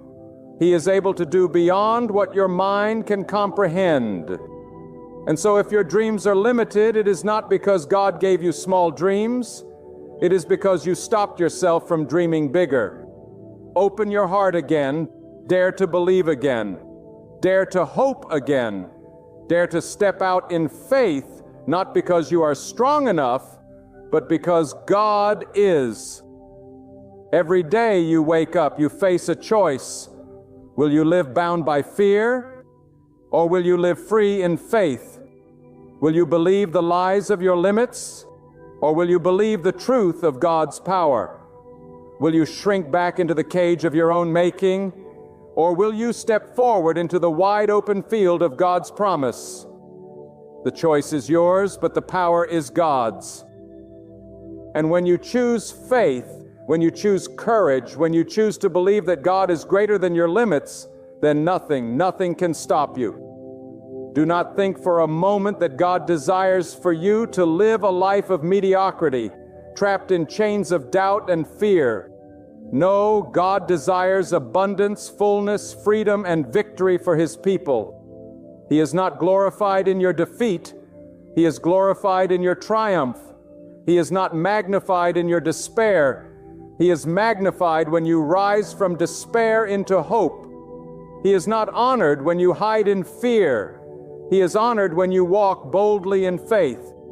Do not dishonor the greatness of God by living small. Live wide. Live free.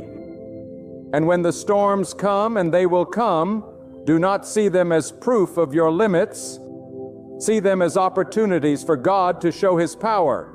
The storm is not there to drown you. It is there to reveal that the God within you is greater than the storm around you. The mountain is not there to block you. It is there to reveal that with God you can climb higher than you ever imagined. The challenge is not there to defeat you. It is there to prove that the strength of God in you cannot be broken. What you see as a limit, God sees as an opportunity. What you see as an end, God sees as a beginning. There comes a time when you must look in the mirror of your soul and ask yourself, who told me I could not? Who told you that the dream in your heart was too great? Who told you that your weakness was permanent? Who told you that your failures had to define you forever? It was not God. God never whispered defeat into your ear. God never stamped impossibility across your destiny. Those words came from your fear, your doubt, and your wounds, Kron. But the voice of God is different. The voice of God calls you upward, outward, forward. The voice of God tells you that there is no chain too strong, no wall too high, no burden too heavy, no obstacle too great. The voice of God says, trust me, and I will remove every limit you placed upon yourself. When you walk with God, you are walking with the author of possibility. What you call the end, He calls the beginning. What you call broken, He calls a masterpiece in progress.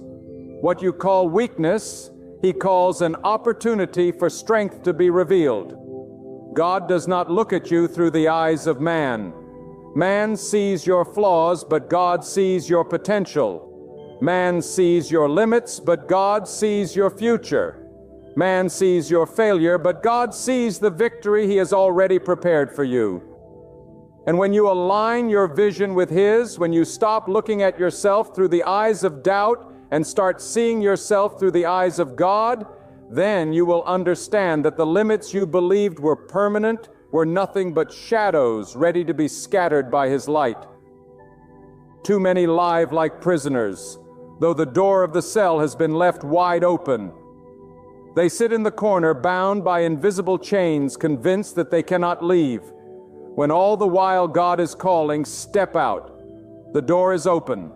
The walls around you may look real, but they are walls built of fear, not of stone. They are walls built of your own words, your own thoughts, your own hesitation. Tear them down with faith. Tear them down with courage. Tear them down with the truth that God has made you for more. Stop living as though the prison of your mind is stronger than the power of the Almighty. Do not mistake this truth. Limits will always stand before you. Every dream will be tested. Every step toward growth will meet resistance. Every longing for greatness will walk through fire. But the limit itself is not your enemy. The real question is whether you choose to see it as final or hand it over to God and watch Him clear it from your path. Some of you stopped right before the breakthrough. You reached the wall and decided to rest. You stood before the river and turned away.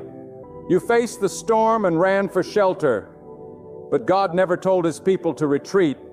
He calls His people to press on even when their strength feels small. Even when the road is unclear, even when fear is shouting loud, He commands you to trust that He alone will move the wall, divide the waters, and still the raging storm. And hear this clearly. Sometimes the limit you feel is not outside of you, but inside of you. It is the voice in your mind that says, you cannot. It is the whisper in your spirit that says, you are not enough. It is the doubt that grows louder every time you try. But God did not place that voice within you. That voice is the echo of fear, not the truth of faith. Replace that voice with the Word of God that says, I am with you. I will strengthen you. I will uphold you. Let his truth silence every lie. Let his power drown out every doubt. Let his presence drive away every shadow. There are some who think if God wanted me to rise higher, he would have made it easy. But my friend, God does not shape greatness through ease. He shapes greatness through resistance. Just as the wind shapes the tree, just as the fire refines the gold, just as the storm strengthens the roots, so too does God allow challenges to shape you. The limit is not meant to break you, it is meant to make you stronger.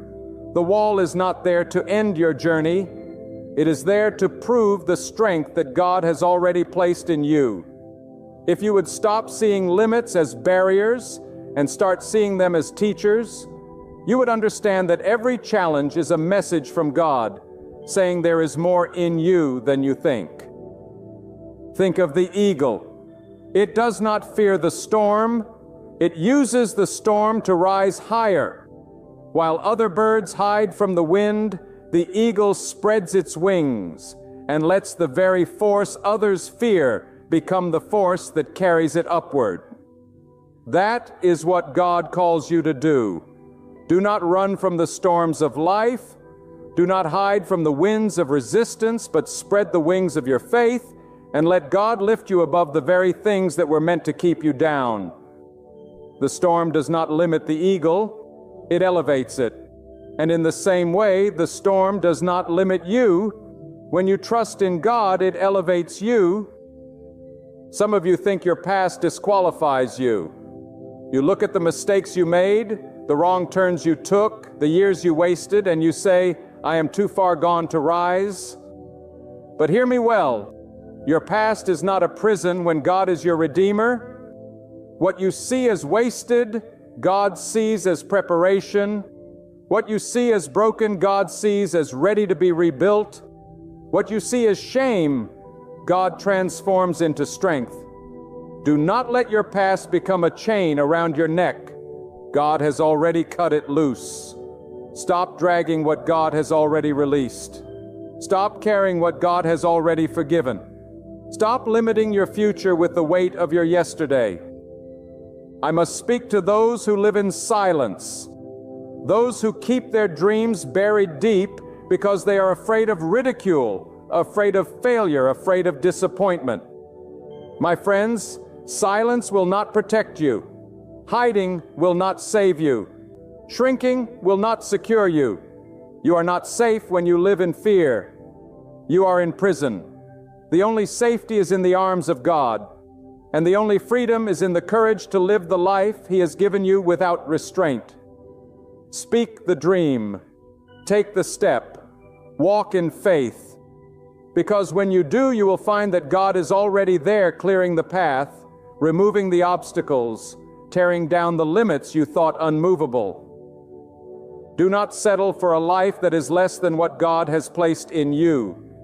Settling is another word for surrendering to your limits. Settling is choosing comfort over calling, safety over purpose, fear over faith. And every time you settle, you shrink. But every time you step out in faith, you grow. You rise. You expand. God has not called you to settle. He has called you to soar. Do not dishonor Him by living small when He has given you wings for the sky. Every limit you break through becomes a testimony to someone else. When you rise from the ashes, you show another that it can be done. When you overcome the mountain, you inspire another to climb. When you live free, you invite another to step out of their prison. Do not think your victory is only for you. It is for all who will watch and believe because of what God has done through you. Your life is not meant to be a quiet survival. It is meant to be a shining testimony of what God can do when someone refuses to live by limits. And so let me ask you, what limits have you accepted as truth? What walls have you embraced as permanent? What ceilings have you decided cannot be broken? Bring them before God. Lay them at His feet.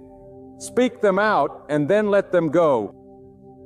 because the moment you place them in His hands, He begins to remove them.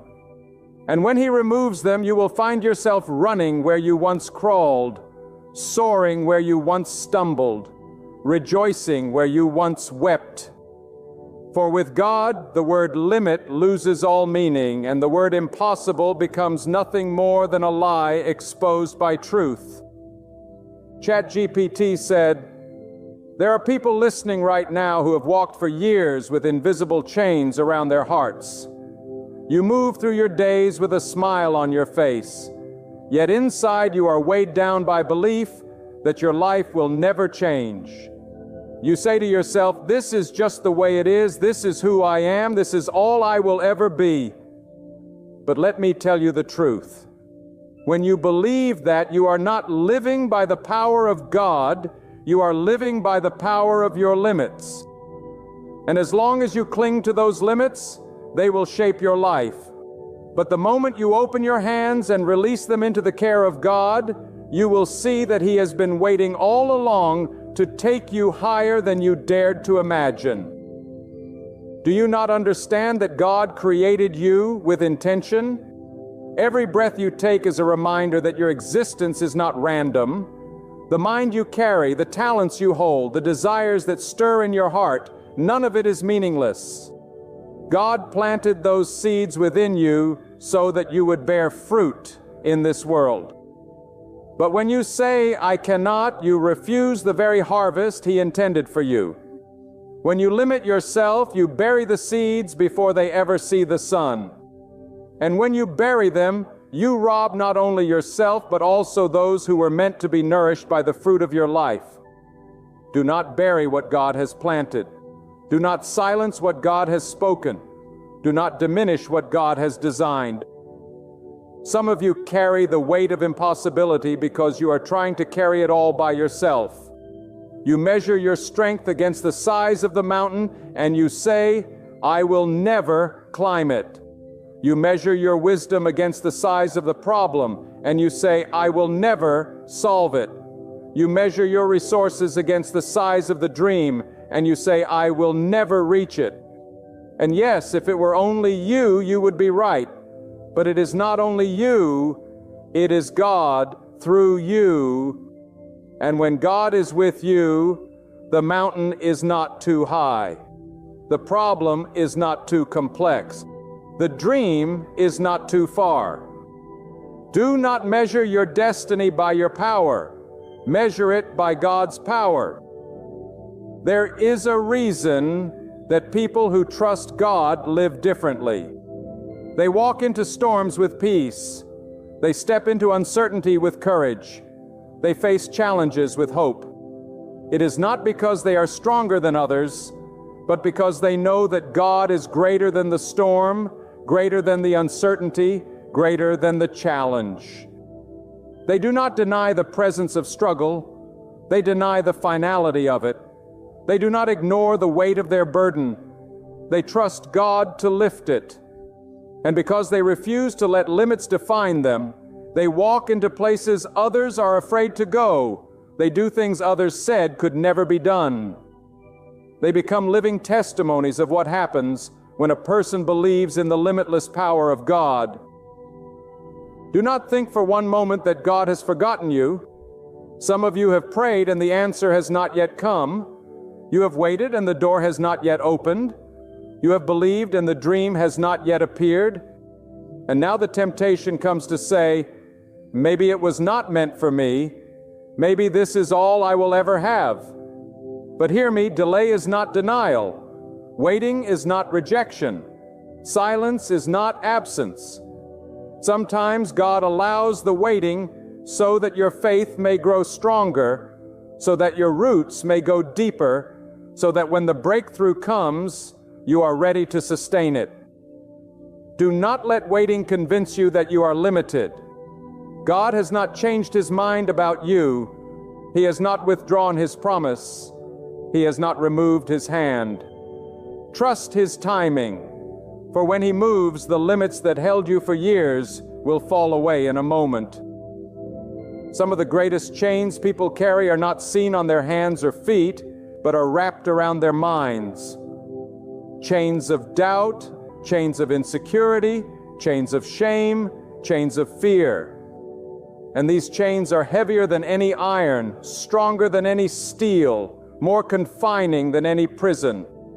Because if your mind is bound, your life will be bound. But if your mind is free, your life will be free. That is why you must renew your thinking, not with your own words, but with the truth of God. Fill your mind with the knowledge that He is your strength, He is your guide, He is your provider, He is your shield, He is your freedom. And the more you meditate on His greatness, the weaker your chains become until one day they snap and fall to the ground. Let me tell you, the enemy of your destiny is not the size of your obstacle. It is the size of your unbelief. Because the truth is, the obstacle may look great, but God is greater. The mountain may look immovable, but God is unshakable. The storm may roar loud, but God's voice thunders louder still. It is not the obstacle that holds you back. It is your choice to believe it has more power than God. Once you flip that belief, once you declare, "My God is stronger," then you begin to walk in the authority of one who cannot be confined by limits. I want to speak to those who feel unworthy. You say to yourself, "God can bless others, but not me. God can use others, but not me. God can lift others, but not me." That is a lie you have carried too long. Your worth does not come from your perfection. Your worth does not come from your record. Your worth comes from the simple truth that God made you. And if He made you with value. Stop letting your scars disqualify you. Stop letting your past silence you. Stop letting your weakness convince you that you cannot rise. God is not limited by your imperfections. He works through them. He takes what is broken and makes it whole. He takes what is weak and makes it strong. He takes what is ordinary and makes it extraordinary. If you are still breathing, then God is not done with you. Every person has a choice. Will you live by what you see, or will you live by what God has promised? If you live only by what you see, you will always be limited. You will see the obstacle and stop. You will see the storm and turn back. You will see the desert and give up. But if you live by what God has promised, then you will move forward even when the path is unclear. You will press on even when the night is long. You will endure even when the weight is heavy, because you know that God's promise is not bound by what you see. And those who live by His promise, not by their sight, are the ones who break through the limits and become living proof that nothing is impossible with Him. And so I declare to you, rise up. Do not let another day go by with chains around your soul. Do not let another sunrise meet you while you are still living small. Do not let another night fall with your dreams buried in the ground. Rise up and believe that God is greater than your limits. Rise up and trust that He will remove every wall, every chain, every barrier you have placed on yourself. Rise up and walk into the wide open freedom He has prepared for you. Because the truth is, the only thing standing between you and the life God intended is the belief that you cannot. Replace that with the truth that through Him you can, and you will see a life beyond limits unfold before your very eyes. There is a moment in every human heart when doubt begins to whisper, when fear begins to creep in, and when the voice of limitation seems louder than the voice of hope.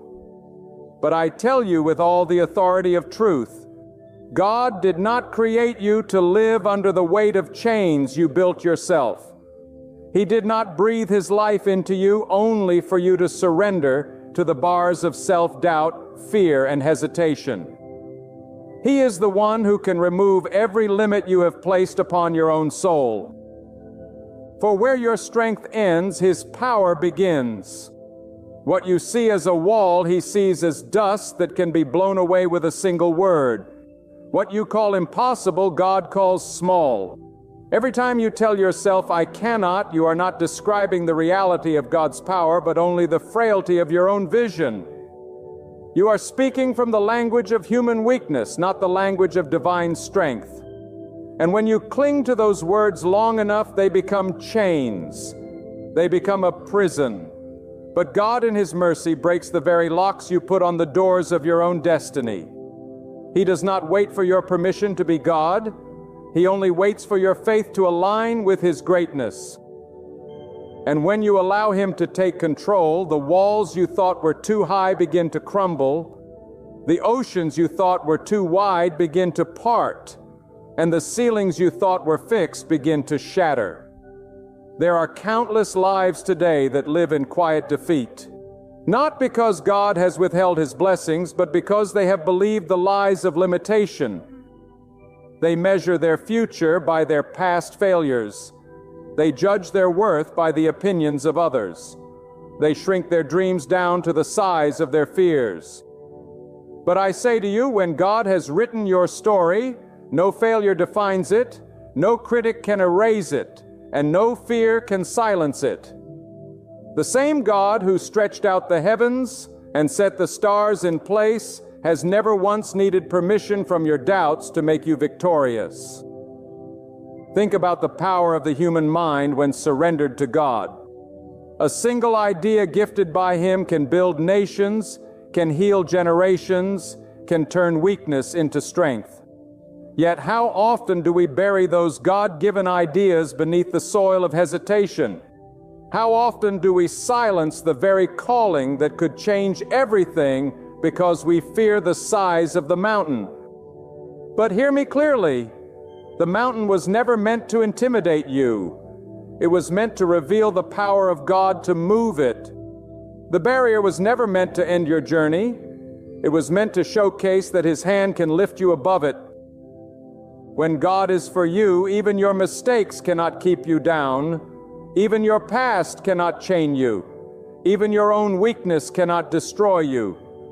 For what you call weakness, He calls opportunity. What you call broken, He calls ready for His touch. What you call a limit, He calls a platform for His glory.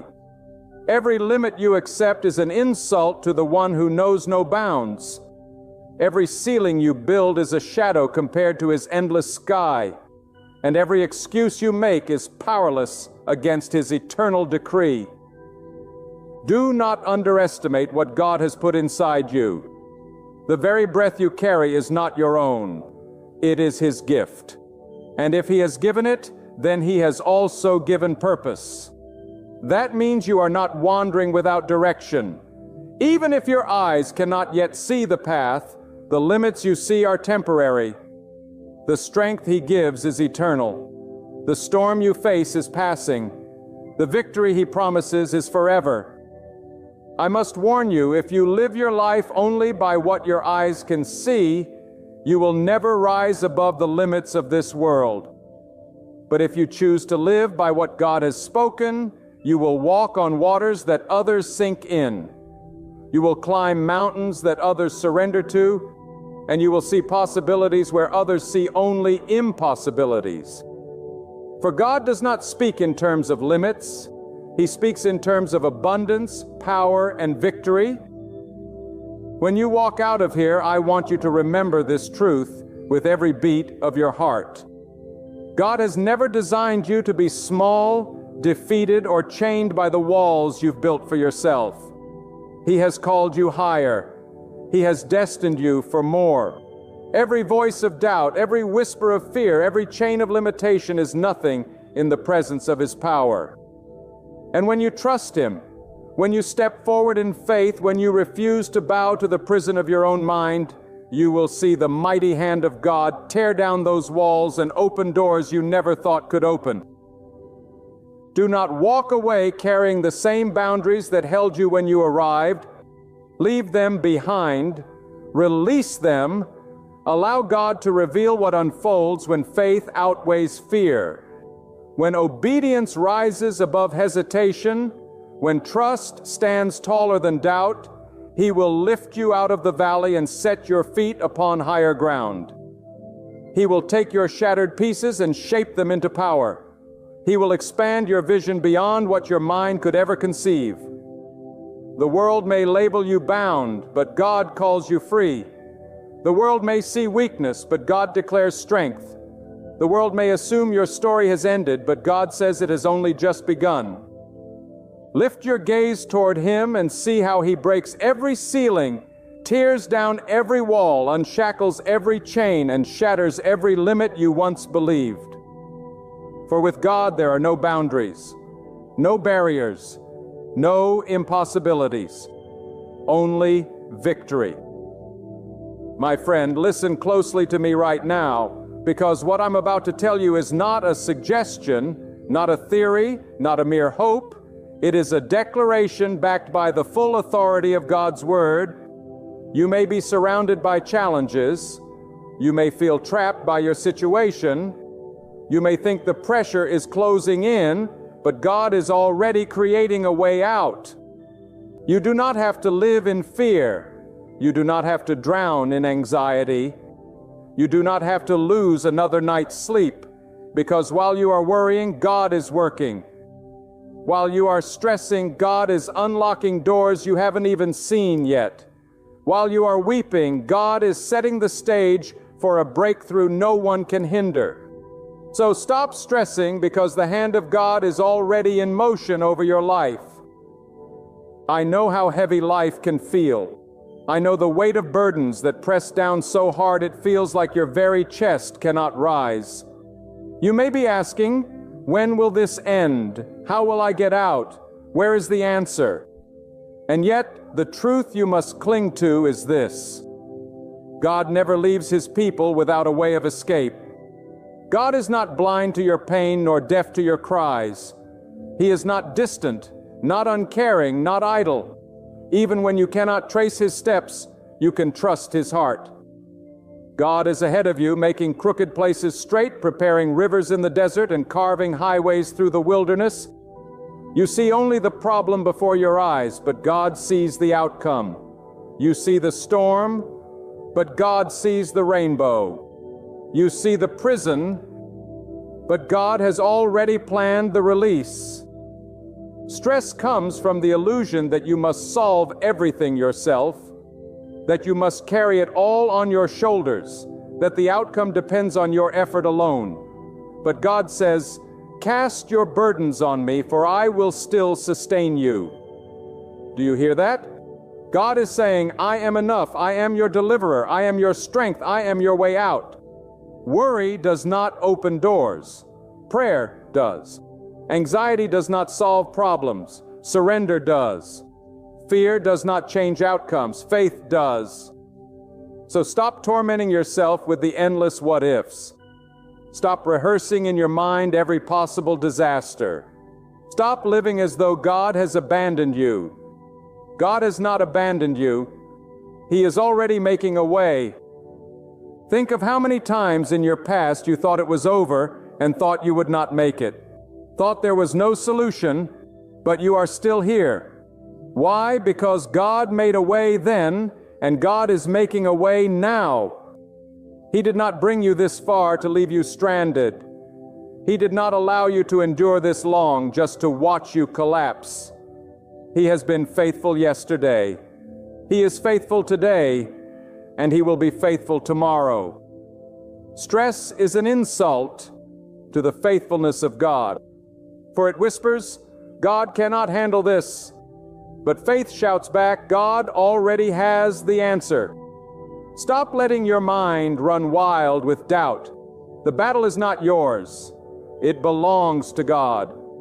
The storm is not greater than the one who commands the winds. The darkness is not stronger than the light of God's presence. Even now, when you think nothing is happening, God is orchestrating the details, shifting the circumstances, aligning the right people, and dismantling the wrong ones. Your deliverance is already in progress. Some of you feel like you are drowning under the pressure. Bills are mounting, relationships are breaking, health is failing, and peace feels like a distant memory. You wake up tired, You go to bed restless, and the weight never seems to lift.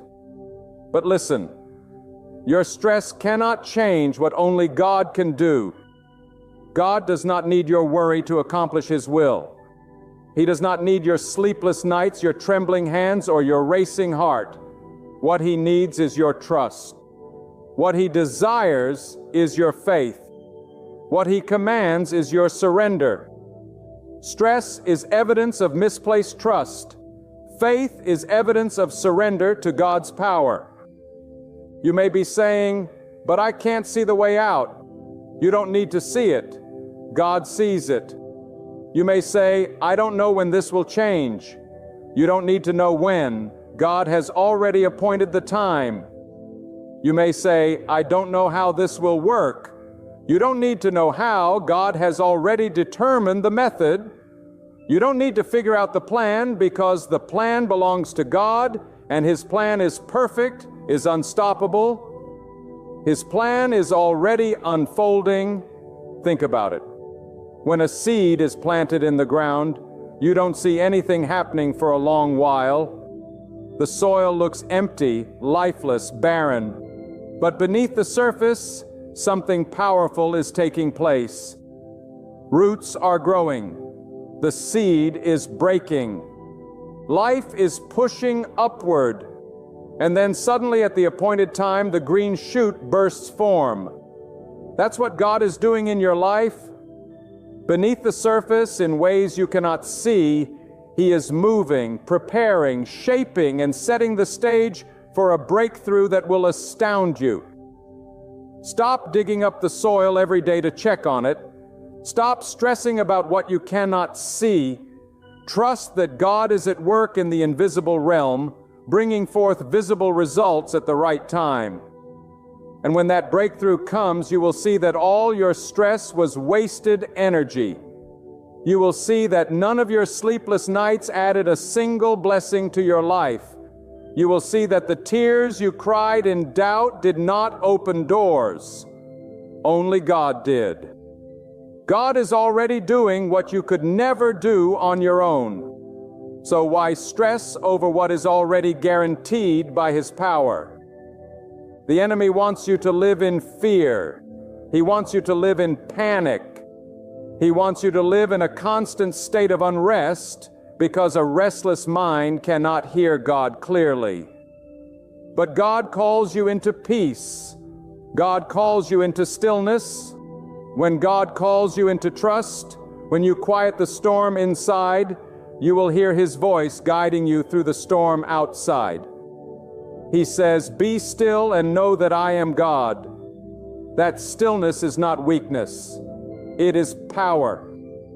It is the power of faith that says, "I will not stress because my God is in control." Let me tell you, stress is a thief. It robs you of today's peace while solving none of tomorrow's problems. It steals your joy, your focus, your energy, and your ability to recognize God's hand at work.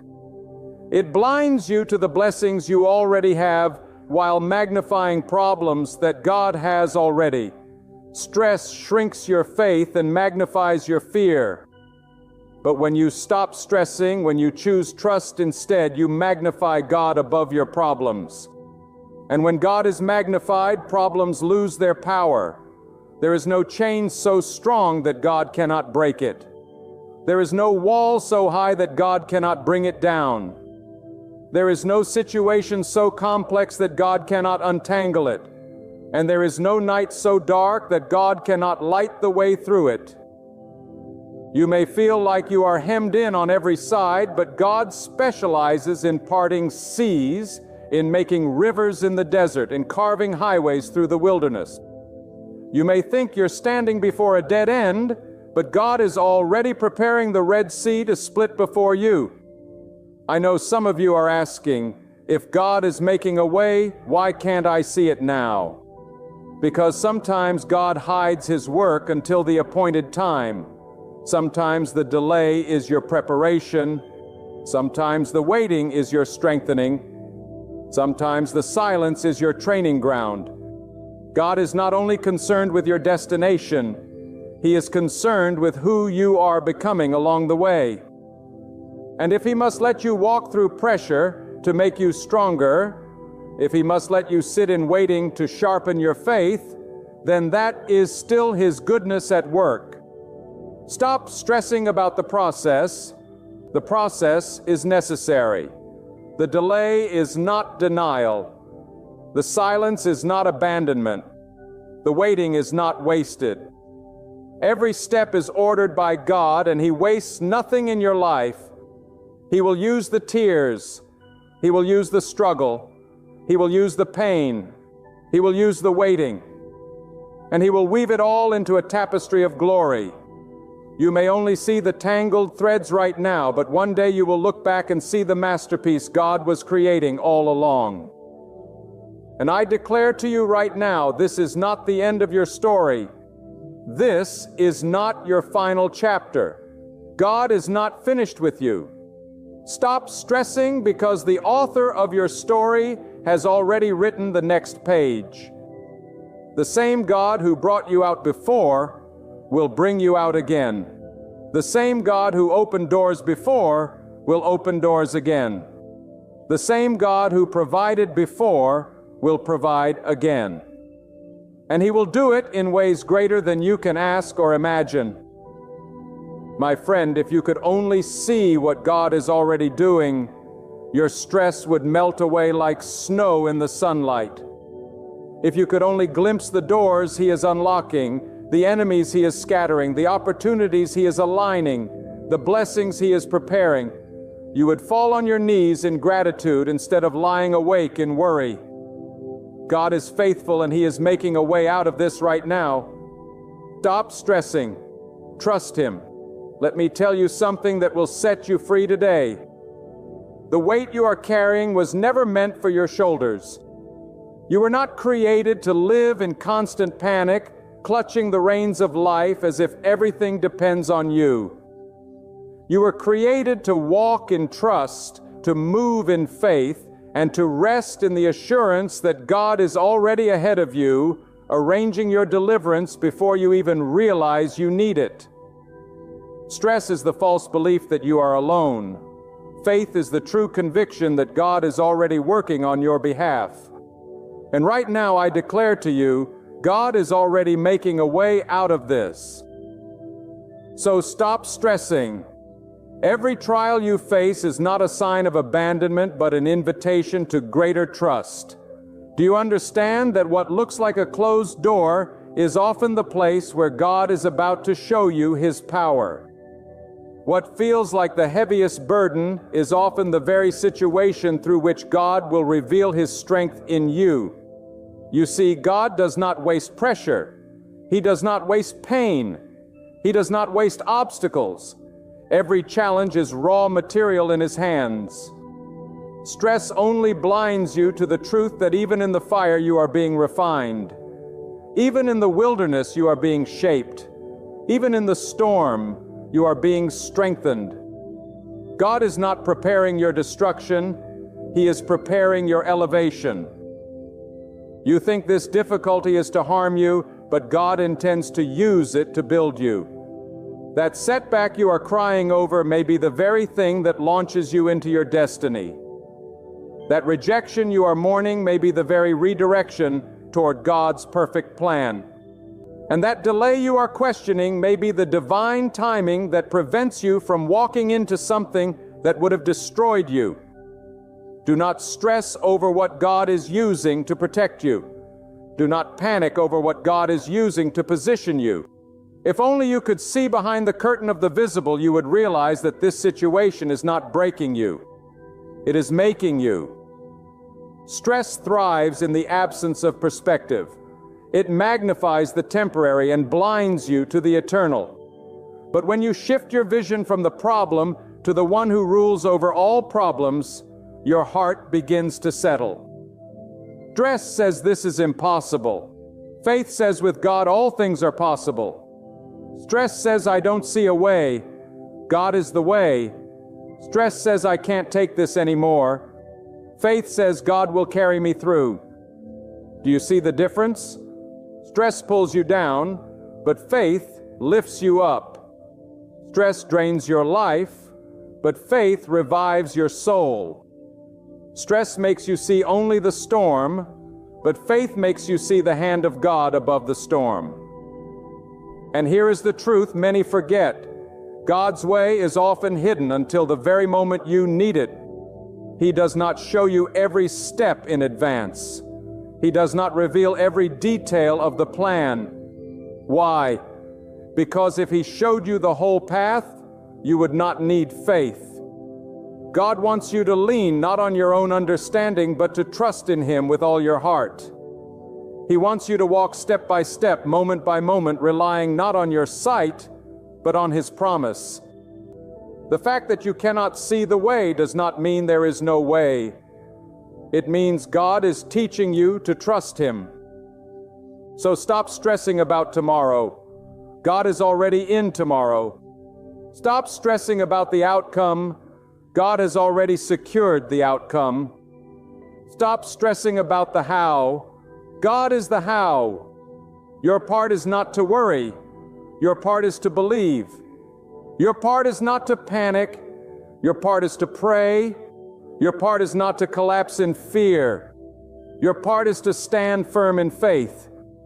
Let God be God, and you will see doors open that no man can shut. Some of you have been living in cycles of worry for so long that you don't even know how to live without it. You wake up with worry. You carry it through the day. You lie down with it at night. But I am telling you now, God never intended for worry to be your companion. His presence was meant to be your companion. His peace was meant to walk with you. His guidance was meant to steady you. The reason you feel so tired is not because the burden is too big. It's because you've been trying to carry what belongs to God. Stress will wear you out, but surrender will lift you up. Think about the eagle. The eagle does not waste energy flapping endlessly in the storm. It spreads its wings and lets the wind carry it higher. In the same way, you must learn to spread the wings of faith and let the winds of God's Spirit lift you above the storm. Stress keeps you flapping, panicking, exhausting yourself. But faith allows you to soar, to rest in the assurance that God's strength is greater than your struggle. Do not confuse motion with progress. You can run in circles of stress and never move forward an inch. You can worry, plan, calculate, overthink, and still remain stuck where you started. But when you trust God, when you release control, when you surrender the outcome into His hands, suddenly things begin to shift. Suddenly doors swing open. Suddenly burdens are lifted. Suddenly peace floods your heart. That is the difference between a life of stress and a life of faith. And hear me well, God is not just making a way out. He is making a better way out. He doesn't simply want to deliver you from trouble. He wants to deliver you into purpose. He doesn't just want to rescue you. He wants to restore you. He doesn't just want to remove the problem. He wants to transform you through it. That is why you must stop stressing, because God's plan is bigger than the problem. His plan is greater than the opposition. His plan is deeper than your fears. And His plan will prevail. Every single thing that is against you right now is already subject to God's authority. Your enemies may think they have power, but God holds all power. Your obstacles may look immovable, but God is the one who moves mountains. Your situation may appear hopeless, but God is the God of hope. And when God says, I am making a way, no devil in hell, no scheme of man, no obstacle in life can stop Him. His word is final. His power is absolute. His plan is unstoppable. Do you realize that stress is often the voice of unbelief whispering, what if God does not come through? But faith is the voice of certainty declaring, God has already come through. Stress binds you to fear, but faith anchors you to truth. You see, the problem with stress is that it magnifies the storm, but shrinks the greatness of God in your mind. Yet the storm is never bigger than God. The problem is never stronger than His power. The darkness is never thicker than His light. God is already working even when your eyes cannot perceive it, even when your heart struggles to believe it. When you wake up in the morning, the enemy wants the first thing on your mind to be your problems, but God wants the first thing on your mind to be His promises. Stress tells you to begin your day worrying about what you cannot control. Faith tells you to begin your day trusting in the one who controls everything. Stress keeps you checking your bank account, your circumstances for security. Faith keeps you lifting your eyes to the heavens because that is where your help comes from. God has never failed in His word. He has never broken a promise. He has never abandoned those who place their trust in Him. Why then should you allow stress to rule your heart when the throne of God is still occupied? Hear me well. God is not pacing the floors of heaven, wringing His hands, wondering how to solve your problem. He already has the answer. He is not scrambling to figure out how to rescue you. He has already prepared the way. He is not surprised by what you are facing. Long before you stepped into this trial, He had already written your escape. And not just any escape, but the perfect one, the one that will bring peace to your soul, the one that will silence your enemies, the one that will reveal His glory in your life.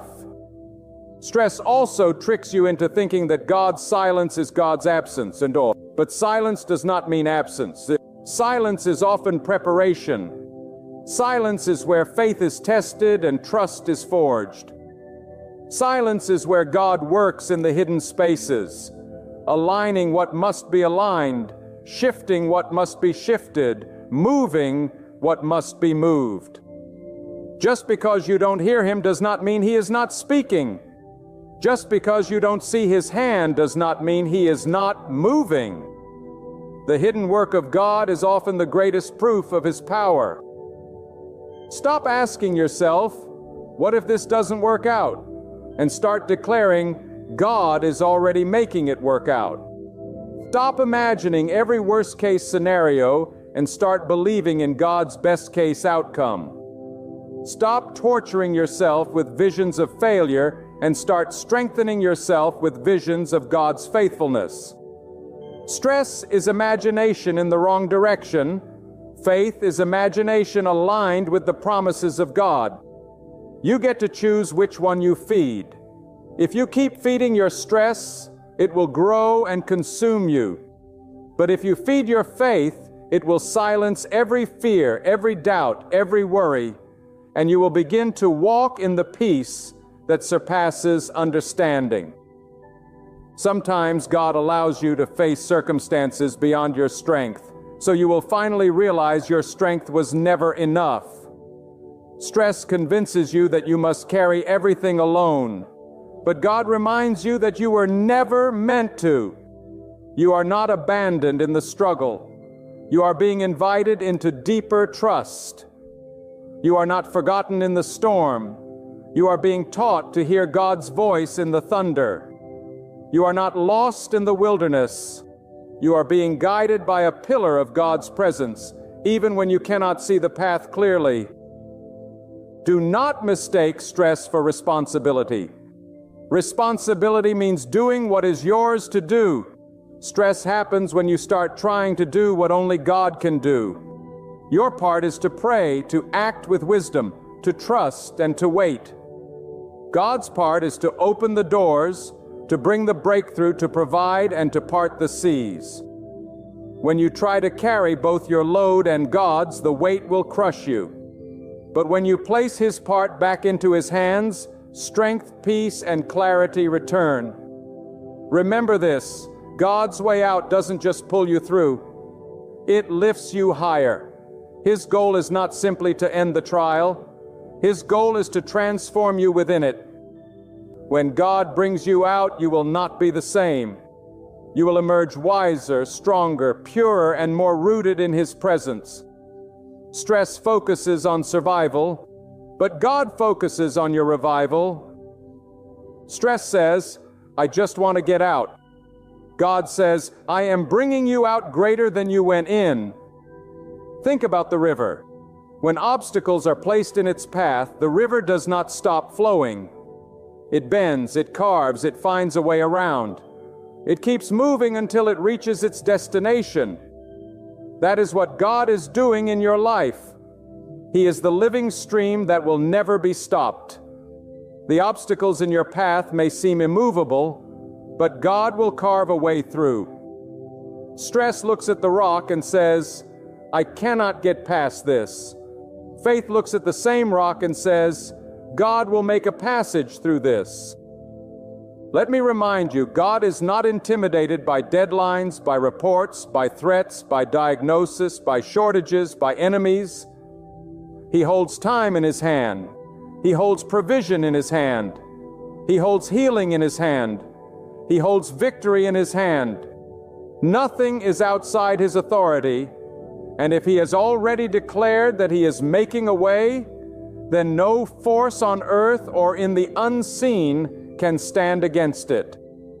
Stress says, look at what's against me. Faith says, look at who is for me. And sometimes, my friend, the greatest act of faith is to rest. Rest is not laziness. Rest is trust.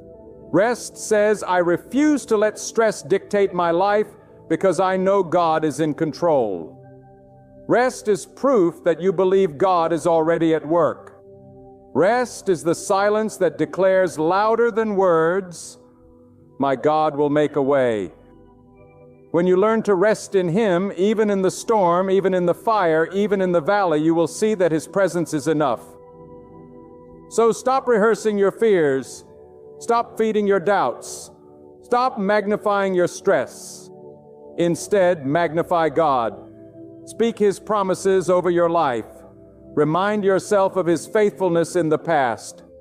Declare His power in the present. Proclaim His victory over your future. Stress cannot remain where faith is alive, and faith cannot die where God is trusted. God is already making a way out of this. So stop stressing and start believing. Listen closely, because what I am about to tell you is not just encouragement. It is a lifeline for your spirit. Stress is not just an emotional reaction. It is a spiritual weight that tries to choke the life out of you. It whispers, you are alone. There is no way out. But faith rises up and answers, God has already made a way. I am not abandoned. I am not defeated. I am not trapped. My God is working right now. And when faith speaks louder than stress, chains begin to break, doors begin to open, and peace begins to flood your soul. You must understand that stress is not only dangerous to your mind, but it also poisons your body, weakens your heart, and blinds your vision. That is why the enemy loves stress, because it makes you too weak to pray, too tired to hope, too distracted to see what God is already doing. But when you shift your focus back to God, stress begins to lose its grip. God never intended for you to live bent under the weight of fear. He intended for you to live free, walking in His assurance, moving in His strength, and trusting His plan. And here's a truth you must hold on to. Sometimes God allows the pressure to increase so that you will finally release it to Him. As long as you think you can handle everything on your own, you will keep carrying the weight. But when the burden gets too heavy, when the storm gets too fierce, when the problem gets too great, that is when you finally drop to your knees and cry out, God, I cannot carry this anymore. And it is in that moment when you surrender that you feel His hand lift the burden, His peace cover your heart, and His power make the impossible possible. Stop telling yourself that you are failing. You feel overwhelmed.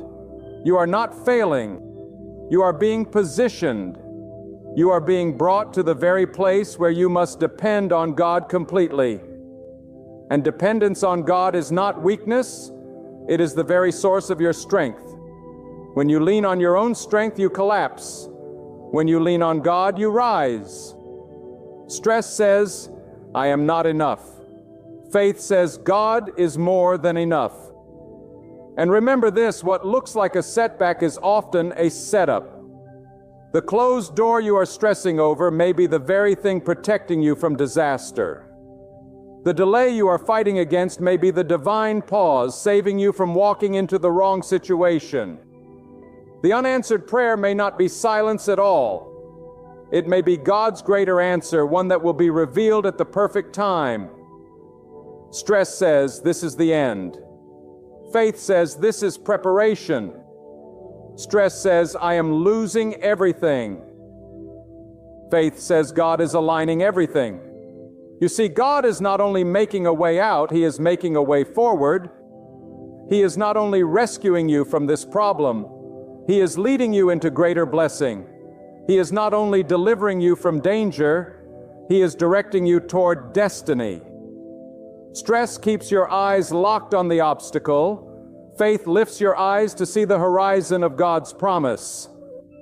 And if you would only lift your head, you would realize that your future is bigger than your present, that your destiny is greater than your difficulty, and that your God is greater than your fear.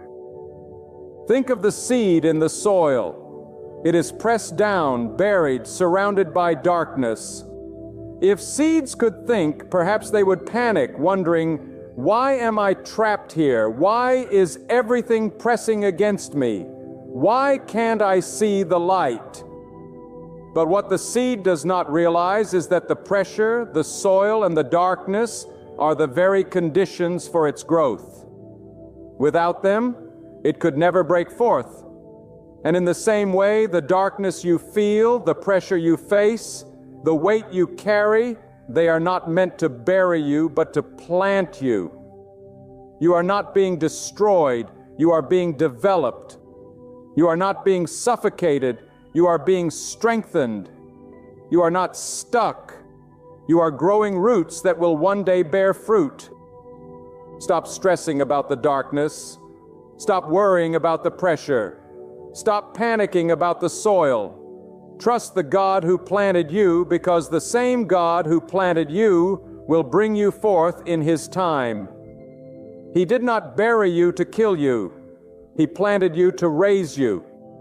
The way out is already being formed beneath the surface. And let me tell you something powerful. God's deliverance is never late. It may not come according to your timetable, but it will come at the exact moment it is meant to. Stress says, it is too late for me. Faith says, God holds time in His hand. Stress says, it is over. Faith says, God is never late and His timing is always perfect. The very moment you think you cannot take another step is often the very moment God steps in and makes the way clear. Some of you are so used to fighting, struggling, and stressing that you don't even realize God is calling you to rest. Rest is not the absence of problems. Rest is the presence of trust. You can be surrounded by storms and still be at peace because you know God is steering the ship. You can walk through the fire and still remain because you know God is shielding you. You can stand in the valley and still be strong because you know God is lifting you. Stress says everything depends on me. Faith says everything rests in God's hands. Do not underestimate what happens when you choose to trust instead of stress. When you release your fear, God releases His peace. When you surrender your control, God releases His power. When you lay down your burden, God lifts you higher. This is why the command is always the same. Trust in God, not in yourself, not in people, not in circumstances. Trust in God because people will fail, circumstances will shift, Your own strength will falter. But God remains unchanging, unshakable, and unstoppable. And here is a mystery you must embrace. Sometimes God's way out does not look like the way you imagined. You may think the only solution is for the storm to stop, but God may choose to strengthen you to walk through it. You may think the only answer is for the obstacle to be removed, but God may choose to turn the obstacle into your stepping stone. You may think the only resolution is for the problem to disappear, but God may choose to transform the problem into the very thing that propels you into blessing. Stop stressing when God's way looks different from yours, because His way is higher, wiser, and better than anything you could imagine. So I tell you again, stop stressing. God is already making a way out of this. While you are worrying about tomorrow, God is already in tomorrow, preparing what you need. While you are panicking about the outcome, God has already written the outcome. While you are losing sleep, God never sleeps, and He is working for your good. Trust Him, surrender to Him, rest in Him, because the God who has carried you this far will carry you through this too. There is something I want you to hear deep within your heart. God has already seen the tears you cried when no one was watching. God has already heard the silent prayers that never left your lips. And God has already measured the weight of the burden you carry. And let me tell you with every ounce of boldness within me, God has not forgotten you. He is not blind to your struggle. He is not deaf to your cry. And He is not powerless to act. Even now, God is making a way out. Even when your eyes cannot see it, even when your heart feels faint, even when your strength is nearly gone, the hand of God is moving behind the scenes of your life. That is why you must stop stressing. Stress will not change your situation, but trusting God will. Worry will not open a door, but faith will. Fear will not lift your soul, but the assurance of God's power will carry you higher than your circumstances. When you worry, you are giving more attention to the problem than the one who has the power to solve it. When you stress, you are putting faith in the storm instead of the one who commands the storm to be still. And I declare to you, God is not intimidated by the weight of your burden. God is not overwhelmed by the size of your enemy. God is not shaken by the obstacles standing in your way. If He could part the sea for His people when there was no bridge, if He could bring water from a rock in the middle of a desert, if He could bring light into the darkest corners of existence, then He can bring you out of this season you are in. He does not need your help to perform a miracle. He does not require your wisdom to make a way. All He asks of you is to trust Him, to rest in His power, and to release your grip on fear. The truth is, many of us are imprisoned not by the chains of our circumstances, but by the chains of our thoughts. It is the prison of worry, the cage of fear, the chains of stress that hold us back more than the reality of the problem itself. But God is the one who breaks chains. God is the one who opens prison doors. God is the one who brings freedom where there was bondage. And if you will allow Him, He will lift that weight off your shoulders. He will release you from that fear, and He will open a path you did not even know existed. That is why you must stop stressing, because your stress is an insult to the power of God. Your stress is declaring that the problem is bigger than the one who governs the universe. And I tell you now with fire in my soul, nothing is greater than God. No mountain is higher, no valley deeper, no giant stronger, no darkness thicker. God stands above it all. And when He speaks, creation bends to His will. Listen to me. Stress robs you of today by borrowing from a tomorrow that God already holds in His hands. Why would you let your peace be stolen by something that God has already settled in His plan? The birds of the air are not stressing about their food, yet God feeds them. The flowers of the field do not toil or spin in worry, yet God clothes them in beauty. And if God cares for the smallest details of creation, how much more does He care for you? You who are created in His image, you who are carried in His hand, you who are watched by His eye every moment of your life, God has already made provision for you. He has already mapped out your escape, already planned your breakthrough, already written the ending to this trial. You are simply walking through the pages of His divine story. You may think the walls around you are too strong, but God is already shaking them. You may believe the chains are too heavy, but God is already breaking them. You may feel the night is too long, but God is already sending the dawn. Do not measure your life by what your eyes see in this moment. Look with the eyes of faith and see the hand of God moving. Look with the vision of the Spirit and recognize that God is not waiting until tomorrow to act. He is working right now. That is why you can stop stressing. Stress makes you restless, but God brings rest. Stress weakens your heart, but God strengthens your soul. Stress blinds your vision, but God opens your eyes to possibilities you never considered. Some of you are living as though the weight of the world is on your shoulders, but it was never meant to be. You are not God. You are not the one holding the universe together. You are not the one who commands the stars to shine or the oceans to stay within their boundaries. That is the work of God, and He does it perfectly without your stress. The same God who holds galaxies in place is the same God who holds you in His hand. Do you think He will drop you? Do you think He will forget you? Do you think He will fail you? No, my friend, God is faithful. He cannot deny His nature, and His nature is to be your refuge, your provider, your deliverer. This is the truth you must hold until the end. God is already ahead of you. Before you walked into this season, He had already prepared the way out.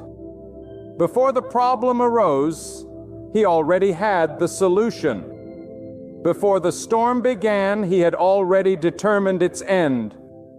You are walking through what God has already conquered. You are passing through waters that cannot drown you, climbing mountains that cannot defeat you, fighting battles that cannot destroy you. Because God is with you and God is for you. That is why worrying serves no purpose. The struggle was never meant to be yours alone. It belongs to God. The result does not depend on your strength. It rests fully in His power. The road ahead is not blocked. His hand has already made the way. So hear me once more with every fiber of conviction. Let go of the stress. Let not your heart be shaken. Do not allow fear to take control. Do not let the echoes of doubt silence the promises of God. Stand unshaken in faith. Lift your eyes and declare boldly, God is paving a way through this, and I will trust Him until it comes to pass. When you do, anxiety will lose its power. Fear will lose its hold. And peace will rush into your soul like a river that knows no end. God is moving. God is working, and God will never fail you. When God declares that it is your time, no power on earth, no force in the heavens, no whisper from your enemies, and no chain from your past can stand in the way of its fulfillment. When God chooses to open a door for you, no human hand can ever shut it. When God speaks blessing over your life, no curse, no deceit, and no opposition can overturn what He has ordained. My friend, when God's appointed hour reaches your life, even destiny must bow to His word. That's why you must never lose heart, never surrender, and never believe the lie that you've been forgotten. Because the same God who formed you has already written the exact moment of your breakthrough. And when He says now, nothing and no one can stand against Him. Some of you hearing this today feel like the world has written you off. You feel overlooked, underestimated, even abandoned. Perhaps you have been working, sowing, believing, but the harvest seems so far away. You look around and others are advancing while you are still in the shadows. But I tell you today with all the conviction of my heart, when God says it is your time, He will lift you from the back of the line and place you at the front. He will take you from obscurity to opportunity in a moment. He does not need permission from your boss, your family, or your critics. He does not need approval from those who have dismissed you. When He says the time has come, it shall be done. You see, life often tells us to wait for the approval of people, to wait for circumstances to align, to wait for luck or chance. But God is not bound by human schedules or earthly calendars. He has His own timing, and His timing is perfect. Many times we struggle because we want things in our time. We think the delay means denial. We believe silence means rejection. But delay with God is never wasted. Delay is preparation. Silence is shaping. The waiting is not punishment. It is positioning. Because when your moment arrives, God wants you ready, equipped, humble, and strong enough to carry the weight of the blessing. And once that moment arrives, no hand can hold it back. Think of how God works. He can take a shepherd from the fields and raise him to lead a nation. He can take a prisoner forgotten in a dungeon and place him in a palace of power. He can take someone mocked, laughed at, dismissed as nothing, and use them as the very vessel to display His glory. What was impossible yesterday becomes undeniable today when God says it is time. And that is why you must not despise the season you are in. The darkness you are walking through now may simply be the midnight before your dawn. The tears you cry tonight may be watering the ground for the joy that will erupt tomorrow. When God says the word, every chain must fall, every wall must crumble, every mountain must bow, and every enemy must scatter. I want you to hear this truth deep within your heart. People can delay you, but they cannot deny you when God says yes. Circumstances can discourage you, but they cannot defeat you when God has decreed your victory. Opposition can rise against you, but it cannot overthrow you when God Himself has lifted you up. The timing of God overrides the timing of men. The decision of God overrules the decision of kings. The Word of God is final, and no debate, no argument, no conspiracy can change it. What He has spoken shall surely come to pass. You may ask yourself, but why is it taking so long? Why am I still waiting for my season? My friend, waiting does not mean wasting. When God holds you back, He is not punishing you. He is protecting you.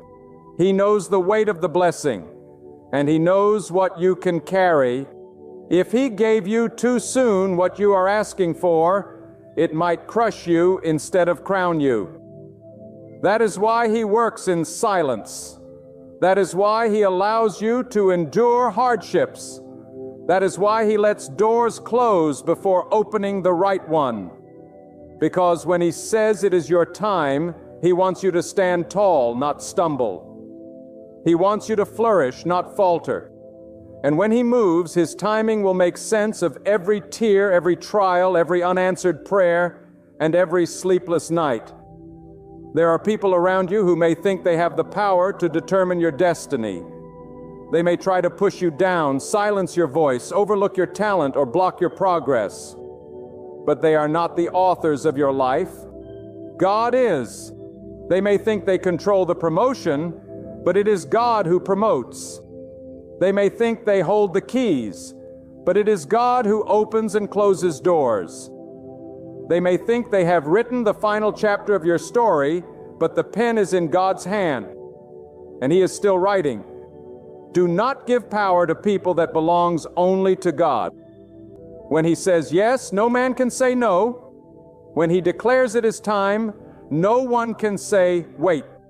When He says move, no one can stand in His way. Some of you have been in a season of frustration because you thought you were ready. You thought you had waited long enough, worked hard enough, prayed deep enough. But God sees what you cannot see. He sees the road ahead. He knows what you must face tomorrow, and He is preparing you today. The preparation may not feel good, but it is necessary. You may feel hidden, but you are being shaped. You may feel delayed, but you are being developed. Because when the spotlight of destiny shines on you, God wants you to reflect His glory, not your pride. He wants you to be strong in character, not just in talent. He wants you to be anchored in faith, not blown by applause. That is why He waits until the time is right. And when it is right, nothing can stop Him. The God who created the universe is not intimidated by your obstacles. He is not limited by your background. He is not hindered by your lack. He is not slowed by your critics. He is not overwhelmed by the size of your dream. He is God. And when He says it is your time, He can move mountains in a moment. He can shift hearts in an instant. He can align opportunities overnight. He can reverse decisions that seem final. He can break rules that were written against you. He can open doors that were nailed shut. He can take you from overlooked to overjoyed in a single breath. That is why you must keep trusting, keep believing, keep holding on. Because the time of God is always worth the wait. When God marks the hour of your destiny, no storm can shake it. No delay can break it, and no enemy can erase it. His decree is final, His word is unshakable, and His timing is unstoppable. Too often people live under the weight of doubt because they confuse the silence of God with the absence of God. But silence is not absence. Silence is often the loudest declaration that God is still at work, arranging what you cannot see, aligning what you cannot control, and preparing you for what you are about to walk into. And when that appointed time arrives, you will realize that every detour was divine, every delay was necessary, and every disappointment was the soil from which your blessing was born. When God says it is your time, He does not consult the opinions of men. He does not ask permission from kings or rulers, supervisors or critics, family or friends. He does not bow to their standards, their systems, or their judgments. God acts by His own authority, and when He decides to raise you up, there is no one powerful enough to keep you down. It is God who brings promotion. It is God who gives increase. It is God who shifts seasons. And it is God who declares destiny. Do not be deceived into thinking that the power of men can cancel the will of the Almighty. What He has written in your life cannot be erased by their envy, cannot be stolen by their schemes, cannot be destroyed by their hatred. There are some who try to measure your future by your past. They remind you of your failures. They point out your weaknesses. They bring up your mistakes. But when God says it is your time, your past loses its grip. Your failures lose their sting, and your mistakes lose their voice. God does not call the perfect. He perfects the call. He does not wait for you to be flawless. He strengthens you in your weakness. He does not require you to be celebrated. He shapes you in obscurity. And when He says the word, He will elevate you in such a way that even those who doubted you will have no choice but to witness the hand of God upon your life. You see, the timing of God is not just about opportunity, It is about purpose. When God releases your time, it is not merely for your advancement, but for His glory to be revealed through you. This is why some doors have remained closed, not because you were unworthy, but because the season was not yet ripe. God knows when the harvest will be ready, and He will not release you into a place where your blessing would rot before its time. He has not forgotten you. He has not abandoned you. He has been holding you, shaping you, protecting you, and preparing you. Because when your time comes, it will not only bless you, it will bless generations connected to you. There is a reason why the darkest battles often come right before the greatest breakthroughs. The adversary senses that God is about to release something powerful in your life. And so the opposition increases, the obstacles grow, and the pressure mounts. But you must not be deceived by the storm, for the storm is not the end. It is the announcement that your new beginning is near. God uses the storm to strip away your dependence on others, to deepen your faith, to sharpen your focus, and to show you that when He is with you, nothing can overcome you. When the storm passes, you will not come out weaker. You will come out stronger, wiser, bolder, and unshakable, because the storm cannot destroy what God has appointed. When God says it is your time, even those who oppose you may end up becoming instruments in the fulfillment of His plan. The very ones who tried to push you down may unknowingly lift you up. The very ones who shut the door may direct you to the right one. The very ones who meant harm may become stepping stones to your purpose. God has a way of turning the schemes of men into the stage for His glory. That is why you must never fear what people do, because people are not in control. God is. He holds the power. He writes the story. He determines the outcome. And I tell you this, my friend, when God decides that your time has come, He will cause everything to align with precision. What once seemed impossible will suddenly be within reach. What was locked will open. What was denied will be granted. What was broken will be healed. What was barren will bring forth life. He will cause resources to find you, opportunities to chase you, and favor to follow you. You will not have to fight, beg, or scheme, because what belongs to you will come with the force of divine authority. And when it comes, it will come in such a way that you will know it was God and God alone who did it. Do not despise the waiting season. Do not curse the closed door. Do not mourn the missed opportunity, because God does not take you through waiting to waste your time. He takes you through waiting to prepare your heart. And when your moment comes, you will step into it with strength you did not know you had, wisdom you did not know you gained, and faith you did not know was within you. Waiting refines you so that blessing does not destroy you. Waiting purifies you so that success does not corrupt you. Waiting humbles you so that elevation does not make you arrogant. God is not just preparing the blessing for you, He is preparing you for the blessing. When God says it is your time, the seasons of your life will shift with His command. Just as He tells the sun when to rise and the moon when to shine, He will order your life in such a way that nothing will be able to resist His plan. There are people who spend their lives trying to manipulate circumstances, chasing after recognition, and forcing doors to open. But what they fail to realize is that when God declares a time, you do not have to strive or scheme, because His authority makes the way clear. What He ordains will find you not because of your strength, not because of your influence, but because of His power. You may have walked through seasons of rejection, hearing no after no, watching doors close again and again, wondering if you have been forgotten. But those closed doors were not the end. They were a shield.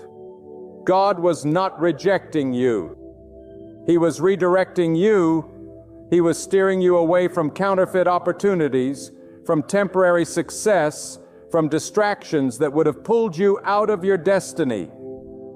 And when He finally says yes, when He finally says it is time, the no of the past will make sense. You will look back and thank Him for every door that closed because they kept you aligned for the door that truly mattered. Some of you have been buried in obscurity, unseen, unnoticed, and undervalued. But hear this truth: being hidden is not the same as being forgotten. A seed is hidden beneath the soil, not to be ignored, but to grow roots. The hiding season is a growing season. God keeps you in the ground until the time is right, until your roots are strong enough to sustain the weight of your branches, until your foundation is deep enough to carry the fruit that will come. And when the season changes, when God says it is your time, that seed bursts forth unstoppable, undeniable, breaking through the soil into the light of destiny. What was hidden becomes visible, and no one can stop it. Do not let the voices around you convince you that you are behind. Time in the hands of God is not measured as men measure it. One day in His timing can accomplish what would take years of striving in human effort. One command from Him can accelerate you beyond the limitations of your background, your education, your connections, or your experience. When He decides that your time has come, He can place you in positions you never applied for, connect you with people you never expected, and release resources you never imagined. He is not limited by the natural order. He governs the natural and the supernatural. He can cause rivers to flow in deserts, paths to appear in wilderness, and light to shine in the darkest night. When God says it is your time, fear must lose its grip. Doubt must silence its voice. Failure must surrender its hold. Because nothing can stand against the decree of the Almighty. You may have stumbled, but you will rise. You may have been delayed, but you will not be denied. You may have been pressed, but you will not be crushed. For the power of God does not weaken with time. It grows stronger with every passing moment, positioning you for an appointed release that cannot be stopped. This is why you must not measure yourself by the pace of others. Some may run ahead. Some may appear to prosper faster. Some may seem to reach their goals before you, but their time is not your time. The God who made the stars also made seasons.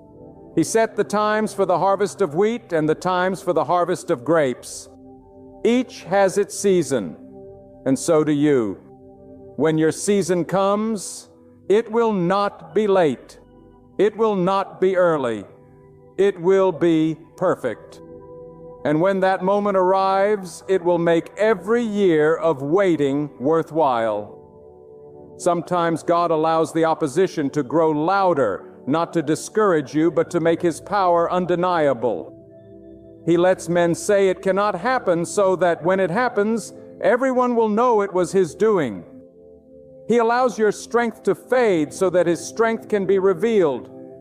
He permits the odds to stack against you so that when you rise, no one will mistake it for luck or for human effort. They will have to admit it was God. And I tell you, when He moves, He does not just elevate you a little. He lifts you to places that confound the wise and silence the proud. He does not just bless you for a moment. He blesses you in ways that ripple into generations. He does not just open doors. He makes you a door for others. When God says it is your time, He transforms your life into a testimony that cannot be denied. A living declaration that His will prevails, His timing is flawless, and His authority is supreme.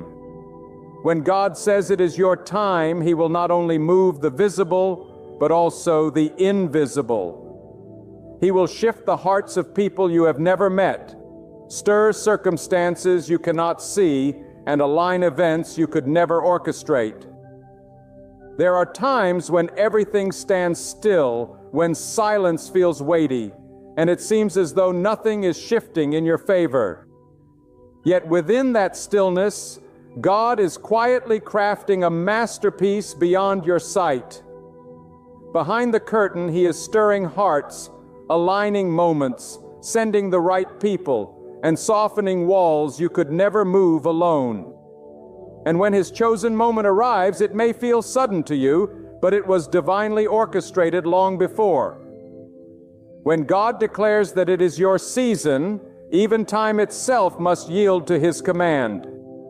He is the one who drew the boundary between day and night, who told the sea, "This far and no farther," who placed each star in its appointed space.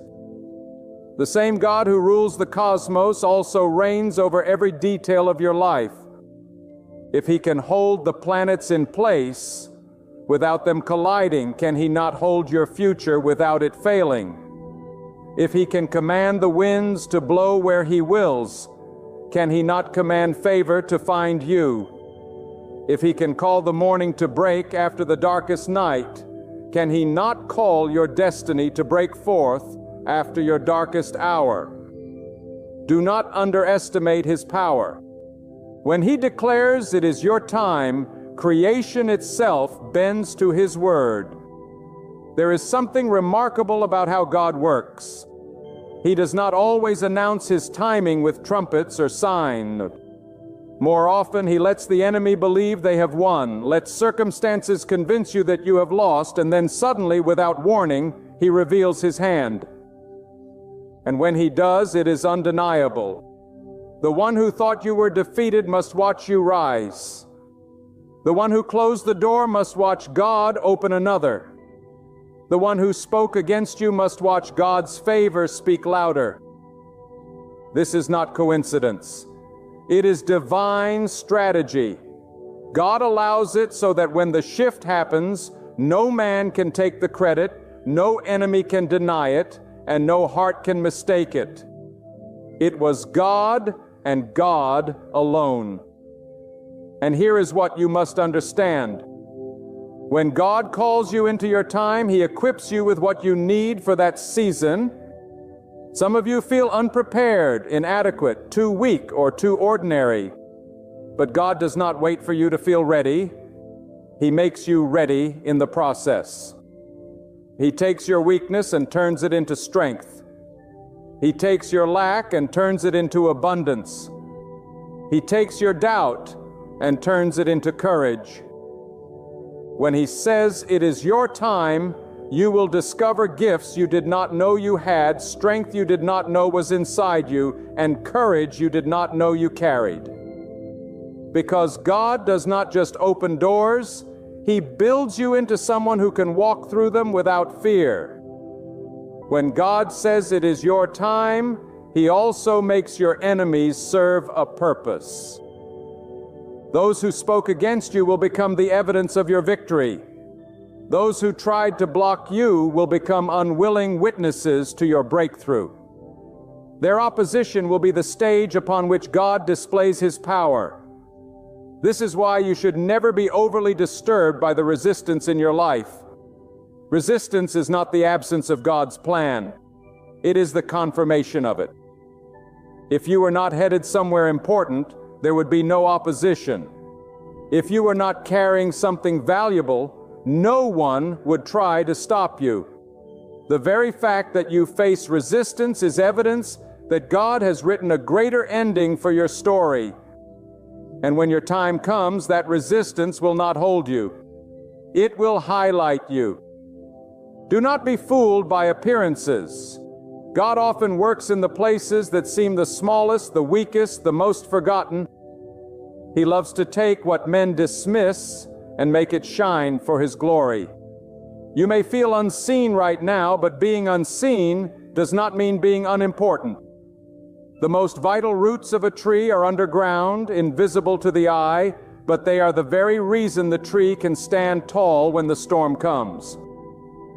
God may be building your roots in silence because He knows the storm you must endure tomorrow. And when your time arrives, you will not only stand, you will stand firm because He has made you strong from within. There is also a sacred weight to the timing of God. When He says it is your time, it is not only for you, but for others connected to you. Your breakthrough will inspire faith in those who doubt. Your success will bring hope to those who feel forgotten. Your testimony will become a map for those still wandering. This is why the enemy fights you so hard, because your time is not just about your destiny.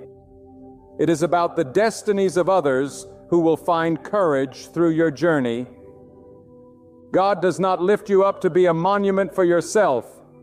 He lifts you to be a light for others.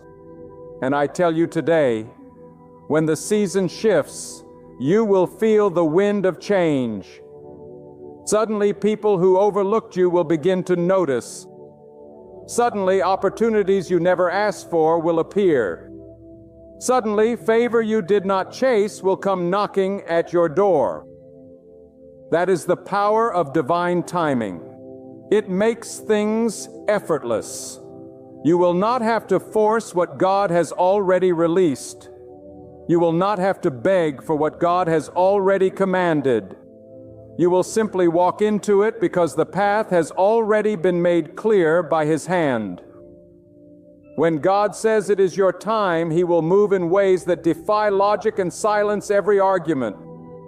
What seemed impossible will suddenly become possible, not because circumstances changed on their own, but because God's hand turned the tide. There are moments in life when doors swing open without you knocking. When opportunities present themselves without you searching, when paths appear where there was only wilderness, that is the unmistakable signature of God. It is not chance. It is not coincidence. It is the undeniable fulfillment of His timing. And when that moment arrives, you will not have to explain it. Those who see it will know that it was the work of the Almighty. God has a way of preparing blessings that are greater than what you ask for. Sometimes you pray for something small, thinking it is all you can handle. But God knows your capacity better than you do. He withholds the lesser so He can give you the greater. You ask for a drop, but He is preparing a river.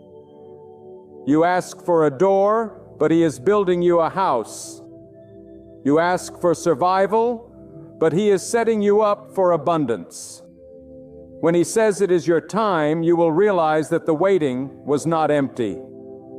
It was gathering every piece of the promise so that when it finally arrives, it comes complete, overflowing, and undeniable. When God ordains a moment for your life, He does not just release opportunity, He releases clarity. Suddenly, what was confusing becomes clear. The questions that plagued you find answers.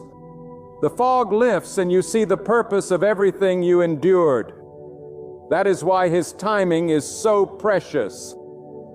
It is not only about bringing you to a destination, but about opening your eyes to see the meaning behind the journey. When He says it is your time, you will look back at the tears, the trials, and the sleepless nights, and realize they were all leading you here. The pain was not wasted. The waiting was not pointless.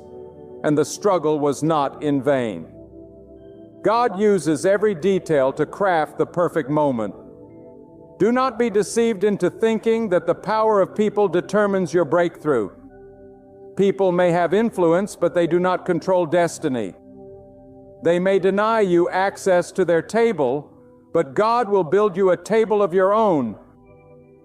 They may shut you out of their circle, but God will create a circle that is larger and stronger.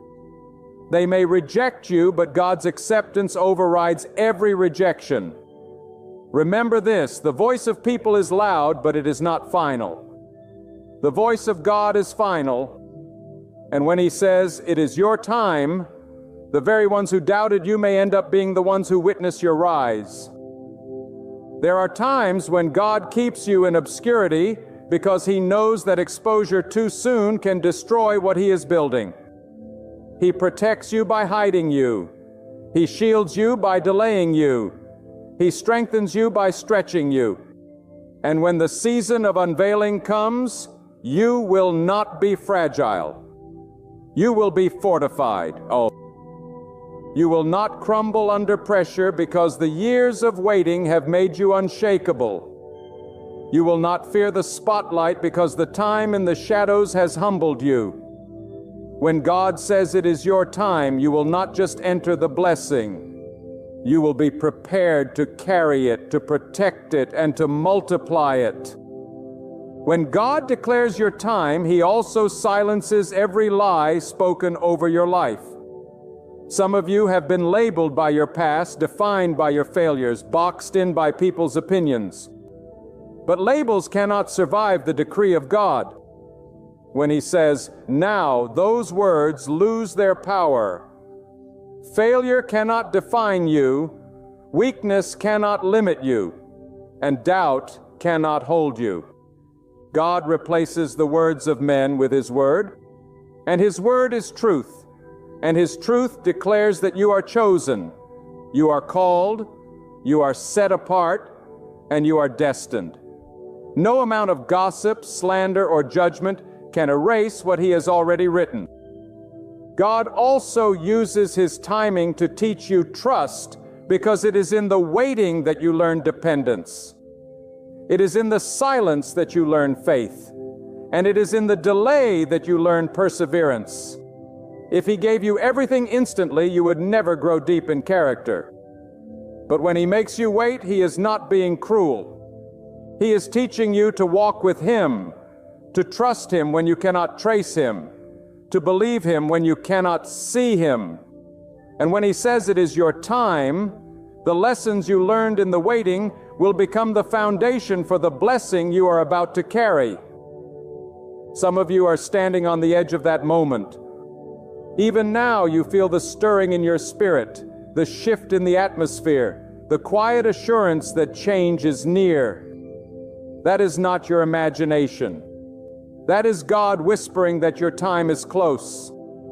Do not let fear hold you back now. Do not let doubt rob you of what He has prepared. Step forward in faith, because when He calls your name, you must be ready to answer. And when you step into it, do so boldly, knowing that no one and nothing can stop what God has already set in motion. And I say this to you with unshakable conviction.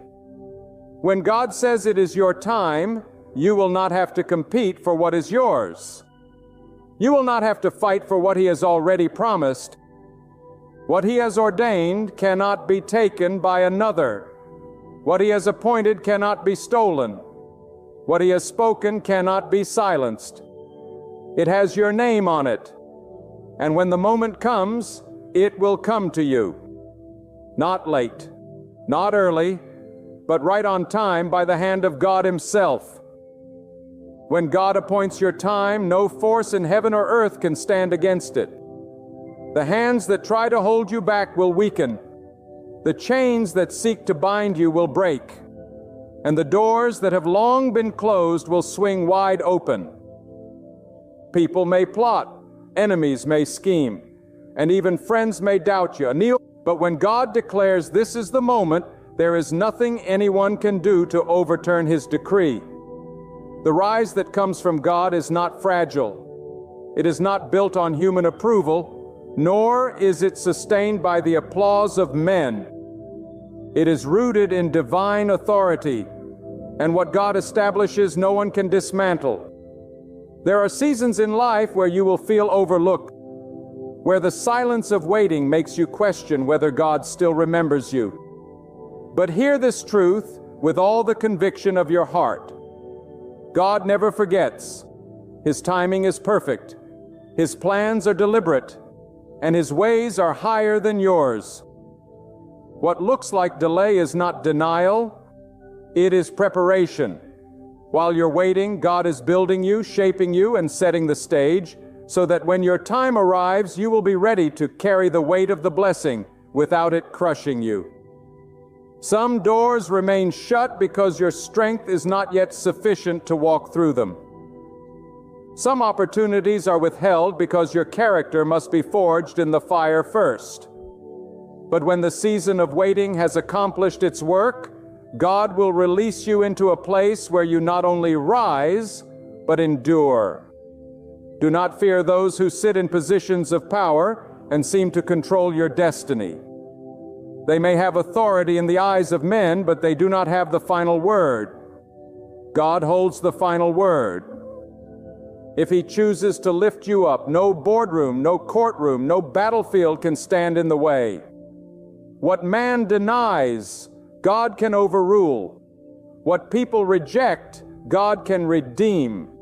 What seems impossible in the logic of this world becomes unstoppable when God speaks it into motion. Remember, one command from God can overturn years of resistance. One moment of divine favor can erase decades of struggle. There is a holy confidence that comes when you truly believe that your life is in God's hands. You stop being intimidated by those who rise against you. You stop trembling when obstacles appear larger than you. You stop measuring your future by your past failures because you know that no matter how long the night has been, dawn is inevitable when God declares it is time. Think of those who spent years in obscurity, years in silence, years in the shadow of doubt. Yet when their moment came, it was undeniable. And so it will be for you if you trust that God's appointment is never late and never mistaken. The danger for many is not whether God will act, but whether they will keep faith until He does. Too often people abort their own blessings because they give up too soon, discouraged by what they see in the natural realm. But faith does not bow to sight. It bows to God. Faith does not shrink back when the odds are stacked high. It leans on the one who holds the outcome. If you would simply remain steadfast, unmoved by the storms, grounded in prayer, and anchored in trust, you would see that when the appointed hour comes, nothing will delay it. God will move and every obstacle will melt before His command.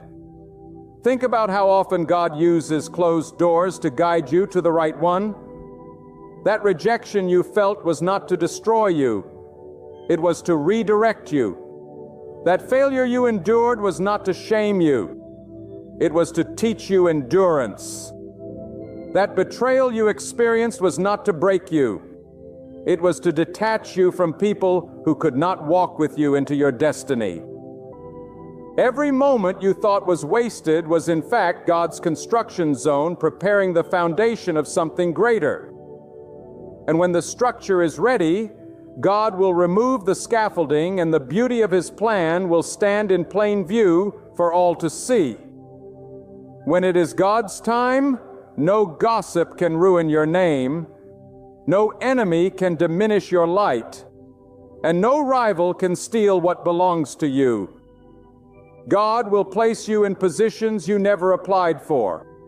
He will align you with people you never expected to meet. He will open paths in wildernesses and bring rivers out of dry ground. And when others wonder how you ascended so suddenly, you will know it was not sudden at all. It was the quiet work of God all along revealed at the appointed time. When God says it is your time, there is no power on this earth that can silence His decree. The voices of doubt will grow faint. The schemes of the enemy will crumble. And the barriers that once looked immovable will fall like walls of sand. God's word does not tremble before kings. It does not bow before rulers, and it does not hesitate in the face of opposition. When God moves, the universe aligns, circumstances obey, and destinies unfold in perfect precision. What seemed delayed will suddenly arrive. What seemed denied will be released. And what once felt impossible will be made real before your very eyes. So keep your faith unshaken. Let your trust remain rooted in the one who authored every line of your journey. Don't let disappointment drain your courage. Don't let impatience steal your calm. And don't allow the noise of this world to silence the whisper of God. Because when His appointed hour arrives, you will rise in ways that leave no doubt about who carried you.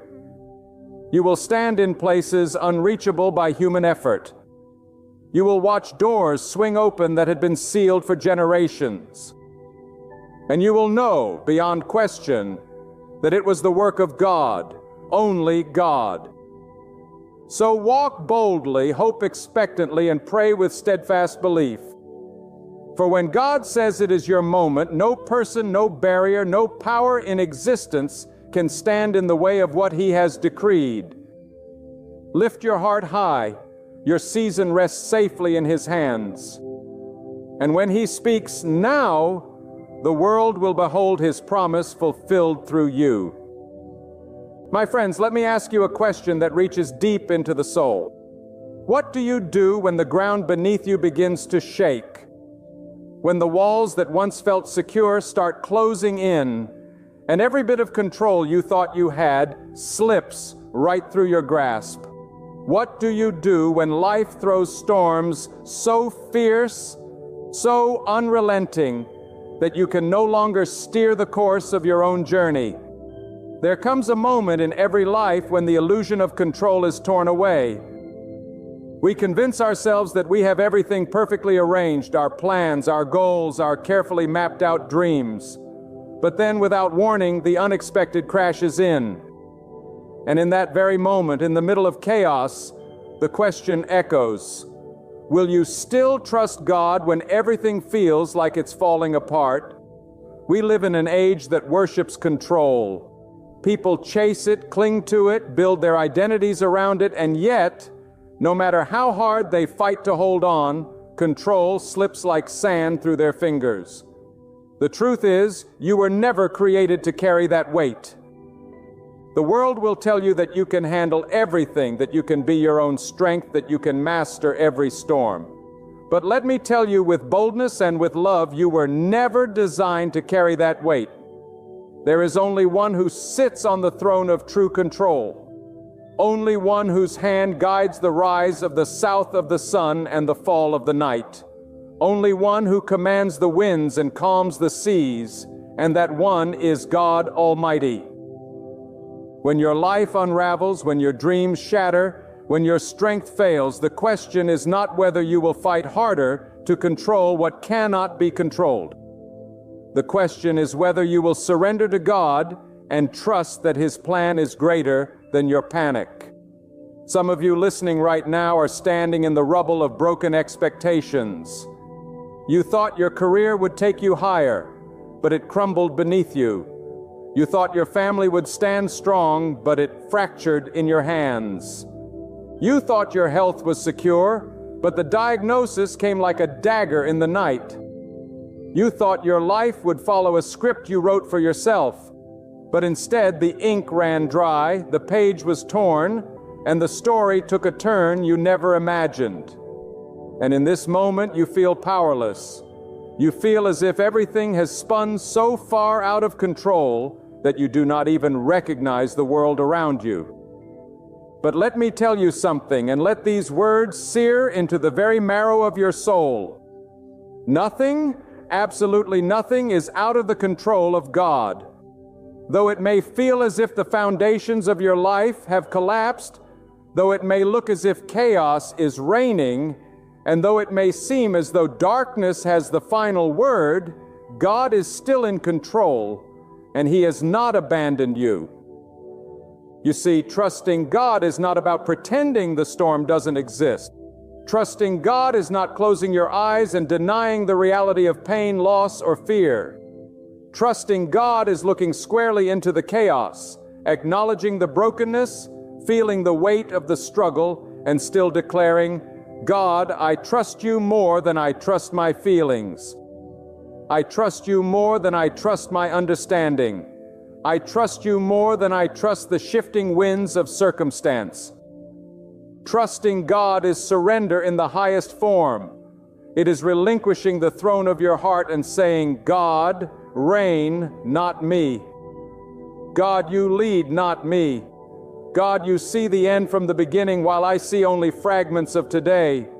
And so I place my trembling hands into your steady ones. When everything feels out of control, the temptation is to grasp tighter, to fight harder, to believe that if you can just manipulate enough details, if you can just force enough outcomes, if you can just exert enough strength, then somehow you will wrestle life back into submission. But what happens? The more you cling, the more it slips away. The more you fight for control, the more restless your soul becomes. Why? Because you are trying to occupy a seat that was never meant for you. The throne of control belongs to God alone. The storm bows to Him. The earth was formed at His command, and the breath in your lungs is sustained by His mercy. How dare we, frail as we are, attempt to carry the burden that belongs only to God, my friend. Freedom comes not from grasping, but from releasing. Peace comes not from controlling, but from surrendering. Victory is not from standing in your own strength, but from bowing in trust to the power of God. There are moments when you will cry out, God, why? Why is this happening? Why is my life spinning this way? Why am I facing these trials? And you may not hear the answer you want. You may not see the reasons clearly. But trusting God does not mean having all the answers. It means resting in the assurance that He does. When you cannot trace His hand, you can still trust His heart. When you cannot see the full picture, you can rest in knowing that He is painting a masterpiece that far surpasses your understanding. What you perceive as the breaking of your life may in fact be the building of your destiny. What you see as the unraveling may be the weaving for a greater purpose. And though it feels out of control to you, it has never slipped 1 inch from the control of God. Let me speak directly to the heart that feels abandoned right now. You may be thinking, if God is in control, why do I feel so lost? Why do I feel so forgotten? Hear me clearly. Feeling forgotten is not the same as being forgotten. The enemy of your soul will whisper in your ear, God has left you, God has forsaken you, God has overlooked you. But those are lies. God has promised never to abandon His creation. He sees you in the midnight hour. He hears the cry you dare not speak aloud. He knows the silent battles you fight every day. Trust does not mean you will always feel comforted, but trust means you believe beyond the shadows of doubt that God is with you. Even when the world says otherwise, when everything feels out of control, you must anchor your soul in the eternal truth of who God is. Circumstances will shift like sand beneath your feet, but God remains the unshakable rock. People will fail you, but God is faithful. Life will surprise you, but God is sovereign. Your own strength will falter, but God's strength never diminishes. And when you lean not on your understanding, but on His everlasting wisdom, you will find a peace that defies comprehension. This peace is not found in the absence of trouble, but in the presence of God's power. It is the peace that allows you to walk into the fire and not be consumed, to stand in the flood and not be drowned, to face the storm and not be shattered. It is the peace that comes when you surrender control and rest in the sovereign hands of the Almighty. There is something profoundly humbling about those seasons when life seems to spin beyond your reach. They strip away the illusion that you were ever in charge, and they remind you of your place before the One who holds the heavens in His hand. It is often in the most chaotic moments when the noise is deafening and the path ahead is blurred that you discover the raw truth of your existence. That you are dependent on God for every breath, every heartbeat, every step forward. The world tells you to rise in your own power, to push back with your own might. But the reality is that real strength is not found in clenching your fists. Real strength is found when you fall to your knees and declare that God alone has the authority to lead you through the storm.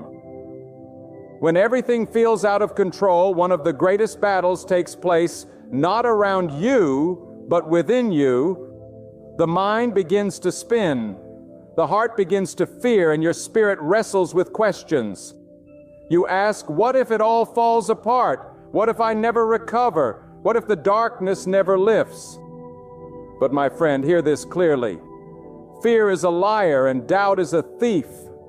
Fear will magnify the storm until it seems bigger than the one who governs the skies. Doubt will convince you that God has turned his face away when in truth, his eyes have never left you. The question you must ask is this: whose voice will you believe? The voice of fear that chains you, or the voice of God that frees you? Because the one you listen to will determine the direction of your life. If you give in to fear, you will drown in despair. But if you anchor yourself in the Word and will of God, you will rise above the waves, no matter how fierce they may be. There is a truth that many resist, yet it is the very foundation of peace. You are not meant to know everything. You are not designed to hold the map to every turn or to understand every twist of the road. God withholds knowledge from you not to punish you, but to protect you.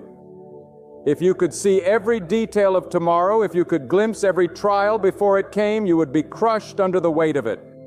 God in His mercy allows you to see only one step at a time because He knows that is all you can bear.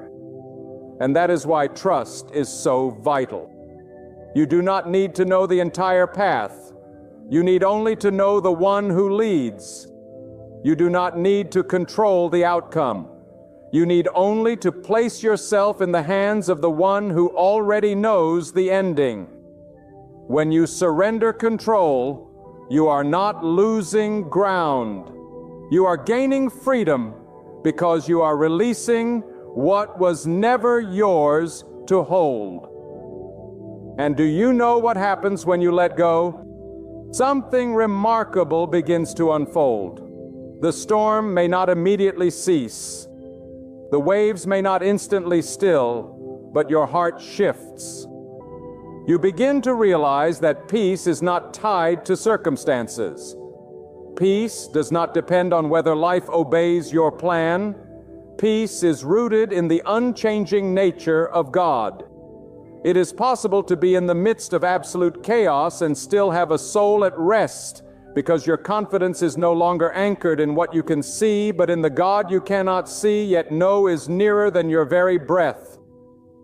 The world cannot understand this peace because it defies human logic. But that is exactly the point.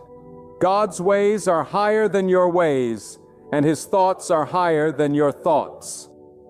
To trust Him is to walk in a dimension that is not bound by earthly reasoning, but anchored in divine assurance.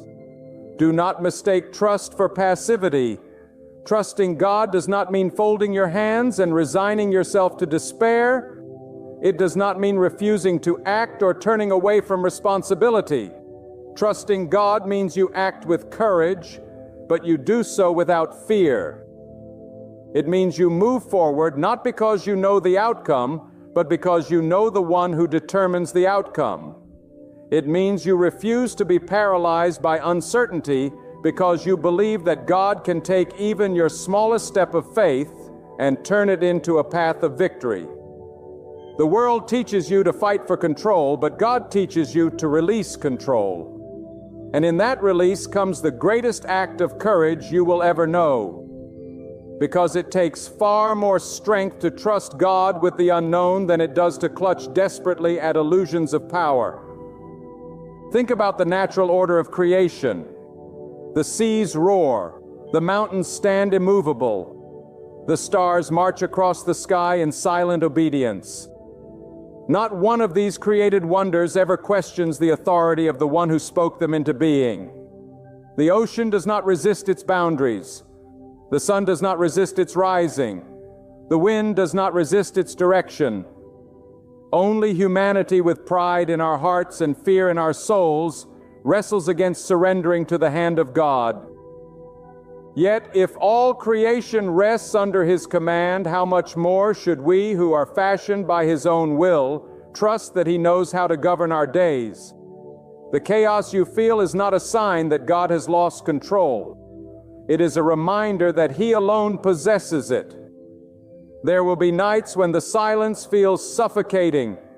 You will pray and hear no answer. You will cry and see no change. And in those nights, the temptation will be to believe that God has turned away. But silence does not equal absence. A teacher is often silent during the test, but that silence is not abandonment. It is confidence that the student has been prepared. In the same way, when God seems silent, it does not mean He has left you. It means He is working in ways you cannot yet perceive. The silence of God is never the absence of God. Trust Him in the silence, for often it is in those hidden hours that He is doing His deepest work within you. And understand this, what feels out of control to you is never out of control to God. The storm that terrifies you is still subject to His command. The battle that overwhelms you is still beneath His authority. The road that confuses you is still known fully by Him. What shakes you does not shake Him. What surprises you does not surprise Him. What breaks you does not break Him. When you remember this, when you cling to it with all your might, your soul will begin to find rest, even in the chaos, because you will realize that trust is not about the size of your faith, but about the size of your God. Even the smallest seed of trust, when rooted in the greatness of God, is enough to move mountains. There comes a point in every storm when the darkness seems so thick, so heavy, that you wonder if the light will ever break through again. It is in that very moment when the shadows press against your spirit that trust becomes not just an idea, but a lifeline. You see, trusting God when everything feels out of control is not a luxury. It is a necessity. It is not reserved for the religiously elite or for those who appear strong. It is for the broken, the weary, the trembling souls who have no other place to run. Trust is for the mother who doesn't know how she will feed her children tomorrow. Trust is for the man who stands at the grave of the one he loves and cannot imagine facing another day. Trust is for the young person whose dreams have crumbled before they even began. It is for all who dare to lift their eyes beyond the chaos and fix them on the God whose power cannot be undone. What you must understand is that your trust in God is not wasted. Not a single tear you cry, not a single prayer you whisper, and not a single step you take in faith is ever ignored by Him. God keeps account of every cry of the heart. He is closer to the brokenhearted than you dare believe, and His strength is perfected in the places where yours has run dry. When you come to the end of yourself, you are not standing at the edge of despair. You are standing at the threshold of His power. Because when you can no longer hold your life together, that is when God reveals that He has been holding it all along.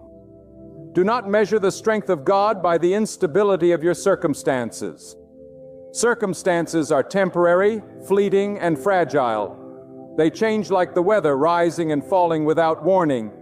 But God is not swayed by time, nor is He shaken by events. He is the eternal one, unchanging, unshifting, unshakable. When you anchor your soul in Him, you are attaching yourself to the only constant in a world of variables. And that is why trust is so powerful. It ties you to the one who cannot fail, even when everything else around you does. When everything feels out of control, there is a temptation to think that God is delaying, that He is moving too slowly. You cry, you wait, you plead, and yet the answer seems far away. but never mistake delay for denial. God's timing is not like your timing. He is not rushed by your urgency, and He is not hindered by your impatience. He sees the past, present, and future in one eternal vision. He knows what must align, what must shift, what must be prepared before your breakthrough arrives. If He were to give you what you demanded in the moment you demanded it, it might crush you rather than bless you. So in His wisdom, He sometimes withholds until the soil of your life is ready to bear the weight of what He is about to give. Trust means believing that His delay is not neglect, but protection, not silence, but strategy. Let me tell you this, God is not only in control of the storm around you, He is in control of the storm within you. He knows your doubts. He knows the battle in your mind, the questions you bury deep where no one else can see. And yet, He does not condemn you for those thoughts. He invites you to bring them to Him. Trust does not require you to be unshaken. It requires you to be honest with God, to pour out your fears before Him, and then to rise with the conviction that He is greater than all of them. Trust is not the absence of trembling. It is the decision to cling to God while you tremble. And here is the paradox of faith. The more you let go of control, the freer you become. The more you surrender your grip, the lighter your soul feels. Because the weight you were carrying was never yours to begin with. You are not the sustainer of your life. God is. You are not the architect of your destiny. God is. You are not the one who makes the earth spin, who commands the seasons, who governs the rise and fall of nations. God is. And if He holds the galaxies in order, if He keeps the oceans within their boundaries, do you not think He can hold the details of your fragile life? Trust is not blindness. It is clarity. It is the recognition that your life is safest, not in your hands, but in His. My friend, it is often when everything feels out of control that God is most at work. The shaking of your life may not be destruction, it may be construction. The storm that terrifies you may actually be the wind that is clearing the ground for something greater. The doors that slam shut may not be rejection. They may be protection. Trusting God means believing that He is not only present in the calm, but that He is also sovereign in the chaos. It means believing that nothing is wasted in His economy, that every tear, every trial, every disappointment is being woven into a tapestry far greater than you could ever design. This is why trust must be radical. It cannot be partial. It cannot be conditional. It cannot be, God, I trust you only if you move my way, only if you answer on my terms. True trust says, even if I do not understand, I will lean on you. Even if I cannot see, I will follow you. Even if I feel afraid, I will surrender to you. It is a posture of the soul that declares, God, you are enough, even here, even now, even in the middle of this storm. And do you know what happens when you walk in that kind of trust? Fear begins to lose its grip. Worry begins to loosen its chains. Anxiety begins to weaken its hold. Because trusting in God carries a power that silences the grip of fear. Fear draws its strength from the unknown, but trust draws its strength from the unchanging truth of who God is. Fear flourishes in confusion, but trust stands firm in the presence of the Almighty. Fear tells you that you are abandoned, but trust reminds you that God has never walked away. Choosing trust doesn't mean ignoring reality. It means declaring a higher reality, that God reigns above it all, and His word is final. There is something sacred about trusting God when every circumstance tempts you to give up. Anyone can trust Him when the skies are clear, when plans unfold just as you hoped, when strength and success seem certain. But true trust is born in the dark. True trust is shaped in the fire of uncertainty. True trust stands its ground when the answers don't come, when the path disappears beneath your feet, when the echoes of doubt grow louder than your own prayers. That is the moment where faith separates from feelings, where conviction rises above circumstance.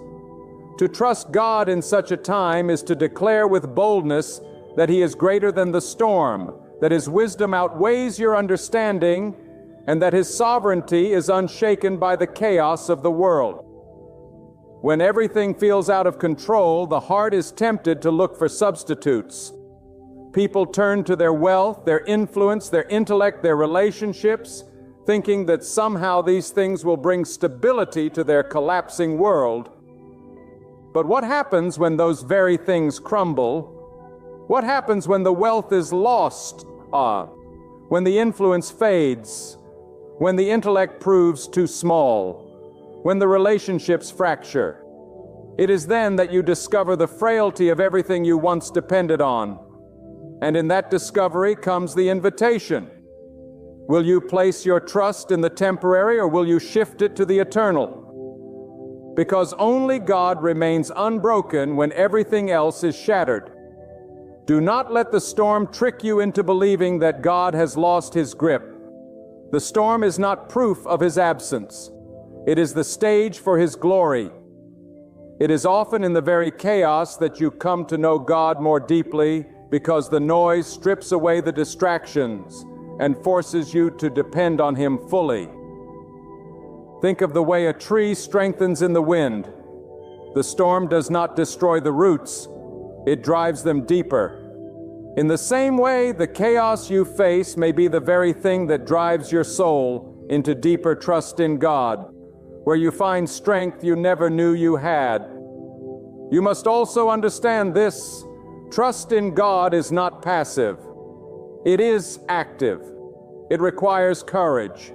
It demands perseverance. To trust is to rise each morning and declare, God, I give you this day, even though I do not know what it holds. It is to lay your head down at night and whisper, God, you were faithful today, and I believe you will be faithful tomorrow. Trust is a rhythm, a daily surrender, a constant alignment of your heart with His will. It is not something you do once. It is something you live, something you breathe, something that becomes the very posture of your soul. And here is the beauty of it. When you live in that posture, fear loses its dominance. Anxiety cannot hold the same ground in a heart that is anchored in trust. Worry cannot consume a mind that has surrendered to God's plan. You may still feel the waves crashing around you, but you will not be defined by them, because trust shifts your focus. Instead of obsessing over what you cannot control, you begin to fix your gaze on the one who is in control. And in that shift, everything changes. Not because the storm is gone, but because you are no longer tossed about by it. You have become anchored in the God who never moves. So many people waste their lives trying to control what was never theirs. They manipulate circumstances, cling to people, fight against time, exhaust themselves trying to build a world they cannot hold together. And yet, the more they cling, the more restless they become. It is like trying to grasp water in your hands. The tighter you squeeze, the more it escapes. But when you release it, when you open your hands and say, God, I cannot carry this, but you can, something miraculous happens. The weight lifts, the burden eases, the soul finds rest. Because surrender is not defeat, it is victory. It is not weakness, it is wisdom. To let go and trust God is to finally step into the life you were created for. A life carried not by your strength, but by His. And make no mistake, trusting God does not guarantee that life will be easy. It does not promise that storms will vanish or that pain will disappear. What it promises is far greater. It promises that you will never walk alone. It promises that every valley has a purpose, that every trial is shaping you, that every storm is under His command. It promises that even when you are at your weakest, His strength will sustain you. It promises that the God who holds the galaxies together is the same God who holds your heart. This is why trust is not just an option. It is the only way to live with true peace. Without it, you will drown in fear. Without it, you will be enslaved to worry. Without it, you will spend your days chasing after a control that will always slip away. But with trust, you will walk through the fire and not be consumed. With trust, you will stand in the flood and not be overwhelmed. With trust, you will face tomorrow not with trembling, but with quiet confidence that God already stands there waiting for you.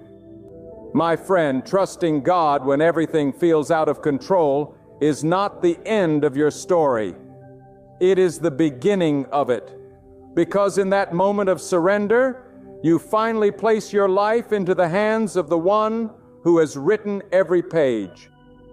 And there in His hands, your story will unfold, not according to your limited vision, but according to His perfect design. There will always come a point when life presses you into a corner so tightly that every plan you made, every strategy you thought would work, every safety net you built begins to unravel before your eyes. And in that suffocating moment, you discover the greatest truth of all. You are not your own Savior. You cannot deliver yourself from every storm. You cannot heal every wound. You cannot fix every broken piece of your life. That is the very place where trust in God becomes not a choice of convenience, but the only path forward. For when everything slips out of your control, that is when you realize it was never in your control to begin with. It always rested in the hands of God, the one who governs the rise and fall of every day. There is a profound wisdom in the way God allows seasons of chaos. If your life were always predictable, if your days always followed your design, you would never learn to lean on Him. You would become intoxicated with the illusion of independence, believing you had no need of divine strength. But when God permits the storm, when He allows the ground beneath you to shake, it is not to destroy you. It is to draw you back to Him. The storm strips away the false security of your own power and reminds you that there is only one rock that cannot be moved. What feels like loss is often the mercy of God pulling you out of the arms of lesser gods so that you might rest in His arms alone. And let me tell you something the world will not say. Control is an illusion. You cannot control tomorrow. You cannot control the breath in your lungs.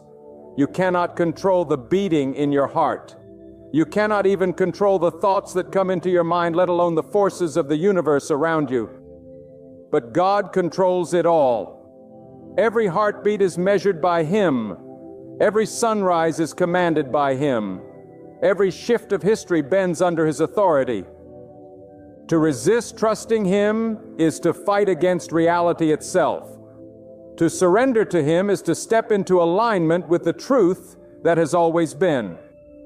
When you trust God in the middle of chaos, something unexplainable begins to happen within you. The storm may not quiet, but your soul does. The winds may not stop, but your fear loses its grip. The questions may not disappear, but the panic begins to fade.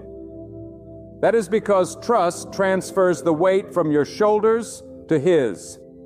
And hear me, God's shoulders are broad enough to carry what crushes you. He is not overwhelmed by your burden. He is not shaken by your storm. He is not confused by your circumstances. What bends your knees cannot bend Him. What breaks your heart cannot break Him. And when you trust Him, you are no longer carrying the full weight. You are resting under His strength. Do not confuse trust with passivity. Trust is not sitting idly by hoping things will magically improve. Trust is walking forward with courage even when the path is unclear because you believe that God is guiding your steps. Trust is showing up when everything in you wants to hide. Trust is lifting your head when shame tells you to bow it. Trust is choosing to believe that God's plan is still intact, even when the evidence around you says otherwise. Trust is active faith. It is moving in the midst of uncertainty, fueled not by sight but by conviction that God is faithful. You must also learn to silence the voices that try to drown out your trust. The world will tell you that God has forgotten you, that you are wasting your time relying on Him, that you should seize control for yourself. But those voices are lies. God has never forgotten a single soul who called upon Him. He has never abandoned one who placed their hope in Him. His delays are not denials. His silence is not absence. His timing is not failure. The world will not understand this because the world measures strength by control. But God measures strength by surrender. And when you live by trust, you will stand in a peace that defies explanation. A peace that cannot be manufactured by wealth or achievement or human wisdom. There will be times when your trust in God makes no sense to others. They will look at your life and say, "How can you still believe when everything is falling apart? How can you still hope when nothing has changed?" But that is the power of trust. It anchors you in the unseen. Trust is not dependent on outward circumstances. It is rooted in the eternal character of God. He does not change with the tides of life. He does not bend with the seasons. He is the same in the storm as He is in the calm. And when you place your trust in Him, you are fastening yourself to the most unshakable reality in the universe. Think of the calm that comes when you finally accept that you are not the one holding it all together. The pressure lifts, the striving ends, the frantic grasping gives way to steady assurance, because you realize that the God who holds the stars in their place is also holding your tomorrow. You do not need to have the answers when you are trusting the one who has never once been without an answer.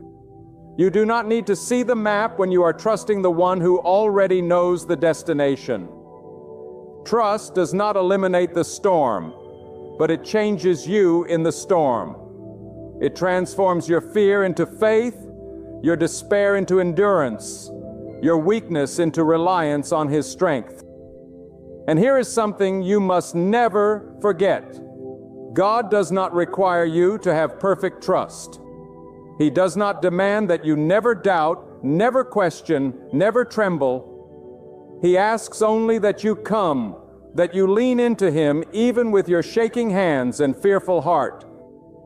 That you give Him the little trust you can muster and watch as He multiplies it. For it is not the size of your trust that matters. It is the greatness of the one you trust. Even the smallest seed of faith placed in the hands of God can carry you through the fiercest storm. There are moments when life pushes you into a corner and it feels as though every direction has closed. The ground beneath you shake. The people you trusted walk away. The plans you carefully built collapse in an instant. In those moments, your heart cries out for stability, for something unshakable, for a hand that cannot be moved by the storms of this world. And that hand is the hand of God. When everything feels out of control, it is God who remains sovereign, God who remains steady, God who rules above all chaos and holds your future in His grasp. The same God who spread out the heavens and commands the stars is the same God who knows the weight of your tears and the whispers of your heart. Do not mistake the silence of God for the absence of God.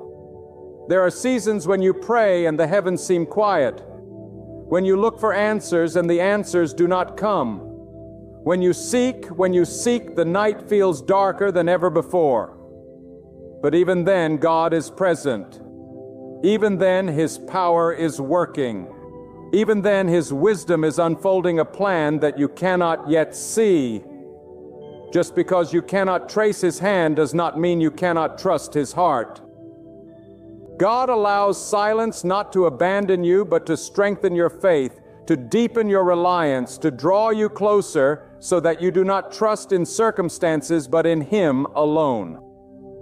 The world will try to convince you that control lies in wealth, power, influence. It will tell you that if you build enough security, you will not be shaken. But look at the world. Fortunes vanish overnight. Empires fall. The strongest bodies become weak. The most brilliant minds fade away. Control in human hands is an illusion. The only true control belongs to God. He is the one who brings kings to rise and causes them to fall. He is the one who gives life and who takes it away. He is the one who allows seasons of plenty and seasons of need. And when you place your trust in Him, you are no longer at the mercy of what the world can give or take away. You are anchored in the one who cannot be moved. Sometimes God allows life to unravel so that you stop clinging to the threads of your own control. He shakes the foundation you built so you can discover that His foundation is the only one that never cracks. He removes certain people from your life, not because He wants you lonely, but because He wants to be the one you lean on most. He closes doors not to leave you stranded, but to redirect you to something greater than you imagine. God's ways are higher than your ways, His wisdom greater than your wisdom, His perspective wider than your perspective. What looks like loss to you may be protection from Him. What feels like rejection may be redirection. What seems like the end may be the beginning of something far greater. Do not let fear write your story. When God has already written your destiny, fear whispers that you are losing control, that the chaos will destroy you, that the pain will break you beyond repair. But faith declares that God is in control, that He turns chaos into order, that He transforms pain into strength. Fear magnifies the storm, but faith magnifies God above the storm. When you focus on the storm, you sink. When you focus on God, you rise. The same waves that threaten to drown you become the waves that carry you forward. When you put your trust in Him, God is not a God of confusion, but of order. Not a God of weakness, but of power. Not a God of chance, but of perfect design. Every detail of your life, every setback, every delay, every heartbreak is woven into a tapestry of purpose that only He can fully see. When you look at one thread, it may not make sense, but when God finishes the design, you will see that every thread had meaning, every color had purpose, every knot held the pattern together. Nothing in your life is wasted when it is surrendered to God. When you cannot control the outcome, control your trust. When you cannot control the timing, control your surrender. When you cannot control the pain, control your faith in the one who can turn pain into power. God does not ask you to have all the answers. He asks you to trust Him when you do not. He does not demand that you understand every step. He calls you to walk by faith, believing that His steps are leading you somewhere greater than you can imagine. There is strength in letting go. The human heart clings tightly to the illusion of control because it feels safer. But the truth is, real safety is only found in God's hands. You cannot carry the weight of the universe on your shoulders, but God can. You cannot fix every broken thing, but God can. You cannot see every hidden danger, but God can. And when you release control to Him, you are not losing. You are winning the greatest security, the deepest peace, the strongest foundation. When you reach that place where everything around you trembles and nothing seems steady, remember this truth. God has never lost control. Not for 1 second, not for one breath, not for one heartbeat. What feels like chaos to you is still under His command. What seems impossible to you is already possible with Him. He holds the past, the present, and the future in His hand, and no power on earth can overturn His decree. The question is not whether God is in control. The question is whether you will trust Him when you cannot see, whether you will believe Him when everything screams against your faith, whether you will surrender when your heart longs to cling to what is slipping away. Trust is not tested in calm waters, it is tested in the storm. Trust is not proven when life is easy, it is proven when life is hard. And if you choose to stand your ground and anchor your hope in Him, you'll realize the storm cannot destroy you. The darkness cannot swallow you. The pain cannot claim victory over you. For God is stronger than the chaos, higher than the fear, and deeper than the sorrow.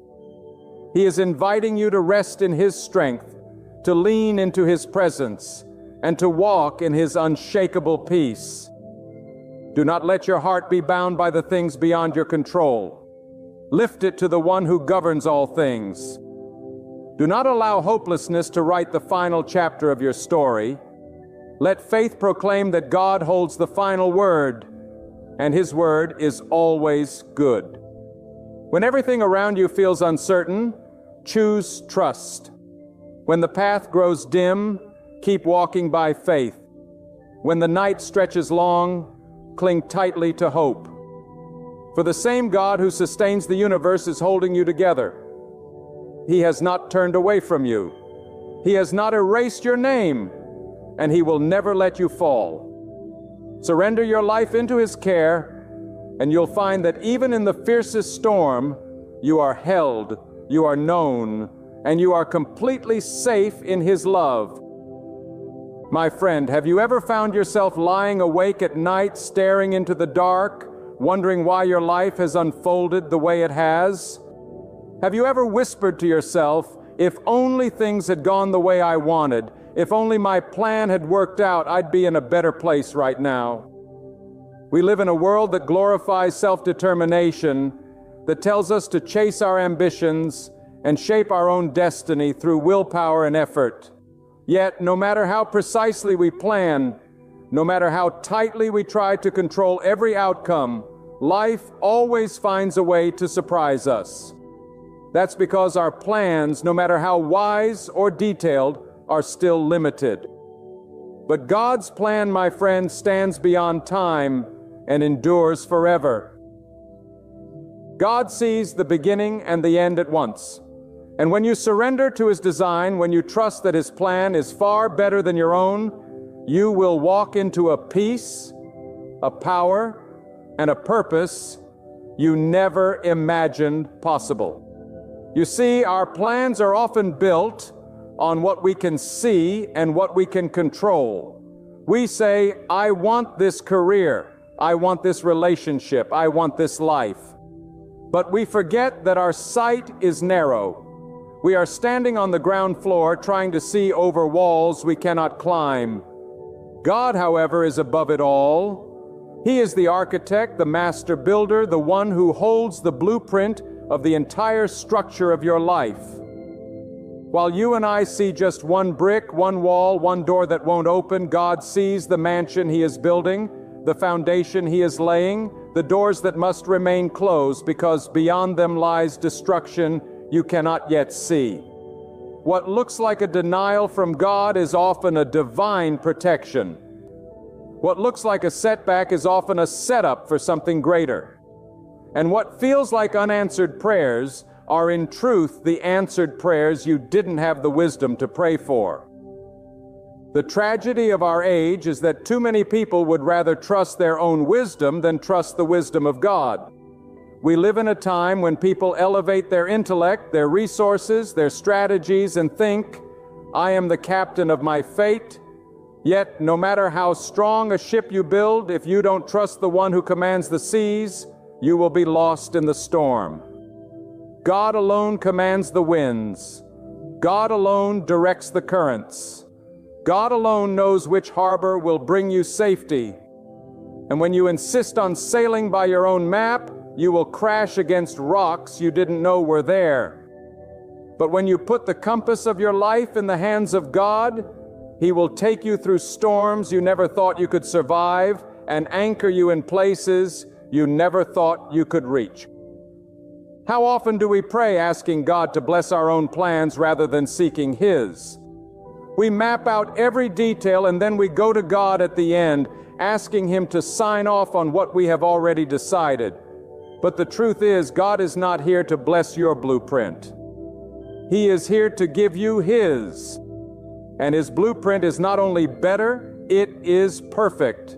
God does not guess. God does not make mistakes. God does not start something in your life without knowing the full completion of it.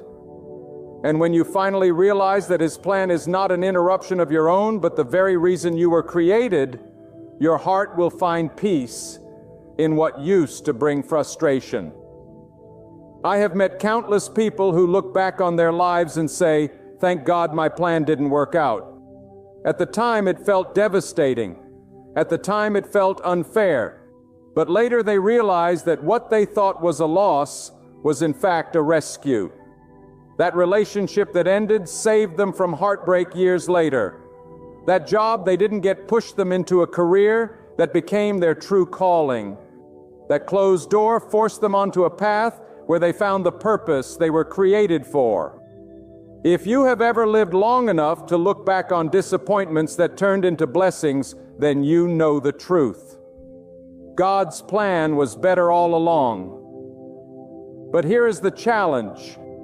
When you are in the middle of the storm, when your plan has crumbled, when everything you hoped for is slipping out of your hands, trusting God's plan feels like the hardest thing in the world. Because God's plan often requires waiting, and human nature despises waiting. We want answers now. We want results now.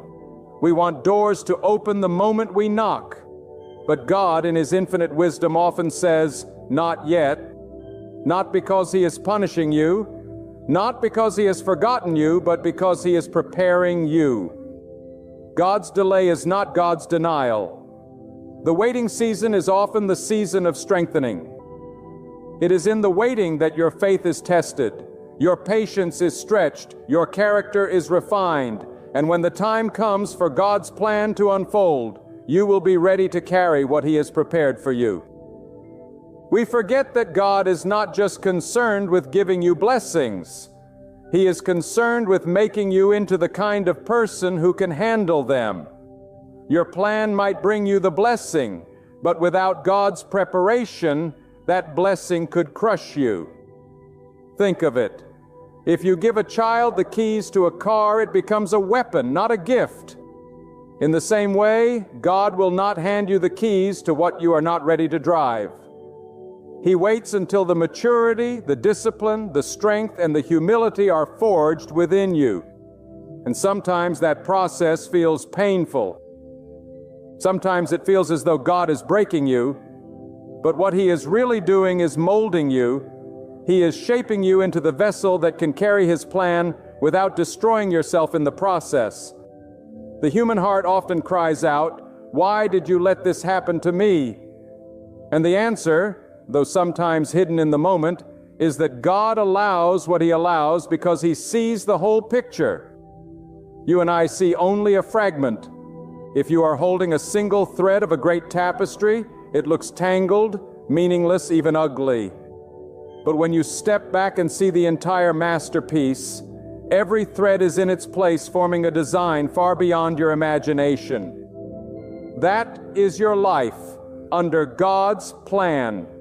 The thread in your hand may not make sense, but in the grand design, it is essential.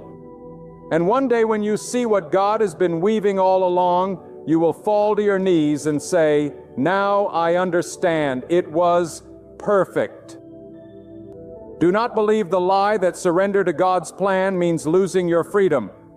True freedom is not doing whatever you please.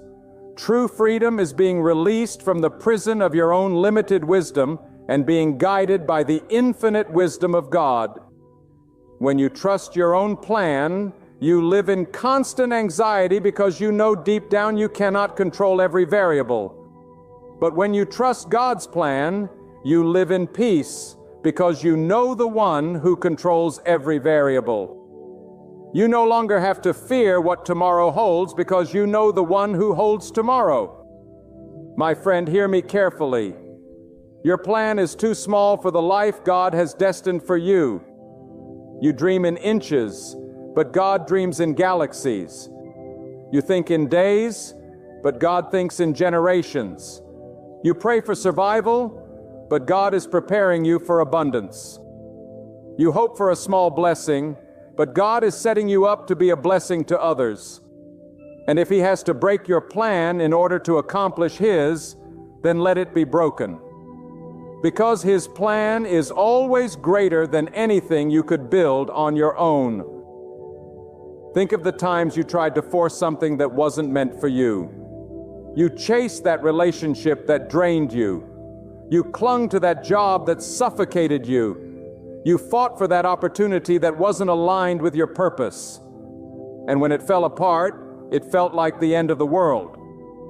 But later you realized you were clinging to less when God was trying to give you more. You were holding on to a stone while God wanted to give you a diamond. You were chasing shadows while God was preparing substance. You were asking for crumbs when God had a banquet prepared.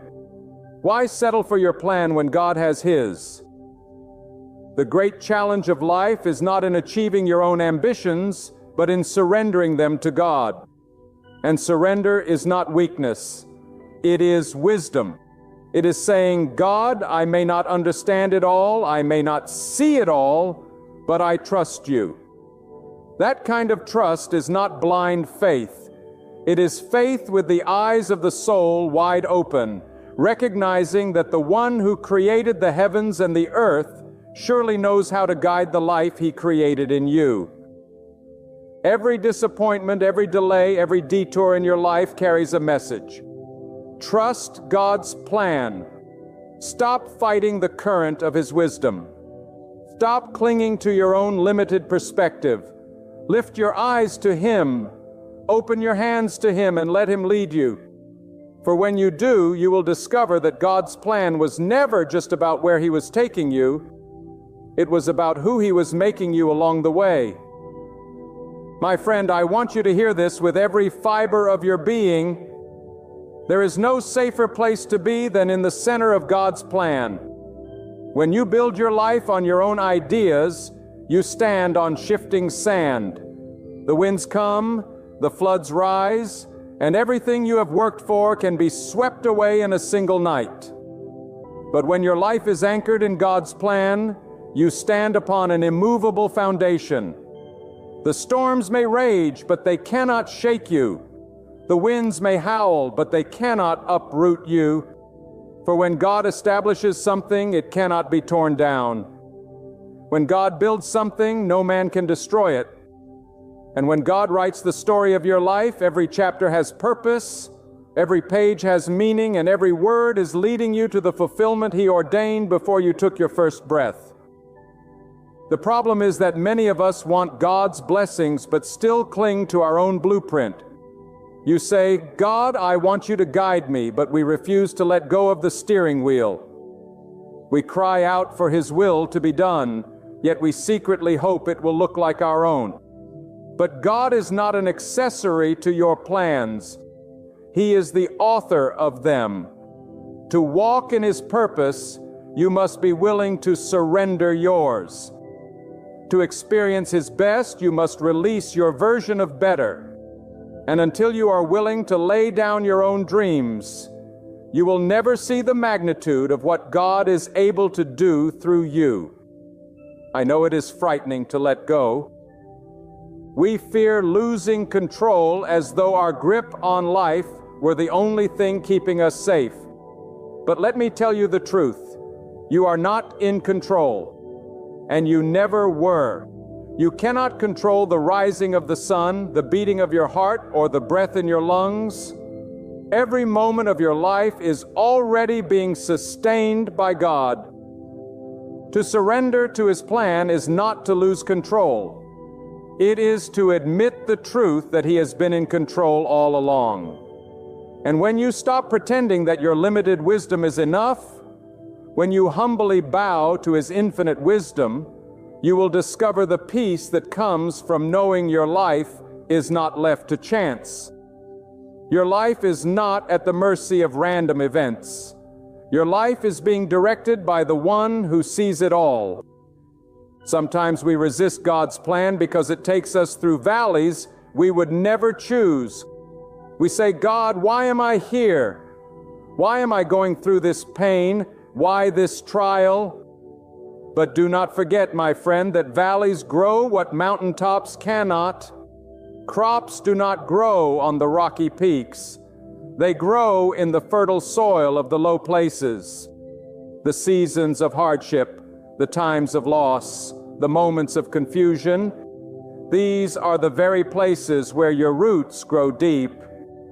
These are the seasons when God strips away your false strength so you can lean fully on His. These are the trials that teach you that you are not sustained by your own plan, but by His hand. And one day you will look back on the valley and realize that it was the very ground that prepared you for the harvest. Another reason we resist God's plan is because it rarely looks the way we expect. We imagine blessings as smooth roads, open doors, and effortless success. But God often wraps His blessings in challenges. He disguises growth inside of struggle.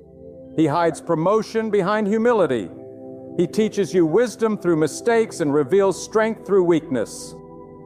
You may pray for patience, and God places you in situations that test it. You may pray for courage, and God allows circumstances that demand it. You may pray for strength, and God gives you burdens that build it. His plan is not about making life easy. It is about making you into who you were created to be. And if you only seek comfort, you will miss the transformation. But if you embrace His plan, you will rise from the fire refined, purified, and ready for the greater things He has prepared. We must also understand that God's plan is never only about us. Our vision is often small, limited to our own desires and needs. We want security, comfort, recognition. But God's plan stretches far beyond the borders of your own life. His plan weaves you into the lives of others. He places you in situations where your faith can inspire someone else. Your strength can uplift another. Your story can guide a wandering soul back to Him. What feels like a detour in your life may be the very path that leads someone else to hope. What feels like delay in your journey may be the timing that saves another person from despair. Your life is not an isolated thread. It is part of a divine tapestry that stretches across generations. And when you surrender to God's plan, you are not just living for yourself, you are becoming an instrument in His eternal design. Too often we treat God's plan like an option on the table, something we turn to only when ours has failed. We exhaust ourselves trying to force our own way, and only when we are broken and weary do we cry out, God, help me. But what if instead of making Him our last resort, we made Him our first? What if before you made the decision, before you pursued the opportunity, before you took the step, you sought God's wisdom? How much pain would you avoid? How many wasted years would you be spared? How much peace would you walk in if you trusted His guidance from the very beginning? God's plan is not meant to be your emergency backup. It is meant to be the very foundation of your life. I tell you this today, there is no greater tragedy than spending your life chasing after what you thought you wanted, only to reach the finish line and realize it was never what your soul truly needed. There is no deeper sorrow than reaching success by your own design, only to find that it leaves you hollow within. Wealth without purpose is emptiness in disguise. Success apart from God's plan is failure wearing a mask. And the praise of people can never replace the peace that comes from walking in the will of God. Don't spend your precious years building castles made of sand when God is inviting you to lay foundations of stone. Don't pour your energy into climbing mountains that lead nowhere when God has already prepared a summit that gives meaning to every step of your journey. Let me remind you something about God's plan. It cannot be stopped. You can resist it. You can delay it. You can even run from it. But if God has spoken it, it will come to pass. No king can overrule it. No enemy can block it. No time can erase it. What God has written over your life is greater than any obstacle, stronger than every failure, and more powerful than all opposition. You may think your mistakes have destroyed everything.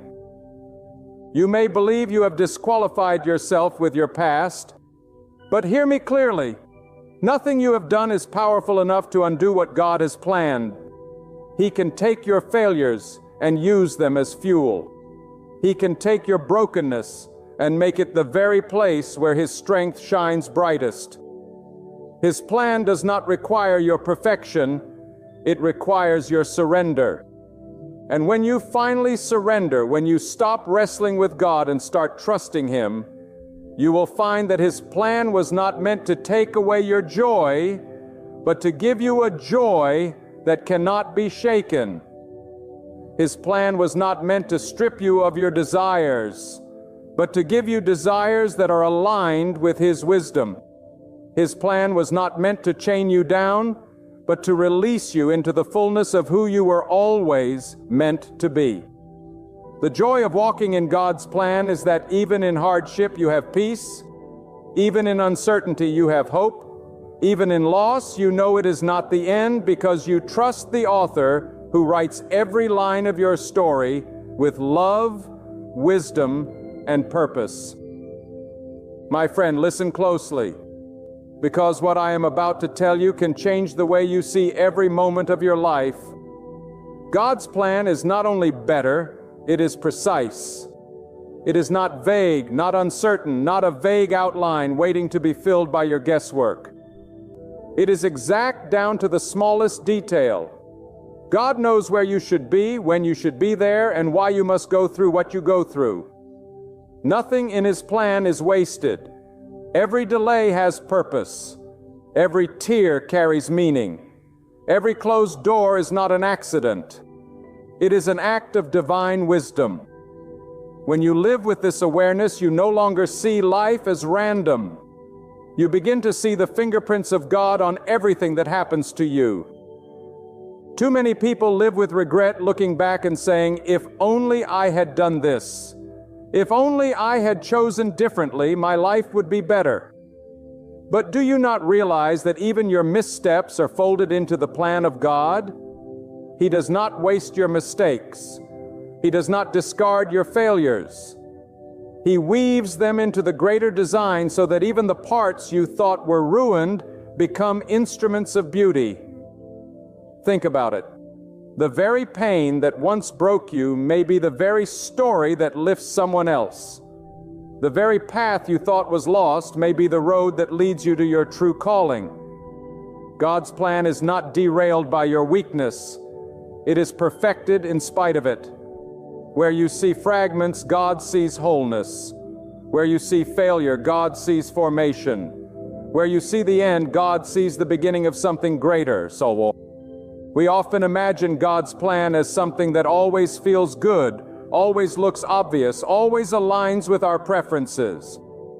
But my friend, the truth is far deeper. God's plan does not cater to your comfort. It calls you to growth. It stretches you beyond what you think you can endure.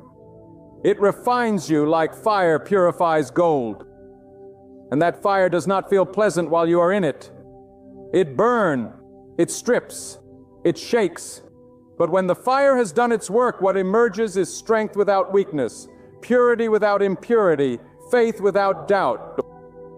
That is the difference between your plan and God's plan. Your plan seeks to avoid pain. God's plan uses pain to produce something that nothing else can create. Have you noticed how often we cling to temporary things, building our whole lives around them as though they will last forever? A job, a title, a possession, a relationship, and then when those things are taken away, we feel as though our whole life has collapsed. But perhaps it is not collapse, it is correction. Perhaps it is not destruction, it is redirection. God removes what you thought you could not live without only to show you that He Himself is all you ever needed. He strips away the false foundation so that He can build your life on one that will never be shaken. What feels like loss is often preparation for a gain you cannot yet see. And if you trust Him through the loss, you will come to see that what He gives in return is far greater than what He took away. Think of the seasons of silence when it feels as though God is not answering your prayers. You pray, you cry, you wait, and yet heaven seems silent. In those moments, it is easy to believe that God has forgotten you. But silence does not mean absence. Delay does not mean neglect. God is working in ways you cannot perceive. While you are praying, He is arranging. While you are waiting, He is building. While you are hoping, He is aligning circumstances, preparing hearts, moving mountains that you do not even see. And when the time is right, when His plan is ready and you are ready, suddenly everything will fall into place in a way that leaves you in awe. The silence will make sense. The waiting will be worth it. And you will realize that God's timing was never late. It was perfect. One of the greatest challenges in trusting God's plan is that it often requires letting go of control. We want to know every detail before we move. We want assurance before we take a step. We want the full map before we start the journey. But God rarely gives the whole map. He gives you the next step. He calls you to walk in faith, not sight. Why? Because if you had the entire picture, you would not need trust. If you knew every detail, you would rely on your own understanding instead of leaning on Him. God calls you into trust because trust builds relationship. Trust teaches you to depend not on the plan itself, but on the one who designed it. And when you live this way, you are not afraid of the unknown, because you know the one who knows it all. Let me remind you of something powerful. Your perspective is too small to judge God's plan. You see, today He sees eternity. You see the surface, He sees the depths. You see the temporary, He sees the everlasting. How can clay tell the potter what to make? How can the created correct the Creator? Yet that is what we often do. We complain, we argue, we resist. But God does not need your approval for His plan. He needs your surrender. He does not ask you to understand everything. He asks you to trust Him through anything. And the moment you shift from questioning His wisdom to resting in it, your heart will find the peace it has been longing for. Do not mistake detours for dead end. Just because your life does not look the way you imagined does not mean it is off track. God's plan often includes paths that seem to wander, yet every turn has purpose. Sometimes He takes you the long way around to protect you from dangers you cannot see. Sometimes He delays your arrival because the place He is taking you is not ready yet, or perhaps because you are not ready yet. Sometimes what feels like wandering is God weaving. And if you stay faithful, you will one day see how every twist and turn was necessary to bring you to the exact place you were meant to be. Consider also this truth. God's plan is never threatened by what others do to you. People may betray you, oppose you, abandon you. They may speak against you, try to block you, or rejoice when you stumble. But their actions cannot override the will of God. If God has appointed something for you, no hand can snatch it away. If God has declared a blessing for your life, no voice can cancel it. If God has opened a door for you, no power on earth can shut it. Stop living in fear of people and start resting in the sovereignty of God. Their schemes cannot undo His plan. Their malice cannot erase His promise. Their power is limited, but God's power has no limit. What He has ordained, He will accomplish. And let me tell you this, God's plan is not fragile. It does not crumble because of your doubts. It does not fall apart because of your hesitation. Even when you stumble, even when you delay, even when you choose the wrong path for a season, God can take it all and redirect it back into His purpose. His plan is not so weak that your mistakes can destroy it. His plan is strong enough to absorb your failures and still lead you to the destination He intended. That is the greatness of God's wisdom. He does not only work through your obedience, He can even use your disobedience to bring you back to Him. He does not only work through your strength, He can also use your weakness to teach you His. What kind of love, what kind of power, what kind of wisdom is there? That nothing anymore can stop what God has determined? My friend, the longer I live, the more convinced I am of this one truth. There is no accident in the life that is surrendered to God. What looks to you like a coincidence is divine precision. What feels to you like interruption is divine intervention. What seems to you like wasted time is divine preparation. God wastes nothing. Every season, every experience, every encounter is part of His unfolding plan. Even when you are unaware, even when you cannot see it, God is working. And when you finally recognize this, it changes the way you walk through life. You no longer stumble in fear. You walk with confidence, knowing that God Himself is directing your steps. But hear me, God's plan is not always the easier road, but it is always the right one. Too many people believe that if something is difficult, it cannot be from God. They think His plan must mean constant comfort, open doors without resistance, and paths without obstacles. Yet it is often the opposite. The very road that is hardest to walk may be the one God has chosen for you, because it is on that road that you will grow into the person He has called you to be. Do not mistake difficulty for denial. Do not confuse resistance with rejection. Sometimes the struggle is proof that you are on the path of destiny. The enemy of your soul does not bother with those who pose no threat. But when you align with God's plan, opposition will rise. Challenges will appear. Resistances will intensify. Do not fear it. Do not run from it. Stand firm. For if God placed you there, then He has already given you the strength to endure it. So often we measure success by speed, by how quickly things happen. We want God's plan to unfold instantly. But God is not bound by your deadlines. He is not rushing to satisfy your impatience. He is shaping you through time. The seed does not bear fruit the day it is planted. It must be buried. It must be watered. It must endure seasons of darkness underground before it breaks forth into life. In the same way, God plants dreams in your heart. He buries them in seasons of waiting. And though you may feel hidden, forgotten, overlooked in truth, you are being cultivated. The roots are growing deep before the fruit appears. Do not despise the hidden season. Do not rush the process. For when the appointed time comes, the fruit will not be ordinary. It will be abundant. God's plan is not about quick growth. It is about lasting growth.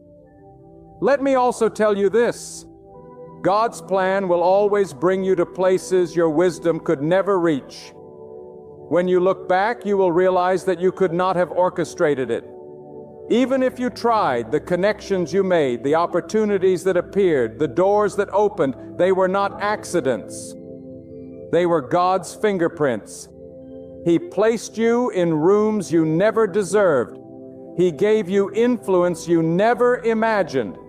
He brought you through storms that should have drowned you. And He did it all not because of your plan, but because of His. So why cling so tightly to your own design when God is able to do exceedingly more than you can ask or imagine? Why insist on building your own ladder when God is able to lift you to heights you could never climb on your own? Now let me press this deeper into your heart.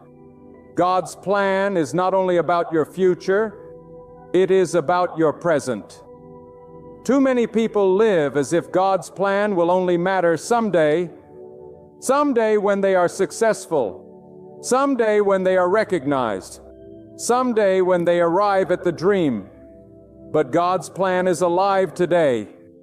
It is not only about where He is taking you, but about who He is shaping you to be right now.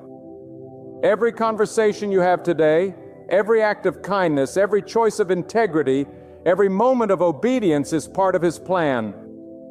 Do not miss the present because you are fixated on the future. God is not only waiting for you at the destination, He is walking with you on the journey. His plan is unfolding now in this very moment. The way you respond today shapes the way His plan will manifest tomorrow. There is also a danger, my friend, in comparing your life to others. We look at someone else's journey and think, why is their path smoother than mine? Why did they receive what I have been praying for? Why is their plan unfolding faster than mine? Comparison is a thief. It blinds you to the beauty of what God is doing in your own life. Remember this, God's plan for you is yours alone. It is tailored, specific, unique. It cannot be compared, measured, or judged against anyone else's. What looks like delay for you may be acceleration in God's timing. What looks like lack for you may be preparation for greater abundance later. Stop measuring your journey by someone else's milestones. Your calling is not their calling. It is not their path. And your destiny is not theirs. God's plan for you is personal. It is intentional. It is perfect. And let us not forget this truth. Surrendering to God's plan will always require faith. Faith that defies what your eyes see. Faith that holds steady when logic says to quit. Faith that clings to God's promise even when every circumstance screams otherwise. Faith is not pretending the mountain isn't real. It is believing that God can move it. Faith is not ignoring the storm. It is trusting that God controls it. Faith is not denying the difficulty. It is knowing that God is greater than it. Without faith, you will never embrace God's plan because His plan will always stretch beyond what you can understand. He calls you to trust not because the road is clear, but because He is clear. He calls you to believe not because you know every detail, but because He knows every detail. And that, my friend, is more than enough. Some of you listening today feel weary. You have tried to trust. You have waited. You have prayed, and still the path seems uncertain. Still the plan feels hidden. Let me speak to your heart. Do not give up. Do not walk away. Do not assume that silence means abandonment. God has not forgotten you. God has not forsaken you. His plan for your life is still alive. The very fact that you still have breath in your lungs is proof that He is not finished with you yet. Every sunrise is a reminder that His mercy is renewed. that His hand is still upon you, that His purpose is still unfolding. Hold on, stay faithful, keep trusting, for the moment you think it is over may be the very moment God is preparing to reveal what He has been working on all along. And when His plan finally unfolds in full view, when the doors open, when the purpose becomes clear, when the pieces fit together, you will not look back and wish you had trusted yourself more. You will not say, "I'm glad I leaned on my own wisdom." No, you will fall on your knees and thank God that He overruled your plans. You will say, "Now I see why you closed that door. Now I understand why you delayed that blessing. Now I know why you took me the long way around. It was all to bring me here, to shape me into this, to fulfill what you had written all along." And in that moment, you will know beyond doubt, God's plan was not only better, it was perfect. And now, as I close this message, let me press this truth upon your heart. You will never regret surrendering your life, your plans, your desires into the mighty hands of God. Every breath you take, every step you walk, every door that opens or closes is under the sovereign wisdom of God. You may not understand why the road winds the way it does, but you can trust the one who drew the map before the foundation of the world. When you lean on your own understanding, you stumble. But when you lean on God, you stand firm on solid ground that cannot be shaken. God's plan will sometimes lead you through valleys, so you may appreciate the mountaintop.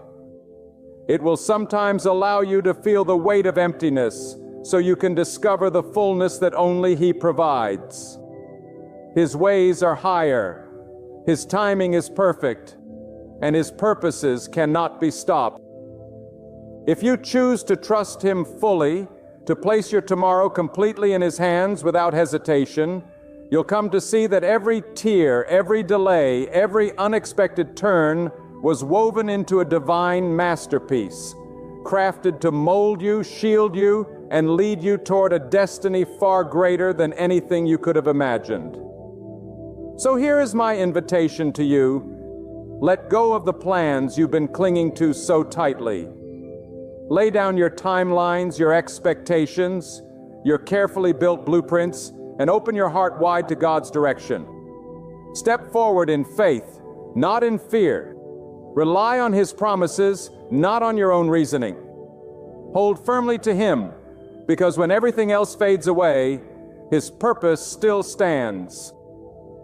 And one day you'll look back and realize that the road He led you on wasn't just better than what you planned, it was perfect, because it was written by the very hand of God. I want you to pause right now and ask yourself this honest question. How many hours of your life have been stolen by worry? How many nights have you stared at the ceiling, heart pounding, mind racing, replaying every worst-case scenario, every problem you couldn't fix, every storm you couldn't calm? My friends, let me tell you the truth. Worry is a thief. It is a silent thief that strips away your peace. It drains your joy and keeps you bound in fear, even though God has already promised you freedom. You might not realize it, but every moment you spend worrying is a moment stolen from the rest and safety of God's unfailing hands. There is unimaginable power in surrender, in letting go of what you are never meant to carry.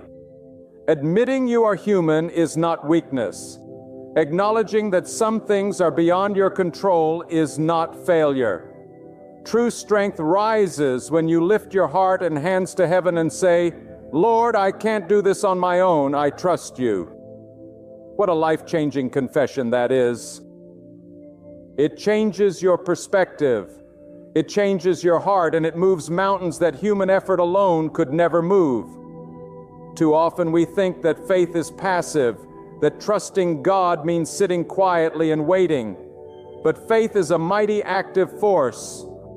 When you place your trust in God, you are not surrendering your mind or your responsibility. You are acknowledging that there is a higher wisdom, a perfect plan, and a power far greater than anything you can muster. When you hand over your worries, when you release the anxieties that consume your days, you are not giving up. You are stepping into a life of supernatural provision and divine guidance. Consider for a moment the countless events in life that are beyond your control. You cannot stop the storms of life from coming, nor can you predict the path they will take. You cannot determine the actions of others, the sudden twists of fortune, the unforeseen tragedies that shake even the strongest among us. And yet, even when everything seems uncertain, even when chaos surrounds you, God remains. His hand is not weakened. His eye does not miss a detail. He is the eternal, unshakable source of comfort and guidance. How foolish it is for us to clutch at worry, to strain and fret when we could place our confidence in Him who holds the universe in His hands. Worry does not change the outcome. It only changes you. It steals your sleep. It poisons your mind. It clouds your judgment. But trust in God clears the fog. Trust in God brings clarity. A trust in God opens your eyes to the miracles that are already at work behind the scenes. I have watched people carry burdens too heavy for their shoulders. I have seen men and women work tirelessly to control what cannot be controlled, only to fall exhausted, defeated, and disheartened. But I have also seen the beauty of faith in action. The way a person surrendering every ounce of fear can stand in the eye of a storm, unshaken, unafraid, because God is their shield, their refuge, and their guide. And let me remind you, friends, that God's timing is perfect. We are often tempted to rush, to push, to manipulate circumstances to suit our desires, thinking that our way is faster, better, or safer. But God sees beyond the horizon. He knows the paths we cannot see. He orchestrates events, sometimes allowing the storm to rage, sometimes closing doors we beg to open, and yet always working for our ultimate good. To trust Him fully is to say, I may not understand, but I will not fear. I may not see the road ahead, but I will walk boldly, for I am not alone. Let us speak honestly for a moment. Working in a prison, a relentless voice whispering that everything will fail, that disaster is around every corner, that you are alone in your struggle. But God is louder. His voice is calm, steadfast, unwavering, and His message is simple. Do not get afraid. I am in control. I am with you. When you embrace this truth, you begin to experience a peace that's a peace that surpasses understanding. You begin to walk freely, no longer dragged down by the weight of what you cannot change. Many of us believe that we must have the answers, that we must manage every detail, that we are solely responsible for our fate. But I am here to tell you that this is a lie that robs your heart of joy and steals your rest. God's wisdom is greater than ours. His power is beyond measure. And when we relinquish the illusion of control and place our lives fully in His hands, something miraculous happens. The anxiety that consumed us begins to fade. The fear that haunted us loses its grip, and we are filled with a deep, abiding sense of hope and confidence. Friends, trust is not passive. It is not a quiet resignation to circumstances. Trust is a declaration of faith, a bold statement that God's plan is higher, His power is greater, and His love is unshakable. When you trust Him, you are not giving up your life. You are giving it the opportunity to be guided by the hand of the Almighty. You are opening your heart to divine wisdom, and you are stepping into a life where fear no longer dictates your choices. Do not let your mind be a battlefield where worry and fear wage war against your peace. Do not allow your thoughts to be enslaved by anxiety over what you cannot change. Instead, lift your mind, lift your heart, lift your soul to God. Release those burdens, hand them over, and say, Lord, I will trust you with what I cannot control. And as you do, you will discover that God meets you in that surrender. He meets you in that faith. He meets you with solutions you never imagined, with guidance you never expected, and with peace that surpasses all understanding. Remember this, friends. The very things you fear most, the very uncertainties that grip your heart, are not beyond God's reach. The storms you dread, the obstacles that seem insurmountable, the decisions that terrify you, all of these are within His sovereignty. He can calm the winds. He can open doors that seem locked. He can provide clarity in moments of confusion. And He can bring hope where despair seems to reign. Your role is not to control, but to trust, not to manipulate, but to surrender, not to worry, but to rest in Him. I want you to understand, friends, that worry is a signal that you are trying to carry burdens that were never meant for you alone. You are not meant to fight every battle by your own strength. You are not meant to navigate every storm with mere human wisdom. God has called you to a higher path, a path where surrender becomes power, and trust becomes the weapon that defeats fear. When you realize this, you stop struggling against what you cannot control and begin walking with courage and confidence. Think about the vastness of God's creation. The endless skies, the oceans that stretch beyond your vision, the mountains that stand unmoved through centuries. If God is able to hold the universe in His hands, can He not also hold your life? Can He not manage the circumstances that worry you? Can He not direct the steps of your days and the decisions of your heart? The answer, my friends, is yes. 1,000 times yes. And yet too often we insist on controlling what only God can govern. We attempt to plan every detail, to manipulate every outcome.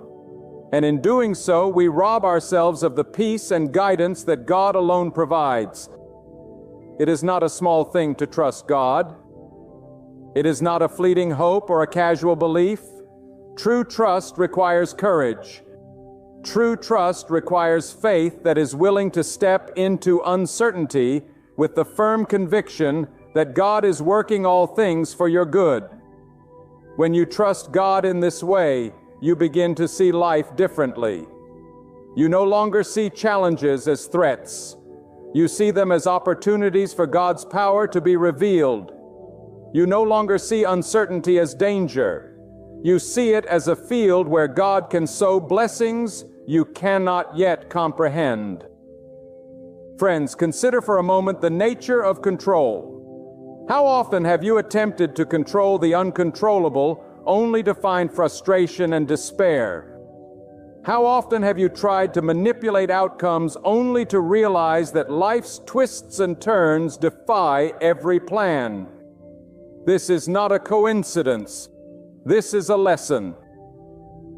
Life was never meant to be mastered by human effort alone. Life was designed to be navigated with God at the center, with His wisdom guiding your decisions and His power carrying you through circumstances that would otherwise crush you. There is freedom in releasing control. My friends, there is power in surrender. When you stop worrying about what you cannot manage, you begin to focus on what you can, your character, your decisions, your heart, and your faith. And God will meet you there. He will meet you in the quiet moments when you feel most vulnerable. He will meet you in the silence of surrender. He will meet when you stop grasping and start trusting. And in that meeting, you will find guidance that is clearer than any plan you could devise, strength that is stronger than any human muscle, and peace that no chaos can touch. Let me tell you something. Worry is a thief of opportunity. It convinces you that you must act even when patience is required. It persuades you that fear is wisdom even when God is calling you to courage. It whispers that you are alone even when God is beside you every step of the way. To stop worrying is to reclaim the life God intended for you. A life of clarity, purpose, and divine alignment. When you trust God with what you cannot control, you are no longer a prisoner of anxiety. You are free to embrace the plan that God has already set into motion for your life. And oh, the beauty of God's timing. How often we fret because things do not happen when we want them to or how we expect them to. We want the door to open now. We want the answer today. We want the storm to stop immediately. But God's timing is never wrong. It is perfect. It is precise. It is a design to bring about results that exceed our understanding. When you trust God, you trust in His timing. You trust that what is coming is exactly what you need, even if it is not what you imagined. And when you embrace this, worry loses its grip. Because the truth is clear. God is always working, always watching, always providing. Consider the simplicity of surrender. It is a decision to release what you cannot control into the hands of one who can. It is a refusal to let fear dictate your steps. It is a declaration that your life is not in the hands of circumstance, but in the hands of the Almighty.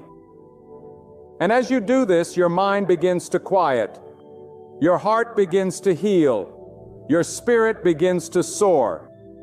You begin to live with a joy that does not depend on circumstances, with a courage that does not rely on strength, and with a peace that cannot be disturbed by the chaos around you. Friends, I want you to understand this clearly. Worry is a waste of your energy, your focus, your very life. God never intended for you to live in fear. He never intended for you to be trapped by doubt. He never intended for you to be burdened by the uncontrollable. He intended for you to live in freedom, in faith, in trust. And the only way to step into that life is to hand over every anxious thought, every fear, every uncertainty to Him. Do not underestimate what God can do when you stop striving and start trusting.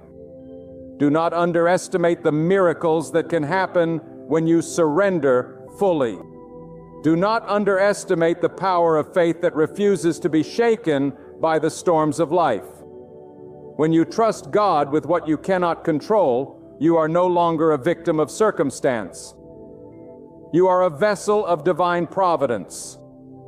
You are positioned to receive guidance, blessings, and wisdom that far surpass anything you could plan on your own. Think of the moments in your life when you tried to control outcomes and failed. Remember the frustration, the sleepless nights, the heavy heart. Now imagine that same moment if you had released it to God. Imagine the peace, the clarity, the confidence that would have replaced the fear. That is not imagination, my friend. That is reality. When you choose to trust God, that is the life God is calling you to. A life where fear is replaced by faith, worry is replaced by surrender, and uncertainty is replaced by the unwavering assurance that God is in control. I want you to hear me clearly. Worry is not only a thief of peace, it is a barrier to the blessings God has already prepared for you. Every moment spent consumed by fear, fretting over what you cannot control, is a moment stolen from the life God intended for you. Do you understand that God's plans for you are vast, His wisdom immeasurable, and His timing flawless, but He cannot pour into a heart that is full of anxiety and doubt? You must first make space by surrendering, by releasing, by saying, "Lord, I will trust you with what I cannot control." That simple act opens the door for divine intervention, for guidance, for clarity that surpasses human understanding. Think about the burdens you carry today. Some are visible financial struggles, challenges in relationships, obstacles at work. Others are hidden. The unspoken fears, the quiet anxieties, the questions you dare not voice. And yet God knows each one. Every heartbeat, every sigh, every whispered worry is seen, known, and understood by Him. The one who holds the universe also holds you. There is nothing too small, nothing too insignificant, nothing too heavy for Him to carry. And when you entrust these worries to God, they do not vanish because you ignore them. They vanish because God meets you with power, wisdom, and provision beyond what you can imagine. Many of us mistake worry for preparation, believing that by worrying, we somehow gain control or insight. But worry is not preparation. It is paralysis. It is the trap that convinces you to act out of fear rather than faith. It is the voice that tells you you must do this alone when God is already at work on your behalf. Real preparation, true readiness comes when you align your heart with God's wisdom, when you act with courage inspired by faith, when you step forward knowing that every step is guided by the one who cannot fail. That is the difference between a life dominated by anxiety and a life directed by divine purpose. Consider the storms of life, the unexpected job loss, the sudden illness, the betrayal of trust, the crisis that appear without warning. These storms are not sent to punish you. They are part of life's test. And they are also part of God's plan to draw you closer, to strengthen your faith, and to reveal His power. But you cannot see this when your mind is clouded with worry. You cannot hear His guidance when fear is drowning out His voice. And that is why trust is not optional.